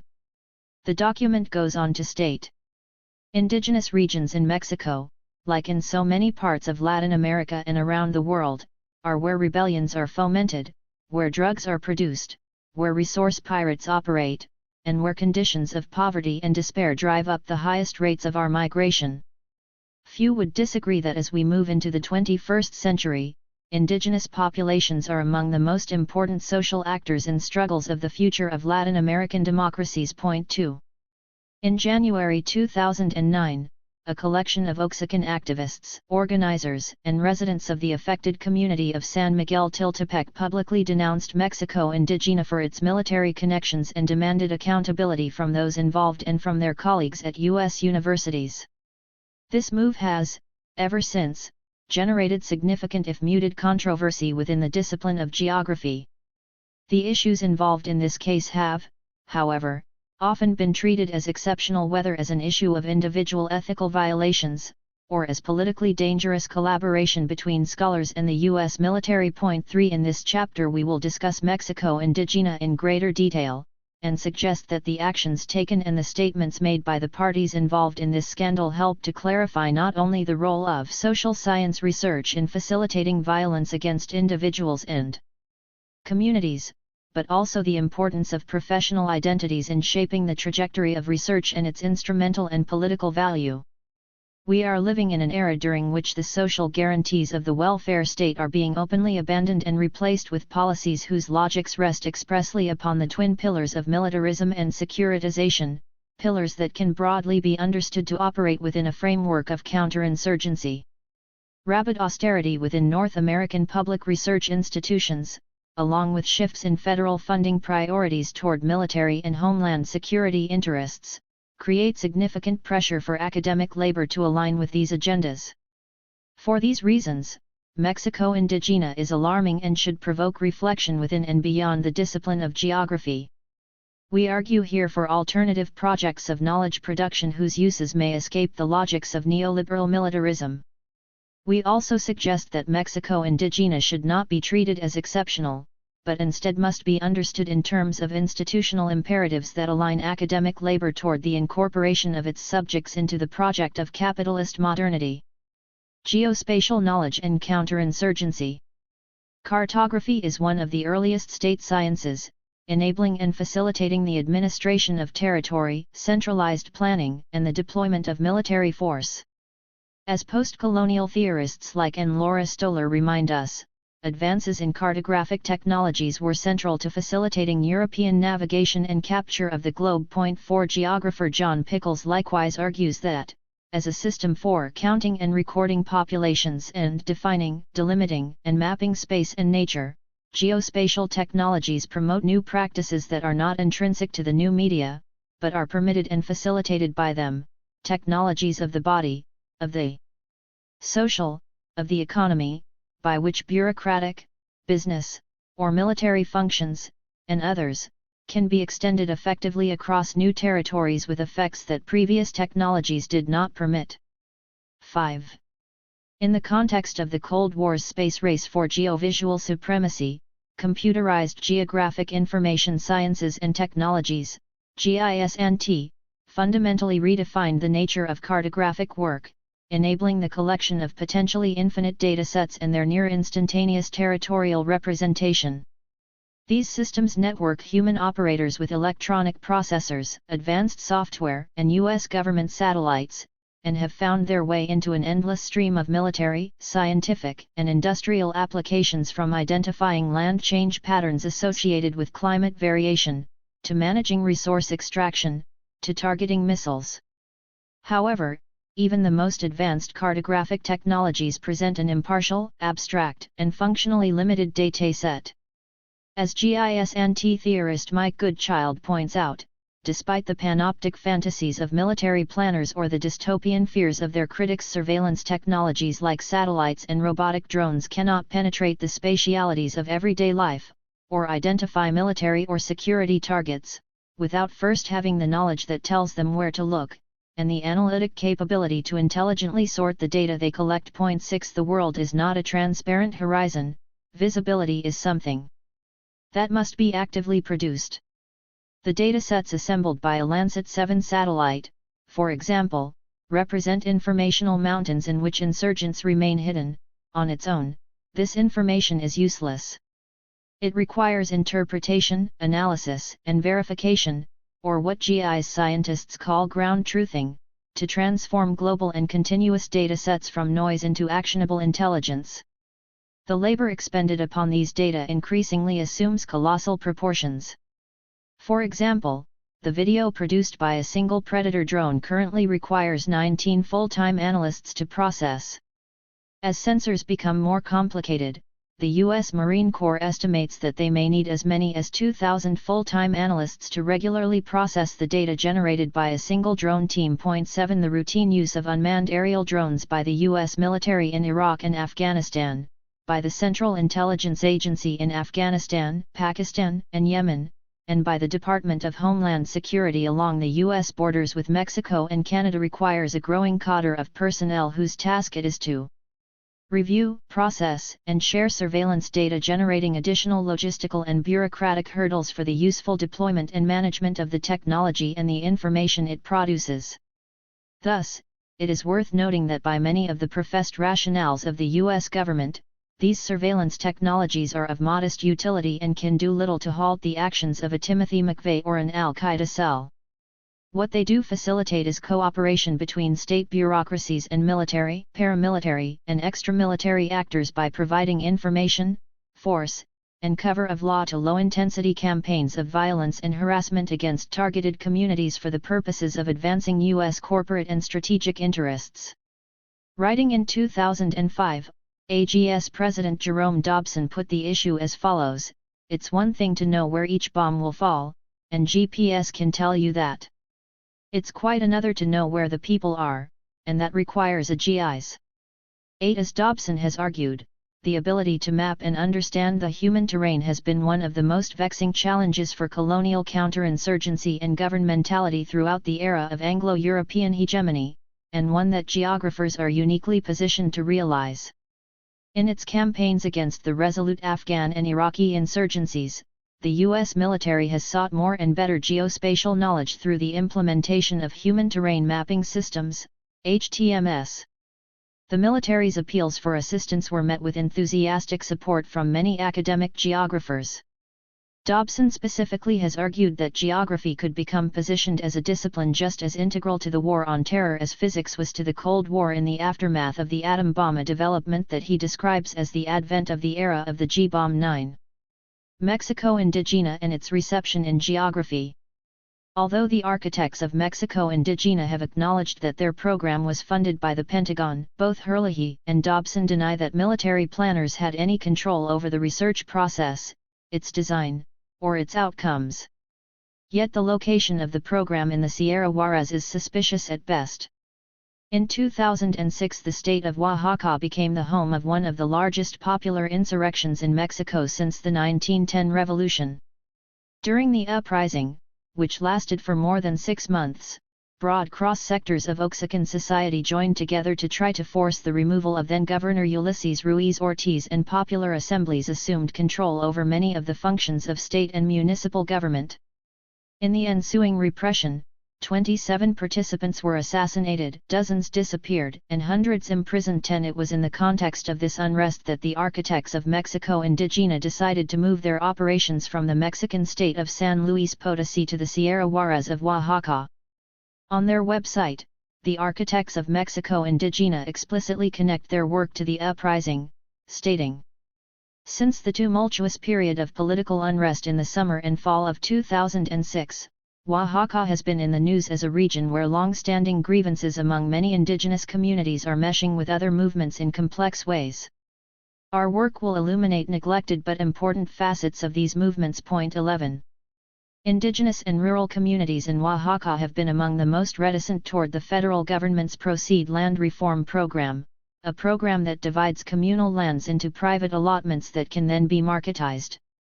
The Mexico Indigena project was designed to study Zapotec communities' resistance to this program, and results were reported directly to the Foreign Military Studies Office on a monthly basis.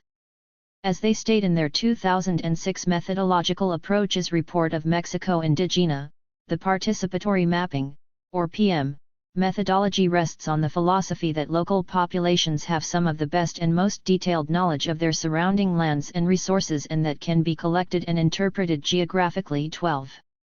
In defense of the project, Herlihy has argued that it was intended to benefit subject communities, stating, "Geographical intelligence is needed for peace and prosperity just like it is needed for war and destruction." 13 Yet the kind of peace and prosperity that Herlihy has in mind is revealed through the formative involvement of the U.S. military, Mexican intelligence, and military contractor Radiance Technologies, who served as a fiduciary sponsor, as well as the support of the Smart Port Corporation, a Kansas City-based trade company who touted the utility of the project's data for expanding Mexico's transportation infrastructure. Despite Herlihy's and Dobson's purported transparency about their military connections, the communities in question have denied that these were ever revealed to them, and claim they would not have agreed to participate in the research had they known. In January 2009, local community leaders and NGOs held a press conference following the revelation of the funding sources and institutional connections of the research project. At this news conference, the subject communities issued a list of demands to Herlihy et al. They specifically demanded that all maps produced through the research be returned to the communities, and any unreturned copies be destroyed, and that the researchers in question apologize for their actions, and that these researchers be held accountable by other geographers and academic colleagues in the United States. 14. In March 2009, several dozen scholars wrote an open letter to the Association of American Geographers, the discipline's largest professional association, asking for two things: 1. That the organization initiate an investigation into the research project, and 2. That there be a serious, formal, and binding review of a host of issues that the controversy raised. 15 These requests were repeated by the AAG's Indigenous Peoples Specialty Group, who additionally asked the University of Kansas to open an ethics probe. 16 But the AAG deferred, claiming it lacked the authority to investigate its members' research conduct. Although the AAG convened a committee to revisit the organization's professional ethics statement, adding language on indigenous peoples and geospatial technologies, this review avoided altogether the question of military funding and made explicit its status as a non-binding, advisory document. The AAG's response has done little to quell the controversy that Mexico Indigena stirred. Responding to criticism, AAG President John Agnew wrote in a 2010 editorial, "Ethics is about people making choices on the basis of weighing the possible consequences for themselves and others of what they do. By definition, ethics cannot be mandated. As a membership organization, the AAG can help make clear what some of the dilemmas will be for those of its members engaged in certain activities. It cannot tell people what they can and cannot do, particularly when the specific projects at issue are organized and funded through a completely different organization. The day the AAG organizes show trials will be the day I resign my membership." 17 This concluding sentence presents explicit red baiting of Mexico Indigena critics, comparing their efforts to pursue intellectual accountability with a Stalinist purge. The framing of ethics in Agnew's statement is also worth unpacking. Like the concept of ethics embodied in the policies of bureaucratic structures like institutional review boards, ethics here are framed as a safeguard against individual misconduct, without consideration of the larger political context within which research transpires, and without a community or collective understanding of vulnerability, agency, or consent. 18 Within this equation, our conduct and its effects in the world are privatized. Only individuals, not institutions, may be held accountable for their choices and their actions, and remedies are likewise individual. 19 Such a conception of ethics views violations as a breach of an implicit contract that would otherwise protect the right of Anglo-American scholars to stalk the world collecting knowledge at will, just as the state, via proceed, would commodify the land to which communities are rooted, confining buyer and seller only through enforcement of the norms of the free market. The above logic detaches ethics from politics, rendering the latter mute. While there is certainly a philosophical distinction to be made between these two domains, as soon as we recognize our responsibility to others and that this responsibility is also collective, we can no longer defer on the question of politics, or of political action. This is not to suggest that such questions can or should be arbitrated in advance. What is needed is a collective scrutiny of issues, policies, and actions, and for this scrutiny to take place within the context of an open, public debate. But that is precisely what the AAG, and professional geographers more broadly, have resisted doing. The AAG and its president John Agnew have repeatedly argued that they have neither the power nor the capacity to investigate individual researchers' ethics violations, a claim that may, on its face, be valid. But rather than quelling further controversy, this argument ought to inflame it. After all, Agnew's argument enables a collective withdrawal from accountability or responsibility, an austere sanctioning of the status quo and a refusal of reflexivity. Regardless of individual intention, this evacuation of politics enables the sanctimonious and hypocritical attitude of those within the AAG who would continue to advocate political neutrality. In practice, such neutrality serves to further align research endeavors with U.S. national security interests, rendering claims about the protection of human subjects flaccid.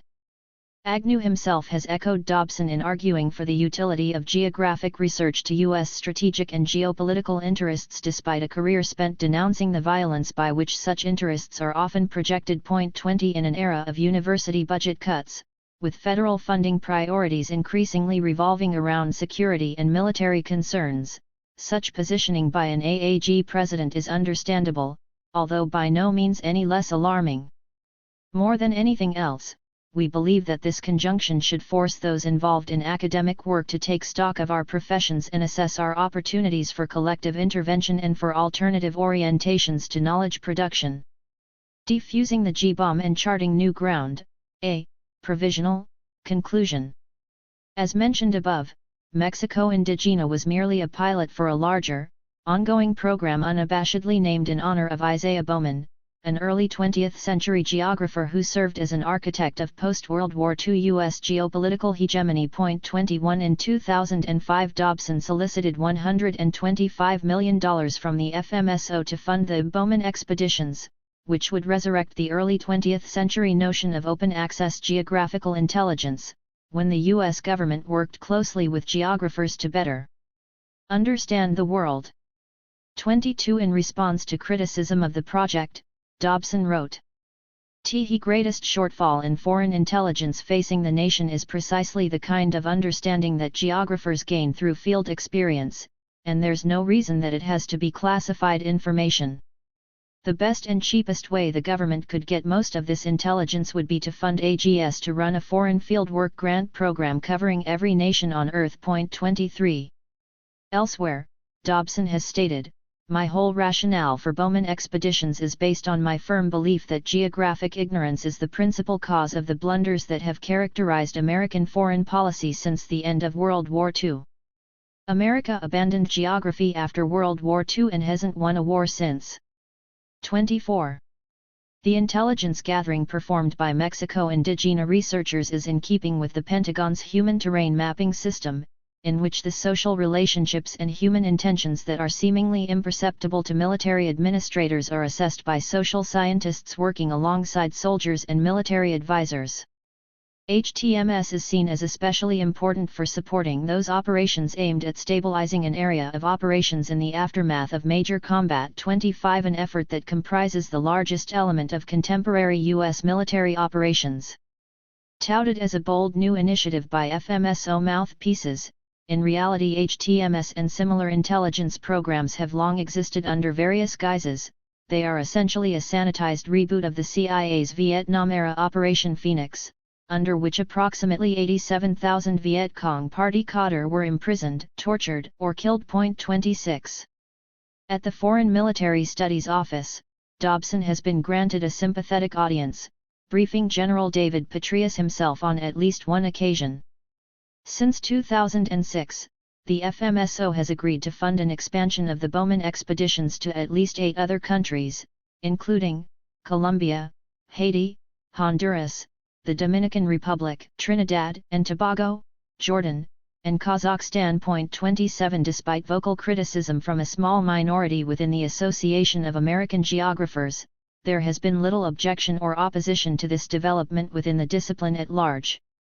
Although a handful of sessions at the 2010 annual meeting of the AAG provided a forum to discuss the Mexico Indigena controversy, the only organized group to stake out a strong position on the matter has been the Indigenous Peoples Specialty Group, whose requests for accountability have been largely ignored by the AAG.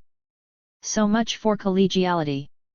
The architects of Mexico Indigena have publicly argued that much of the human terrain concept, however controversial, sits at the core of our discipline. 28. In this vein, Dobson's argument concerning the contribution geographers might make to the advancement of U.S. geostrategic interests deserves to be stressed and expanded beyond a narrow focus on contemporary cases of academic militarism. As would be obvious to any student of Michel Foucault or of post-colonialism, there can be no innocent production of knowledge. From their very beginning, the disciplines have been oriented toward objectifying the world, policing knowledge, and subjecting people, things, and phenomena to instrumental manipulation. Visibility, intelligibility, and manipulability are central objectives of the sciences, social as well as physical. That the discipline of geography emerged alongside the entrenchment of capitalism, European hegemony, and the nation-state system is no coincidence. 29, nor should it be seen as such that much university research remains tethered to the interests of the state and private capital. Within the humanities and critical social sciences, it can be attractive to believe that universities represent a bastion of independent thought and inquiry, but often this holds true only in principle. Because of the structural imperatives associated with our work, we believe that those of us who operate in the academy and maintain emancipatory politics must confront an intractable problem: how are we to approach research and intellectual labor given that the kind of knowledge we produce tends to be more useful to state actors than to the movements we might support politically? Recognizing that the relationships between counterinsurgency and academic knowledge, rather than novel or exceptional, cut to the heart of the institutions within which we work, we must find ways to avoid, at once, a cynicism that would normalize collaboration with the military, naive satisfaction with calls for professional ethics, and hopelessness at the prospect of radical change. This trinity of alienated positions is the status quo in the university, and will only produce more of the same. As Grace Lee Boggs has written, we need to recognize that the aptitudes and attitudes of people with BAS, BSS, MBAs and PhDs bear a lot of the responsibility for our planetary and social problems. 30. As heirs to a colonial tradition, we have much to account for, and confronting even the most obvious academic violence, of the kind that Mexico Indigena exemplifies, will remain difficult until we have fully begun to do so. In the meantime, it might be wise to view research as a weapon. Whenever it is being performed or proposed, we should say to ourselves and to our colleagues, be careful where you point that thing. There certainly exist myriad forms of knowledge production that model an emancipatory alternative, and serve to undermine counterinsurgency and the forced imposition of neoliberal policy. A review of such alternatives is beyond the scope of this chapter.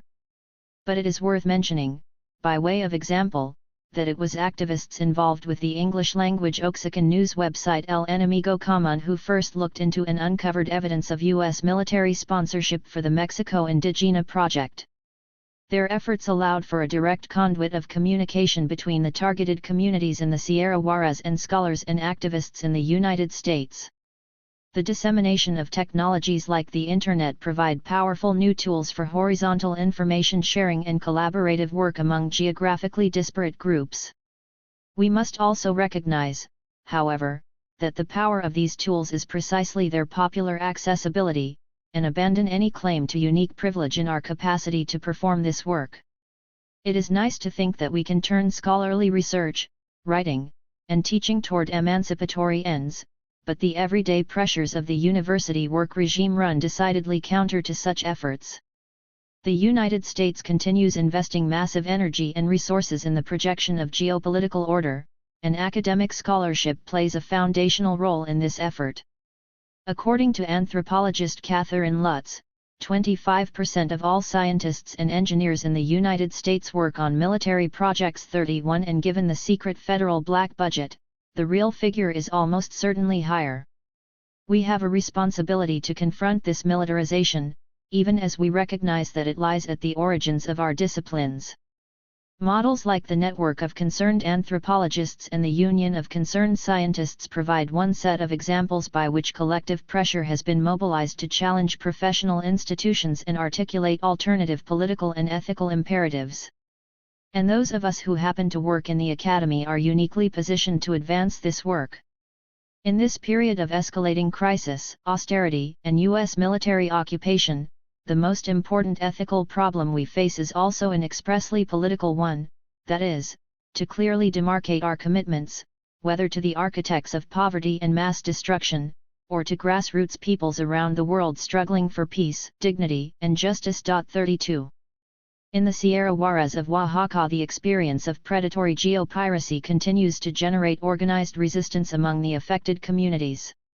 In a regional assembly held on July 24, 2011 in San Juan Yagala, one of the principal communities mapped by Mexico Indigena, delegates from affected communities issued the Azija Declaration regarding geopiracy, which creates mechanisms for collective decision-making over communal resources and over outside projects proposed for their communities. 33 Through such mechanisms, these communities continue to defend their territory and autonomy. Such organizing should also serve as a reminder that despite technological capability, lack of scruples, and ability to mobilize violence, the architects of U.S. geopolitical hegemony do not always have the last word. The science, technology, and knowledge in the hands of the powerful continues to develop on its dystopian trajectory. But viewed from another angle, the very scale and magnitude of this effort points to the uncertainty of its success, and suggests just how difficult deciphering the world continues to be for those who would dominate and control it. The fact that alternatives like the 2006 Oaxaca Commune, and the sustained struggle for indigenous autonomy throughout the Americas, proliferate in the face of the violence that can be, and often is, mobilized against them, is cause for both hope for the future and skepticism of the hubris that defines intellectual modernity. 34. Vicente L. Rafael 1. Weaponizing language. On January 2, 2011, The Washington Post reported that the United States Air Force had unveiled its new revolutionary surveillance system, calling it, with no hint of irony, the Gorgon Stare 2. It consists of a fleet of drone airplanes remotely piloted from the USA, each mounted with 9 video cameras at a cost of $17.5 million per drone.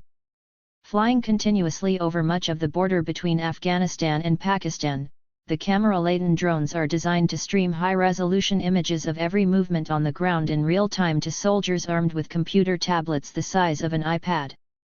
Video data are stored for future viewing on servers kept in shipping containers somewhere in Iowa. The Air Force has also hired private contractors with backgrounds in televising football games for ESPN and producing reality TV shows to organize the retrieval and replay of images so that analysts can study them to determine, for instance, who planted the improvised bomb or what the patterns of life in a village are. Touting this immense visual power, an Air Force officer exults, Gorgon Stare will be looking at a whole city, so that there will be no way for the adversary to know what we're looking at, and we can see everything. 3. As with the figure of Medusa, Gorgon Stare sees but cannot be looked at. It refuses reciprocity, assuming a position that is as transcendent as it is all-knowing. Thanks to aerial surveillance refined and expanded by digital technologies, the Air Force can claim to monopolize vision itself.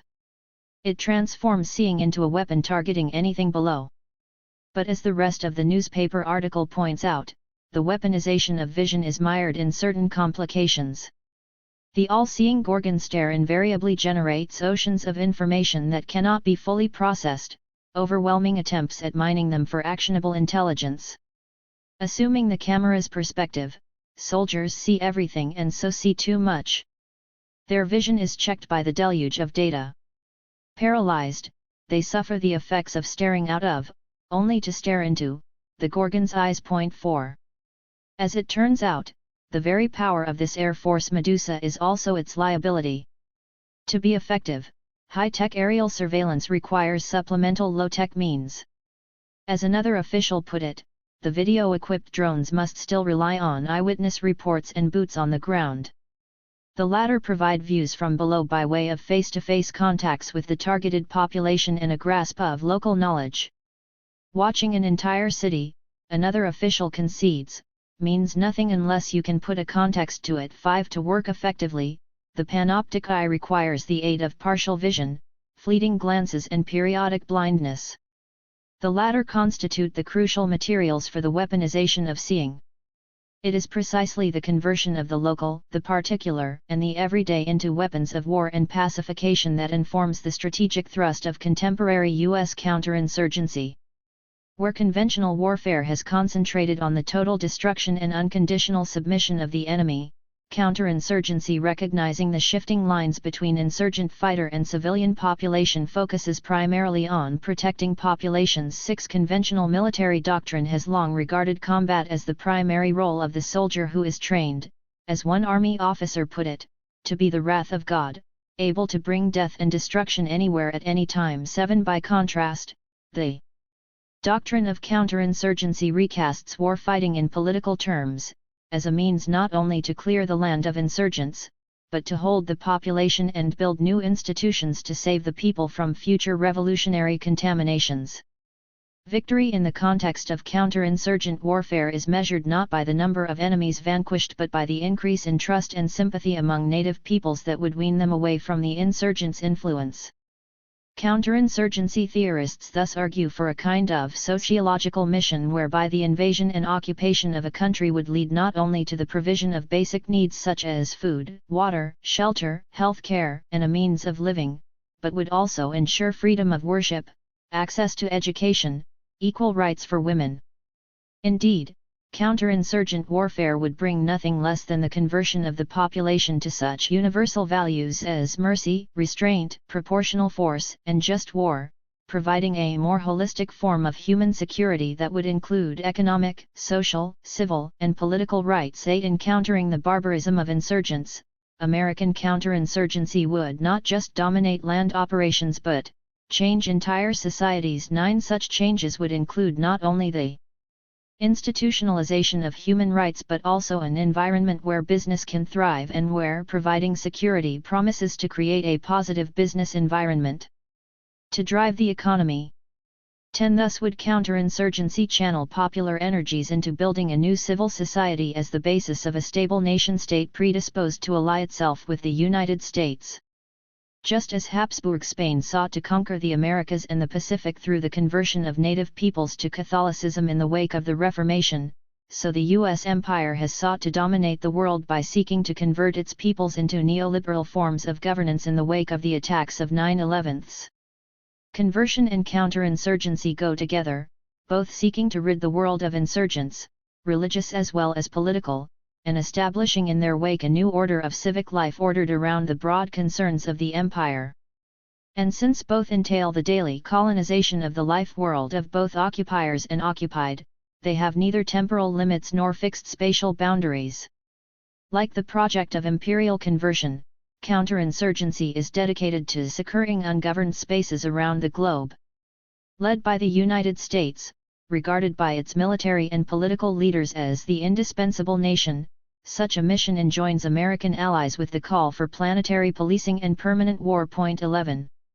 Much has been written about the vicissitudes of counterinsurgency as one of the strategies complementing counterterrorism in the U.S. occupation of Iraq and Afghanistan.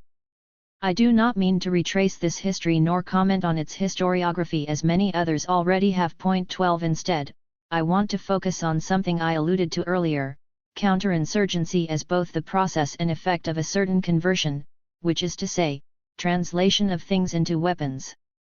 Given its redemptive ambitions of saving native peoples, I'm particularly interested in counterinsurgency's attempts to weaponize and target one of the most common things in their lives, indeed the very thing that lends to their lives a sense of commonality, their languages. But we might pause to ask, what exactly does it mean to turn something like language into a weapon? As Deleuze and Guattari have pointed out, there is a close affinity between tools and weapons in that the latter finds its origins in the former. 13. Weapons are tools, but with a difference. Tools once weaponized take on a ballistic quality. They necessarily become projectiles and accumulate speed once they are wielded. That is, they are able to traverse a vector to hit a target, smoothing out spatial distance and overcoming temporal delay. The efficiency and potency of a weapon is thus directly related to its capacity to minimize friction and noise, thereby minimizing the time of its arrival and maximizing the velocity of its trajectory. Weaponization in this sense entails not only the translation, as it were, of one thing into another, it also affects the transformation of the space and time of its deployment, collapsing both to connect with its target. This brings us to another aspect of weaponization, targeting. Put simply, weapons presuppose targets. 14 Without the latter, there would be no reason for the existence of the former. We could even go so far as to say that targeting, the end of weaponization, is also its condition of possibility. Targets and weapons belong together so that each can become the other. Weapons can be targeted and targets refashioned to serve as shields, hence, the root word of target in the Greek targa, shield, for deflecting the ballistic power of weapons, turning them against themselves as in martial arts. But this also means that weapons can target themselves, backfiring against their users. They can injure and destroy not only others but also those who deploy them. There is thus an element of instability at the basis of weaponization. Reversing their trajectory, they can double back on themselves. Targeting and targeted, weapons are media for expressing in ways both swift and decisive the intentions of their users. However, they can also be an end in themselves, upending in ways both unanticipated and yet inevitable for the end of their user. To weaponize something in view of hitting a target is thus to open oneself up to the risk of being targeted. In matters of counterinsurgency, talk of weaponization and targeting, with all its attendant seductions and dangers, pops up everywhere. It is particularly striking where the question of the languages and cultures of enemies and occupied populations are concerned. Such talk crystallizes particularly around one of the most important strategic imperatives of counterinsurgency, translation. For example, starting around 2007, the Fort Lewis Foreign Language Training Center near Tacoma, Washington began conducting 10-month courses in Arabic language and culture for members of the Stryker Brigade combat team deploying, at least until 2009, to Iraq. The aim of the program was to produce so-called language-enabled soldiers, or lay, among select members of the brigade. 15 The very term suggests that Arabic is regarded as a kind of special equipment. Knowledge of Arabic, however perfunctory, would set apart some soldiers from their largely monolingual colleagues, endowing them with a capacity to do what others could not. The program itself is consistent with the plans laid out by the Department of Defense's Defense Language Transformation Roadmap to develop a surge capability to rapidly expand language capabilities on short notice. Acknowledging that language skill and regional expertise were essential war-fighting skills, the Department of Defense has conceptualized translation as part of what it calls a critical weapons system. 16. It is within the context of linguistic militarization that we can understand the training that goes into the making of a language-enabled soldier. According to an article written by one of the commanders of the program, the learning of Arabic is set up to be theater-specific. It involves, for example, practicing Arabic commands in parking lots for regulating traffic through checkpoints, ordering cars to stop and searching their occupants. Soldiers are taught to eavesdrop during routine patrols or while standing guard over prisoners. They also familiarize themselves with Arabic children's games so they can interact with children. Since they have often proven to be a sound source of information. Parents who see soldiers interacting with their children in a benign fashion might be more forthcoming. 17 Armed with rudimentary Arabic, or Pashto, or Dari, as the case might be, the language-enabled soldiers are thought capable of establishing rapport with children and their parents, turning them into conduits for intelligence. Speaking the language of the native other, American soldiers can thus target anyone. In this way, they are seen as ideal substitutes for native interpreters. As one of the commanders of the Stryker Brigade pointedly observed, "We would never contract civilians to man a platoon's machine guns, so why rely on them native interpreters for language and culture skills? If we buy into the idea that our nation is at war with Islamic totalitarian terrorists, and culture and language are a weapons system important to victory, training soldiers to operate this weapon is as important to defeating today's enemy as anyone trained to handle critical combat equipment. For this reason, the language-enabled soldier is as essential as any other part of the intelligence warfighting function." 18. There are a number of powerful fantasies at work in these remarks. In a profoundly monolingual military, language as such is never thought about except as a marker of foreignness. Seizing hold of the enemy's language is seen as crucial to victory. Translation as the weaponization of language, however, is always in danger of falling into the wrong hands, as in the scenario of civilians operating machine guns. If language is to become a weapon, its use must be closely controlled and ideally limited to those with proper training, in this case, the language-enabled soldier. However, as Mary Louise Pratt has shown, fantasies about the military mobilization of translation constantly run aground on the realities of language learning. Point 19. For one thing, learning a foreign language, especially one as difficult as Arabic, Dari, or Pashto, takes a very long time, far longer than the time of invasions and occupations whose temporal horizons usually contract from one national election to another.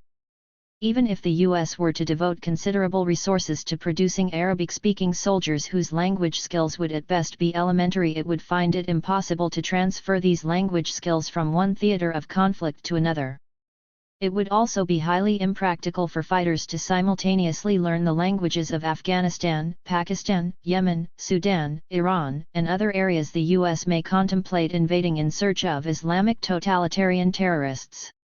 Designed to be a weapon, the language-enabled soldier thus becomes obsolete even as he or she is being trained. As one of the readers of a military blog noted, the intel community is going to be in so much trouble when they find out that Arabic isn't spoken in Afghanistan. 20. Compounding this strategic dilemma is the fact that the Department of Defense's budget for language training as of 2009 is a relatively meager $181 million, which is less than the price of one F-35 fighter plane. 21. Mechanizing translation. How then does the U.S. military respond to the temporal delay and tactical limits of translation? One way has been to turn to computer technologies in order to develop automatic translation systems. Unlike the unavoidably embodied and socially contingent figure of the interpreter, automatic translation devices are thought to be dispassionate and highly manipulable instruments designed to fully comply with the intentions of their users. Imagined by both the military and engineers to have capacities that can outstrip and supersede the cultural difference and divided loyalties of human interpreters, machine translation tends to be idealized as sheer media in the Aristotelian sense of a diaphanous membrane or transparent skin that allows for the frictionless transmission of information vital to victory. They thus come to materialize not so much the perfect weaponization of language as the promise of its future perfectibility. Compared to the U.S. military's impressive advances in the development of vast surveillance systems and weapons of mass destruction, the deployment of automatic translation systems has been modest in scale though no less ambitious in its goals. Its origins can be traced back to the development of computer systems to gather and translate intelligence after World War II. American and British success in the field of cryptanalysis, the practice of breaking German and Japanese coded messages during the war, guided the early development of machine translation. Cryptanalysis regards foreign languages as though they were secret codes whose surfaces can be broken to bring forth hidden messages in the form of statistically arranged patterns. Such mathematical patterns are believed to be evidence of linguistic universals supposedly buried in all languages. From the perspective of cryptology, Russian or Mandarin are no more than the instantiation of a universal language or lingua franca that could be deciphered and then recoded into English. Computers, along with surveillance systems ranging from satellites to unmanned planes, promise to speed up this process of decipherment by mechanizing translation in ways that would allow for the unlimited accumulation and efficient analysis of information from all corners of the globe. Such promises, however, have never materialized. Mechanical translation projects have developed unevenly from the 1950s, and efforts to arrive at linguistic universals have largely failed, along with attempts to capture and crack, as it were, the underlying code of natural languages. 22. Nonetheless, the military's attempts to find technological solutions to the task of translation continues, especially given the counterinsurgent imperative to protect the population and work through local cultures. Current research and development efforts around automatic translation devices have been funded and coordinated by the Defense Advanced Research Projects Agency, or DARPA. In 2002, DARPA began a number of projects to deal with the problems of cross-cultural communication in occupied territories. Among these is the Babylon program.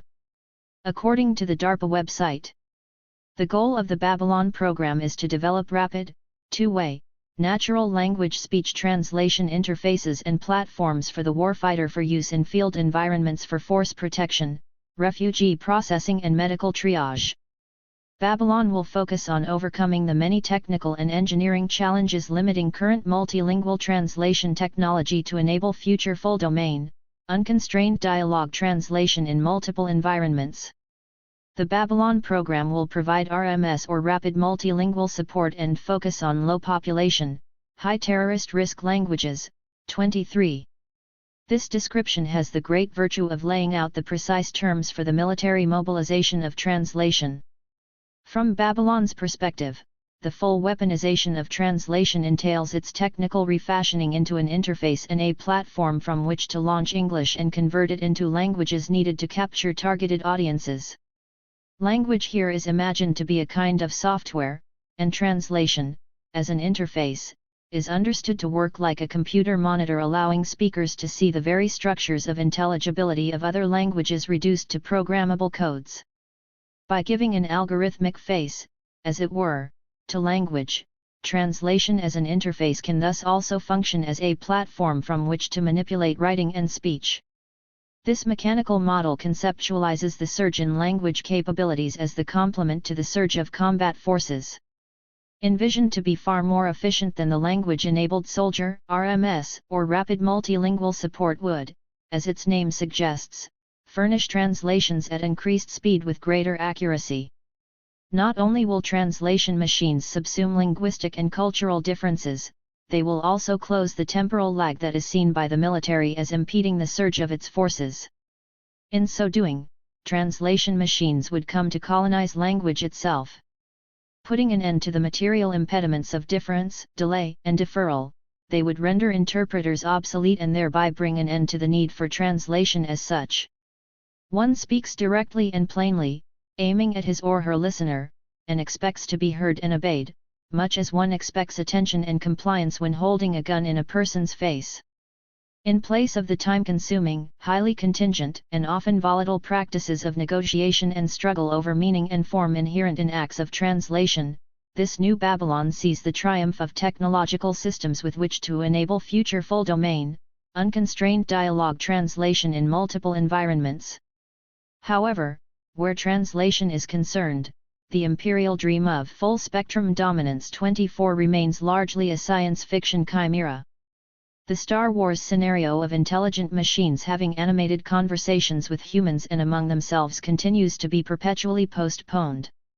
As of this writing, DARPA has so far only been able to produce a handheld device called the Phrase-Later. 25 About the size of a Palm Pilot, the Phrase-Later provides, as one writer describes it, a one-way phrase-based voice-to-voice translation of American English into a target language such as Arabic, Farsi, or Pashto. It is designed in such a way as to accommodate an indefinite number of other languages, which can be programmed into its expandable memory. But like a high-tech tourist phrase book, the Phrase-Later is unable to translate foreign languages back to English. It is thus severely constrained in its ability to engage enemy combatants or occupied populations. Equipped with noise-canceling microphones, the Phrase-Later works by means of automatic speech recognition technology, or ASR, which has been widely available for commercial uses over the last 2 decades. 26 ASR allows the Phrase-Later to mechanically recognize the English utterances from a wide variety of speakers, breaking these down into their phonetic elements. These are then converted into an interlingua, a kind of third language consisting of a mathematical algorithm that matches the deconstructed bits of English with what it wagers are its corresponding bits in a given target language.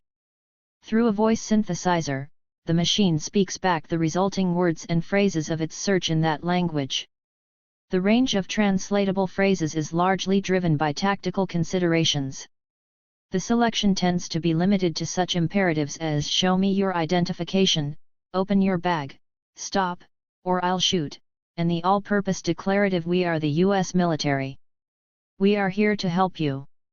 27. And since the phrase later is incapable of translating foreign languages back to English, it can neither interpret responses for their different meanings nor parse descriptions and analysis for their truth content. At best it can issue commands.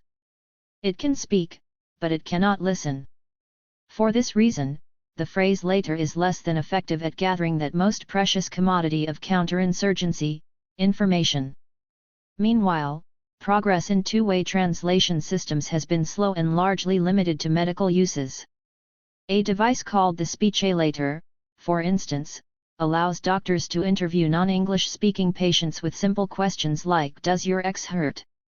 The machine then searches its database to posit the entire range of things that X might be in the language of the patient and matches it with the most likely English equivalent. 28. But like the phrase later, the speechalator is far from achieving full domain unconstrained translation. It is, for example, susceptible to ambient noise that interferes with its ability to identify and correctly match word fragments and phrases between languages. The speechalator can thus be deployed only in relatively confined conditions when the din of crosstalk and other sounds can be effectively suppressed. The promise of automatic translation relies on the statistical probability that phonetic sounds in English will match up correctly with corresponding phonemes in the target language. It thus rests on a series of high-speed gambles.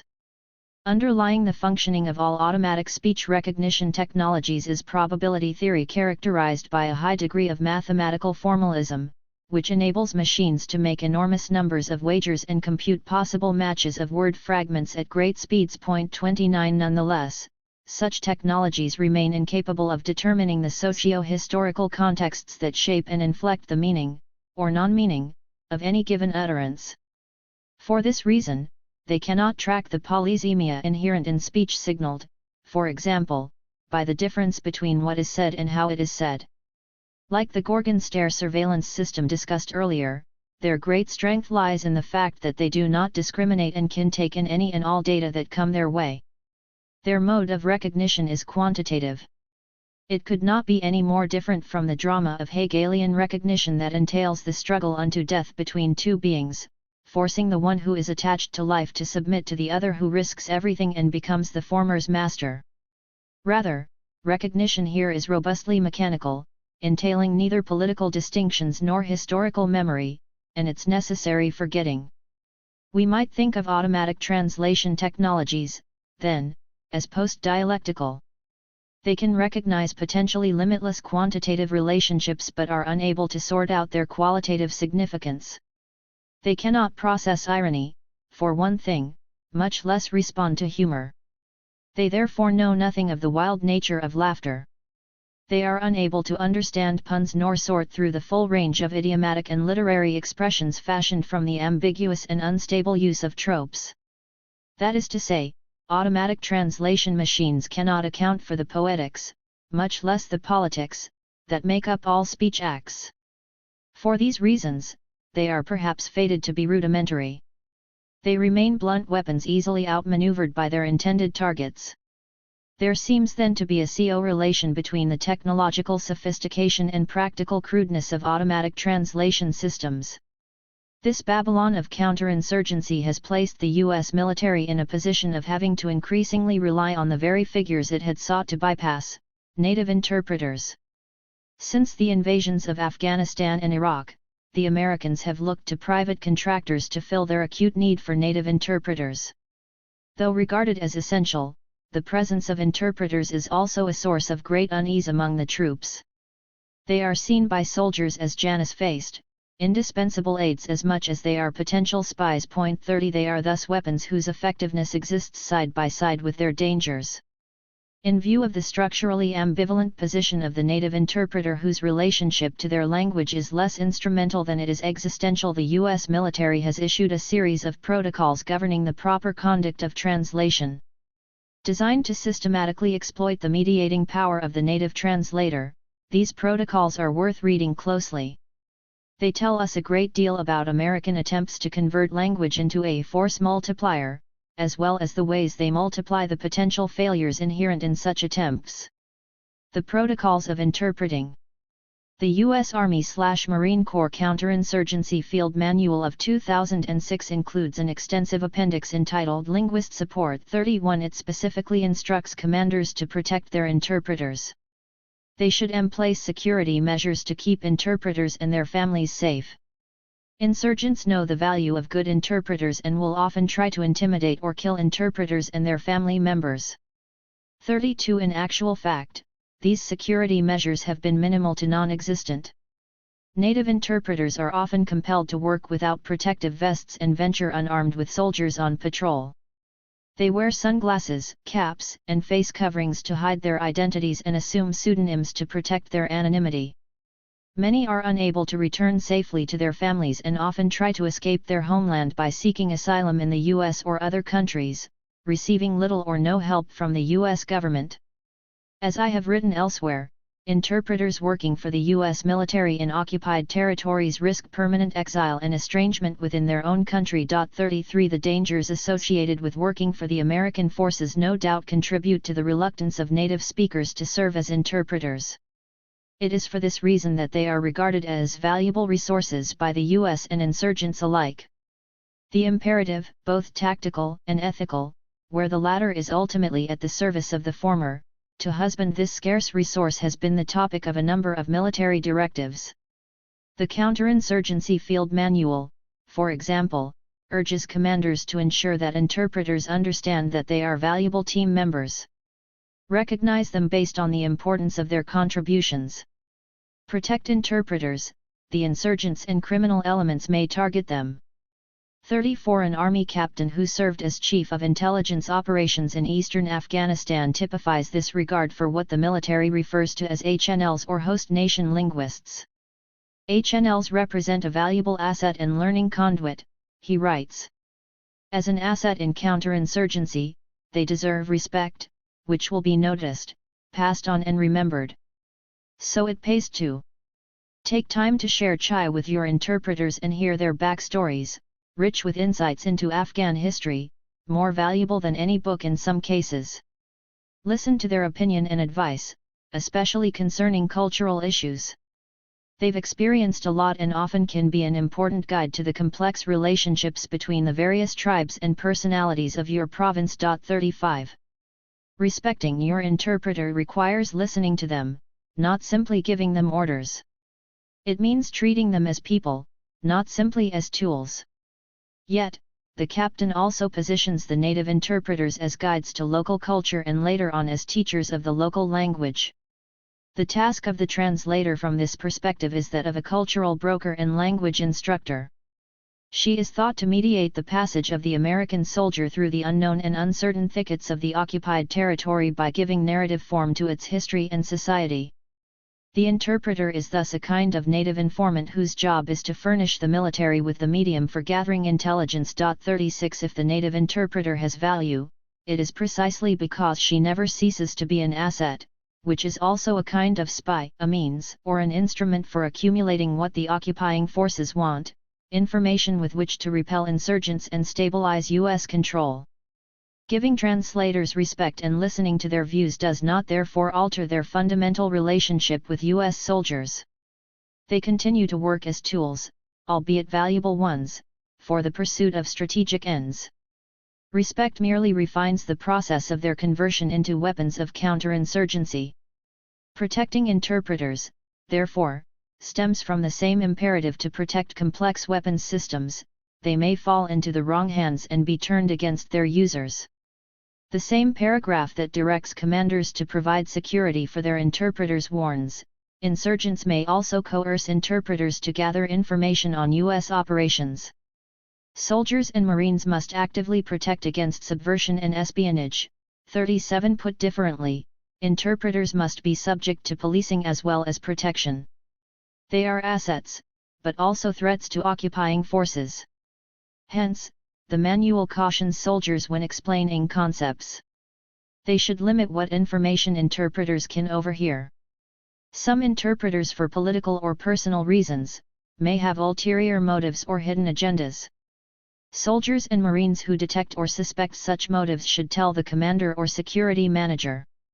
38. Indeed, there have been reported cases of insurgents posing as interpreters to get into U.S. military bases to gather information and set up ambushes. Private contracting firms such as L3 and Titan have been known to hire translators, many of them poorly vetted in a rush to fill assigned quotas, linked to the abuses and torture of Iraqi and Afghan detainees. Others, through negligence or sheer incompetence, have failed to properly screen locals hired to work inside the bases. 39 translators are thus doubly valuable. They are esteemed by the U.S. military because of their scarcity and great utility in the collection of intelligence, as much as they are also regarded as valuable targets by those who would seek to challenge and undo U.S. power. It is not surprising, then, that U.S. forces continue to be ambivalent towards the constitutive ambiguity of the interpreter's position. The latter's social and ontological instability makes them difficult to control in a counterinsurgency context that prioritizes stability. Weaponized, they can target but also be targeted, fire as well as backfire. To guard against such risks, the military has produced a series of protocols to define and direct the proper conduct of translation governing both speakers and interpreters. Such protocols, however, rest on a series of unexamined assumptions about language and translation. They regard language as a mere vehicle for transmitting a speaker's intentions. If handled properly, like a car or a tank, it can be relied upon to transport one's ideas to its intended destination. Similarly, such protocols view translation as a pliant process for transferring meaning and faithfully reproducing the original into its copies. Just as a soldier is trained to be obedient to orders emanating from the chain of command, so the interpreter is expected to be loyal to the speaker whose original words he must convey into their exact copy in another language. As we shall see, these assumptions about the sheer instrumentality of language, coupled with a belief in the mimetic capacity of translation, give rise to unintended effects. Far from securing the relationship between speaker and interpreter, they further expose its unsecurable basis. We can see such contradictory effects at work, for example, if we turn back to the counterinsurgency field manual. Among its basic criteria for selecting native interpreters, it lists the acceptability of the translators to the target audience. Their gender, age, race, and ethnicity must be compatible with the target audience, and so, too, should their mannerisms. In addition, an interpreter is expected to have a good reputation in the community, and therefore appear as one least likely to cause suspicion or miscommunication. 40 At the same time, the translator should act in such a way that does not distract his listeners. The latter should give no attention to the way interpreters talk, only what they say. 41. An interpreter can connect with his audience only if he first clearly makes visible his social identity. Becoming visible to his listeners is a tactic for disarming them, as it were, of their suspicions and winning their trust. From the American perspective, the effectiveness of a native translator begins with his physical bearing, which can be read by others for signs of his social position. In other words, how an interpreter appears matters. It is crucial to establishing the conditions of connectivity with an audience otherwise resistant to being targeted. Seeing the translator, the listener is reassured and thought to become receptive to what the speaker has to say. However, this acknowledgement of the importance of the translator's appearance is negated by another demand: translators must remain discreet. They are expected to act in ways that obscure their way of acting. They must not distract their listeners, for distraction is a kind of noise that draws attention away from the what to the how of a translated utterance. Here, the social identity of the interpreter must be so obvious as to go without saying, unremarkable and therefore unmarked by the audience. Hence, the visibility of the interpreter is meant to produce his invisibility. He is seen by the audience only to be ignored. In this way, soldiers operating through interpreters are able to effectively hit their targets. Indeed, as another set of guidelines from the Center for Army Lessons Learned bluntly puts it, ideally, the interpreter should be invisible. 42. This conventional notion of the translator's invisibility takes on an added complexity when fused with the counterinsurgent discourse on linguistic weaponization. What is important to underline here is not only the way invisibility, or what we could think of as stealth, is valued in the conduct of war, but also the way it is produced through the tactical deployment of visibility. So, too, with language, in military terms, which obviously derive from the more common civilian metaphysics of the sign, 43 language works, that is, accomplishes its mission when its material encumbrances such as grammar, syntax, spelling, sounds, and the like can be controlled to the point that they seem to vanish. They matter so that they can cease to matter. Dematerializing language, rendering it transparent, allows for the unfettered emergence of the meaning and will of the speaker. The interpreter in her visible invisibility is positioned to be an active collaborator in this task. Just as the interpreter is expected to set the way, then get out of the way for the arrival of the speaker's intentions, so language is seen as furnishing the material support for the transfer of ideas and commands, all the while making itself seem immaterial and incidental to such maneuvers. How does this double operation of appearance and disappearance of the translator and the process of translation happen? In a militarized context, how does it succeed and at what point does it fail? Interpreters, according the Manual on Counterinsurgency, should be reliable, loyal, and compatible with military personnel. They should be quick and alert, able to respond to changing conditions and situations. They should be able to grasp complex concepts and discuss them clearly and logically. Of course, they must also speak English fluently. 44 It is easy to imagine that the qualities expected of good native interpreters would not be too different from those associated with U.S. soldiers. Working closely together, soldier and translator share a common fate, exposed to the hazards of war and the exigencies of occupation. But this relationship is clearly hierarchical. As a subordinate alter ego, the interpreter is meant to be the technical extension of the soldier. The former is assigned the role of serving as the latter's faithful representative to the occupied population, one whose fidelity consists of mirroring the tone and gesture of the speaker. The interpreter, the manual continues, should watch the speaker carefully. While translating, the interpreter should mimic the speaker's body language as well as interpret verbal meaning. 45 And later on we read that standards of conduct for interpreters include being careful not to inject their personality, ideas, or questions, mirroring the speaker's tone and personality, translating the exact meaning without adding or deleting information. 46 Expected to provide the exact equivalence for words, the interpreter is also commanded to turn herself into a mirror image of the speaker. She thus becomes who she is not. Like one possessed, the interpreter speaks not as herself but as an other who arrives by way of English and who insists on being present in the listener's native language. As the copy of the original, the translator takes on the latter's foreignness, reproducing sounds and movements that emanate from elsewhere. In doing so, the translator becomes like the translation she produces, a putatively faithful rendering of unfamiliar elements into familiar terms. Appropriating its distant origins, the interpreter domesticates a foreign power and brings it forth as something intelligible and accessible to the target audience. Put differently, translation, as the act of conjuring up equivalence between languages, can easily come across as magical.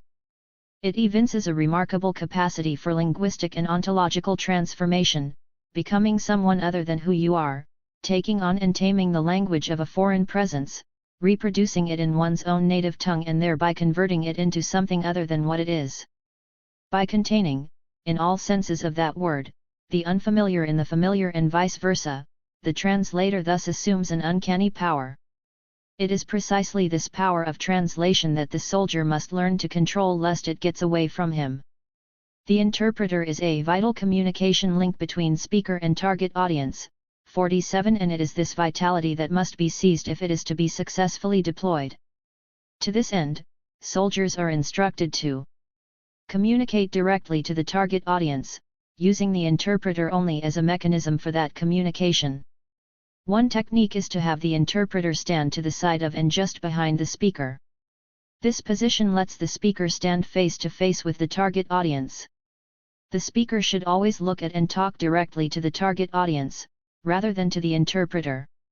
This method allows the speaker and the target audience to establish a personal relationship. 48. As the mechanical but no less powerful extension of the American soldier's presence, the interpreter has to be put in his proper place, behind or to the side of the speaker rather than between the speaker and the listener. The interpreter's vital role as a medium of communication literally as the middle term that brings distances up close, sounding the foreign in the familiar is acknowledged at the same time that it is suppressed. Again, we see how the interpreter is seen in order to be ignored. Doing so allows the soldier to come forth. Face to face with his target, he appears unarmed, concealing the linguistic power and its embodied agent that makes possible his very ability to speak and be heard. Disarming his target, the soldier can then fire away with confidence. In this idealized scenario, speech gains speed and direction, reaching its audience to the extent that it is propelled by the ever-present but largely unseen machine of translation. Weaponizing speech thus entails harnessing the mediating power of translation as it courses through the interpreter while concealing the process of its exploitation and deployment. The soldier thereby overcomes linguistic difference, converting language itself English as well as the language of his audience into a transparent window for the passage of meanings and intentions.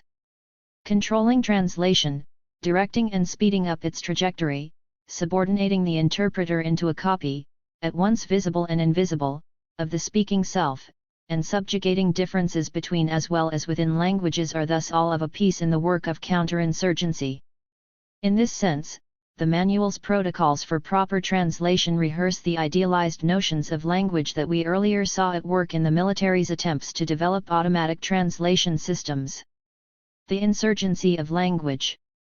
These extravagant fantasies of perfect communication predicated on the mechanization of translation and the subjugation of linguistic difference, however, remain largely unrealized. What is remarkable is how the frustration of this fantasy already inhabits the very protocols for translation. In the Manual on Counterinsurgency, one of the most frequently mentioned threats to translation is distraction. In a section entitled Good and Bad Practices for Speakers, we read how speakers should not distract the audience while the interpreter is translating. Avoid pacing, writing on the blackboard, teetering on the lectern, drinking beverages, or doing any other distracting activity while the interpreter is translating. 49. The warning against distraction stems from the fear of disrupting the smooth workings of translation. As it turns out, it is not only the interpreter but the speaker who poses such a threat. Pulled in different directions, the soldier's body is inhabited by other thoughts jockeying for attention. Exposed to a foreign audience, he restlessly anticipates what to say next, besieged by impulses he struggles to control. Recognizing these surging impulses, the soldier might pace, drink, or write. His body, awash in nervous energy, might begin to move in ways at odds with his mind. At that moment, he then appears to be one thing while saying another.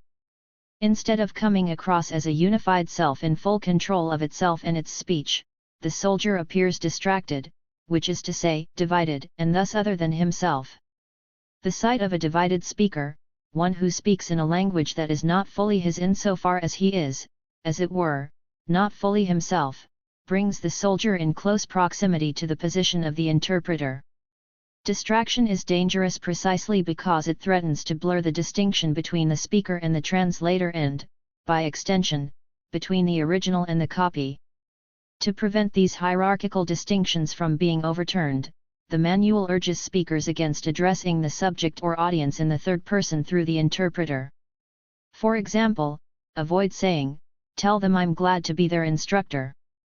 Instead, directly address the subject or audience saying, "I am glad to be your instructor."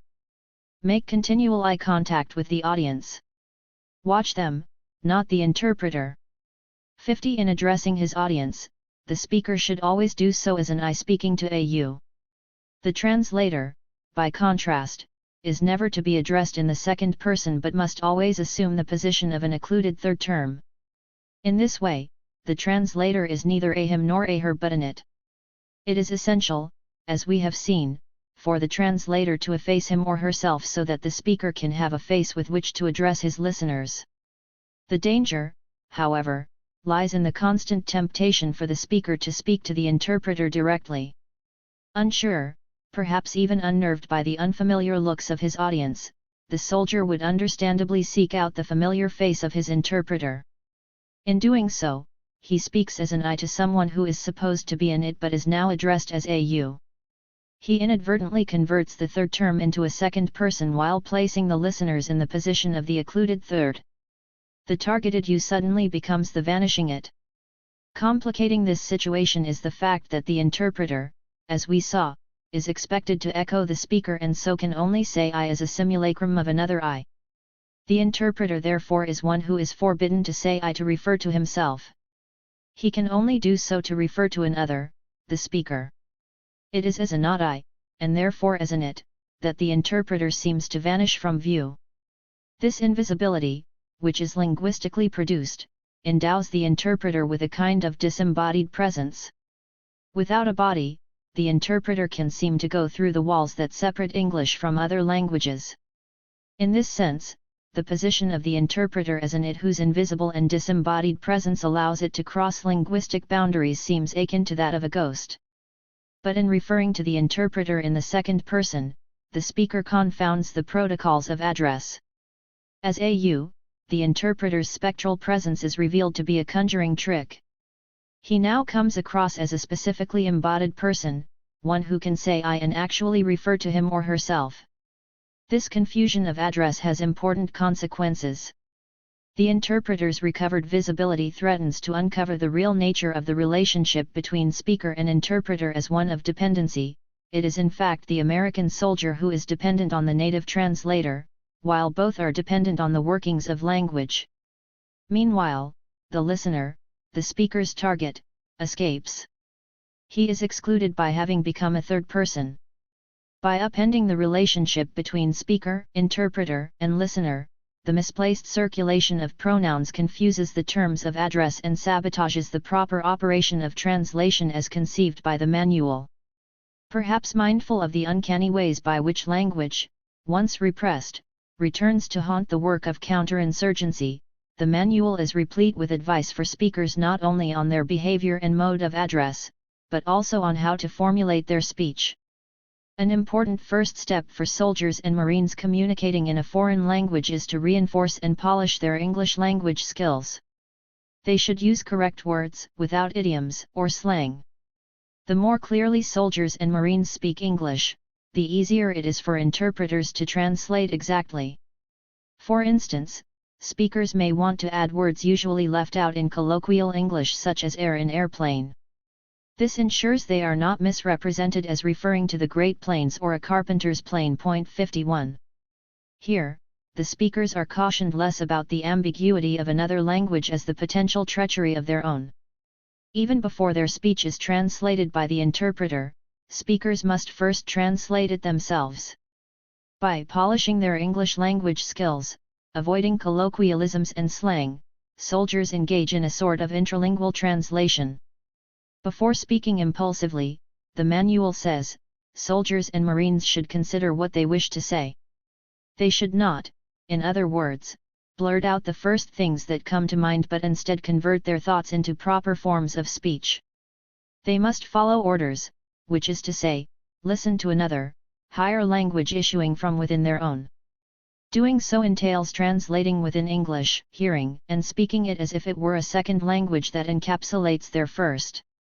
They thus speak as an I in possession of its words only to the extent that they speak in another register, in polished English, and therefore as an other I within a language whose sameness is always already fractured into the colloquial and the officially conventional.